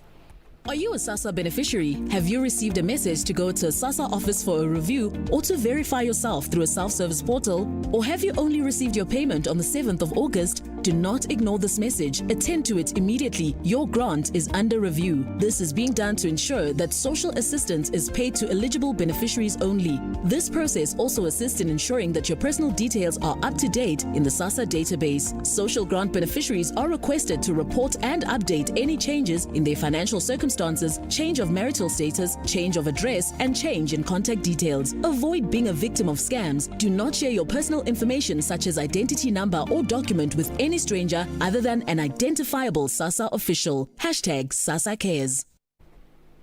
Experience the magic of world-class ballet at the International Winter Ballet Gala, coming to the AfriForum Theatre in Pretoria this Friday, the 31st of July, featuring international stars from the Bolshoi Ballet, acclaimed Cuban artists, and South Africa's finest dancers. The spectacular one-day event has performances at 3 p.m. and 7 p.m, and you can book at Tixar or AfriForum Theatre. You are listening to The Full Circle. Professor of Sociology at Georgetown, Washington University, and also author of the very first African biography on Nelson Mandela, titled Mandela, the Aristocrat and the Revolution, is been with us for the better part of this hour as we look into the contributions and the legacy of the late great statesman. And Prof, there were some folks who wanted your weigh in before the break. Yes, so on this question of the military option, the caller mentioned only Azanla and Abla as ones who thought they could defeat the apartheid government, and he left out Umkhonto weSizwe. The truth of the matter is Mandela is sitting in prison, and he is making the calculation, and it was a true calculation. There was no way we were going to defeat the military force of that government. It just wasn't going to happen. But what we did have was moral and political capital and sanctions against the South African government. And that's when the cracks began to happen in the apartheid government. And that's when Mandela becomes, for the world now, becomes the only person really who can lead South Africa. And in fact, for a lot of South African businesses who are going to see the collapse of the economy, and they realize, you know what, we need to come to the talks. We need to come to the negotiations with the ANC. So the military option was out. Otherwise, we'd all be like, we're not going to defeat SADF. But there were other developments that forced the ANC to the table, and actually the other liberation organizations. Three things happened. By the mid-1980s, there was a global change in geopolitics. The Soviet Union had just collapsed. And the Soviet Union had been the ANC's biggest supporters. And they told the ANC that, look, we have stopped funding liberation organizations worldwide. So Umkhonto weSizwe lost that funding. Two, Umkhonto weSizwe was being expelled from Southern African countries. They were first expelled in Mozambique. They were expelled in Angola. And Julius Nyerere was telling the ANC in Tanzania that, hey, you guys better go to the negotiations. So the ANC had no support in the African countries that bordered South Africa. They had no base. And number three, and perhaps most crucially, the ANC was Umkhonto weSizwe completely infiltrated by the apartheid government. And it created tensions within the ANC itself. So those are the three factors that forced the hand of the ANC to go to the negotiations table. Interesting. Yeah. And this is why Prof says we need to all pick up books and read a little bit more intently. Someone wanted to know, did President Mandela succeed in bringing those constituencies together? Because from his take, he who writes or she who writes is that he failed dismally. Which constituencies? I guess he leaves it blank, but I guess just from all tables, from all divides. Nobody could have pulled those constituencies together. Business, the labor movement, the people coming back from exile. It would require a certain kind of stature. Oliver Tambo would have, or could have, but he had suffered a stroke. So he was out really. So it left people like Mandela and Sisulu and those larger-than-life figures to corral, if you like, and I think that's the right word, to kind of say to them, hey, you know what, let's get in line here. There's something bigger than our own individual constituency. So whatever constituencies he's talking about, we would not have a country today if Mandela had not pulled those constituencies together. And then there were the Afrikaners, the National Party, the generals, who were threatening to revolt. It was really, really teetering on the brink of a dangerous situation. So, and I guess hence, as we move into the pages of history, we heard from that Zahara song with the people's poet, Zwakambule there, giving title to Mandela as the unifier, the reconciler, and the catalyst. All speak to what you've just outlined. Yes. So, there are people like Martin Luther King Jr., there are people like Gandhi, right, who are in that realm, right? But it's only Mandela, actually, who had now the responsibility to actually build a lead government, right? And what we need to do, I think Madiba would be so surprised that I'm speaking so glowingly about him, but he really managed that situation so well in bringing all those constituencies together. As we close, Prof, a lot of folks often say this concept, 30 years post-democracy, 30 years and a little bit, a lot of peeps, when we open up the phone lines, the concept of Mandela's Rainbow Nation. And it doesn't seem to be, from what we receive at very least, doesn't seem to be a concept that South Africans have bought into. And they feel that perhaps it lacked articulation, and hence after the man who anchored it, on whose morals we stood on, it has now disintegrated. Yeah, that's unfortunate because, much of our leaders, right, did, for political reasons, politicians generally like to use, racial and ethnic claims for their own interest. This is not to say, by the way, that Mandela walked on water, he achieved everything. No, there were some failures. And that's why I used to, on the economic front, I think he could have done more. But that is not to say that he didn't achieve, this unity for this country. I do want to say as we close, that history of noblesse oblige, that value system of looking beyond oneself has been denuded and destroyed by one thing in this country, and that's money. We are crazed with money, and all our problems in this country boil down to that thing. If we could have a cultural revolution in this country about how we think about money, unless we do that, we have no chance in hell. Okay? There's no reason. Yes, we all want to be comfortable. We all want to live comfortable lives. But you don't have to be a billionaire and all sorts of things to have that kind of life. If our leaders in business, in politics, could just think beyond themselves, we would be a much, much better country. We'll leave it there for this afternoon, Prof, but we appreciate the time for you slotting us into your calendar. So tomorrow, the UJ public lecture is happening with Prof Xolela Mangu, Rewriting Mandela, the Making of a Radical Pragmatist. Do we have a time for the lecture, Prof? It's at 6 o'clock in the Ubuntu Chambers. Ubuntu Chambers. And at the University of Johannesburg. At UJ. And then you can check it out at 6 p.m. If you go to UJ's social media platforms, also if you can't make it physically, you'll be able to get a link for the streaming version so that you are able to dip in digitally from wherever you are and be a part of that lecture. And of course, that book, Mandela, The Aristocrat and the Revolution, you can find it at all reputable bookstores. And if they don't stock it, if the Prof has, or they're out of stock, if the Prof has sparked your interest, just ask for it by name and they'll order it for you. Anything else that you want to quickly just make a note of in 30 seconds, Prof?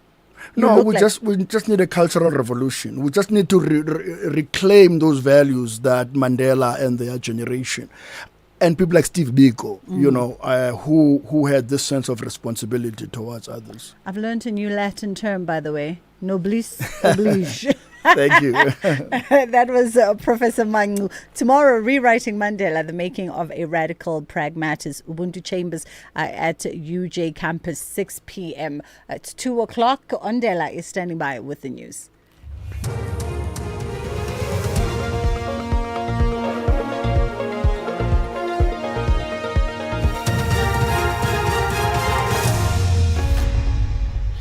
Thank you, Bridget, and the team on the top stories. 620 political parties registered with the IEC and Madlanga Commission to deliver ruling on Karim's application for SAFM News. I am Ondelambana, and a very good day. The number of political parties that are registered with the Electoral Commission has increased from 508 to 620. This has been revealed by the IEC's Chief Electoral Officer, Simon Mabulu, at a media briefing in Pretoria on preparations ahead of the last and final voter registration weekend on the 1st and 2nd of August. Close to 24,000 voting stations across the country will operate from 8 a.m. to 5 p.m. this Saturday and Sunday. Over 28 million people are registered on the voters' roll. Mamabulo elaborates. The register of political parties currently comprises 620 registered political parties.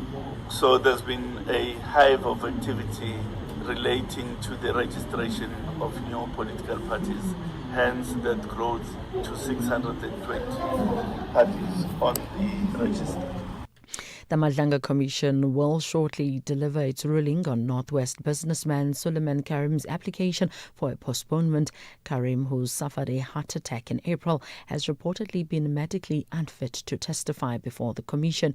He has been implicated in the SAPS's Medicare 24 tender matter and is being investigated for multi-million rand transactions. Commission Chairperson Justice Mbuyiseli Madlanga says the ruling could not be delivered earlier today because Karim's legal representatives had not yet been notified. My ruling on the Karim postponement application is ready. Why I am not delivering it now or did not deliver it in the morning was because Mr. Karim's attorneys had not been advised. I gave an instruction to the Commission's attorneys to write to Mr. Karim's attorneys. So I will deliver the ruling at 2 p.m. A major takedown operation is underway in the Johannesburg CBD as the Police Service National Counterfeit and Illicit Good Unit is forcing entry into locked premises. This is part of an operation targeting counterfeit and illicit goods, with SAPS saying the raids are being carried out under a search warrant. National Police spokesperson Amanda van Wyk says multiple law enforcement and government agencies are taking part in the operation. As you can see, this is still an active operation which is led by our National Counterfeit and Illicit Goods Unit. They are supported by several role players, members of the Tactical Response Team, Public Order Policing. We also have officials from the Gauteng Counterfeit and Illicit Goods Unit. We have Department of Home Affairs, Department of Agriculture, African Revenue Services Customs Division, and the National Regulator for Compulsory Specification. Today's operation forms part of ongoing efforts to dismantle the illegal trade in counterfeit and illicit goods. Snowfall is being reported at Sunny Pass on top of the Drakensberg at the border between KwaZulu-Natal and Lesotho. Officials say they are monitoring conditions on Van Riemen's Pass should it become necessary to close that section of the N3 for safety reasons. A level 2 warning of snow on the Drakensberg and a level 6 warning for disruptive rain along the south coast have been issued. The Human Settlements and Transport Department spokesperson Ndabezinhle Sibia says graders are on standby to remove snow from roads. At Kokstad, it is raining. Underberg, it is raining and very misty. Operators of graders are on standby to remove the snow before it could accumulate to more than 30 centimeters, as MEC indicated yesterday. In Van Riemen, between Harrismith and Ladysmith, that area is being closely monitored to ensure road closure where necessary. This will help to prevent motorists from being stuck, on the N3. The European Commission has criticized FIFA's plans to sell stakes in its major football competitions, including the World Cup, to private investors. The EU sports chief Glenn Mikalev posted a hands-off our game. He accused FIFA of the relentless and corrosive commercialization of football. UEFA has already said FIFA has crossed the line.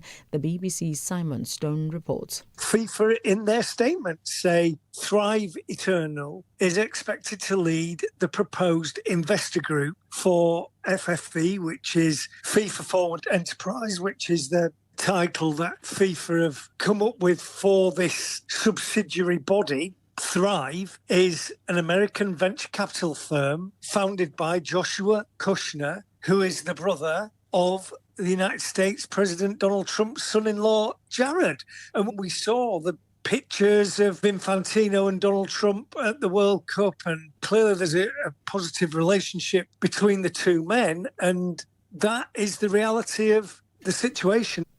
Recapping the top story, the number of political parties that are registered with the Electoral Commission has increased from 508 to 620. I'm Wandela Bana for SAFM News Headlines at 2:30. SAFM. Join us this Thursday evening on Top Billing as designer Erica Skalkvik renovates her own home. Metro FM DJs Muesli and Scoop share the secret to their new show. A Khalid-Stop artist inspires a Paris fashion house. And Michael joins Dylan Lewis on a tour of his sculpture garden. That's Top Billing. This Thursday at 7. Repeat Sunday at 1 on S3. And Tuesday at 9:30 p.m. on SABC1.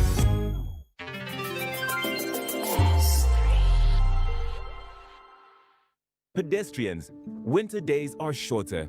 That means more walking in the dark. If drivers can't see you, your life is at risk. Wear bright or reflective clothing, add reflective strips to your school bag, and use a flashlight when walking at night. Walk in groups where possible. Being visible is not just a choice, it's your protection. Be bright, save your life this winter. This message is brought to you by the National Department of Transport. With the ever-changing financial landscape, it can be difficult to make sense of all the moves at times. Join me, Jimmy Moyaha, on the SAFM Market Update with MoneyWeb, Mondays to Thursdays, 6 to 7 p.m, as we break down the key market trends, top financial stories, and smart investment insights, all in one place. It's everything you need to stay financially informed and ahead of the curve. The Full Circle with Bridget Masinga, Monday to Friday, 1 to 3 p.m.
It is Arrested Development. What a wow. Talk about taking us back.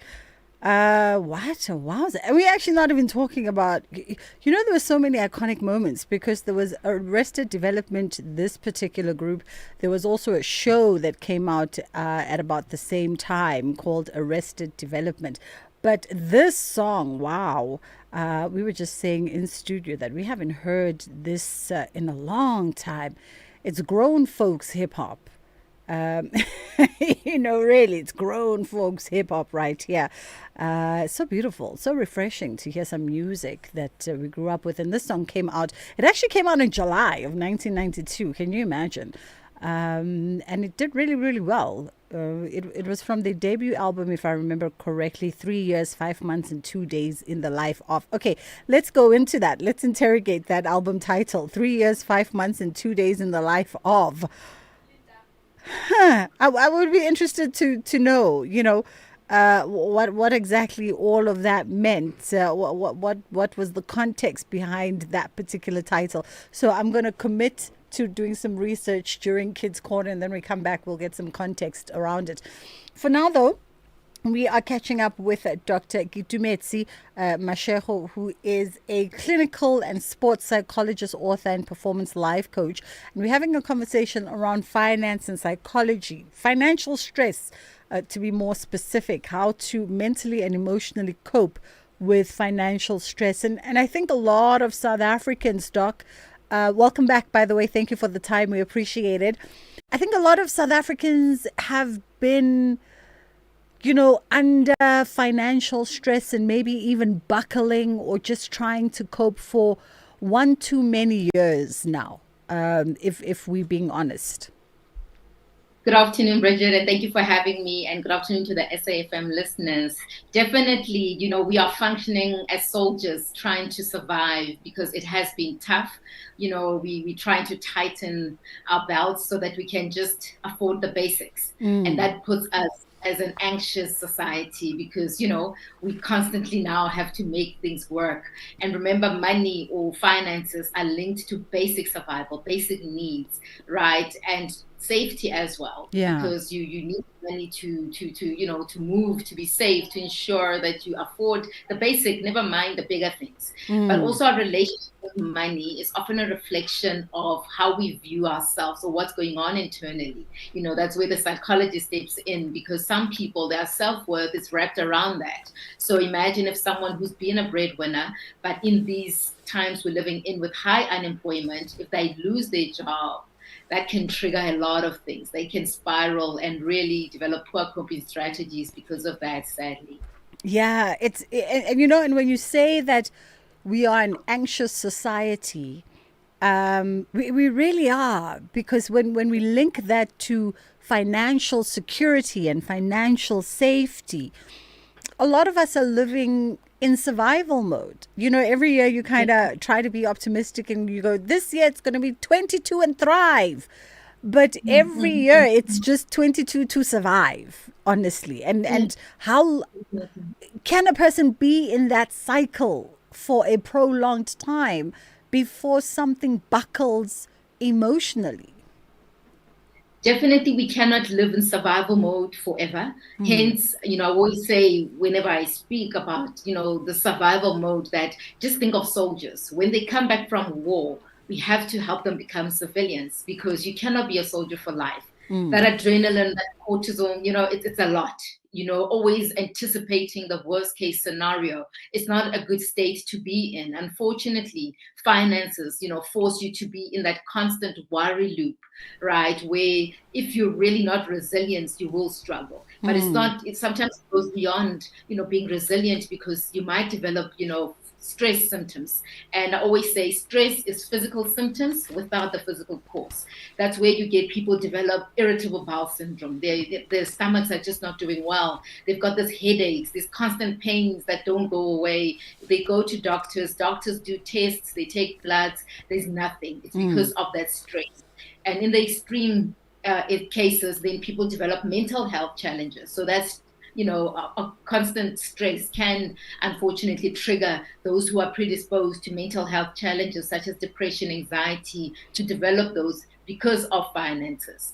So it's really one of those things that if you're not coping with it, if you don't find the help for it, if you're not, you're surviving it somehow, it can lead to you, being in a dark place. And when you paint those dark places, it's per our previous conversation, you don't go through things like that in isolation, right? Because once you get into this emotional, mental spiral and cycle, inevitably that starts to vibrate across your life and relationships.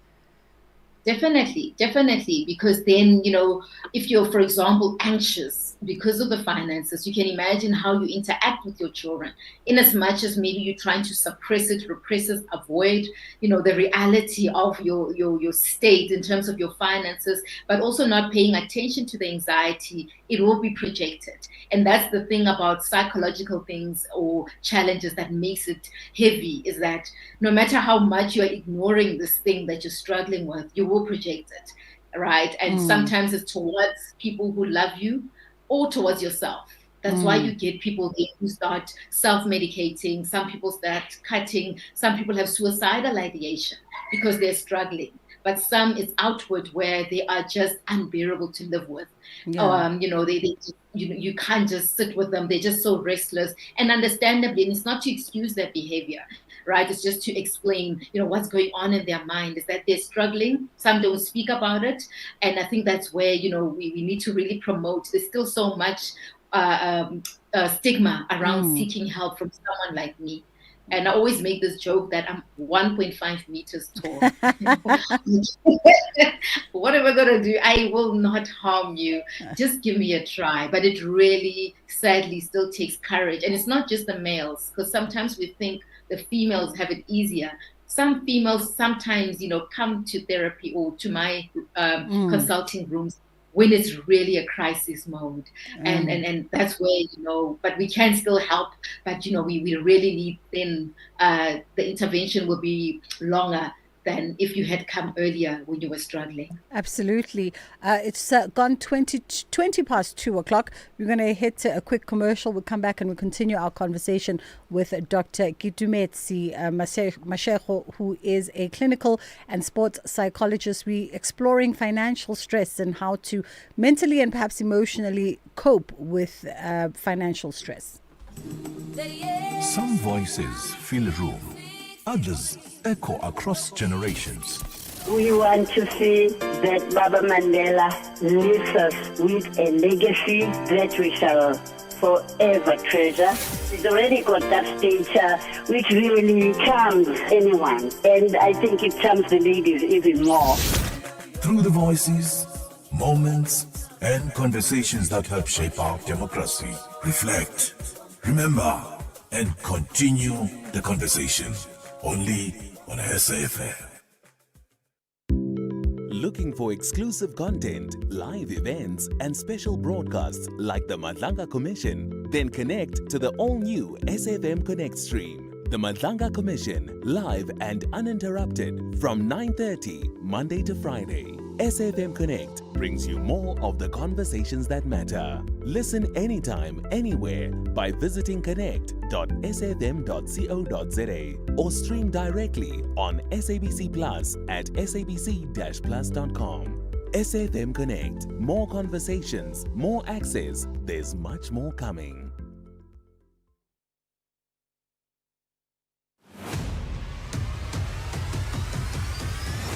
Bridget Masinga is streaming live now on Facebook, YouTube, and X at SAfmRadio.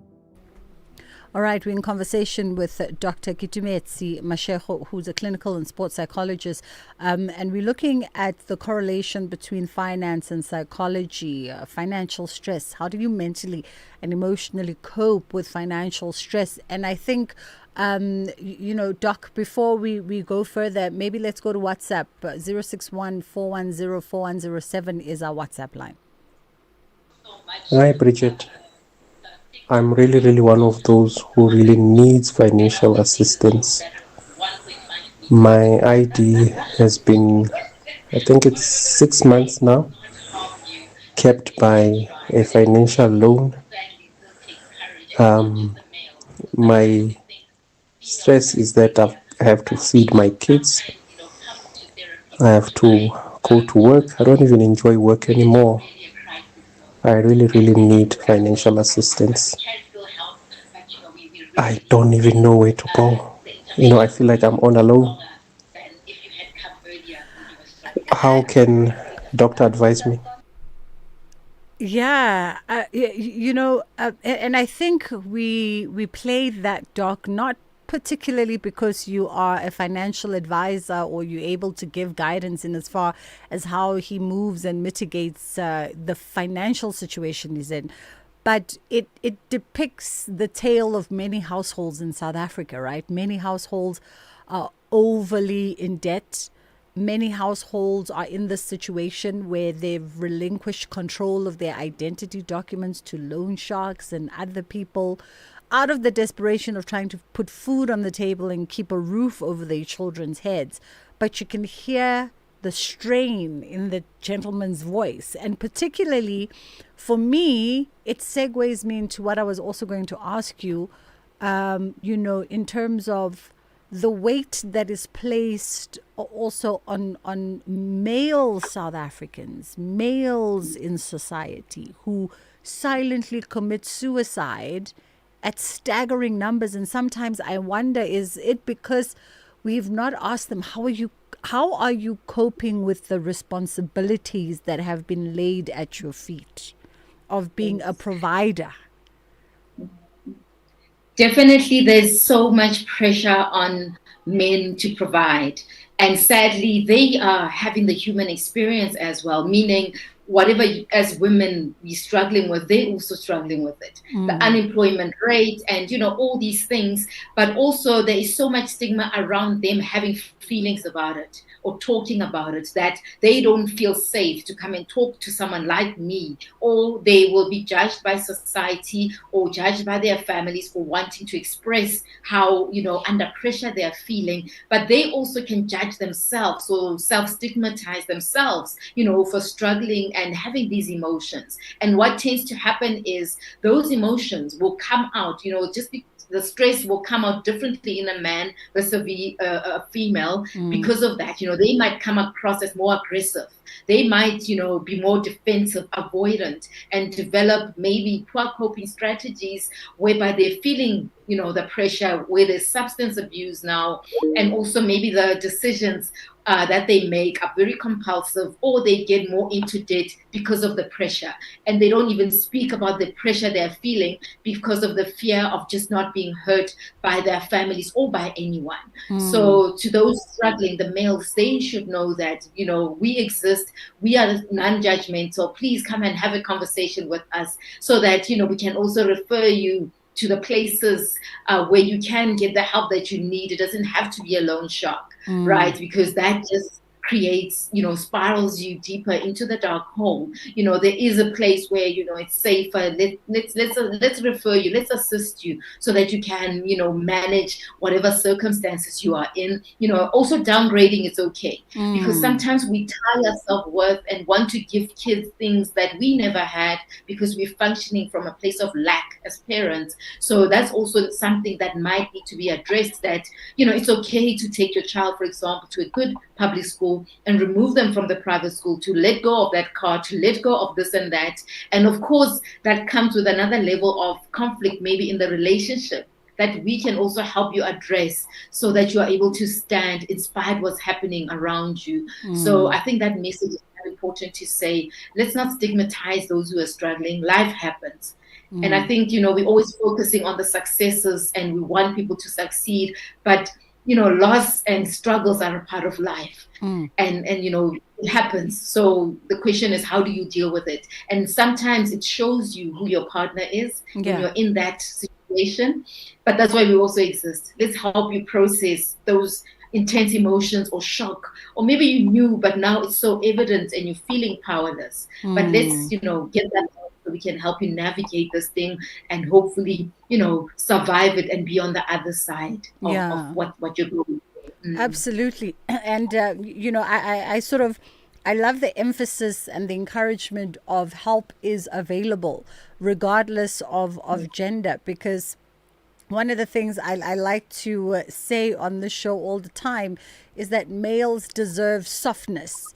And that literally is for me that males deserve to know that people like yourself exist. Safety exists. Emotional safety exists for them. That they are able and should be given the freedom to reach out for help, to also say, wait, I need a minute. No, wait, I cannot in this minute. There's just so much pressure on males. So if anything, from this tiny platform of ours, I hope that they always know that this is a safe community, even though it's driven by women, but it is a safe community for them. Just in our last minute, Dr. Kitumetse, for folks who are in financial stress, and you've given some advice here and there in terms of just tips, downgrade, practical things. What would be the one nugget that you leave folks with? If anything today you walk away from this conversation, anything that can shift your needle that Dr. Kitumetse says to you? Finances is rands and cents, right? It's black and white. So if you're earning 10 rands and you need 20 rands to survive, you needed someone like a financial planner to help you, budget and come up with a different plan. So just watch that you're not, finding yourself so desperate that you are going to places where they're not, looking out for your best interest. But also secondly, that sometimes financial stress happens, but it's not a reflection on your self-worth. It's not a reflection on you. There's more to you than the finances. And if you are struggling because of that, the stress you're experiencing, the psychological, distress as well, there is help out there. We are all having a human experience. We don't expect anyone to be perfect. Perfection is an illusion for both males and females. So if you are struggling with something, we exist literally for that, to give you a safe space so you can process and thrive in spite of what's happening to you, and, find the lessons in the season of your life. And, so that you can, we still need you as a human being. You have a purpose outside of this financial distress you might be experiencing. Yeah. But users, find us. We are there. We're also in the public sector as well. Yeah. Go to your nearest clinic. For those who don't have medical aids, find us. They just ask for the clinical psychologist or counseling or psychiatric symptoms, and don't, judge yourself too hard for being here. Life happens. Absolutely. Seek that help. Doesn't mean you're crazy or weak. Life happens. Absolutely. Dr. Kitumetse Mashego, thank you so much for the time. Clinical and sports psychologist. As you heard, life does happen, but there are resources, the likes of herself and other support groups and measures that you can tap into. It's 2:30. Ondela is standing by with your news headlines, and then we'll get into our kids programming immediately after that. Thank you, Bridget. On the news headlines, the Madlanga Commission of Inquiry has postponed the testimony of Northwest businessman Suleiman Karim to the 14th of August. A former Mfuleni local municipality fleet manager has been granted 25,000 rand bail in a corruption case, and the number of political parties that are registered with the Electoral Commission has increased from 508 to 620. A full update follows at the top of the hour. You are listening to The Full Circle. This program is brought to you by SABC Education. And if you miss any of our programs, you can catch up anytime on the SABC Plus app or on the SABC Plus website, www.sabcplus.com. Brought to you by SABC Education. Enriching minds, enriching lives.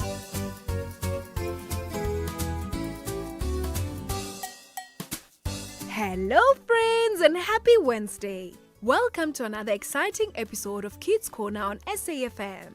Today let's talk about making new friends and how kindness can help everyone feel like they belong. Have you made any new friends at school this term? How did you become friends? What qualities do you look for in a good friend? How can you make a new learner in your class feel welcome and included? And why is it important to be kind and respectful when making new friends? What should you do if someone wants to be your friend but is different from you? Alright friends, let's hear from some of our friends while you share your answers with the people next to you.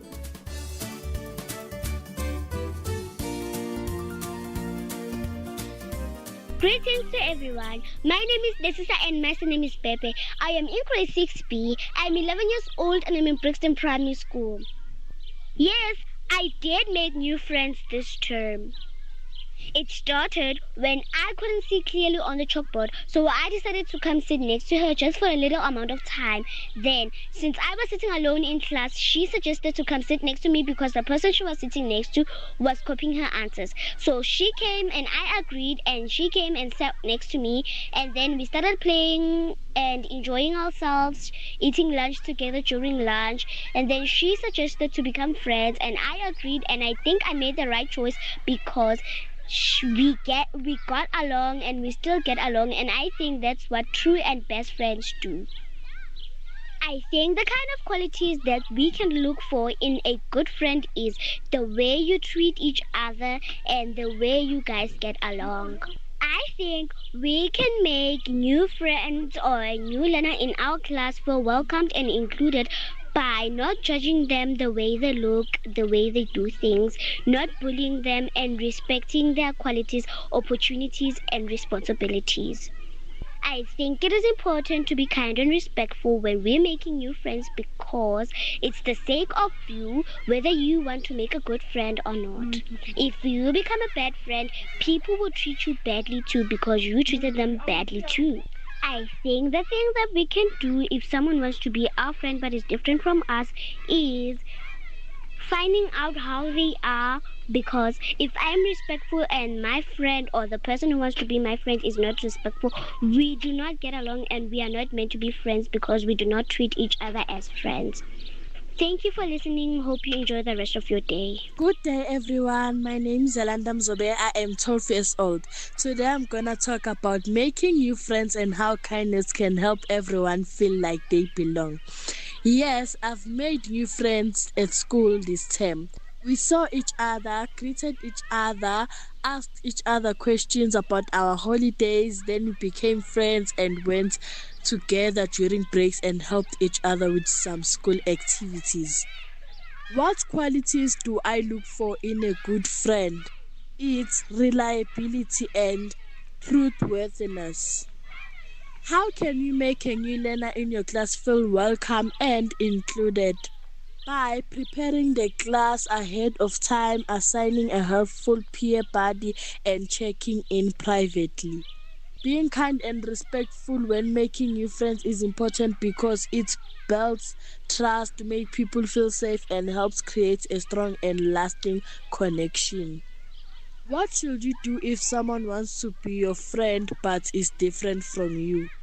You should keep an open mind, find common ground, and respect their views. Thank you, everyone. I am Lorraine Moyo. Yes, there are qualities that I look for in a friend. A friend must first of all be honest. He or she must not lie to me in order to please me. Secondly, a friend must be trustworthy. I should be able to believe anything that my friend says. A friend should also be a good listener. That way, I know that I can talk to my friend if I have a problem and need someone to talk to. A friend must also be able to make me laugh. He or she must be funny to brighten my day. The most important quality in a friend is honesty. If a friend is honest, he or she is trustworthy and it makes it easy to tell them anything without fear of being judged or your secrets being known by everyone. For me, honesty is the foundation of all the other qualities in a friend should have. Thank you. Hello, my name is Munei Angel Nengobera. The qualities that I do look for in a friend is to be loyal, be kind, and not to gossip about others or about me. And what I do think is the most important quality for every child to have is to not bully others and to respect others and be kind to others. Because if we keep going like that, then when you do it to others, it also comes back to you. They treat you nicely like you do treat them. And I think that's the reason why we need to keep on being kind and positive. Thank you and have a lovely day. My name is Demberma. The most important quality to have is good manners. Yes, I do have that quality. To have good manners is important because people love kids who have good manners. With that quality, you know how to respect other people. If you don't have that quality, people won't like you. Yes, it does matter to have good manners when you make friends, because you can't make a friend who does not respect. You need a friend who respects what you do, who does not judge your actions, and who is trustworthy. Good afternoon. The qualities I look for a friend is to be kind, helpful, sharing, and to never bully each other.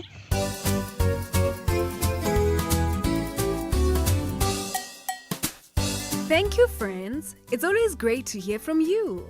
And to our friends listening, I hope you shared your answers with the people next to you. Making new friends is one of the most exciting parts of a new school term. Whether you're in a new class or starting a new school, friendships help us feel happy, supported, and like we belong. Sometimes friendships begin with something as simple as saying hello, introducing yourself, sharing during break time, or working hard on a class activity. A good friend is someone who is kind, honest, respectful, trustworthy, and caring. Good friends encourage each other, share, take turns, listen when someone is talking, and are there to help when someone needs support. They celebrate each other's successes and treat one another with kindness even when they don't always agree.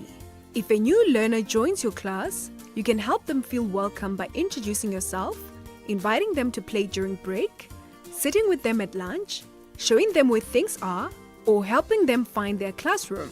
A small act of kindness can make a new learner feel comfortable and less nervous on their first day.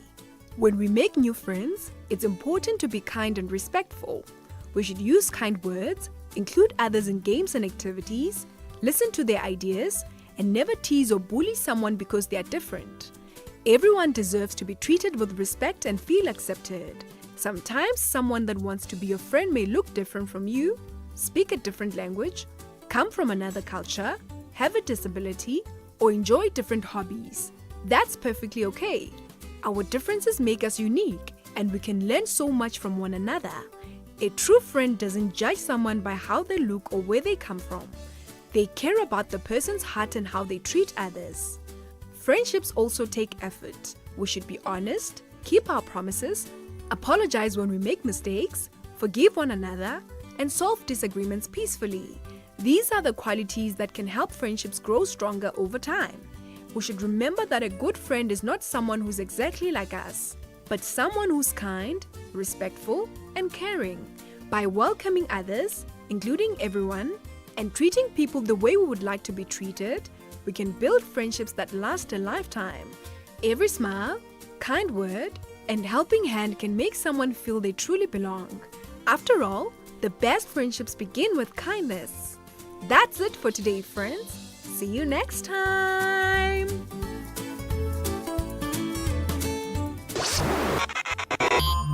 If you miss any of our programs, you can catch up anytime on the SABC Plus app or on the SABC Plus website, www.sabcplus.com. Brought to you by SABC Education.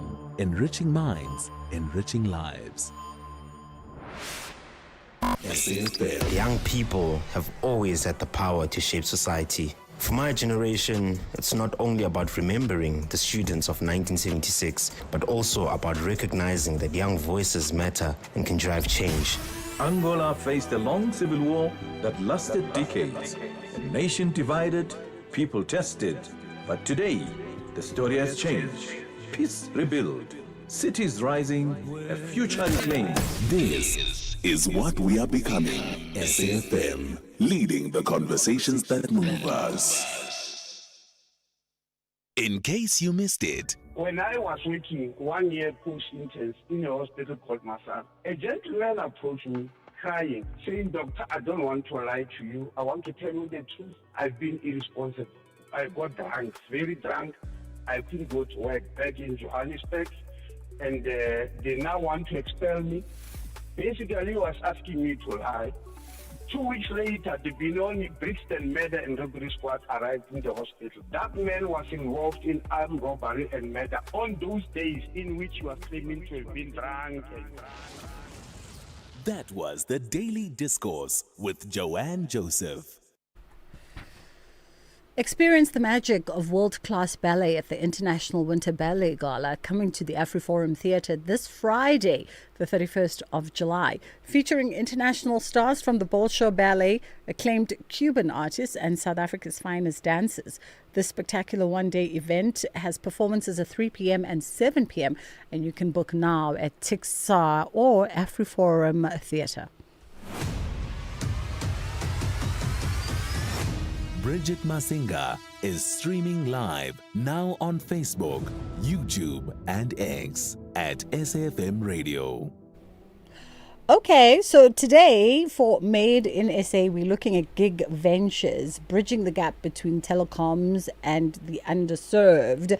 Interesting because whenever we do Made in SA, oftentimes our product matter is a product that people are using, either interfacing, using, or something in the home. Very rarely do we get into other elements of Made in SA. And here enters my guest, Muzi Gamete, who's the director of Gig Ventures. How are you doing today? I'm doing good. Afternoon to you and your listeners. Thank you so much for the time. We appreciate it. So, okay, let's get into firstly understanding exactly what we're talking about when we're talking Gig Ventures. So, Gig Ventures is a ICT infrastructure and services business. What we do is provide the means to connect South Africa. We've got 4 product sets, or what we'd call silos in the business. Mm-hmm. The first one is your fiber optic infrastructure build. And in these two, we do it in 2 different ways, where we build the infrastructure for some mobile network owners as well as your fiber network owners. And we've recently moved into the dark fiber offering. Here we build our own infrastructure and release it out to the telcos and the mobile network owners. We've also then got a radio frequency side. Here we then provide upgrades to the existing infrastructure that the mobile network owners have in their towers. So you'll see those radios you see at the top of the towers. We then upgrade those for the mobile network owners. We've then got an energy service provision component of it, but it's specifically geared to the telecommunications space. So here we've got 2 solutions that we've brought into South Africa. So it's your generator sets with a partnership with a company called 3Tech in China, where we provide diesel generators as well as your methanol generators. And I'll touch on the methanol just a bit later. We also then provide a unique cable within the telecommunications power space, where we provide an aluminium-based cable as opposed to a copper cable. And the last side of the business is your software services. So we've asked ourselves the question to say, after all this infrastructure is laid, what's next? So we've then taken it upon ourselves to start and partner with companies to provide services over this infrastructure. So we've partnered with your IoT.next, which is a Vodacom company. We've partnered with your Liquid Technologies. We've partnered with MTN. And we've partnered with a unique South African-based ERP and CRM company called Theta Tech. And they produce a software for SMMEs called Quasar Integrated Enterprise Management Solution. So that's us in a nutshell. I'm not even going to pretend like... It's pretty simple. I'll break it down. You know, if you look at myself and you look at my producers, we all we heard words coming out of Muzi's mouth. I'll break it. But we're not even going to pretend like we know how to speak telecoms and telecoms infrastructure systems. But this all speaks to, I guess, our ability to use all of our digital anything and everything. That's right? Correct. That's correct.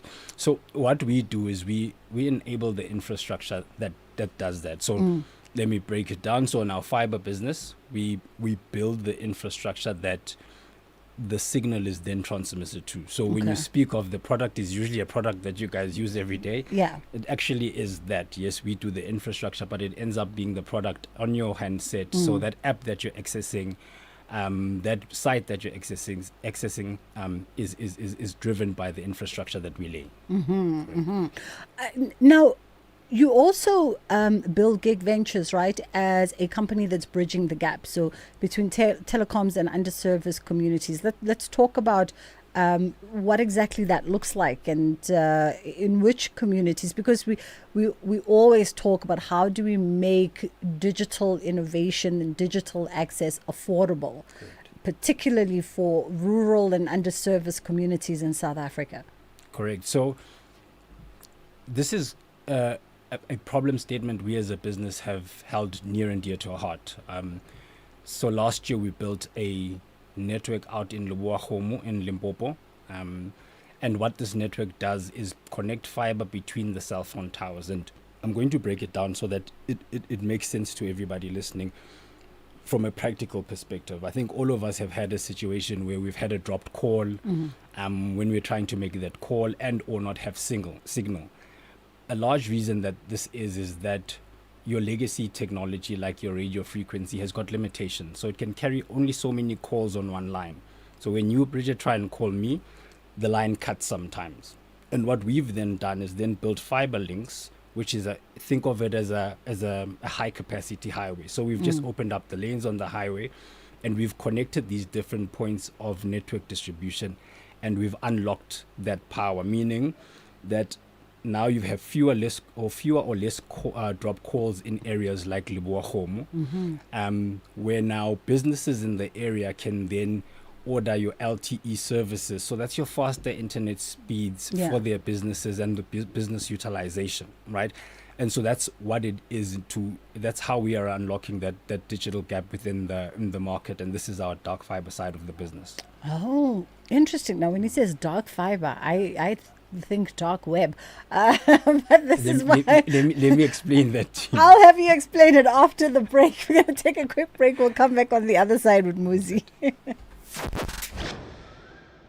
As we celebrate 90 years of existence, SAFM takes you back to the voices that shaped a nation. Berea, the home of the four bespectacled Tisson brothers, all of whom work or have worked on the English service, particularly Audio Mix and Radio Today.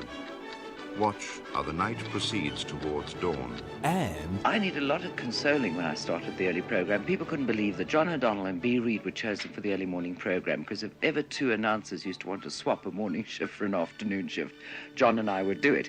90 years of trusted voices. This is SAFM.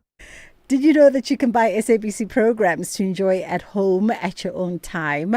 From your golden oldies like Ashifa Shaba, Ikaya, Batini, Inya Kanyaga. Was that a show? Oh, I don't know that one. Okay. Orkney Snorkney. I remember that one. To box sets of Isidingo and other soapies for binge watching. It is the legendary old games or programs from our radio stations that you're looking for.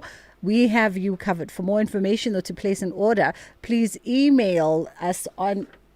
We need an email, though. Please, can we just get the email for... We don't have an email. So we'll confirm what the email is for you that you can email us on at the SABC regarding this, and we'll get back to you. Bridget Masinga on SAFM. We'll definitely check on that email because I want to say SABC Archives, and we've had SABC Archives on the show a couple of months ago, but it could not be archives. It could be a designated email address. We'll find it for you and then we'll get that to you as soon as possible. All right. Muzi Gamete is with us, Director of Gig Ventures. So you're talking about not dark web, like I know. Explain to me. So dark fiber is basically... Think of it as property where we build the infrastructure and we then allow anybody to come and lease it. So we don't provide the service to the end user. So a mobile network owner in our Leboagomo route, Vodacom has got a right to use certain capacity on that fiber. and they then send their services over that. So dark fiber means it's unlit, Okay. right? And it's just dark. And then our clients then connect to it and light it up and provide the service. So that's it in simple terms. Oh, now how different is that? Because, I know nothing about this world. How different is that from, for instance, the folks that lay fiber tracks, in our metros? Vumatel is what's coming to mind. Lay a fiber track and then have the exclusivity of providing the fiber, and other providers can't then use that. So it's exactly the same. Okay. It's just that a company like Vumatel does the service to the home, so you'd then get that fiber into your house. How we differentiate is we don't provide the service to the home, but same business model as Vuma, where we lay the infrastructure. What ours is called is long haul transmission lines, so we don't play in the last mile space, which is to the home. So Vuma can come and lease capacity from us, or Vodacom can come and lease capacity, but it's a similar business model. I see. You've sparked the interest, I'm sure, of many youthful South Africans who are listening to the show and thinking, oh, okay, this may be something I've never thought of. So how does one get on this kind of trajectory? I mean, we didn't even start with knowing uthi umuzi yena uqale kuphi azafike la. We just went straight to the end success. So the barriers of entry in the telecommunications space aren't high. I think from the need to use the technology, there's always a curiosity, and that's how I got started. So I studied finance background. I worked in a telecommunications company, and I spent a day on site, and the bug bit, right? Resigned, and I started my own company. But in essence, the barriers of entry aren't that high from a participating in the space, but there is a lot to learn. So the technical components of it. So how do you design and build telecommunications optic infrastructure? So there's multiple layers that people can then do. So there's courses like your FOA. Those are short courses just on how the technicians work, and then there's more sophisticated qualifications, like your network engineers and the likes. Okay. But the industry is quite accessible to young entrepreneurs like myself when I was younger, and a lot more. I mean, he's still young, guys. Let's also talk a little bit about, because from what I gather, also is that Gig Ventures is combining many different elements of the technological telecoms world. Fiber, satellite, hybrid, all of it sort of converging into one. How important is it for companies, especially positioning themselves now, to take that integrated approach? So the best teacher for any business person in the last 10 years has been COVID. And we take the leaf out of that cap to say, when COVID hit, what happened? Businesses that had concentration in product sets got affected quite significantly, or client sets. So our approach going forward was, within the environment that we operate, how do we diversify product sets that we know that our clients need, right? And it shores up the business from a revenue perspective. So say when that cyclical event comes along, what other revenue streams can ensure that the business is there? But we didn't veer off too significantly from our core expertise, which is telecommunications, and we've just tried to solve problems within that environment. You had mentioned methanol generators. Yeah, so what is that? So this is a part of our business that we're quite excited about. The telecommunication space is increasingly having, or the increasingly ESG focused, where they're trying to reduce the carbon footprint. So in this space, there's a lot of diesel generators running. We've started bringing in methanol generators. These reduce the significant carbon impact that the mobile network owners have. And this is a product that we really are quite excited about. We've also come in with a aluminium-based cable. Within the telecommunications space, there's a lot of copper theft. So the network owners lose a lot of money from networks down because of copper stolen on their sites. Yeah. We've brought in an aluminium equivalent cable, right, that reduces the theft significantly. So the mobile network owners are seeing huge cost savings, millions of cost savings in drop calls reductions, or network interruptions as well as cable thefts in these environments. So these are products that we're extremely excited about. Oh, very interesting indeed. I mean, we have our last 2 minutes or so. Let's talk about your expansion plans. I mean, you've also obviously diversified, as you've said, introducing things like the methanol generators into the space and the aluminium cables. But now in terms of expansion, because you've got quite the physical footprint by way of kilometers that you've tracked, but you want to take that even further. We want to be quite aggressive in this space, Bridget. So last year was a great year, 100 kilometers in the ground. This year we had planned 500. It's looking more like 1,000. Sure. So we're looking extremely aggressive on that. And then 2028 financial year, we see ourselves with about additional 2,005. The ultimate plan is to be a significant player in the dark fiber space as a black business. We've been fortunate to have partnerships like the Vodacom partnership, where they've taken on us as an enterprise development partner, and they've taken a bet on us to say, if you can do it, we'll back you even further. And the proof is in the pudding. They are there, they're supportive. And we want to use this model to grow organically. So our 5-year plan is to entrench ourselves in South Africa with a view to move into Africa, because our clients do have an African presence and take these products to those markets as well. I mean, listen, I get the feeling that that's going to happen exactly how you envisioned it. Muzi, thank you so much for coming through. And congratulations on all the success. I think I've learned a thing or two. Will I remember it in 6 months, though? You definitely will. Thank you very much for having me. That's the other question. Mosquito, you are listening to the show today. Bridget. Oh, do we have the contacts? All right. So for anyone who's looking to access that SABC archive, you can email us on content sales. That's content sales at sabc.co.za. So if you're looking to access that programming archive of your old shows from SABC, whether it be TV, whether it be radio, that's where you can go. Content sales at sabc.co.za. From myself and my team, thank you so much for choosing to be a part of our conversation today. We'll see you tomorrow. Inshallah, God willing, we get to do it again. Ashraf is coming through on the National Pulse at the top of the hour. SAFM 105.6 FM in Mthatha.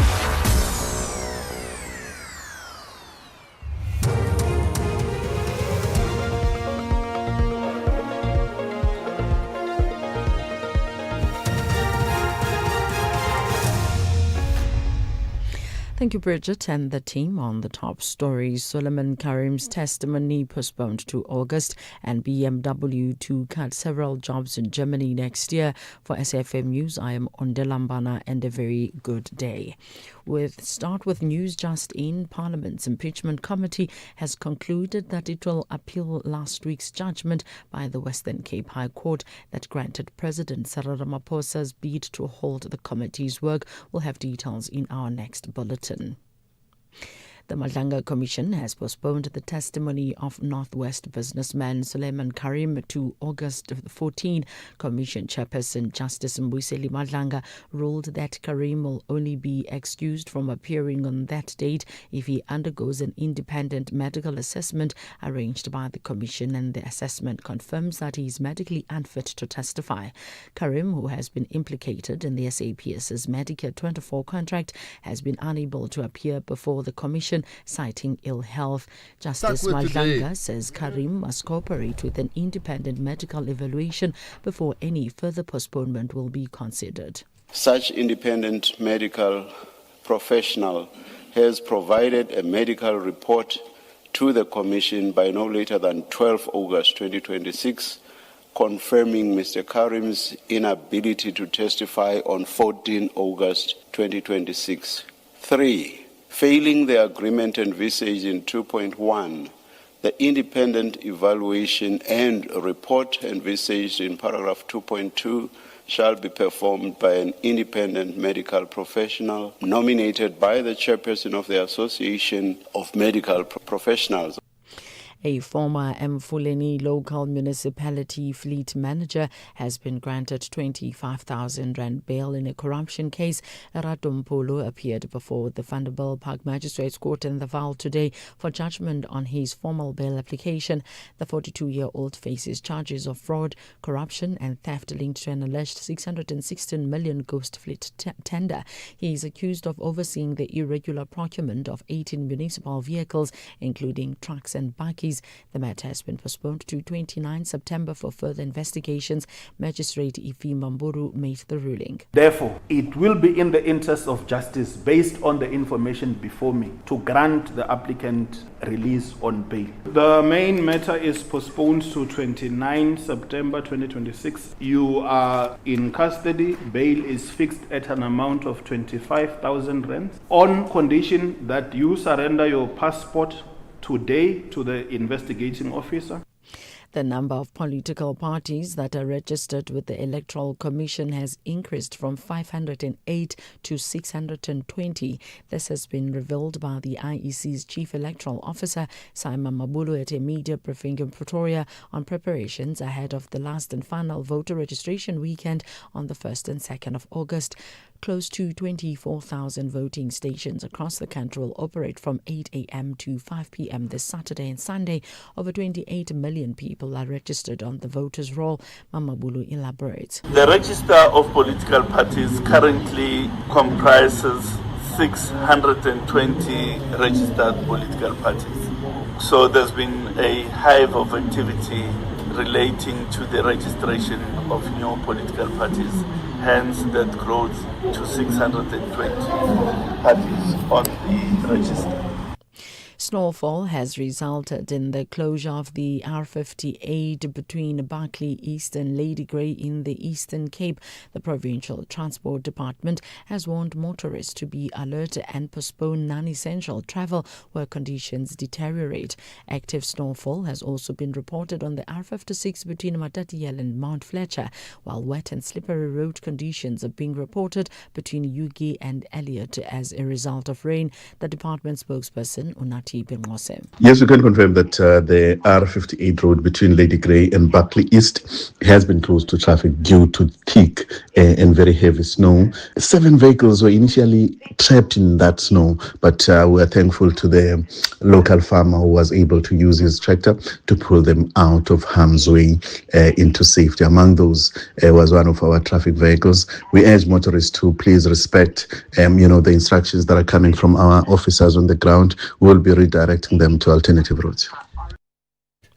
BMW has become the latest German car maker to announce job cuts as the industry faces stiff competition from China. It announced that it will cut several thousands of jobs in Germany by the end of 2027 under a voluntary redundancy program. According to a spokesperson for the company, BMW severance program targets the administration and development divisions, which will remove around 8,000 jobs. Recapping the top story, Parliament's Impeachment Committee has concluded that it will appeal last week's judgment by the Western Cape High Court that granted President Cyril Ramaphosa's bid to halt the committee's work. I'm Undilambana for SAFM News. Headlines at 3:30. In sports this hour, Erasmus keeps door open for Papir and Sundowns lead Africa into the new season. Athletics South Africa boss blasts sports minister for undermining federation authority. More details at 3:30. The National Pulse with Ashraf Garda on SAFM. You're listening to the National Pulse. Weekdays, 3 to 6 p.m. Certainly is the National Pulse. I'll tell you what, an interesting thought. Normally you see people and you'd either say, Dumelang or good morning, and often the colloquial term in South Africa is like, how's it? And then most people reply with another, how's it? How's it? How's it? And, today I asked 4 people, I hope you're winning.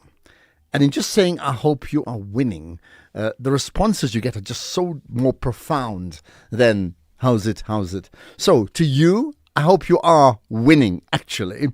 And welcome to the show. the National Pulse. There's a huge focus today on the Madlanga Commission for reasons that are pretty obvious, including the ruling on Suleiman Karim. But also there are global issues to focus on, including Trump and Netanyahu and what that means next. But there are other issues also in the countdown to the IEC's readiness countdown for the voter registration weekend. And as you've probably heard already, there are extreme weather conditions in parts of KZN and I think touching parts of the Cape as well. We must cover all of that and more, including, by the way, chatting to Andreas Peschke, who's the outgoing now German ambassador to South Africa, Lesotho and Eswatini, on his way home after spending many years in the country. We'll talk to him about all of that and more. So, welcome to the show. 086 000 2032 to call in live. WhatsApp 0614 104 107. How else do you engage me and get connected to the pulse? Drivers, winter fatigue creeps in faster than you think. That heater may keep you warm, but it can also make you drowsy. Crack a window. Take your rest breaks seriously. Stay fresh. Stay focused, because when you're behind the wheel of a heavy vehicle, fatigue doesn't just risk your life, it risks everyone's. So stay alert, stay visible, and stay safe. This message is brought to you by the National Department of Transport. Limpopo, are you ready? The Limpopo Champions Boxing Promotion proudly presents the World Kings Boxing Tournament on 31 July at the University of Venda Stadium. Witness Akane Sambo take on Alvin Komik of the Philippines for the vacant WBF World title, plus 2 provincial title fights and an action-packed undercard. Catch the action live on the SABC Sport Channel 31 July from 7 p.m. A punch for hope, a punch for unity, a punch for peace. SABC Sport is the official broadcaster of the Limpopo Boxing Challenge 2026. For the love of the game.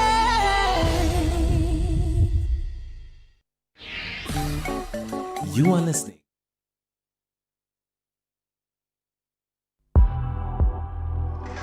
Ashraf Garda on SAFM. Right, so first things first, we're going to touch on the issue of Andrea Johnson, right? The former investigating Directorate Against Corruption head, Advocate Andrea Johnson, appearing now day 6 at the Madlanga Commission.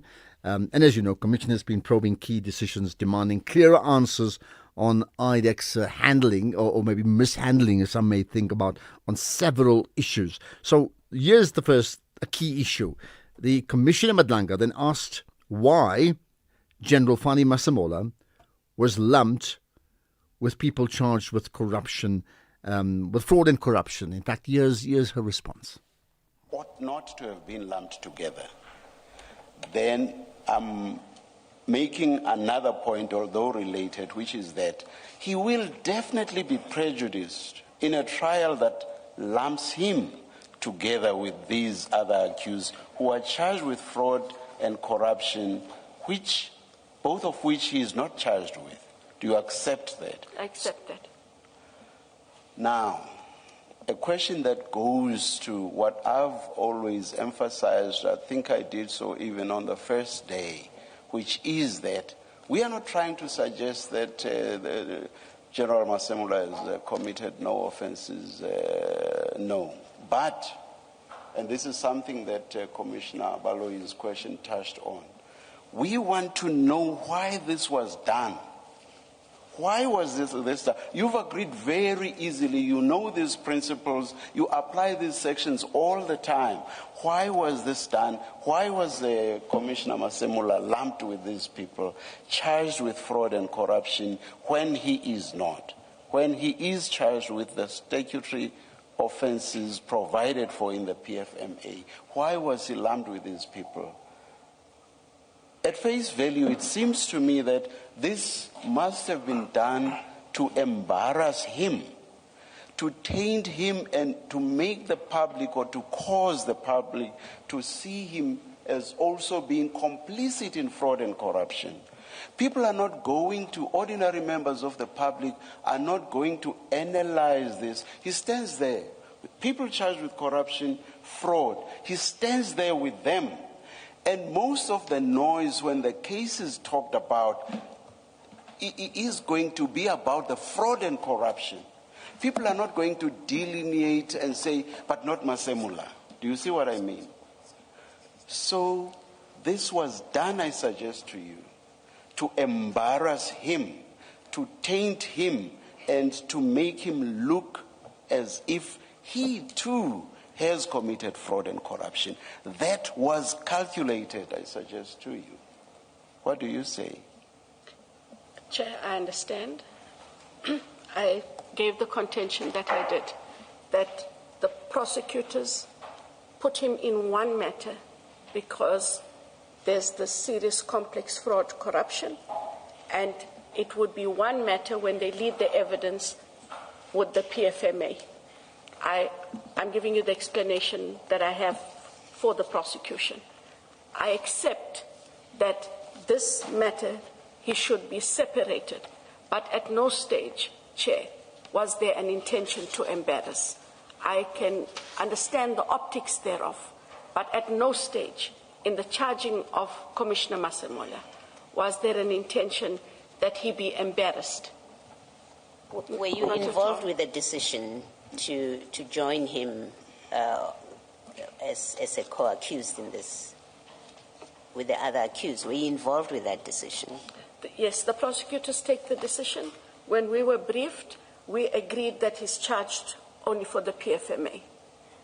No, my question is, someone made the decision that he will be accused number, whatever number, on that gallery, right? The prosecutors. My question is, before that decision or when that decision was made, were you party to that decision when it was made? That he would be added at the end. That he's added as a co-accused with the other, however number, whatever number they are. Based on the contentions that I've given, which was given at the time, yes, ma'am. Okay, that's the voice of Advocate Andrea Johnson. As you've heard, Commissioner Madlanga effectively suggesting that the plan to include Masemola was to embarrass him, to taint him. Let's get reaction on this issue, and there's been many like that, so complex in the complex world that we live in. Dr. Mxolisi Matebula, who's an independent crime and policing analyst. Appreciate you engaging us on the National Pulse. Good afternoon, and good afternoon to the listeners. Thank you. What do you make? I mean, you know, we've played that clip regarding the conversation first between Madlanga and Johnson, and what do you make of what was asked and what was said? You know, what I've realized is that there was not an understanding of their mandate as IDEC.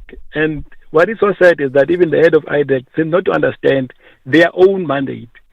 There's no understanding of their own processes as to where do you start and where to from the next step and to the next step. I don't know whether this was done intentionally because it looks like the same processes were flaunted. Now we come to the issue of General Masemola. General Masemola is I'll call it a debate or conversation. He was not charged for corruption, but he was charged for not taking disciplinary actions against those who were involved in the awarding of the 260 million tender to Medicare 24 district. And that came as a result of a Section 27 referral affidavit from General Matlow. However, General Matlow did not say that Masemola was involved in that process or in corruption, but asked General Masemola to intervene by stopping the tender and taking whatever action that he had to take, because General Masemola, as per the Section 38 of the PFMA, he is the accounting officer of the SAPS.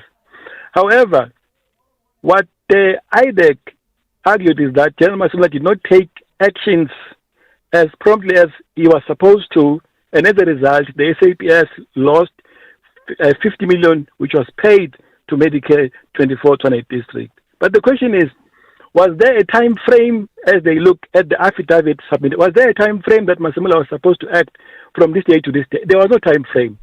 So the commissioners, they argue that, and I agree with them, that General Masemola had to apply his mind, seek legal opinion before he can take a decision. And again, after lunch, we heard that it was almost 2 weeks after that affidavit was received by IDEC that General Masemola took an action to indeed stop the tender.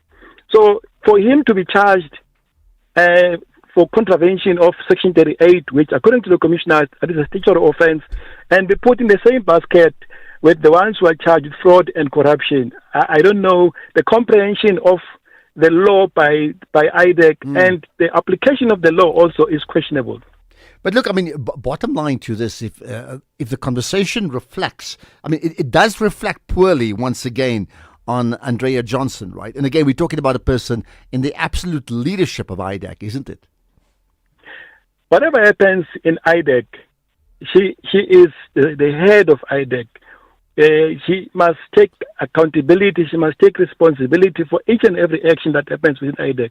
Whether it was done by Perumal or it was done by Parayachi, but the buck stops with Advocate Johnson. Okay, now she's a former, but still, we have to get answers from her as to how did they get to such. There are so many decisions that were very questionable, especially when it comes to their understanding of the law. For instance, their process is very simple. They must get a Section 27 referral from whoever that is lodging a complaint. And that affidavit, it must conform to three things as stated in Section 27, subsection 1, A, B, and C. And if it doesn't, then they must either engage that very same person or they must just put it at abeyance. But they don't do that. And if it qualifies as per Section 27, then it goes further to Section 28, subsection 13, where they must then do what we call a preparatory investigation or a preliminary investigation. And that the aim of a preliminary investigation is to establish prima facie evidence, not to do a full-scale investigation. Once you've established that, then you apply again. Then it's Section 28, subsection 1, full investigation. But we've seen in most instances where they will just apply for Section 28, subsection 13, and right there they do full-scale investigation. So there was also a misuse of their own processes. Okay, and of course, the natural question is what happens next. But let's think about that. Appreciate your time, Dr. Mxolisi Matebula, independent crime and policing analyst, reflecting on today's testimony by Andrea Johnson at the Madlanga Commission. The world's finest athletes are coming together for the Commonwealth Games. Mary Mora with an incredible performance. From athletics, swimming, boxing, netball, and more. Keely Hodgkinson has to settle for silver again. Witness every inspiring moment as Team South Africa takes on the best from across the Commonwealth. Yes, it's a world record, 2:18.95. Don't miss the excitement, the pride, and the pursuit of glory. Watch the Commonwealth Games live on the SABC Sport channel, on SABC Plus, and daily highlights at 10 p.m. on SABC3. Schoonmaker takes it away from Denmark. SABC Sport is the official broadcaster of the Commonwealth Games 2026. For the love of the game.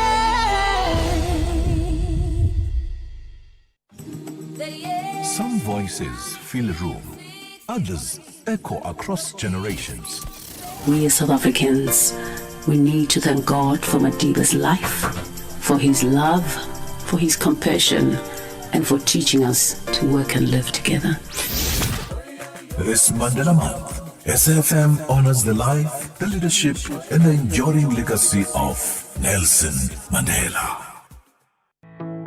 Looking for exclusive content, live events, and special broadcasts like the Madlanga Commission? Then connect to the all-new SAFM Connect stream. The Madlanga Commission, live and uninterrupted from 9:30 Monday to Friday. SAFM Connect brings you more of the conversations that matter. Listen anytime, anywhere by visiting connect.safm.co.za or stream directly on SABC Plus at sabc-plus.com. SAFM Connect. More conversations, more access. There's much more coming.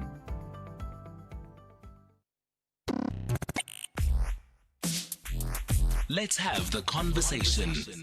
WhatsApp voice notes on 0614 104 107. Well, we're going to get to that ruling on the Suleiman Karim ruling once again at the Madlanga Commission in just a moment. But let's get your thoughts on some of the issues. In fact, Abu Aziyan saying, Ashraf, say what kind. You should get the best replies regarding all wars and genocides. Make peace, not war. Say what kind. Okay, interesting thought. Right, what about the other comments via WhatsApp voice notes? Good afternoon, Ashraf. This is Matebola.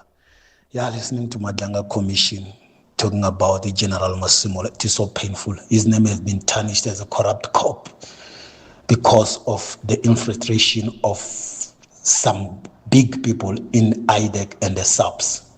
It is so painful, but yeah, we are blessed because we have this president who put Madlanga Commission so that we'll see the truth of everything that is happening in this country. Good afternoon, this is Matebo. Okay, the tarnishing of Masemola's number, but in doing that, in fact, they themselves are tarnished, right? Good afternoon, Ashraf and your team. Flores from a beautiful winelands. IDAC. Yes, the name suits all those members there. And the head girl is ducking and diving. A shame on these people that went after innocent people. They cannot come off scot-free. No, this is not going to work. Have a good job. Bye-bye. Okay, got all of that, and there's more. Good afternoon, Ashraf and your team. This is Sakile Win from Komplebelinga.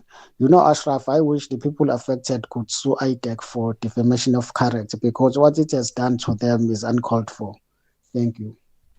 Well, I mean, there's a lot of things that is uncalled for that somehow happens anyway, isn't it? Right, let's do this, talking about the Madlanga Commission. So here's the other part of it. You know the issue of Suleiman Karim, who's meant to testify more than once and has been ill and spent lots of time in hospital. And there's been question marks about, his eligibility in terms of health to testify. Well, just about an hour ago, the Madlanga Commission's chair, Chair Madlanga in this case, made a ruling on Suleiman Karim's application for a postponement of his evidence. So the application was for a postponement of his evidence. So this is the ruling. Following ruling. 1. The hearing of Mr. Karim's evidence is postponed to 14 August 2026 at 9:30 in the morning, at which hearing Mr. Karim shall be required to appear and testify in person, subject to paragraph 2. 2. Mr. Karim will be excused from appearing on 14 August 2026 only if, 2.1, he has voluntarily subjected himself to an independent evaluation by a medical specialist agreed by no later than Monday, 3 August 2026, between his representatives and the Commission's evidence leaders. And 2.2, such independent medical professional has provided a medical report to the Commission by no later than 12 August 2026, confirming Mr. Karim's inability to testify on 14 August 2026. 3. Failing the agreement envisaged in 2.1, the independent evaluation and report envisaged in paragraph 2.2 shall be performed by an independent medical professional nominated by the chairperson of the Association of Medical Professionals in the field of medicine in which Mr. Karim's current doctor practices. 4. The reasons for the ruling will be issued at a later stage. I hand down the ruling. Okay, and there you have it. I mean, and just to confirm, so 14th of August is the date set where he has to testify in person, unless he accedes to a request and from an independent medical investigation into his health that will then rule why he should not appear to testify. So as things stand, next month, a few weeks' time now, we expect Suleiman Karim to testify at the Madlanga Commission. Now, let's get your thoughts on some of the issues we've raised so far. There are many issues, including later on, we're talking about Trump and Netanyahu once again talking, and you never know with them. They seem to be arguing at times, and then they tend to be like the best of chummies, isn't it?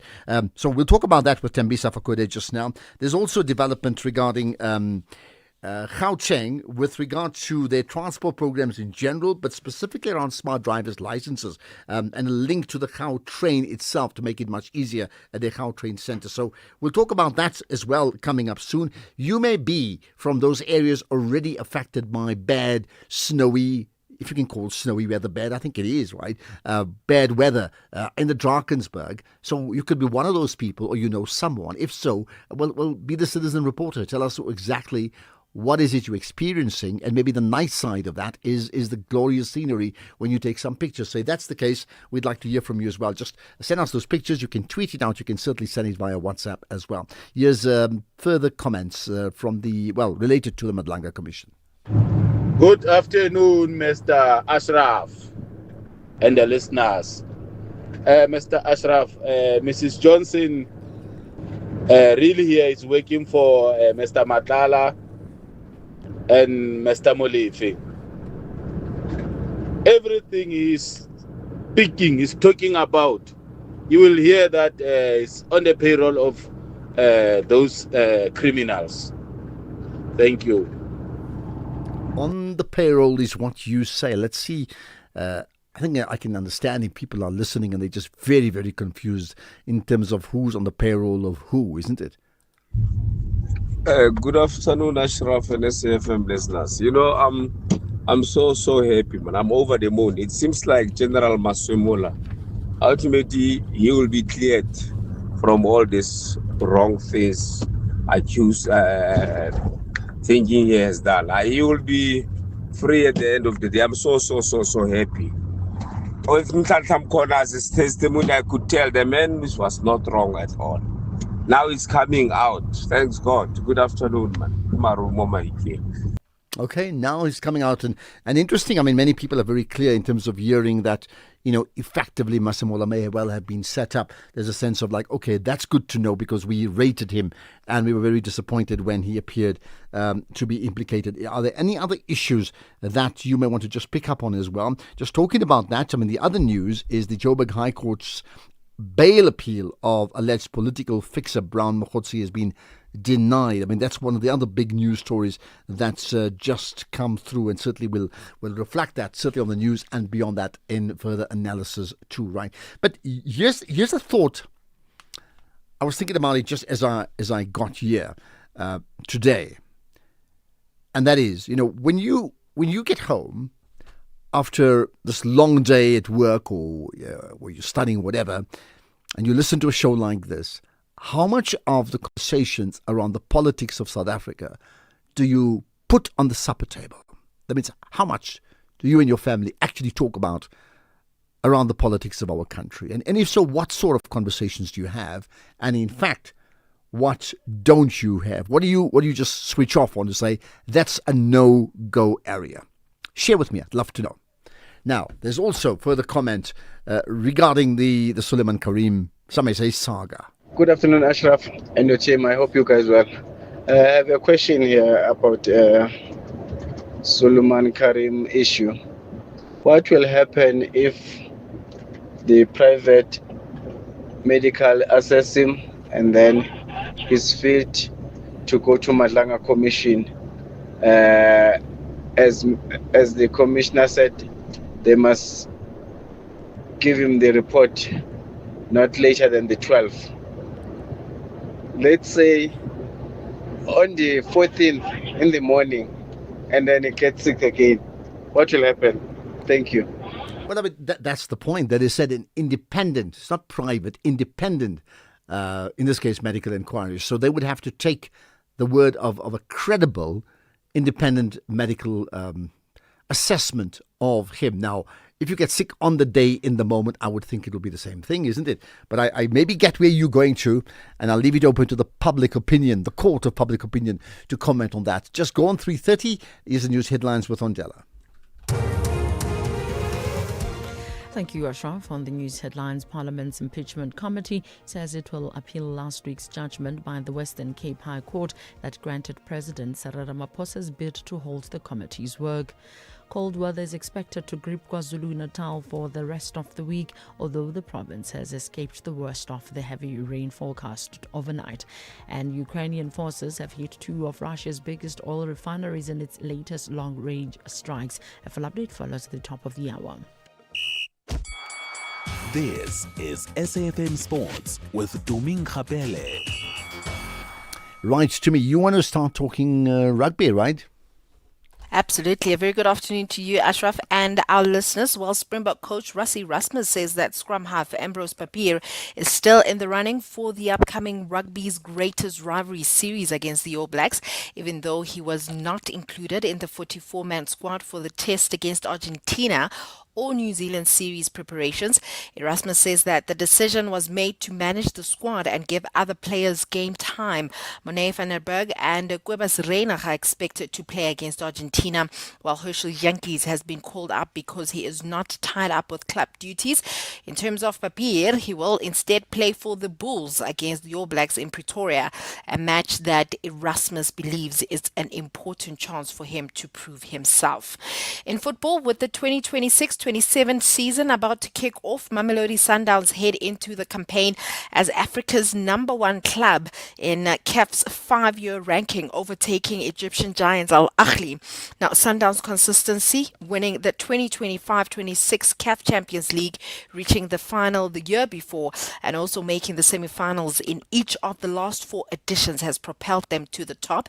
With Al Ahly failing to qualify for this season's Champions League, Masandawana could extend their lead even further. The rest of Africa's 5 features is Tunis, RS Berkane and USM Alger, who lifted last season's CAF Confederations Cup. For South Africa's other clubs, fortunes have dipped. Orlando Pirates dropped down to 19th after missing the CAF Champions League group stages, while Stellenbosch FC sits 24th, Marumo Gallants 37th, and Kaizer Chiefs are 38th.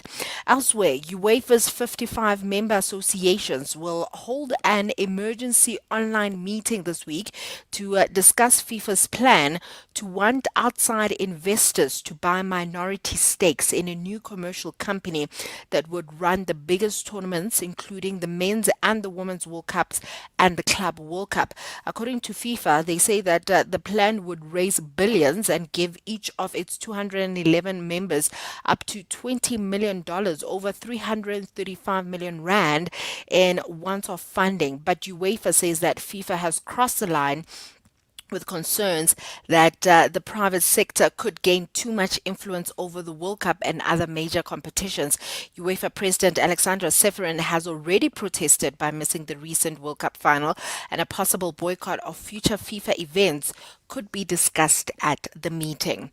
In the meantime, Chelsea are closing in on the signing of Danny Welbeck from Brighton, with the 35-year-old striker given permission to undergo a medical at Stamford Bridge. He is expected to join up with the squad in Hong Kong next week for pre-season and sign a 2-year deal. The move is part of manager Xavi Alonso's recruitment drive to add experience to a youthful Chelsea side that has struggled for consistency in recent seasons. Then in terms of athletics South Africa acting president John Matani has launched a strong attack on Sports, Arts and Culture Minister Gayton McKenzie, accusing him of undermining the authority of the National Federation and also embarrassing ASA in the eyes of world athletics. Matani claimed that the minister traveled to Monaco to pursue a bid for South Africa to host a major senior athletics championship next year without consulting or receiving approval from ASA. I am told the minister went to Monaco to bid for competition to come to South Africa without involving us. That is undermining. And I need to put it on record that athletics competition. He want to have a track and field in South Africa without consulting us as Athletics South Africa. It's undermining. Myself as the acting president, I was not even invited. I was told by SASCOP to say the minister has invited us to go to Monaco. Were you invited? When I asked the acting CEO, I was not invited. And up to today, minister went and come back. He didn't talk to me. I mean, that is a disrespect. And I need to be honest with you that the minister disrespects Athletics South Africa so much. And I'm waiting for him to call me, and first thing first, before you speak to me, he must apologize for what action that he took.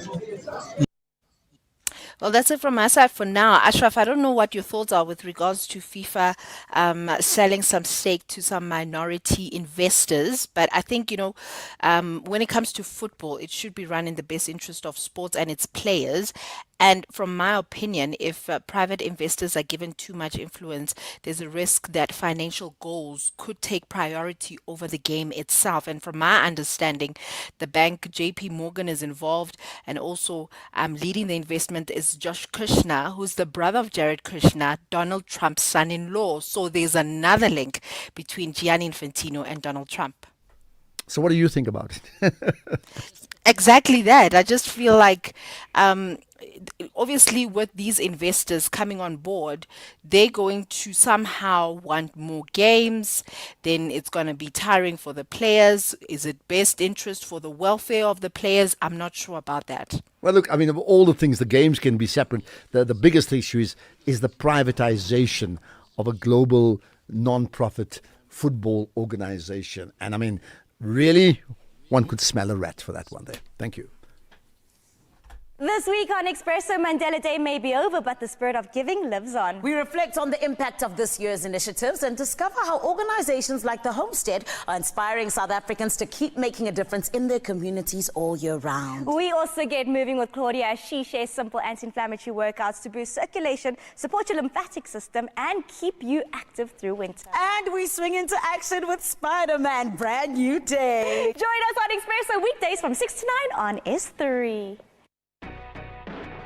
Do you have a car you'd like to sell? But don't trust your uncle or your pal. Then we buy cars, it's just for you. Buying cars is what we do. We offer service with a smile. We always go the extra mile. Use a place that you trust and sell your car to us. We Buy Cars, the easiest way to sell your car by far.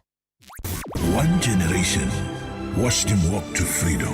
Heroic sacrifices have made it possible for me to be here today. Another grew up under his presidency. I accordingly declare Mr. Nelson Rolihlahla Mandela duly elected President of the Republic of South Africa. Today's generation inherits history. The union building there is a sea of young people from different racial backgrounds. It's actually quite amazing to see. This Mandela man. Generations meet through stories, memories, and conversations on SAfm.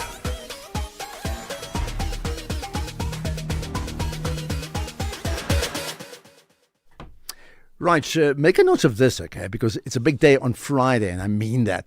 Experience the magic of world-class ballet at the International Winter Ballet Gala. And it comes to you at the AfriForum Theatre in Pretoria. That's Friday the 31st of July, so this week, featuring international stars from the Bolshoi Ballet, acclaimed Cuban artists and South Africa's finest dancers. This spectacular one-day event has performances at, 3 p.m. and 7 p.m. on Friday. So book now at TixSA, T-I-X, TixSA, or directly from the AfriForum Theatre. Ashraf Garda on the National Pulse.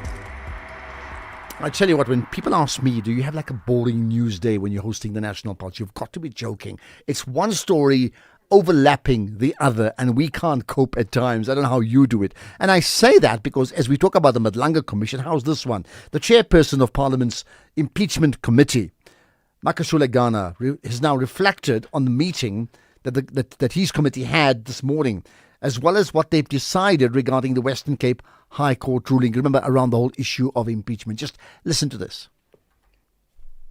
The impeachment committee held its meeting this morning. It was scheduled to discuss the ruling of the Western Cape High Court, also the evidence leaders and the terms of reference. The major decisions of the impeachment committee today was one, that the authors of the independent panel report will not have to come to the committee to present their report or take the committee through as their work is done. So we had received the legal opinion that indicated that we don't need to call the independent panel to come to the committee, and that the evidence leaders will lead us through that report. That was the first major decision of the committee.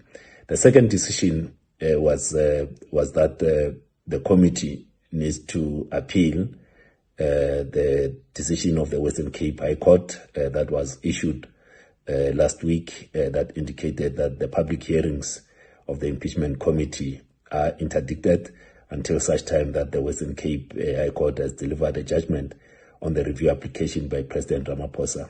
So we are going to file a notice asking the committee to appeal to the Constitutional Court. That's what we're going to do. Going to now have a conversation with the legal team to ensure that the papers are prepared and they are filed with the Constitutional Court.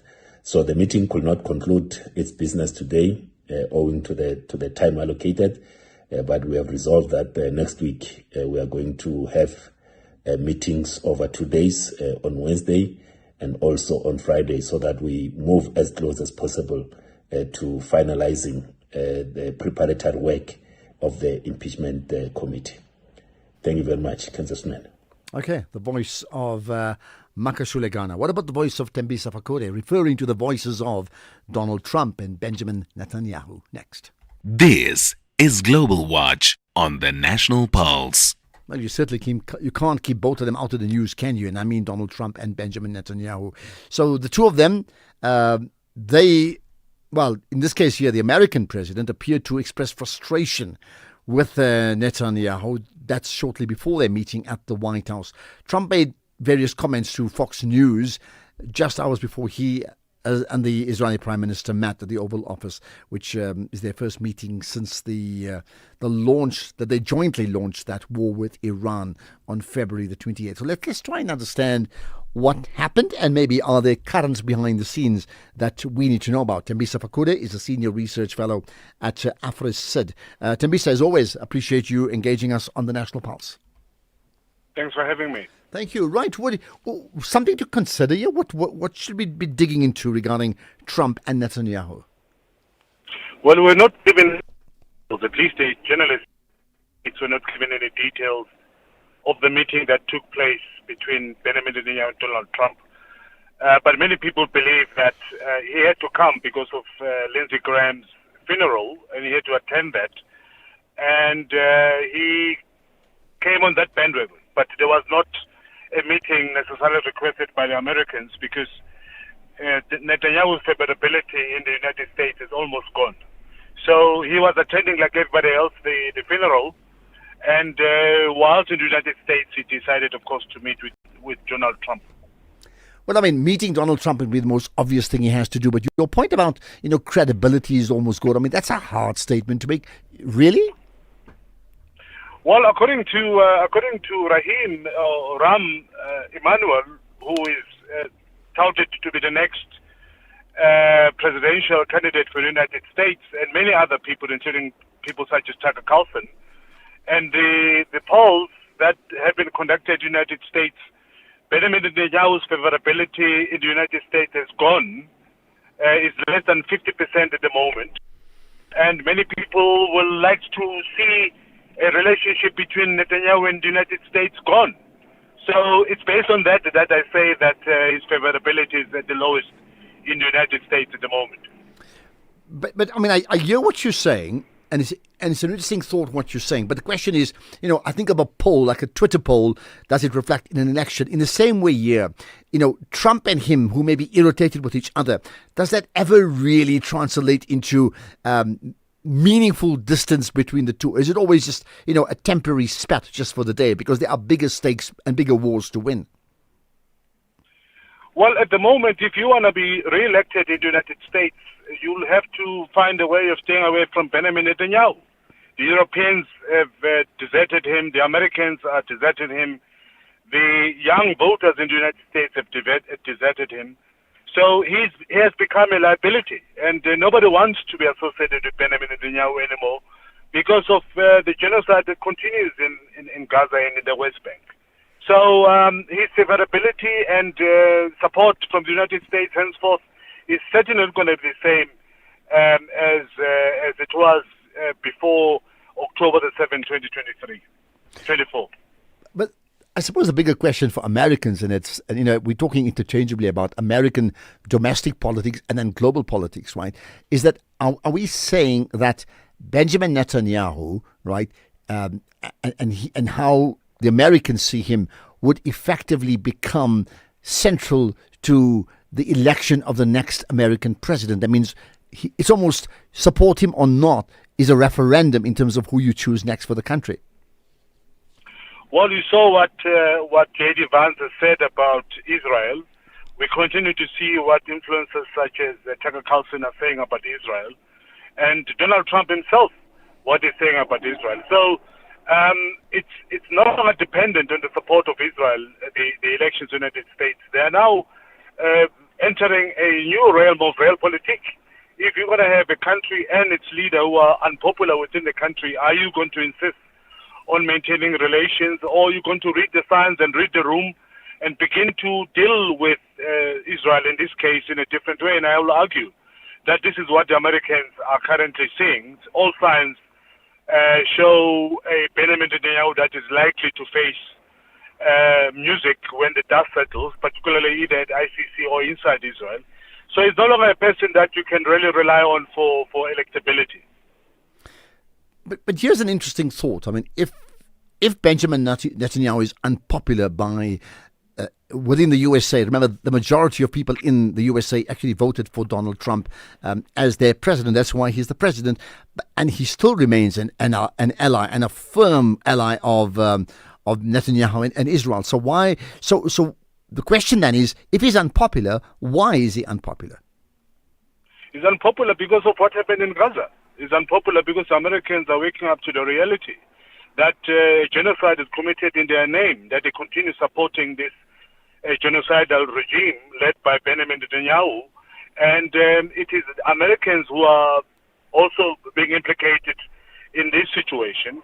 But at the same time, you also have the Iran situation where the war continues, and very, very unpopular war in the United States.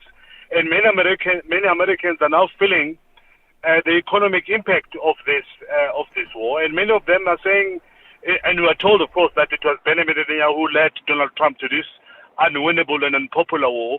And as a result of that, many Americans are refusing to continue supporting Israel, including Donald Trump. Benjamin Netanyahu.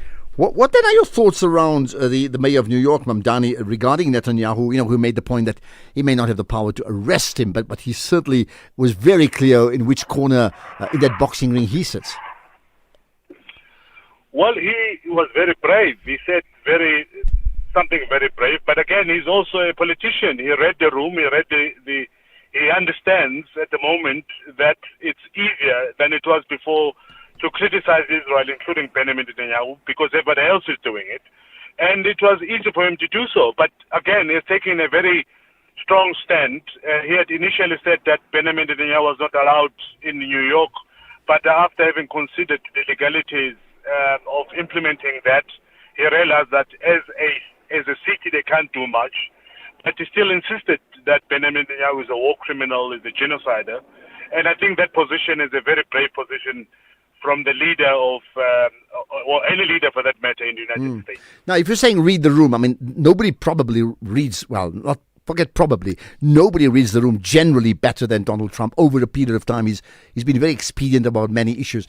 I mean, do you see him in a position where him reading the room then sees him withdraw as the American president, American support for Israel over their domestic and foreign policy? Because, I mean, that would be dramatic. Well, he has read the room already. If you've been following what has been said against Benjamin Netanyahu and Israel, including what he said yesterday when they asked him about Turkey, he said no one is going to tell him what to do. He went on to say that Bibi, who's Benjamin Netanyahu, is not a very popular person in Turkey, nor does Tayyip Erdogan like him. So everybody is taking a position.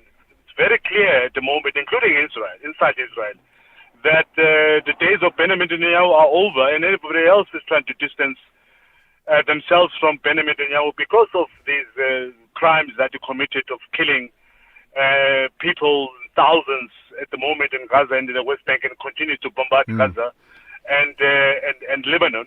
So he's a liability, and we will see more and more politicians around the world, the Europeans have already done so, but American politicians, because they understand the feel and the opinion positions within the constituency, that continuing supporting Benjamin Netanyahu is a liability. We're going to see more and more of them criticizing Benjamin Netanyahu. Let's see what happens. The days of Netanyahu are over, says Tembisa Fakude. We'll see how that plays out. Appreciate your time as always. Senior Research Fellow at the Africa-Asia Dialogues, AfroCID. Tembisa, much appreciate you engaging us on the National Pulse. So what do you make of it? The day of Benjamin Netanyahu being over? Really?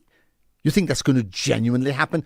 Or you think there'll be a twist in the tail? I tend to think of it going into extra time, and things change in extra time.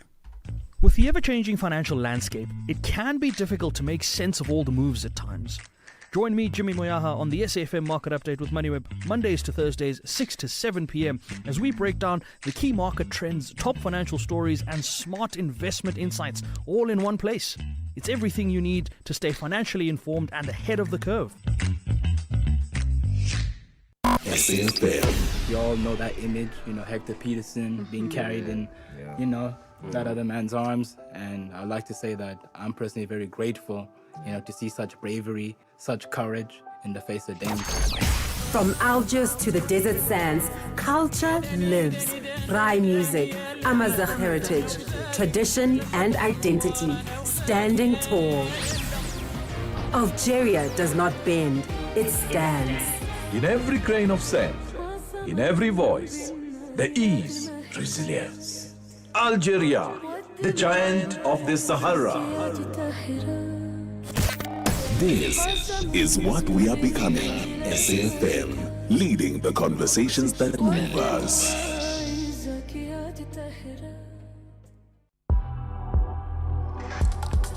Ashraf Garda on the National Pulse.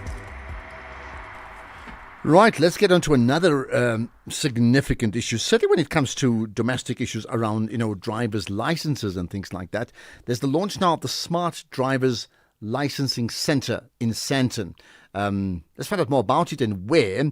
With me is Lesiba Mpia, the spokesperson for the Gauteng Department of Transport. Lesiba, appreciate you joining us on the National Pulse.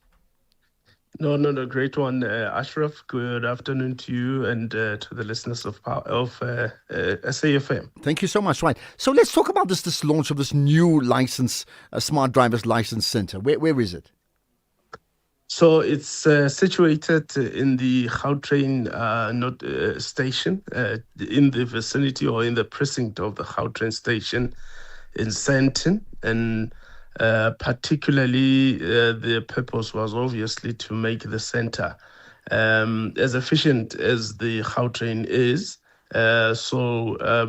We have literally a facility that we are quite proud of, which is has cutting edge technology and has quicker turnaround times in terms of people who are going to be getting their licenses renewed or getting driver's license or driver's license bookings, as well as learner's licenses as well. Well, I tell you what, by some coincidence, I could well be a good test case for that because I lost my driver's license the other day. So, of course, I've had to, go to the police station with an affidavit, but that means the physical renewal needs to be done. So if I came to this new center compared to where I may have gone traditionally, what would be different considering you saying cutting edge? Look, what is different is that, first and foremost, our system would require you to make a booking. To say that you would want your license renewed. However, we also do take walk-ins, just not at specific stations. Perhaps the walk-in might be reserved for you in another station. But in the Sandton station, the effective turnaround is that the system is able to actually speed up the application for you. And within a short space of time, within 6 weeks, you can get your permanent license back or your card license back. But we can be able to issue with a temporary license. The thing is that we are also acing the queuing or the queue system. So we are very compatible with what is happening in the banks. So our queues are not are guaranteed not to be longer than 3 minutes of waiting time, and I think that's what cuts.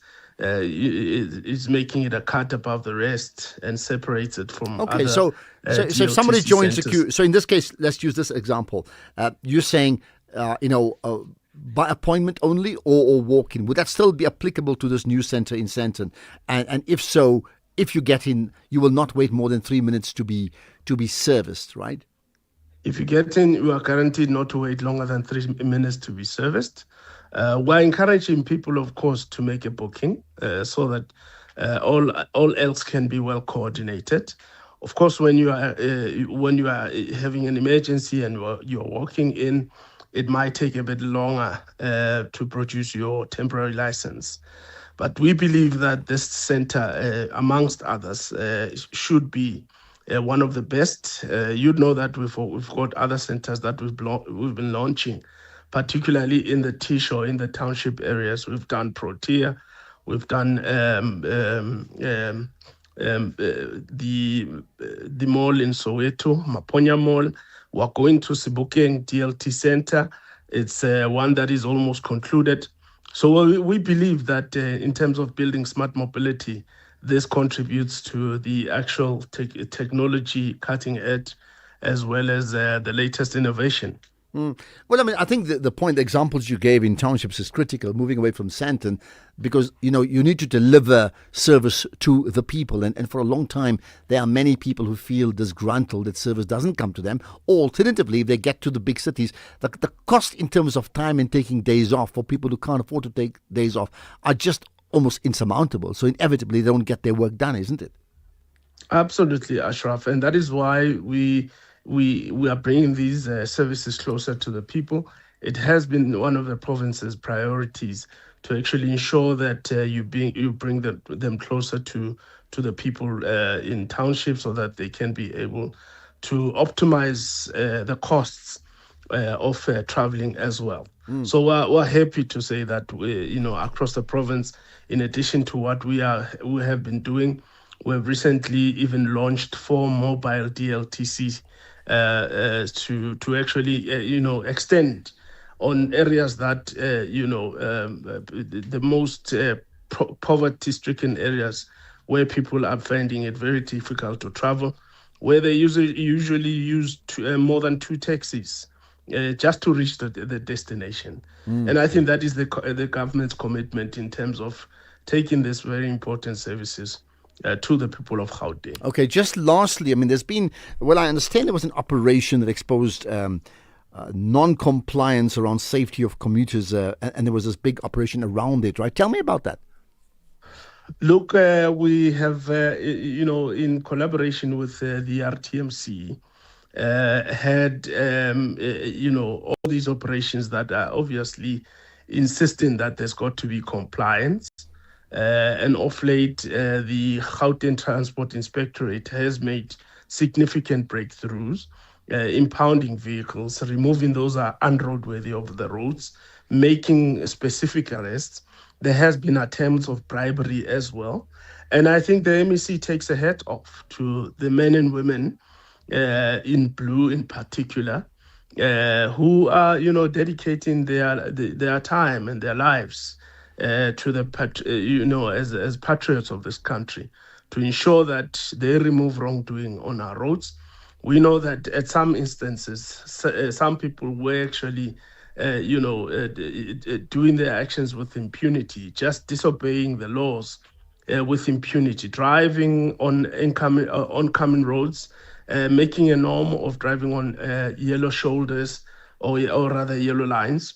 And I think this traffic inspectorate unit has been very, impactful in ensuring that there's a pushback with as far as compliance with the law is concerned. Well, long may that continue, because I think it's so important we get our transport commuting on the roads working perfectly all of the time. The Siba Mpia, spokesperson for the Gauteng Department of Transport. One is about that, but the other issue now, the launch of the new Smart Drivers Licensing Centre in Sandton, basically linked to the Gautrain station in Sandton. So if you can't get there, just take the Gautrain and get there. You will get your work done. Just let's get the news now. It's 4 o'clock.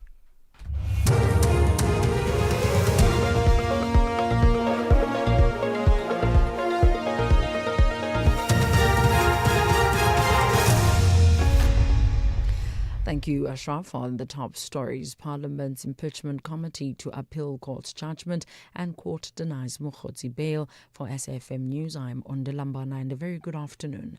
Parliament's impeachment committee says it will appeal last week's judgment by the Western Cape High Court that granted President Cyril Ramaphosa's bid to halt the committee's work. The committee heard that it can only go ahead with the preparatory work, like deciding on its terms of reference and appointing an evidence leader. No public hearings or testimony can take place pending a judicial review of the Section 89 independent panel report for which Ramaphosa has applied. The review will be heard early in September. The ATM, EFF, MK Party and UAT have already approached the Constitutional Court to appeal the Western Cape High Court ruling. The committee was set up after the Constitutional Court ruled in May that Parliament's 2022 decision to reject the Section 89 independent panel report was unconstitutional. The report stated that Ramaphosa may have a prima facie case to answer with regard to the theft at his Palapala farm.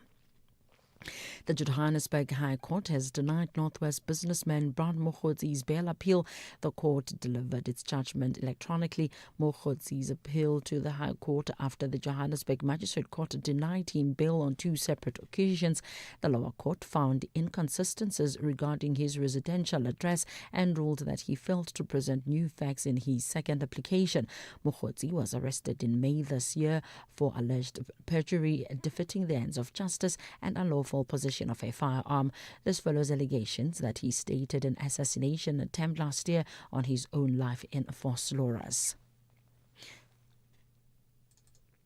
The Electoral Commission says the online service will remain active until Proclamation Day, even after the last voter registration drive, which takes place nationwide this weekend. The Commission has briefed the media at its headquarters in Centurion in Tshwane. The IEC has appealed to eligible voters to not wait until the last minute to register or update their details. The Commission has recorded more than 800,000 voter registration transactions. Of these, 74% were processed through the online voter registration portal. Eligible voters are encouraged to use the online self-service, which is data-free. The Commission's Chief Electoral Officer, Simon Mabulo. While the registration weekend is the final in-person opportunity to register or update voter details, the online service will remain active until Proclamation Day. The Commission urges eligible voters not to wait until the last minute to register or update. Cold weather is expected to grip KwaZulu-Natal for the rest of the week, although the province has escaped the worst of the heavy rain forecast overnight. The South African Weather Service has downgraded yesterday's orange level 6 warning to a yellow level 2 for the northern parts of the province after weather conditions shifted. However, an orange level 6 warning remains in place for eThekwini, Rinkonyeni, Umdoni and Umzumbe, where disruptive rainfall and localized flooding remain a concern, while the forecaster Ayanda Nsele says significant rainfall has already been recorded in parts of the south coast. We had Margate reporting 60 millimeters of rain, and with more rain still occurring in those areas, we have maintained that orange level 6 alert for areas under Ugu and eThekwini for today. However, the rest of the coastline we have reduced and removed the alerts in Kindledrayo and reduced areas like Ilembe District Municipality to a yellow level 2 instead of an orange level 6. Ukrainian forces have hit two of Russia's biggest oil refineries in its latest long-range strikes. The Ryazan facility southeast of Moscow is one of Russia's biggest. The other is in the Ural city of Perm. It's part of Ukraine's campaign to inflict high economic cost on Russia, which launched its full-scale invasion of Ukraine 4.5 years ago. The BBC's Vitaly Shevchenko. Strikes like these, Sarah, they help Zelensky to be seen by world leaders such as Donald Trump as a potential winner in this war. So many people, including in the MAGA community, they're saying that actually Ukraine has a chance. Actually, Ukraine is winning. Recapping the top story, Parliament's Impeachment Committee says it will appeal last week's judgment by the Western Cape High Court that granted President Cyril Ramaphosa's bid to halt the committee's work. I'm Undulambana for SAfm News Headlines at 4:30. In sports this hour, Elizabeth, Sasha and others declared fit and ready to face Argentina. Mokoena unfazed by football nomad tag, and IPL value soars after franchise sales. More details at 4:30. SAfm, guiding you through the rush hour traffic. Very good afternoon. We start in Joburg on the Crown Interchange. A crash on the Mike 1 South, just right in the Crown. That's already pushing a queue back into Houghton Estate area.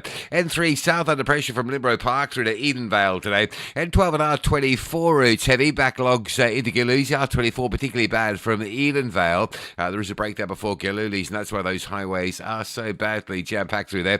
Crash on the M1 North at Allendale Road. So getting up through Buccleuch. It's busy there, and then it stays busy all the way through until about the New Road exit. Now, if you're around Durban this afternoon, let's get you the very latest. A crash at Fields Hill. This is not unusual in the rain. Of course, in Durban's had some rain today. So there's a collision scene at the top of Fields Hill and a crash at the bottom or halfway down near Tracy Watt. So very heavy backlogging going on around the M13 Fields Hill, whether you're going up to Kloof or trying to get down into Pinetown area. M19 queuing at Reservoir Hills through the roadworks. And if you're driving out of Cape Town today, the N1 under pressure from Century City towards Brackenfell. A crash on the M3 South at Rhodes Drive, holding up from Hospital Bend, heading down to Newlands. And news from the Eastern Cape, the R58 Barclay Pass now closed due to the arrival of heavy snow.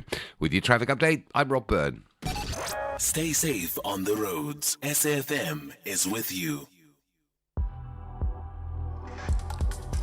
The National Pulse with Ashraf Garda on SAfm. You're listening to the National Pulse, weekdays 3 to 6 p.m. I'll tell you what you do know when family members on your family WhatsApp group start sending you notices of reminder for the final voter registration weekend set for the 1st and 2nd of August, that somehow that information is working. But having said that, let's talk more about it. The Electoral Commission then briefed the media on the state of readiness for that second and final voter registration weekend. So let's find out more about it with Fikile Moya. We're going to get to Fikile just in a moment. Let me just remind you, that question that I asked you earlier on, right, which is, normal way of greeting, good morning, how's it, Dumelang, whatever, and that's the norm. And then today I asked the question, and instead of doing the normal, how's it, actually the most common, the normal one I did was like, not how's it, just, hey, are you winning? And in asking the question, are you winning, the reaction from people was very different.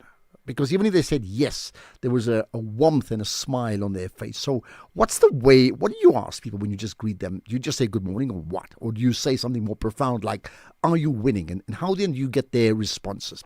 Think about that. The country wants to win. Let's talk election countdown after this. As we celebrate 90 years of existence, SAfm takes you back to the voices that shaped a nation.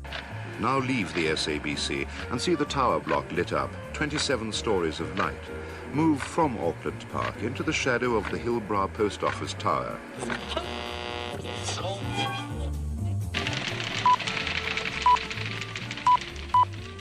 This is the English service of the SABC. Here is the news read by Patricia Carr.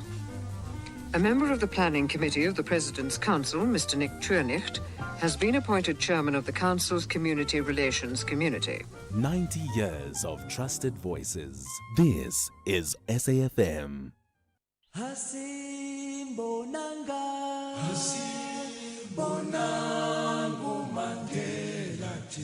Hashtag Mandela Month on SAfm. It is in your hands now. July is Mandela Month on SAfm.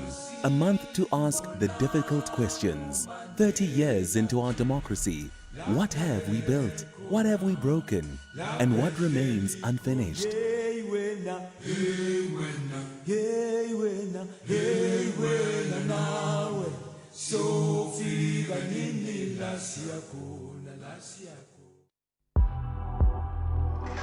Ashraf Garda on SAFM. Okay, so let's talk about the countdown to voter registration weekend. Right, with me, Fikile Moyan, the General Manager for Communications at the IEC. Fikile, I appreciate you engaging us on the pulse. Hi, thanks, Ashraf. Thank you. I'm winning, and I hope you all are. Well, let me ask you this. In fact, what would a win for you be at the voter registration weekend this weekend? A win for us would be the maximum number of South Africans who are eligible to vote, registering to vote, and on November 4, turning up at their respective voting stations to elect those they trust to take their wards and their municipalities to the directions that they believe their communities need to go to. All right. And in terms of some of the specific plans, this time around, what are the plans? Because there's been a previous voter registration weekend. So is it just that to get people to register? Yeah, there's a tendency in South Africa and perhaps in the world for people to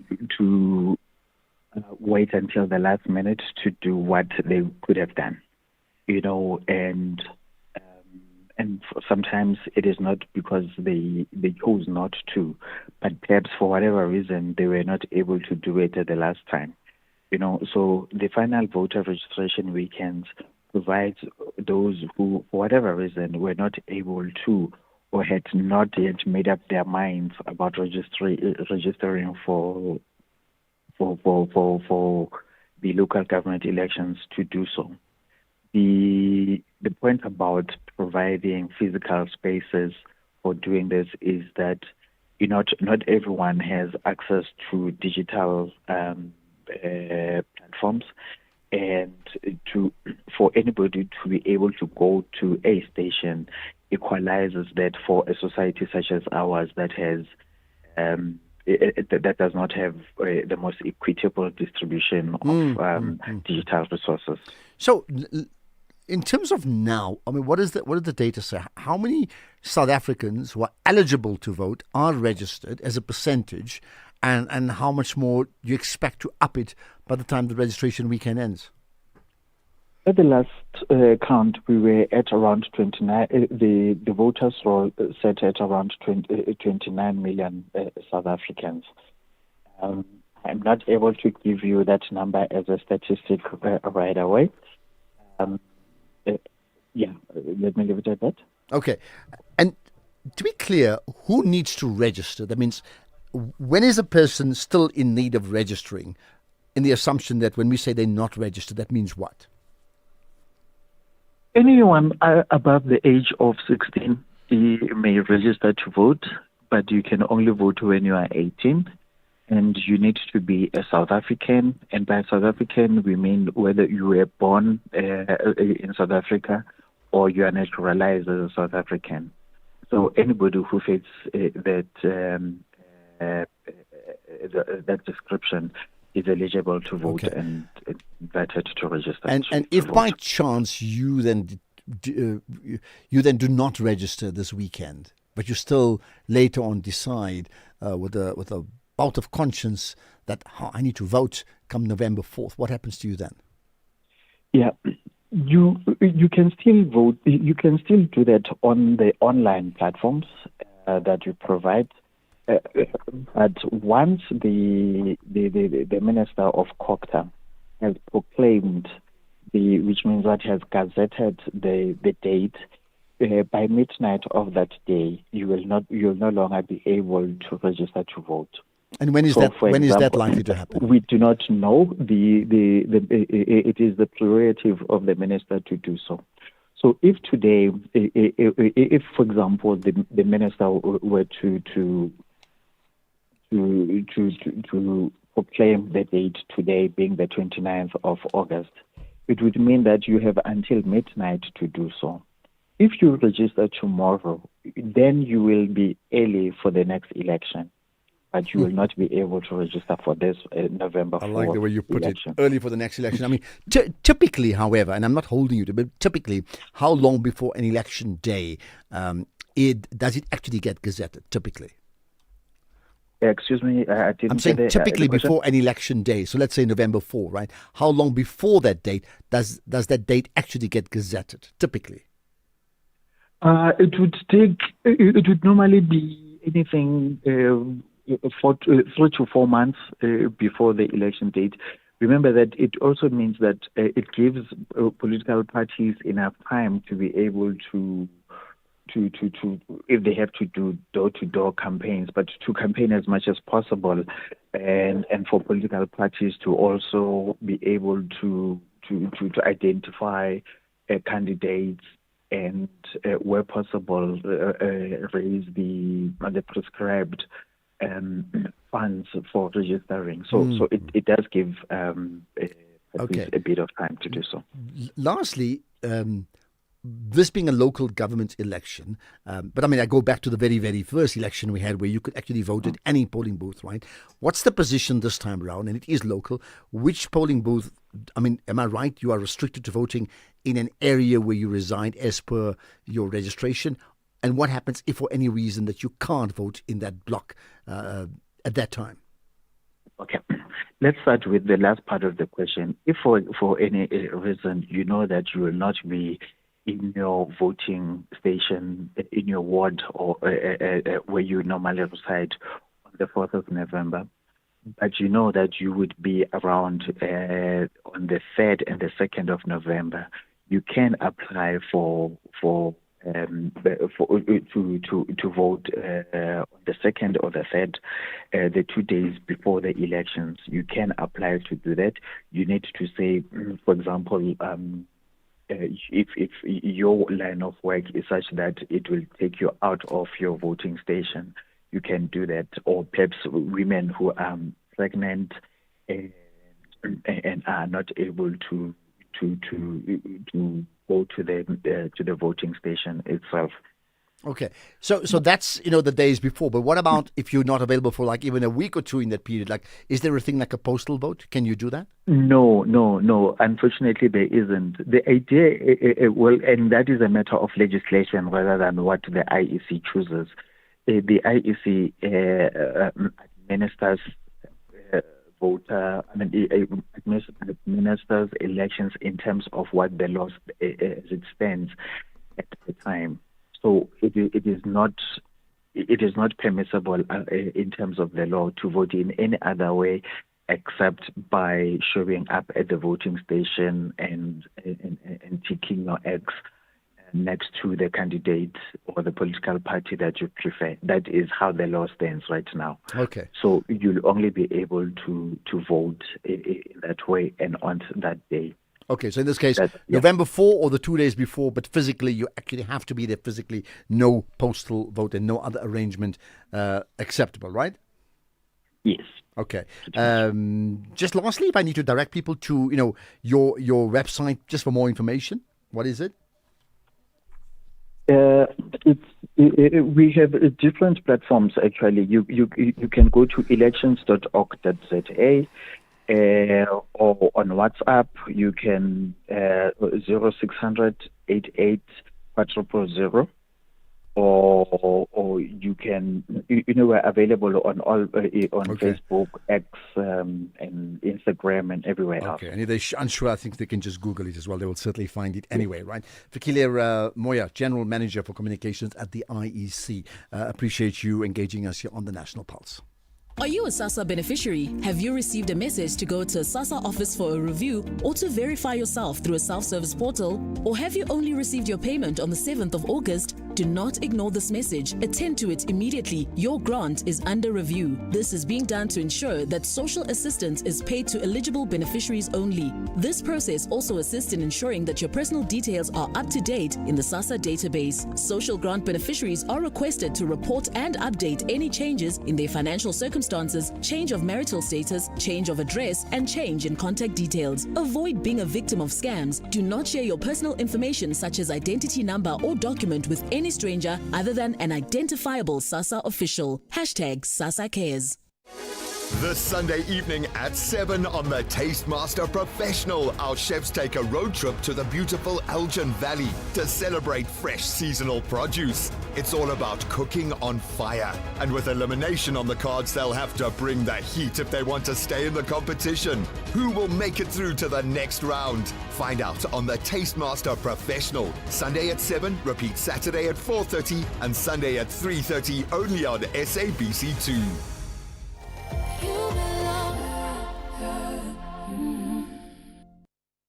Do you know what our problem is? We have a problem? You're a little clingy. Clingy? Every time I start getting somewhere, you want me. But I need you. You can't have all of me. I need a little room to grow. So what are you saying? Put me in a Nedbank 32-day notice account. Give me some time. I'll come back better. Open a Nedbank 32-day notice account on the Money app and bank your money this July savings month. Go to nedbank.co.za. See money differently. Nedbank. We're a licensed FSP and registered credit provider. T's and C's apply. X at SAfmRadio and at Ashraf Garda. All right, so there we are. You may have some further comments, in fact, regarding the elections. Not so much the questions, because I can't answer them. Go to the website. But perhaps your thoughts about, well, here's the two things. Are you registered to vote in the local government elections, number one? If you're not registered, do you plan to get registered at this weekend, ASAP or online, before it gets gazetted? Thirdly, registered or not, are you planning to not vote? I'm making the assumption that you are going to vote, because I would think that if you're part of the Pulse community, then you are socially very, very conscious and you want to make a call. And I mean, that would be the typical listener we have on the show, right? People who want to move the world, right? So I would expect you to vote and want to vote. But if for any reason that you're not wanting to vote at all, why would that be the case? Right, let's talk about the weather in the KZN region. You heard it was touched on the news as well. Snowy weather, inclement weather, parts of KZN, and linked to that, of course, is just drops in temperature, atrocious weather, maybe beautiful scenery when it's snowing, but also the issues of safety. Always is top of the agenda. With me to talk us to all of that is the KZN Kochta spokesperson, and that's Senzelwe Mzila. Appreciate you engaging us on the National Pulse. Good day to you and good day to the listeners. Thank you. First of all, I mean, give us a sense, of a weather update. You're like the acting weatherman for the day. So give us a sense of what's been experienced in that region. Well, thank you so much for the opportunity. The province of KZN is experiencing a multitude of weather warnings. We've got 3 so far. We've got one for disruptive snowfall for the areas that are along the northern parts of the province. These areas that are surrounding the Drakensberg region. And then also we've got areas that have got the level 6 weather warning, which are areas along the coast where we are experiencing disruptive rainfall. So far, we've not had any major incident, but our teams have been deployed, the provincial disaster management teams. These teams are working closely with our municipalities to ensure that they are on the ground and they're able to respond should anything happen. Okay. What is happening? So one thing is the drops in temperature and the snowy weather. How is that affecting safety, security, security, just survival in that region? Well, along the coastal areas, such as the Tegwini, the KwaDukuza, Ilembe district, the King Petroleum district, as well as areas under the Umkhanyakude district, such as Hlabisa, we've got heavy rainfall. There are some routes that are disrupted, but these are minor or smaller roads or routes within these areas. We've not had any major incident so far. We are, though, keeping our teams on the ground to ensure that should the situation escalate, as the weather warning only stops at midnight today. So we are still keeping a close eye on the situation developing across. We also do know that areas around the Drakensberg are already experiencing snowfall. So far, it's been minor in the sense, so no major disruptions are taking place there, but we are keeping a close eye on those areas. So when you say the weather warning stops tonight, does that mean what? Tomorrow will be fine? Well, from the weather service, from the indication that we've received from the weather service, is that the weather conditions should start to improve from tomorrow. We are in our winter season, so the plummeting of temperatures is something that will continue within the interior parts of the province. And the MEC for Copter, Reverend Blasize Buthelezi, continues to call upon residents to ensure that they utilize safe means to keep warm. One of the challenges we continue to have is carbon monoxide poisoning that emanates from people using braziers, using generators in areas that are not well ventilated. So we continue to call upon communities to ensure that they utilize all of these ways of keeping warm in a manner that is safe. Okay. And, so to be clear, you're saying, there are no major, are there fatalities? Are there extreme cases of damage already or not? So far, we've not had any incidents that are major in nature, but we are calling upon communities to remain vigilant for them to keep their guard up, because at any moment the situation might escalate. And naturally, the issue of commuters, people driving through those regions, which areas for you are particularly unsafe? Because often enough in mountainous regions, people could be driving too fast on roads that are very slippery. Are there concerns about certain areas that preferably would be no-go areas?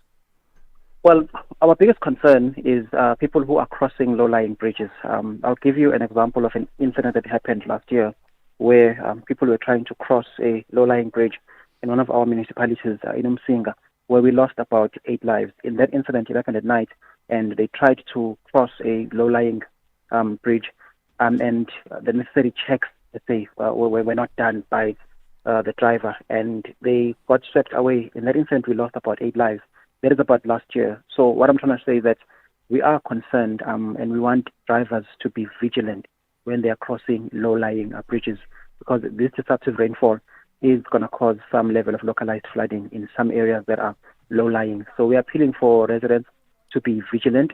We are appealing for them to be cautious and to ensure that they safeguard their lives and that of those that they are traveling with.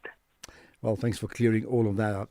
And the warning as well, of course, KZN Cocta spokesperson Senzelwe Mzila. Appreciate you engaging us here and being on the pulse.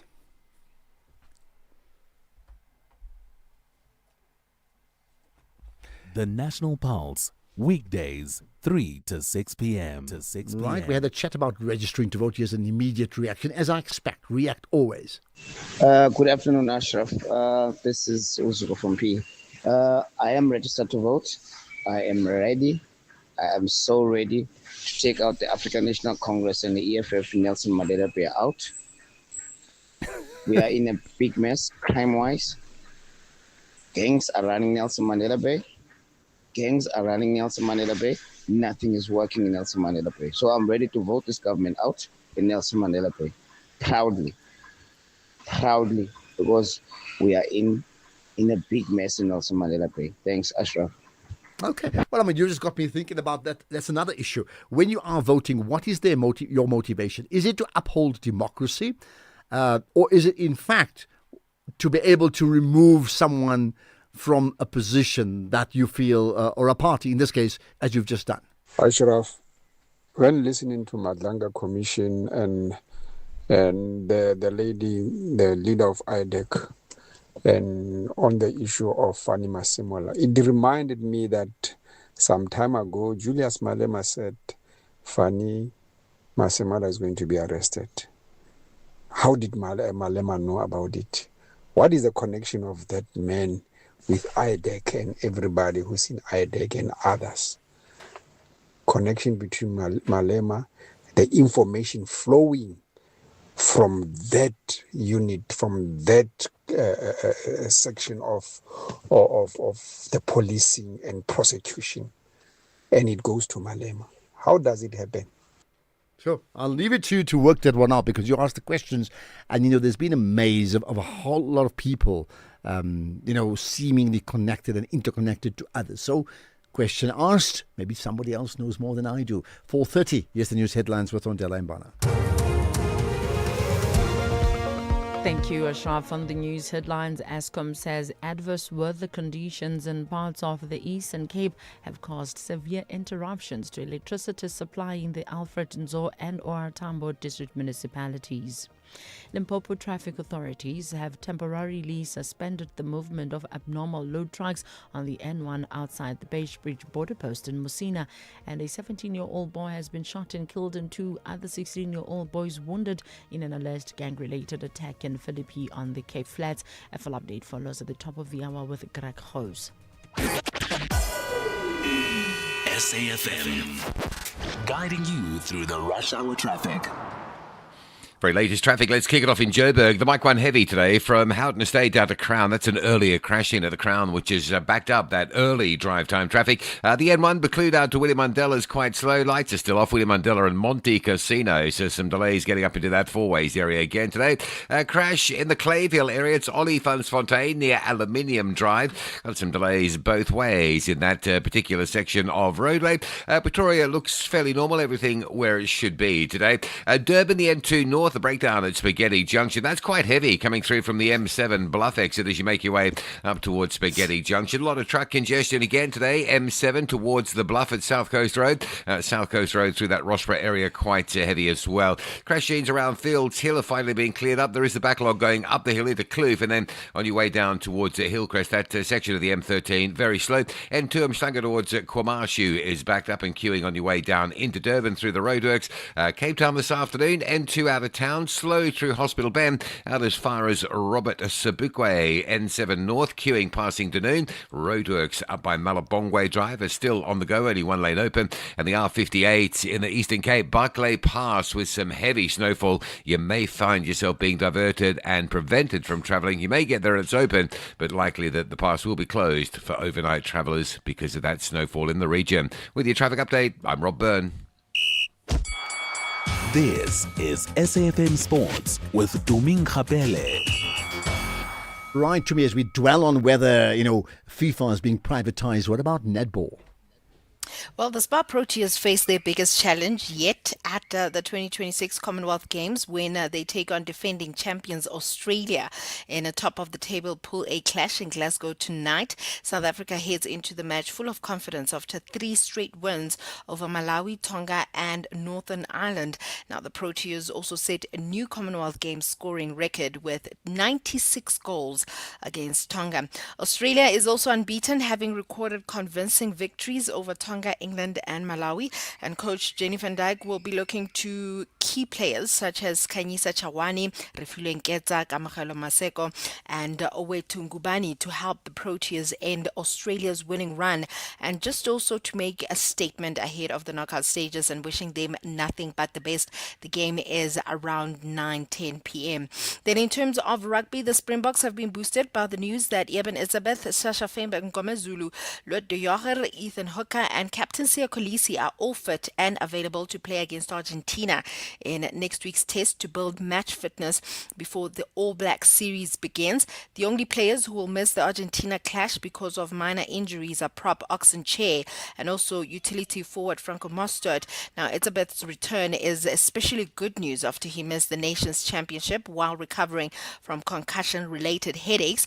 Sasha Feinberg Ngome Zulu is also back after completing his rehabilitation from injury, and although attention is already turning to the All Blacks, Coach Rassie Rasmus says that his focus remains firmly on Argentina, describing the test as an important step in preparing the Springboks for another one of rugby's biggest rivalries. There's only 2 guys that won't be available. There's obviously the long-term injuries to Kwaga and Erge and so on, but guys that we thought that will return this year, it's only Ox and Franco Mostert that is not available for next week's game. Apart from that, everybody, Ethan, Kanan, Sasha, Eben, Luot, who else? Mornay, everybody's ready. So, wouldn't be ideal, but our first thing is want to beat Argentina. I can see everybody's asking questions about New Zealand, but we have to beat Argentina next week. So let's get past that hurdle. All of our guys have played a lot of URC rugby. Most of our players has been involved in the first 3 matches. So we feel comfortable that over a 4-test match series against New Zealand. You probably shouldn't peak in the first game and then not be able to last the last 4 games, for all 4 games. So, and that included now Argentina's 5 games. So that's if you want to call it, that's 5 games in a row that we must produce. So I think when we get to the crucial games in that greatest rivalry, our guys will be okay. In football, Pyramids FC coach Rulani Mukwena says that he's unfazed by being labelled a football drifter, insisting every move has been driven by ambition rather than circumstance. The 39-year-old has coached Wydad Athletic Club, MC Alger, Al Ittihad Tripoli, and now Pyramids over the past 2 years. And Mukwena says that he will continue pursuing projects that offer opportunities for growth and silverware. No, I don't worry. Because I don't look at my life in relation to how people or other people look at my life. I look at my life as a journey that allows me to move to different parts of the world, and through the grace of God, a journey that continuously presents different moments and different chapters and different learning possibilities for me as a coach and for us as a staff, this is one of the jobs that gets harder and harder and harder as you go. It gets harder and harder and harder with each and every single experience that you accumulate. With many jobs, the more experience you have, the easier it is to function within that job. But with coaching, you can accumulate as much experience as possible. But the toughness is in the working with the people, the working in a high pressure environments, the working the day to day to improve people around you, the staff, the players, to work on certain things. And I'm just grateful for that opportunity and these opportunities. Elsewhere, FIFA has given its member associations until 19th of September to decide on its plan to sell stakes in major tournaments and says that they will each receive $40 million if they support the plan. Now, FIFA says the proposal could unlock a $10 billion fund package, but it has faced strong opposition. UEFA says that the World Cup is not an asset to trade, while the Asian Football Confederation says it was not consulted. European Union Sports Commissioner Glenn McAuliffe has also criticized the plan, telling FIFA to hands off our game. Finally, in cricket, the Indian Premier League has surged to an estimated $20.6 billion, up by 10.3% in the past year, making it the world's second most valuable sports league per match, behind the NFL. Royal Challengers Bengaluru, champions for the last 2 seasons, remain the top franchise at $312 million, boosted by a record $1.8 billion takeover led by Blackstone. The Rajasthan Royals also changed hands in a $1.65 billion deal involving the likes of Lakshmi Mittal and Ada Poonawalla. Since its 2008 launch, the IPL has become a major economic driver, generating billions annually and also inspiring copycat leagues worldwide. I'll have more on other sports in the next hour. Thanks for that, Chumi. And by the way, quick update on that Premier Paddle event taking place in South Africa, in Pretoria. And it's been going on all week and will culminate in the finals on Sunday. So, Premier Paddle is like the absolute elite paddle tournament in the world. And it has like a tennis circuit going all around the world. In South Africa, hosting it for the first time for the next 3 years in Pretoria. So here's the thing, no surprises in both the men and the women's draws. Not a single South African pair has been able to get into round 2. They all got knocked out by last night. And perhaps if you're thinking, Aish, man, the reality is we're absolutely brand new to the sport, dominated by Spaniards and dominated by Argentinians and other countries. And if I look at the World Cup example, where South Africa celebrated getting into the knockout stages and, Egypt did the same thing. At this point in time, that's our win.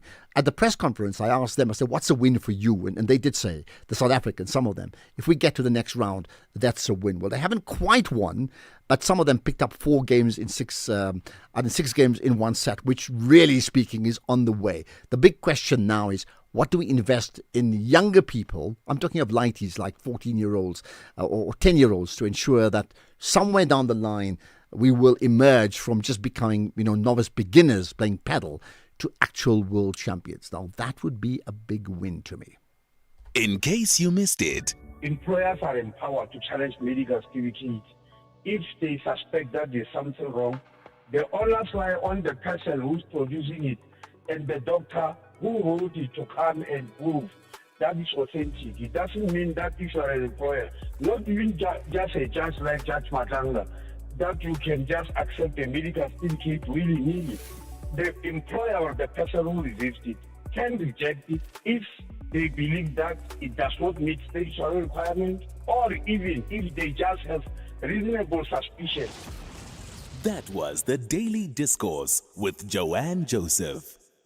So here's a challenge to you, right? And you can experience the magic of world-class ballet at the International Winter Ballet Gala, coming to the AfriForum Theatre in Pretoria this Friday, 31st of July, featuring international stars from the Bolshoi Ballet, acclaimed Cuban artists and South Africa's finest dancers. This spectacular one-day event has performances at 3 p.m. and 7 p.m.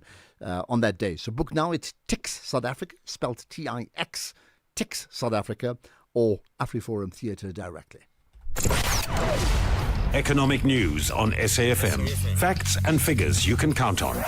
Right, Makwe Masilela's got all those numbers. You want to start with Valterra Platinum in the interims, Makwe? Yeah.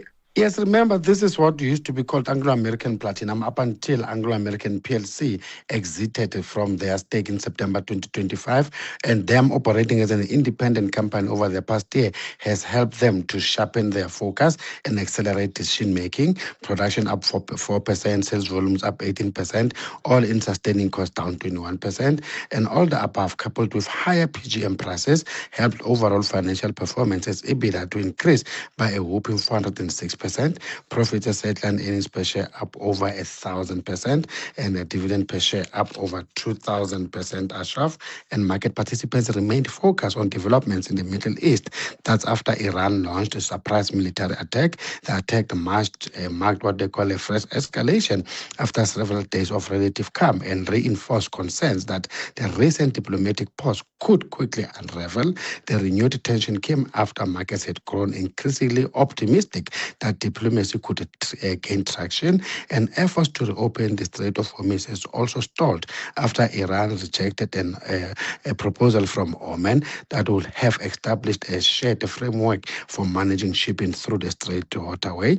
Is the Fed's day today, Ashraf, and one of the most, uncertain decision, that people are looking forward to, and people are bracing for a possibility of a surprise interest rate hike.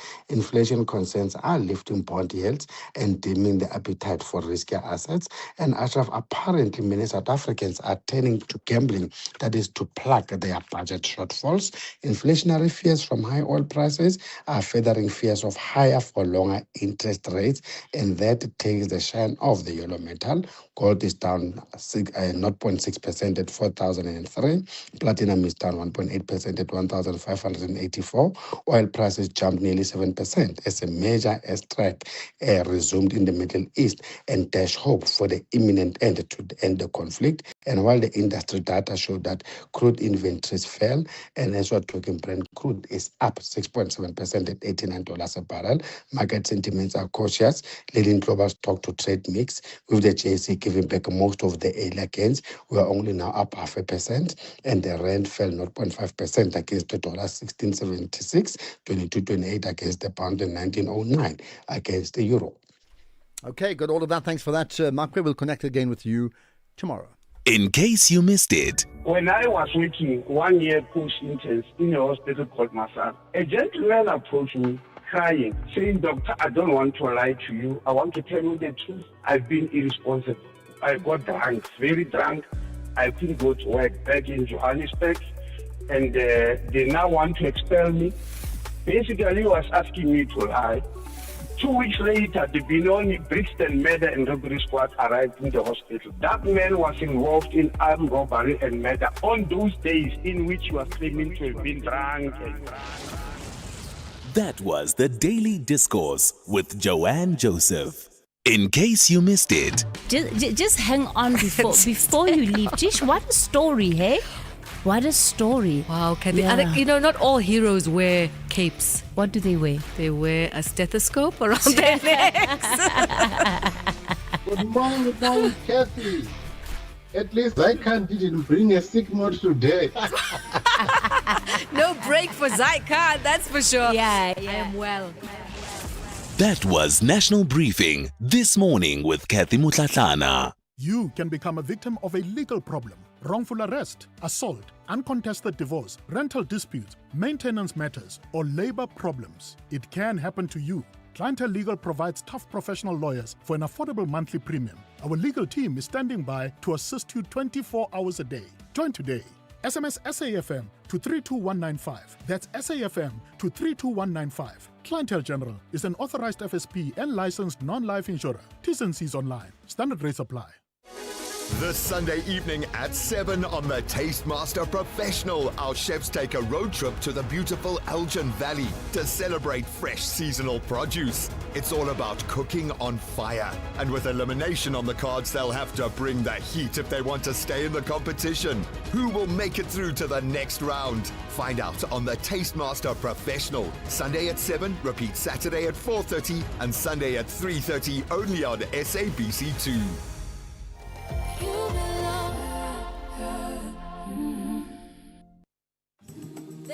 Some voices fill a room, others echo across generations. So I was one of quite a large group of, of police officers, men and women, black and white, who were assigned to protect Madiba, and that's what we did. And we were one of the members of that unit, loved him and would have done anything for him, and we took our job and our responsibility very seriously. Through the voices, moments, and conversations that help shape our democracy.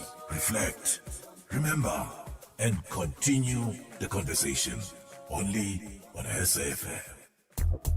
Thought Leadership Conversations on the National Pulse.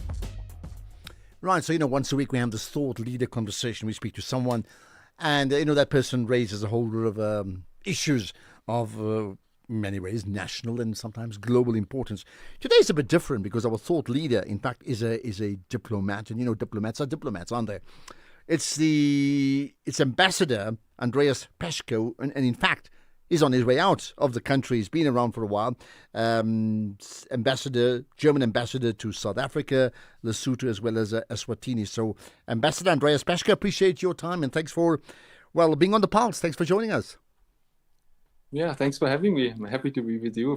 Thanks for the friendly introduction. The diplomat is a diplomat. Absolutely. Now, I actually remember bumping into you a few months back. I think last year, October, just before the One Young World Conference in Munich, which, you were as part of the goodbye farewell trip for South Africans and saying that you may have a year or so to go in South Africa. But I'm saying, looking at what you've done, and I'm looking at your social media presence, in fact, you have a new position, not so much German ambassador to South Africa. You are actually South Africa's ambassador to the world. Well, if you say so. Well, obviously, my primary role is of course, being the German ambassador to South Africa. But being a diplomat nowadays means not only, dealing with political relations, political stuff, but also trying to make a connection, people to people, trying to bring our countries closer together, trying to, interest the people of our countries to each other. So I actually try to create interest in South Africa for German language, for German food, for German tradition, German culture, German heritage. But I think it also works the other way around, communicating back to Germany what's going on here in South Africa, why it's a great thing to come here to visit, come for studies, or come to do business. So I think that's an important part of the work. And I think as diplomats, we have to do it, I guess, also a little bit ourselves. But I mean, that's the point. And therefore, to explain my initial comment, I'm suggesting that you probably more than most, compared to many other ambassadors of other countries to South Africa, have done more than most to actually champion South Africa as a country. You've always played up some of the magic you've experienced here, right? Yeah, well, I love doing that because obviously, objectively, South Africa is a beautiful country. And again, objectively, South Africans are really kind, warm-hearted, welcoming people. So it is a pleasure to interact with the people of South Africa, to go around South Africa, to visit places, to enjoy the diversity, to enjoy the different languages. And I thought maybe because I enjoy it, why not share it with others? And obviously, there's also a political point to it. I mean, last year, 2025, was first G20 presidency on the African continent, expertly chaired by South Africa. And so we also saw it as our political role as a partner of South Africa, to support this G20 presidency as much as we could, which we did, to support the agenda, to put African topics on the agenda. So I think, that's a sign of support. And that's not only me. I mean, it was our chancellor as well. Our foreign minister was here last week. So he also, once again, appreciated it, South Africa's G20 presidency. So that's actually quite important to tell the world and to tell people at home what's going on here so that they can appreciate. I mean, as I talk to you, it's not just on radio because we've captured you on Zoom as well, so there's visuals, and you have a picture of the South African flag on your side, on your left side, and on your right side you've got a picture of Nelson Mandela, Madiba, the first leader of democratic South Africa. And I'm going to suggest that is not a coincidence. It's very, very intentional, right? What do they mean to you? I mean, that connection about the Nelson Mandela factor. Yeah, well, I mean, in a way, the modern South Africa is the country of Nelson Mandela. Madiba is a global icon. It's obviously an icon and an example for everybody here in South Africa. But it is a global icon, and I think we can all take a leaf from him, from the experience of his lifetimes. Actually, with the flag, I mean, as much as I love the South African flag, if the Zoom moved a little bit more to the side, there would also be a German flag, actually. So I have the two of them. In fact, also the European Union flag, because I'm here at my office. But the thing is, and you rightfully said, this portrait of Nelson Mandela is in my office permanently. And everybody who comes to my office, all the visitors from South Africa, from Germany, from other countries, see it. And I'm proud of it. I mean, it has been taken by a German photographer. His name is Jürgen Schadeberg. When Madiba visited his cell again for a photo op. Yeah. And I mean, this heritage of Nelson Mandela trying to overcome the most difficult conflicts by way of negotiation, dedicating himself to the benefit of the nation. I mean, that is something where we really can unite and where I think all of us can learn. An important point there. So, I mean, at that time when when Mandela became the president of democratic South Africa was then, we have different challenges now. In your experience as an ambassador to this country, I mean, what do you then now see as South Africa's biggest challenges and how should we overcome it? Well, I think one of the big challenges, as we see it, also as partners and friends of South Africa, is obviously the issue of our social issues. I mean, obviously, it's undeniable that there is a big amount of social inequality in South Africa, also exemplified by figures like over 30% of unemployment, over 60% of youth unemployment. I mean, in South Africa, everybody knows it. The government knows it. They try to tackle it. And so I think this is really a big challenge, I would say, to overcome and to tackle these challenges. How do we overcome it? And what we need to do is, I think, well, if it was easy, then, we would have already done it, or you would have already done it. But I think there are two things are key. One is to kickstart the economy. So, I mean, currently South Africa has 1% of economic growth. Actually, the joint aim should be for South Africa itself, for us as friends and partners in investing to take up this figure to higher levels, so that there's more wealth created in the country that can also be redistributed in the population. I mean, that's quite important. I mean, 1% is not bad. I mean, Germany has a lower growth, but it should be more. So kickstart the economy is very important.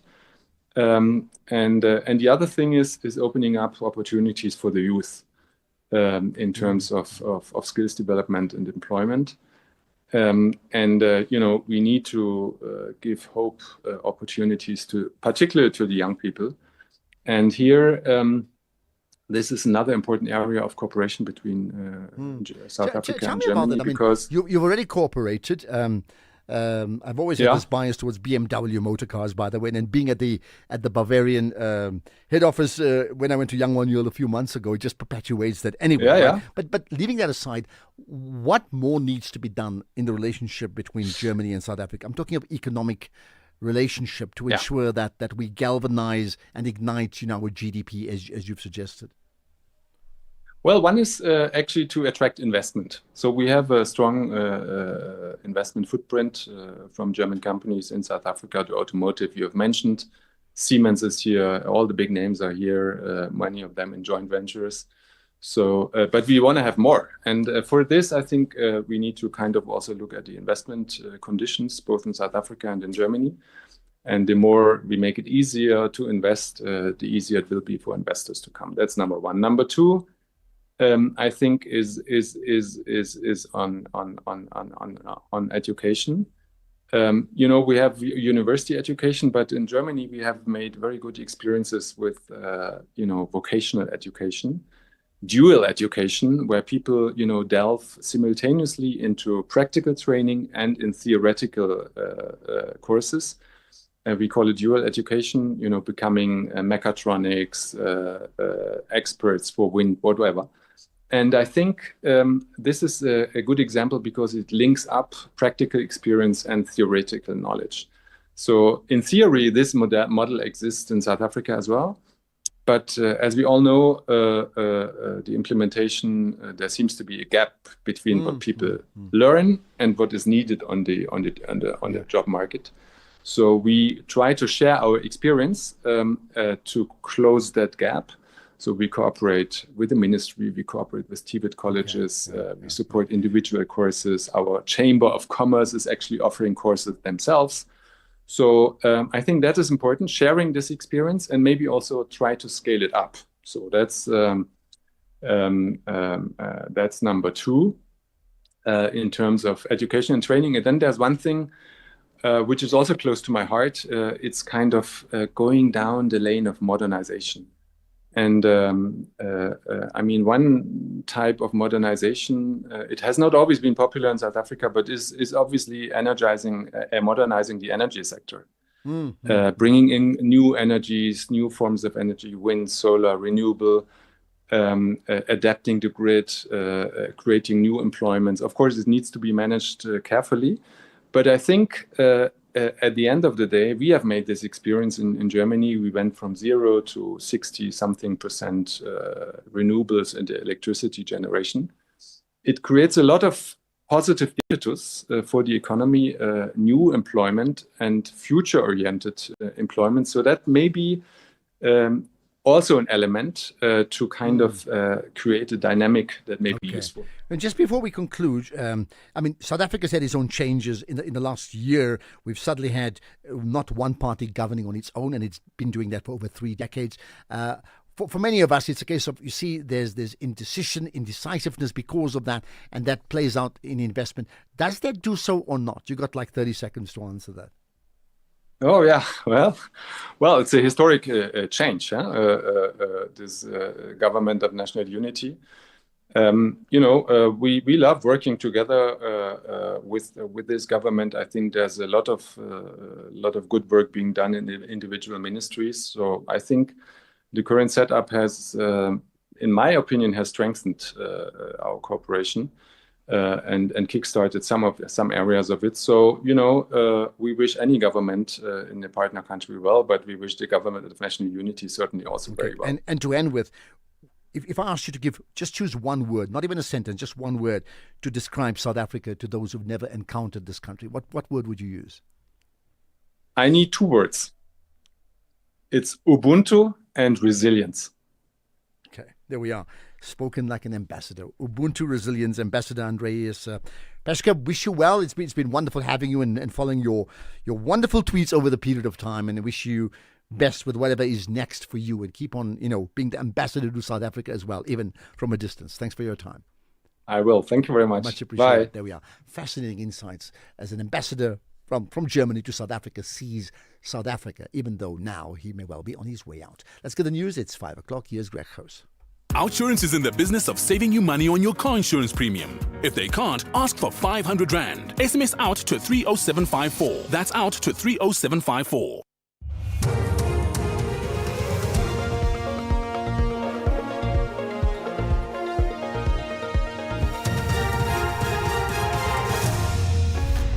Thank you, Ashraf. Massive power outages in the Eastern Cape and the AU meets in Ethiopia. Good day to you. Eskom says adverse weather conditions in parts of the Eastern Cape have caused severe interruptions to the power supply in the Alfred Nzo and Oro Tambo district municipalities. Lusukisiki, Mtata and surrounding rural communities are currently without power. A severe storm and strong winds swept through the region over the past 48 hours. Eskom says its teams have been deployed and are conducting damage assessments.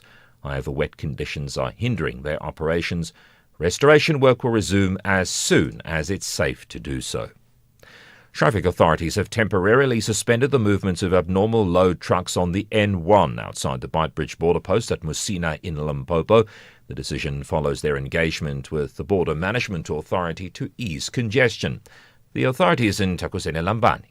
Also, consulted with the traffic department in the province to say, look, can't we look into the issues of suspending the abnormal vehicles for the next few days so that we allow normal trucks to have free passage of traffic? They've agreed with that. They've suspended the approval of any request for abnormals for the coming 5 days or so to allow us to manage what we have at the moment. So we think if things remain the same, in the coming few days, we should be at normal. Parliament's Impeachment Committee says it will appeal last week's judgment by the Western Cape High Court granting President Cyril Ramaphosa's bid to halt the committee's work. The committee heard that it can only go ahead with preparatory work like deciding on its terms of reference and appointing an evidence leader. No public hearings or testimony can take place pending a judicial review of the Section 89 independent panel report for which Ramaphosa has applied. The review will be heard early in September. The ATM, EFF, MK Party and UAT Party have already approached the Constitutional Court to appeal the Western Cape High Court ruling. The committee was set up after the ConCourt ruled that Parliament's 2022 decision to reject the Section 89 report was unconstitutional.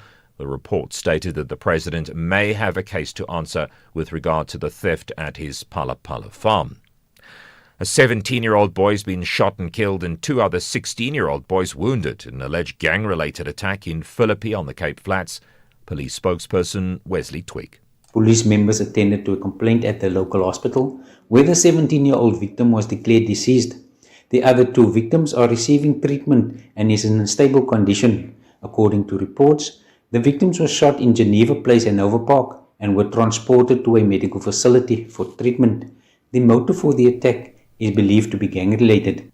The Ethiopian Foreign Minister Gideon Timotheos says Africa must seize the opportunity to shape a rapidly changing global order rather than simply respond to it. He was addressing the opening meeting of the African Union Executive Council in the Ethiopian capital Addis Ababa. We are meeting at a defining moment in international affairs. The foundations of the global order are undergoing profound transformation. We need to seize the moment to actively shape the contours of the new reality. We must become a strategic actor capable of providing African solutions to global challenges. The top story, Eskom says adverse weather conditions in parts of the Eastern Cape have caused severe interruptions to the power supply in the Alfred Nzo and Oro Tambo district municipalities. That's SAFM News. I'm Greg Hoos. In sports this hour, Sundowns lead Africa into the new season. Spot Proteas all set for Australian Challenge tonight. And Athletics South Africa boss blasts Sports Minister for undermining Federation authority. More details at 5:30. SAfm, guiding you through the rush hour traffic.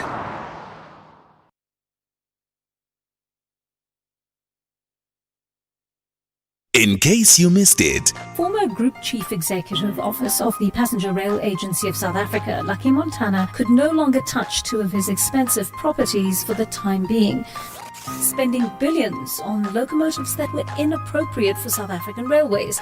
When billions were lost, Lucky Montana blamed former board chair Popo Molefe at the Zondo Commission for much of what went wrong. How do you respond to the news that Lucky Montana's properties have been frozen? You haven't told me your name. Joanne Joseph. Oh, Joanne, yes, I got a message that you're going to call me. that was the Daily Discourse with Joanne Joseph. SAfm, guiding you through the rush hour traffic. We kick it off in Clayville, going out of Midrand towards Clayville along Olifantsfontein. A crash just there by Aluminium Drive, causing some delays. M1 North already queuing up between Buccleuch Interchange and Olifantsfontein. Mike 1's heavy today. Big traffic from Sandton all the way through to the Boysons exit. And if you're heading out towards Boksburg and Benoni, a couple of breakdowns before you get to Craft Road. The N12 literally under pressure from Galuli's Interchange all the way down what they used to call Macro Hill and into that Craft Road area. Durban today, the M13 has been cleared at Fields Hill. There were crashes at the bottom and the top of Fields Hill. That's all done and dusted. There is a bit of traffic between Kloof and Hillcrest, just moving slowly, but we've certainly seen it worse. Umgeni Road, Springfield, across the N2 or through the N2, onto the M19, down to the roadworks at Reservoir Hills. That's very heavy today. Bel Air Road, moving south from the hospital through the M7, down onto Wakesley is bad. The M4, queuing up, leaving central Durban on the Southern Freeway.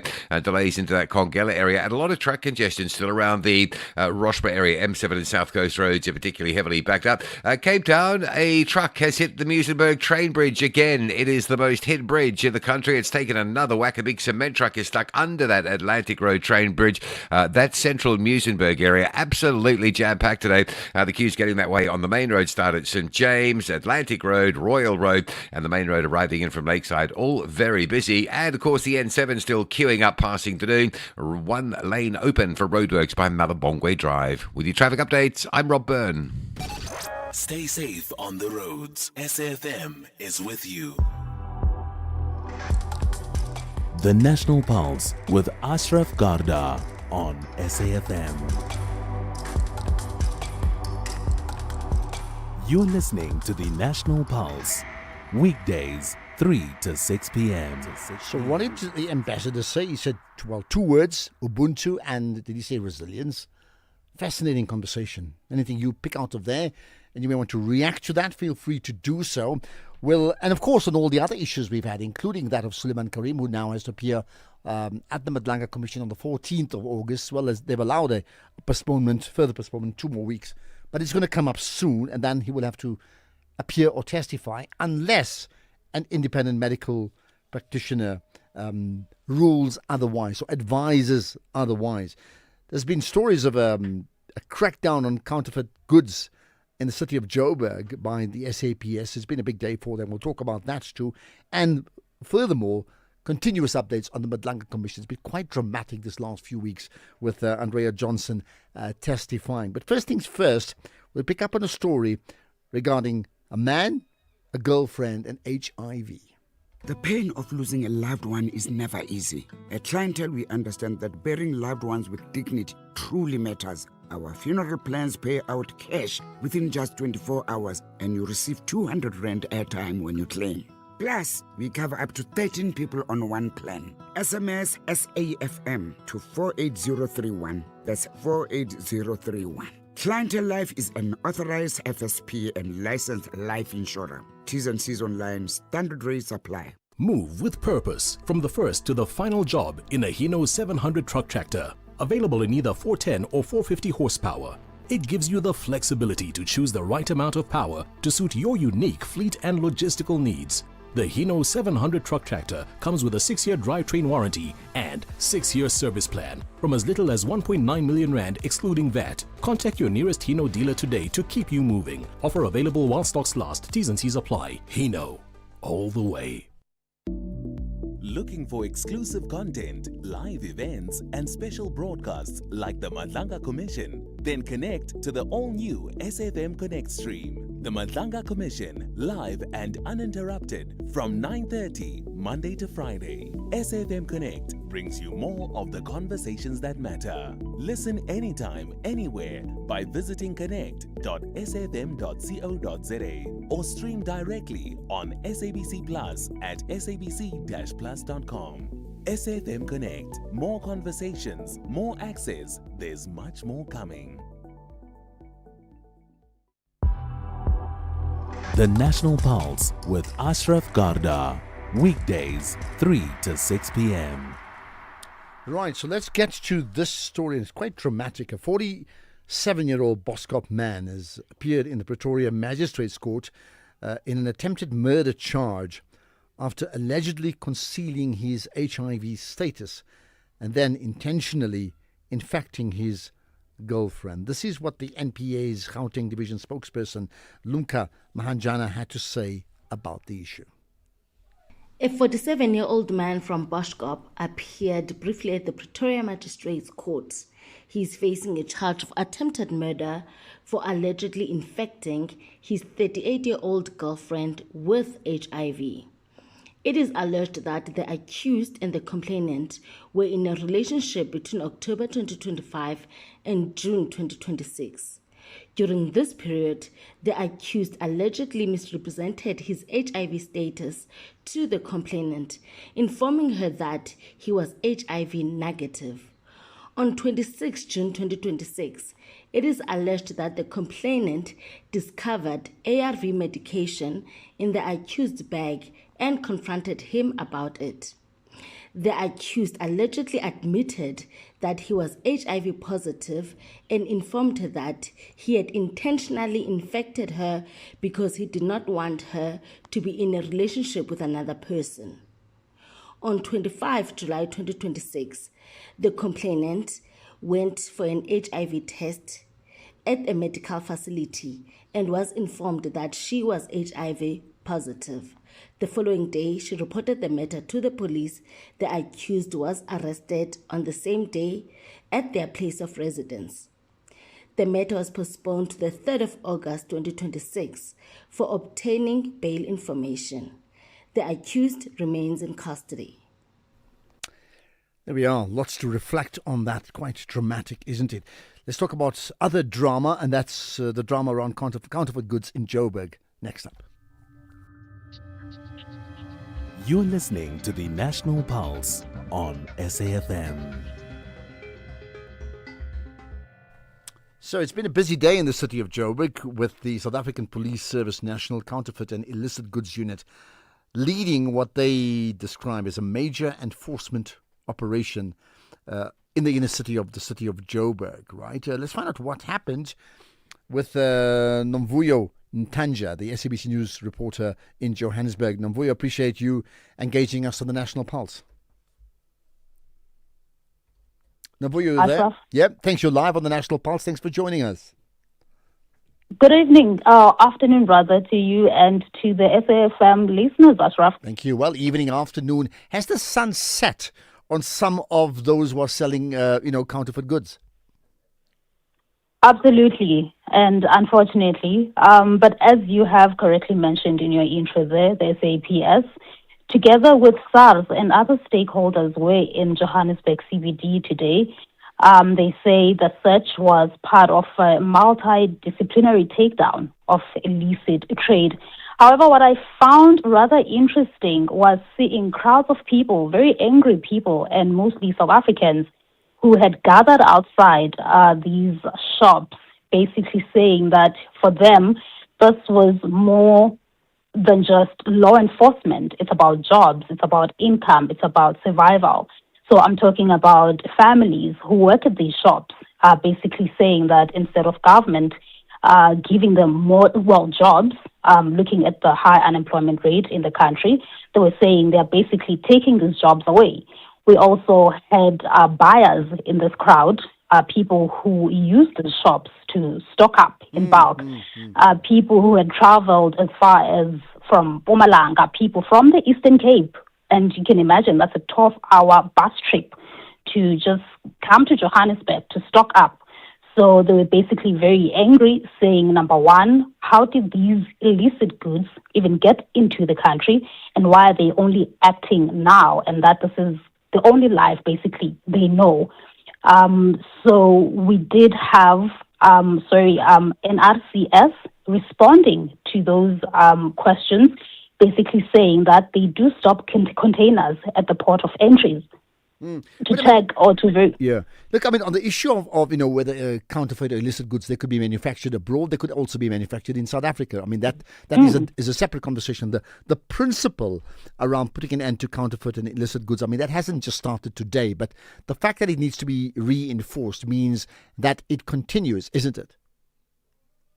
Absolutely. And basically what they were arguing, the crowd, basically what they were arguing. But again, for them, this was more about jobs. It really was more about jobs. But unfortunately, the SAPS, they had to act on their mandate, as well as the stakeholders that were involved in the search. But we did also try to talk to the owners of these shops, obviously, to find out how they feel, because also for them, this is loss. We understand this is unlawful, but for them, it's also loss. So before we get to their thoughts, I mean, so what then finally happened on the day? I mean, in terms of policing, what did they enforce? So what they did enforce, we did see them closing down quite a number of shops. We did see several arrests. However, they did not specify in terms of the numbers. And the goods in question we're talking about, it was basically cosmetics, electronics, clothing, basically very, very basic things. But yes, on that, sorry. All right. So then let's talk about reaction, both from, the store owners, right? And then, of course, as you said, there could be LB hawkers and other stores who are buying from these suppliers. What has been the reaction? What can you tell us? So far, the people who buy from these shops, it's the people that I've mentioned, people who have traveled as far as from Mpumalanga and the Eastern Cape. However, the area was barricaded. It was closed. Most shops were not open. So the only person that we did manage to talk to, it's I don't want to call him competition, but it's someone who basically operates or does the same business. However, he claims he operates legally, and I assume he is because the police did not. Do we have you there? Alarm bells ringing. That's all I can say regarding what's happened. By the way, I mean, just as we reconnect with Nomvuyo in just in a moment, any thoughts in terms of that? I mean, you heard the story. It's counterfeit goods. It's illegal. It's a huge industry around the world, as we know, right? And in this case, again, they're selling, to the public. So, people buy on the one hand, but on the other, you have people who are buying to resell from them and sell on to others, right? And in fact, as they enforce it, the police, that is, right, they at the same time clamping down on an entire industry. What do you make of that in terms of how that's playing out? So I think we've just lost Nomvuyo, but perhaps you can give me your own thoughts on that. This, of course, is the National Pulse, and it should get your pulses racing. Join us this Thursday evening on Top Billing as designer Erica Skalkvik renovates her own home. Metro FM DJs Muesli and Scoop share the secret to their new show. A Karlitsdorp artist inspires a Paris fashion house. And Michael joins Dylan Lewis on a tour of his sculpture garden. That's Top Billing this Thursday at 7. Repeat Sunday at 1 on S3 and Tuesday at 9:30 p.m. on SABC1.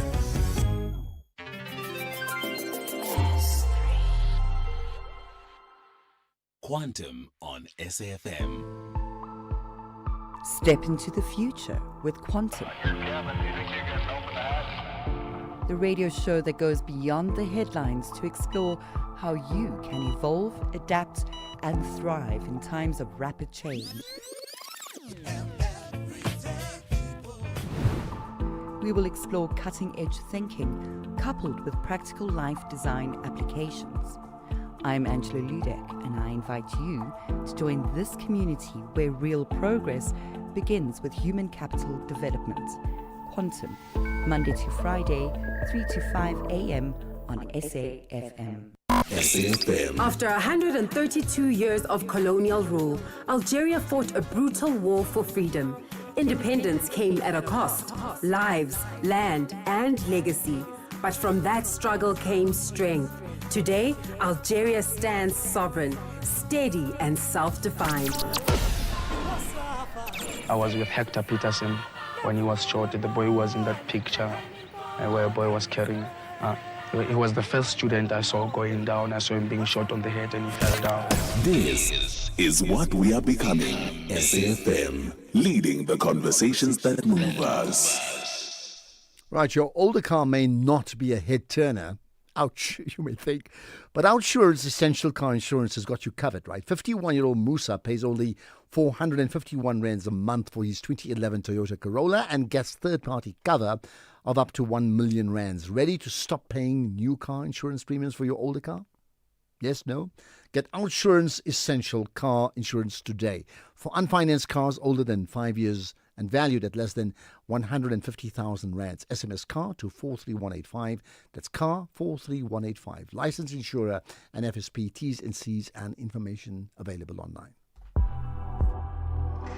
Ashraf Garda on SAfm. Right, let's conclude our conversation that we had with Nomvuyo in Tanjana. Right, we just lost you at the time. We were talking about, the police and them doing their job. But the reaction from, store owners and other traders, what did they say? Yes, once again, good afternoon to you, Ashraf, and to the listeners. Yes, as I was saying, that we did manage to talk to one shop owner who basically does the same business. However, he did allege that he is legal, hence the police did not raid his shop. And he did express that he is happy that law is finally taking course. But however, I'm a journalist. Is he happy because they are eliminating competition, or is he happy because they are finally acting on these illegal, the illegal shops? So yes, that is who we managed to talk to outside of the onlookers. However, we did also try to talk to the shop owners off record. They did obviously express they were not happy, as you can imagine. They were really not happy, and they were alleging that this doesn't only just affect foreign nationals, since most of the shops are owned by foreign nationals. They did also express that it also affects South Africans, as we also saw outside what transpired. And finally, what happens next in terms of the operation? We did put that question to the SAPS, and they did indicate that they will continue with these raids, but to what end we do not. Did mention that over the years they've lost more than $1 billion, quote unquote, counterfeit, more than $1 billion. They've seized rather more than $1 billion counterfeit items across the country, and they did indicate that they will continue with the raids. Okay, and that's where we shall leave it. Appreciate your time. Thanks for joining us. A significant day in the city of Joburg. The National Pulse, weekdays, 3 to 6 p.m. Right, let's now, however, get back to other issues around the Madlanga Commission. And often it's been a day of high drama. So we're going to play a couple of clips for you that we think you need to hear. Here's the first one.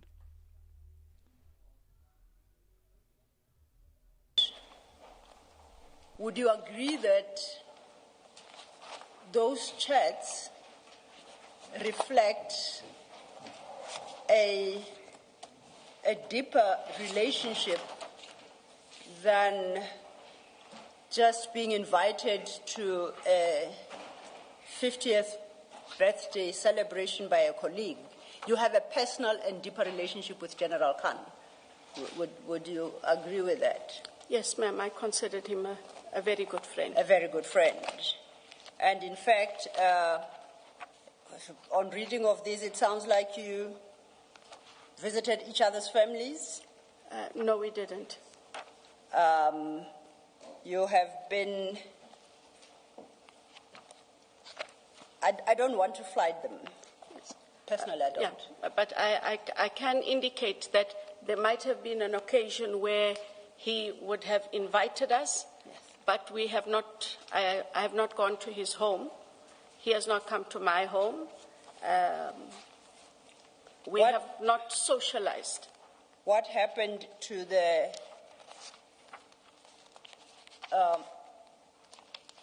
you and General Khan had agreed that you, your family, together with your parrot, will visit General Khan, and you agreed what his family would cook for you for that day. Yes. So what, did that not come to pass? It didn't come to pass. But it's the kind of relationship where you have? Where we would talk, yes. I have met him for lunch once or twice, but not at his home, not at my home. And the first time that I attended a social gathering, Chair, was at the 50th birthday, and both my husband and I had been invited, and we attended the birthday. But I have never been to his home, and nor he to my home. I think I don't want to flight these. They don't take my. All right, and if you can pick up from that is a conversation where Advocate Andrea Johnson describing her relationship with Major General Feroz Khan. Now, there's even more. Advocate Mtlapo Selo then highlights a specific message between Feroz Khan and Advocate Andrea Johnson. There are a number of messages where they are communicating about minor children. And we've tried to do some deductions. In some places we end up with quite a lot of blacked out parts. And the purpose of my referring to the charts is to establish a very, very close relationship with between General Khan and Advocate Johnson. And if Advocate Johnson were to confirm to you that theirs is a very close relationship to a point that they greet each other by stating, saying words like, "Hi, gorgeous," then it makes my point without necessarily having to use the chats. So the chats are not going to give me any relevant evidence for anything except to establish this very close relationship, contrary to what she had stated originally in her statement. Thank you. So, Advocate Johnson, if you just look at chat 5, 6, 7 on 3249, and then it continues to 32. That is a sign of people who have a close personal relationship. And you can see there that it's not an IDEC investigation. It's really two people who are friends, and this relates to a favor to him. It has nothing to do with IDEC's work. If you just look at 3249, I will just read, for example, where he wants to know who's plotting against him, and you are to assist him. And he suspects that it is the Hawks that are plotting against him, and the two of you decide to meet, and you arrange for him not to sign in the normal course, but to come in via the VIP, entrance and come directly to your office without going via reception. I mean, that's a summary of it. I don't want to go into. Yes. That's what it shows, at least to me. And if I'm wrong, you can say you're reading it incorrectly. So usually, just on a point of correction, usually when we do, and he's not an exception to the rule, when we do invite high-ranking police officers to the office, we usually let them use the side entrance. And you will see, even if you go now, if there's high-ranking police officials there at the head office, we grant them that entrance. But you see here, the purpose of the visit was to come and see you on a personal matter. And he did. Yeah. And it was a personal matter. And Advocate Johnson, if I may, with your leave, if I may, I have argued against projecting these messages because they have a lot of personal material involving, children. And I now have a difficulty with your response to Commissioner Khumalo's question. What Commissioner Khumalo refers to is not how VIPs visit your office.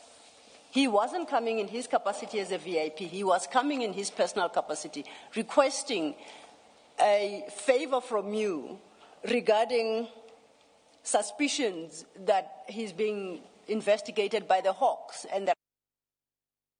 And that's where we shall leave it, okay? Lots of drama there at the Madlanga Commission. Let's get to the news headlines. Here's Greg Hurst.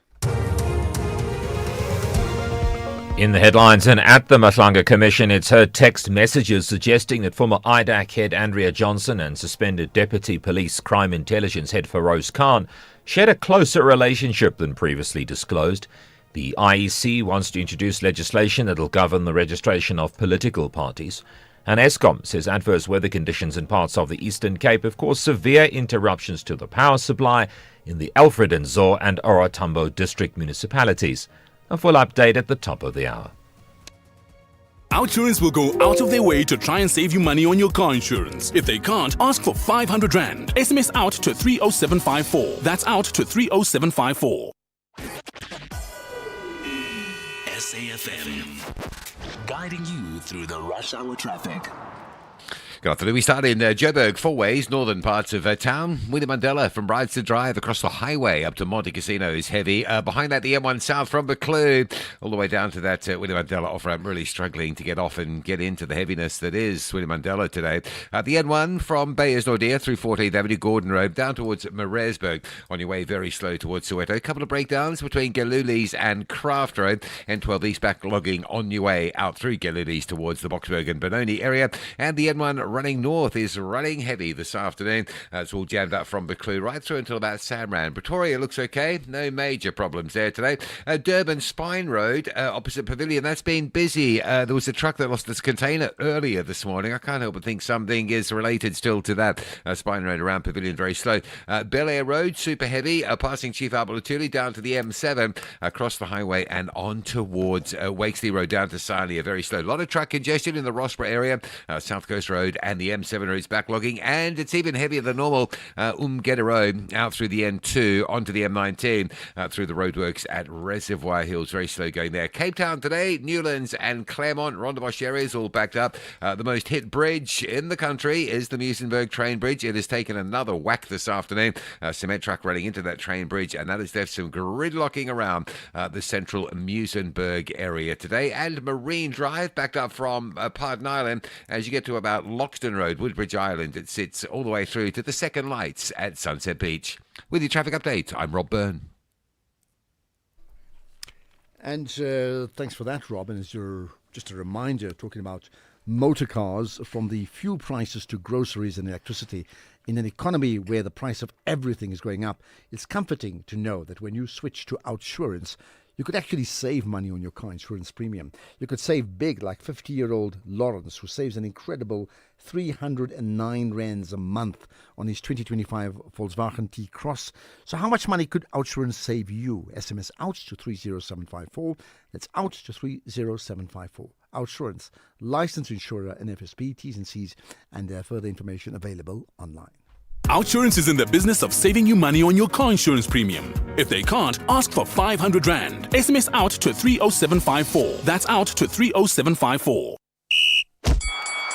This is SAFM Sports with Duming Khapele. Right, lots happening in the world of sport, but as we think globally at times, we have to look at what's happening in South Africa with regard to the Betway Premiership, to me.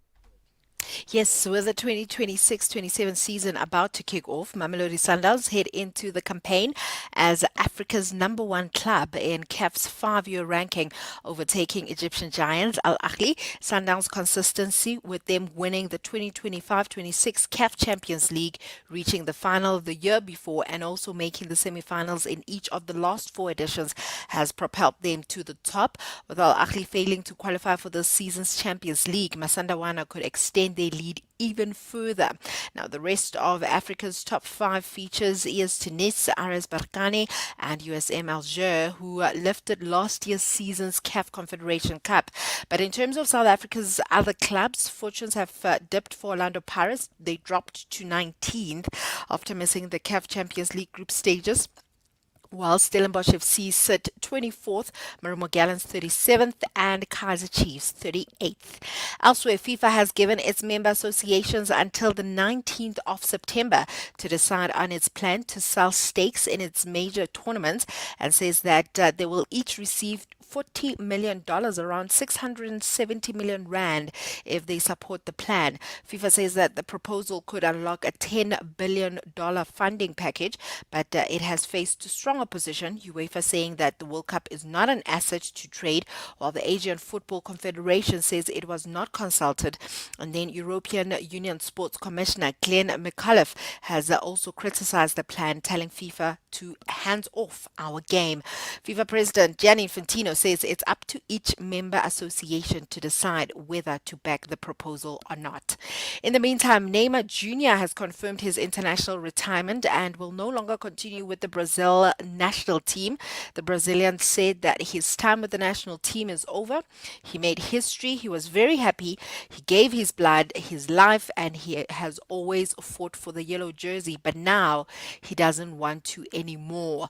Neymar made his senior international debut for his country at the age of 18 back in 2010, and has found the net 80 times across his 130 international appearances. In netball, the Spa Proteas face their biggest challenge yet at the 2026 Commonwealth Games when they take on defending champions Australia in a top-of-the-table Pool A clash in Glasgow tonight. South Africa heads into the match full of confidence after the 3 straight wins over Malawi, Tonga and Northern Ireland. Now, the Proteas also set a new Commonwealth Games scoring record with 96 goals against Tonga. However, on the Australian side, they're also unbeaten, having recorded victories over Tonga, England and Malawi. And coach Shane van Dijk will be looking to key players such as captain Kanyisa Chawane and the likes of Kamagelo Maseko, amongst others, to help the Proteas end Australia's winning run and just also to make a statement ahead of the knockout stages. And finally, in athletics South Africa acting president John Matane has launched a strong attack on Sports, Arts and Culture Minister Gayton McKenzie, accusing him of undermining the authority of the National Federation and embarrassing ASA in the eyes of world athletics. Matane claimed that the minister travelled to Monaco to pursue a bid for South Africa to host a major senior athletics championship next year without consulting or receiving approval from ASA. I am told the minister went to Monaco to bid for competition to come to South Africa without involving us. That is undermining. And I need to put it on record that athletics competition. He want to have a track and field in South Africa without consulting us as Athletics South Africa. It's undermining. Myself as the acting president, I was not even invited. I was told by SASCOP to say the minister has invited us to go to Monaco. Were you invited? When I asked the acting CEO, I was not invited. And up to today, minister went and come back. He didn't talk to me. I mean, that is a disrespect. And I need to be honest with you that the minister disrespects Athletics South Africa so much. And I'm waiting for him to call me. And first thing first, before you speak to me, he must apologize for what action that he took. On that note, it is a wrap from our side. Thanks for that, Chimi. And the drama continues on court, off court, wherever they are. Cutting costs means more money for your business. Switch to OUTsurance Business Insurance and you could get a massive 20% discount on your business insurance premium. Here's Marshall from Bow Electrical. I was with my other insurance for many years and then I switched to OUTsurance Business Insurance. It was a one quick call. They give me a great cover and a great price. Give them a call. You have nothing to lose. I wish I have switched sooner. Get a quote to switch and save today. Visit outsurance.co.za or call 0800 60,000. Licensed insurer and FSP. TCs and information online. This week on Expresso, Mandela Day may be over, but the spirit of giving lives on. We reflect on the impact of this year's initiatives and discover how organizations like the Homestead are inspiring South Africans to keep making a difference in their communities all year round. We also get moving with Claudia as she shares simple anti-inflammatory workouts to boost circulation, support your lymphatic system, and keep you active through winter. And we swing into action with Spider-Man, brand new day. Join us on Expresso weekdays from 6 to 9 on S3.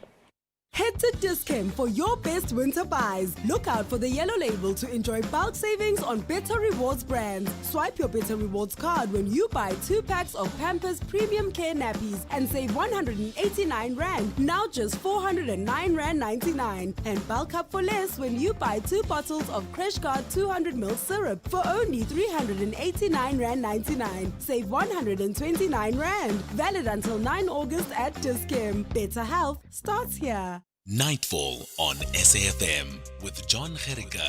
Hi, I'm Herman Mashaba. Join me as I chat with John on Nightfall tonight from 10 p.m. Nightfall, where the conversation evolves. Economic news on SAFM. Facts and figures you can count on. Right, the SAFM Market Update hosted again today by Dudu Ramela. Thank you very much, Ashraf. A very good evening to you and to your listeners. Let's take a look at how the markets fared today. To help us do exactly that, we are joined by Henku Kriel. He's MoneyWeb's contributor. Henku, how's it going? Dudu, Ashraf, and our listeners, good evening. I have to say, in the US, it's very red, and in Europe as well. But here by us, it was a green day. The Dow Jones at the moment, 1.8% down. The S&P 500 losing 0.8%. And then the Nasdaq 1.1% weaker. Then in Europe, the FTSE 100 in London finished the day 0.1% stronger. The German DAX didn't change at all, not up or down. And then the CAC 40 in France lost 0.8% today. Here by us, the JSE's all-share index gained 0.5% at the end of the day. And it came to rest at 5 o'clock this afternoon on a level of 110,440 points. The industrial index finished the day 1.1% stronger. The financial index lost a little bit, 0.1%, not a lot. And then the resources index gained 0.6%. Some of the companies which gave strong performances today were Thungela and Valterra. They each finished the day 5% stronger. Good day for Exxaro and Naspers, each gained 4.5%, and Implats, Sasol, the Foschini Group and Process each gained 3.3%. Some of the losers on the JSE were Richmond and Anglo Gold. They each lost 2.5%, followed by Lightprop, Investec and DRD Gold. They each lost 2% today. Let's have a look at Forex. The Rand is now trading at 16 Rand 78 to the US dollar. 19 Rand and 10 cents to the euro, 11 Rand 63 to the Australian dollar, and a British pound will cost you 22 Rand and 30 cents. The price of gold is $4,010 an ounce, while platinum is trading at $1,580, palladium at $1,245 an ounce. And due to the price of Brent crude sharply up today, unfortunately, to see it jump by another 8% in just one day to $91 a barrel. And then a Bitcoin, $64,100 US, which is also 1,082,000 Rand. Dudu, that's how the markets performed today. Henku Kriel, thank you very much for that update. As always, he's MoneyWeb's contributor. And here's what you can look forward to at the top of the hour, Ashraf. We're going to be speaking about iGaming. So if you do sports betting of any kind or you play games on the internet, you might want to pay particular attention to this, because online gambling like sports betting or gaming activity actually is experiencing more hacks and fraud. So we'll give you tips on how to avoid that. We're also going to be looking at results from Valterra, doing incredibly well, as we just heard from Henku Kriel. In our Executive Lounge feature, we're going to be speaking to Dr. Tumelo Chaka. He is the Chief Marketing Officer of United Stations. All that and more come at 6 p.m. It's back to you, Ashraf. Perfect. Thanks for that. And looking forward to your show, Dudu Ramela, in for Jimmy, 6 to 7, and then followed by Sport, an hour. As you've heard, regarding Herman Mashaba, he's a guest of John Carricker coming up later on tonight, right? So listen out for that after 9 o'clock, I think. So 10 o'clock, you must catch that too. Right, let's get to you after this. The National Pulse with Ashraf Garda. Weekdays, 3 to 6 p.m. All right, so we talk about the national pulse and what gets the pulses raising, or racing in this case. Tomorrow, Julius Malema, the leader of the EFF, confirming that he will speak to the media. No agenda, just addressing the media at 12 p.m. Naturally, we will give extensive coverage to what he says on the show. And then at 5 o'clock tomorrow afternoon, the Minister of Justice and Constitutional Development, Minister Mameloko Kubai, together with the National Director of Public Prosecution, Advocate Andy Motibi, will host a media briefing about leadership developments in the Investigating Directorate Against Corruption, IDEC. As you know, there has been significant changes already in the leadership of that structure. So that one, hopefully, will take it live here and get your pulses racing on the National Pulse.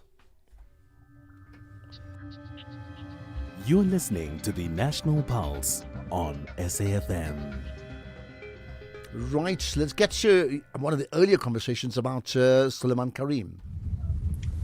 Hi, good day, Ashraf. It's Subhashan from Durban. I just want to find out what will happen if the independent doctor for Suleiman Karim gives a totally opposite diagnosis or prognosis of Suleiman Karim. What happens to that the other medical practitioner if it's found out that he's been maybe lying or some sort, for a lack of a better word? Thanks, bye. That's why we have the Madlanga Commission, don't you think so? You saw already what happened with someone who gave a name that was not supposed to be revealed. I mean, that person has been taken to task, so we'll leave that for then, right? Gole. Ashraf, is it correct to say FIFA and football is non-profit organization? Is it entirely correct to say soccer, it's separate from business? Where do you think all these millions and billions that FIFA give to countries, national teams and club teams when they play in the World Club Football and National World Cup and Football World Cup? Really, you cannot separate business and profit from soccer. Remember, players need to be paid. They need money. So where does the money come from except from business? So to me, it's neither here nor there. In more games, of course, it's more profit and more money. More people watching and the business make profit. I think you got it wrong. Doesn't mean this is what you've explained is revenue, right? Profit is actually dividend sharing. And that means ownership. FIFA is a body that is constituted. It's not a private company. It's a body that has got. It's an NGO or an NPO. Yes, within that you can you can generate revenue big time. You can distribute all of that as they've just done with the World Cup. But it's not a private company with shareholders. Privately, that is, and that's what's being argued. That means they're selling off, or they plan to sell off some of that company, that chunk, to you and I, or whoever else. That's the big difference. Right, Mandla in Kwatema. Hi, Mandla. Good evening. Good evening, Mandla. Okay, before the formation of the GNU, people did vote. But what they were told after that, the markets were not happy how the people they did vote. Secondly, going to KZN, who's the leading party there after the last election?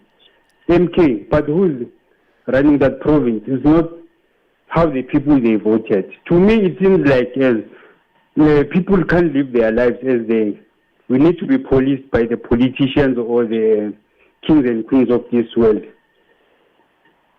Thank you. Okay, got that. I wonder what others may think about that too, right? There's more calls from you, but let's get to some of the voice notes, right? And once again, the president comes up. Ashraf, on the issue of the impeachment judgment, I think the parliament and EFF and the other guy who's obsessed with the president, they're just wasting their time. There's no way that any court will find that judgment otherwise, because the president have got the right. And how can the process proceed when they is appealing at the Constitutional Court?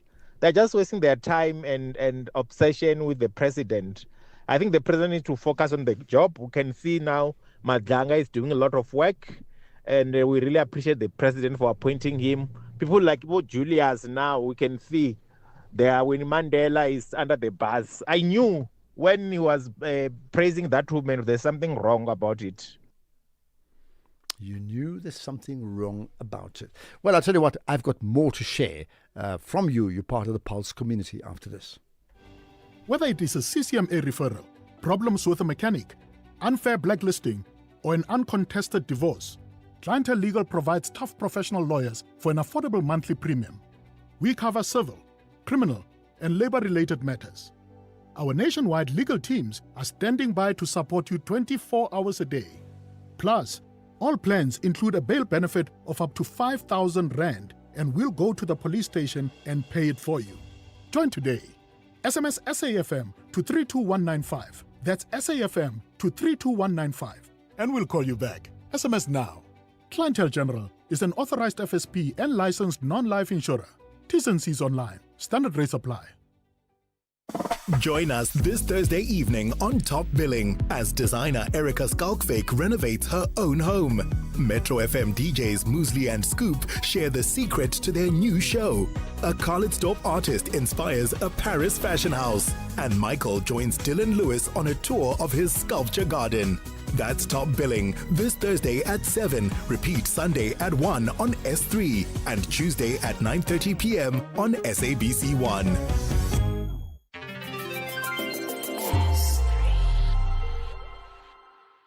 Move with purpose from the first to the final job in a Hino 700 truck tractor. Available in either 410 or 450 horsepower. It gives you the flexibility to choose the right amount of power to suit your unique fleet and logistical needs. The Hino 700 truck tractor comes with a 6-year drivetrain warranty and 6-year service plan from as little as 1.9 million Rand excluding VAT. Contact your nearest Hino dealer today to keep you moving. Offer available while stocks last. T's and C's apply. Hino, all the way. The National Pulse with Ashraf Garda. Well, there's a range of other voice notes I can play, and of course, Andrea Johnson's testimony amongst them. Yeah. Good afternoon, Ashraf Garda. Zo Pine Town here in Devon. Hey, it is very, very, very disappointing to hear that IDEC had an agenda against General Fani Masemola. It is very disappointing and so shameful to get to know that after Judge Madlanga scrutiny against Advocate Andrea Johnson. But I'm not surprised because His Majesty King General Nhlanhla Mkhwanazi have been calling for all these things which are wrongly cooked in our SAPS, especially in the officials of the SAPS. Let's wait and see. Let's wait and see. There we are. Disappointment. Many are disappointed about so many of South Africa's leaders, isn't it? Good afternoon, Ashraf. Yes, I'm going to vote. I'm going to vote because I want to put the good leaders in terms of service delivery. I want to change this leadership. Actually, current leadership, I want to change them. I want to put a new one now. That is why I'm going to vote. Thank you. I want to check the new leadership, then I'm going to vote. I wonder what, just by the way, Malema's presser tomorrow there's no agenda at this point in time. What would he be talking about? Good afternoon, Ashraf. Skavelo here, between Klerksdorp and Bosch. Ashraf, we do want to vote, but IEC and the ANC are denying us that right to vote as truck drivers because we are always not home. We are always away. So I heard them last time they said you need to arrange with your employer to be around. So tell me, if like you are an employer, you have 20 trucks in Cape Town that are waiting to load. Then on Mondays, it's election day. Will you call all those 20 trucks empty up to Joburg? Is it possible? I think online voting must be implemented as soon as possible. Otherwise, we are being denied our right to vote. So online voting denies you the right to vote. And listen, in many ways, some people say we're ready. I mean, can we do both? Can we do a hybrid of online and then physical? Because if people are traveling, for example, they're going to miss out. Or not. I mean, we're not ready for that now. It's not going to happen. But should it happen, and how soon? You know, Ashraf, people are obsessed about EFF and Julius Malema. Good afternoon to you. They cannot wait for a moment to happen for them so they can capitalize for their own parties for the next coming elections. Instead of focusing on delivering the message to their people, they are waiting for a moment to happen from EFF. Malema said some good things about the advocate here. Yeah, people are free to change their minds. That's what he thought about her then. What is important is what he thinks of her now.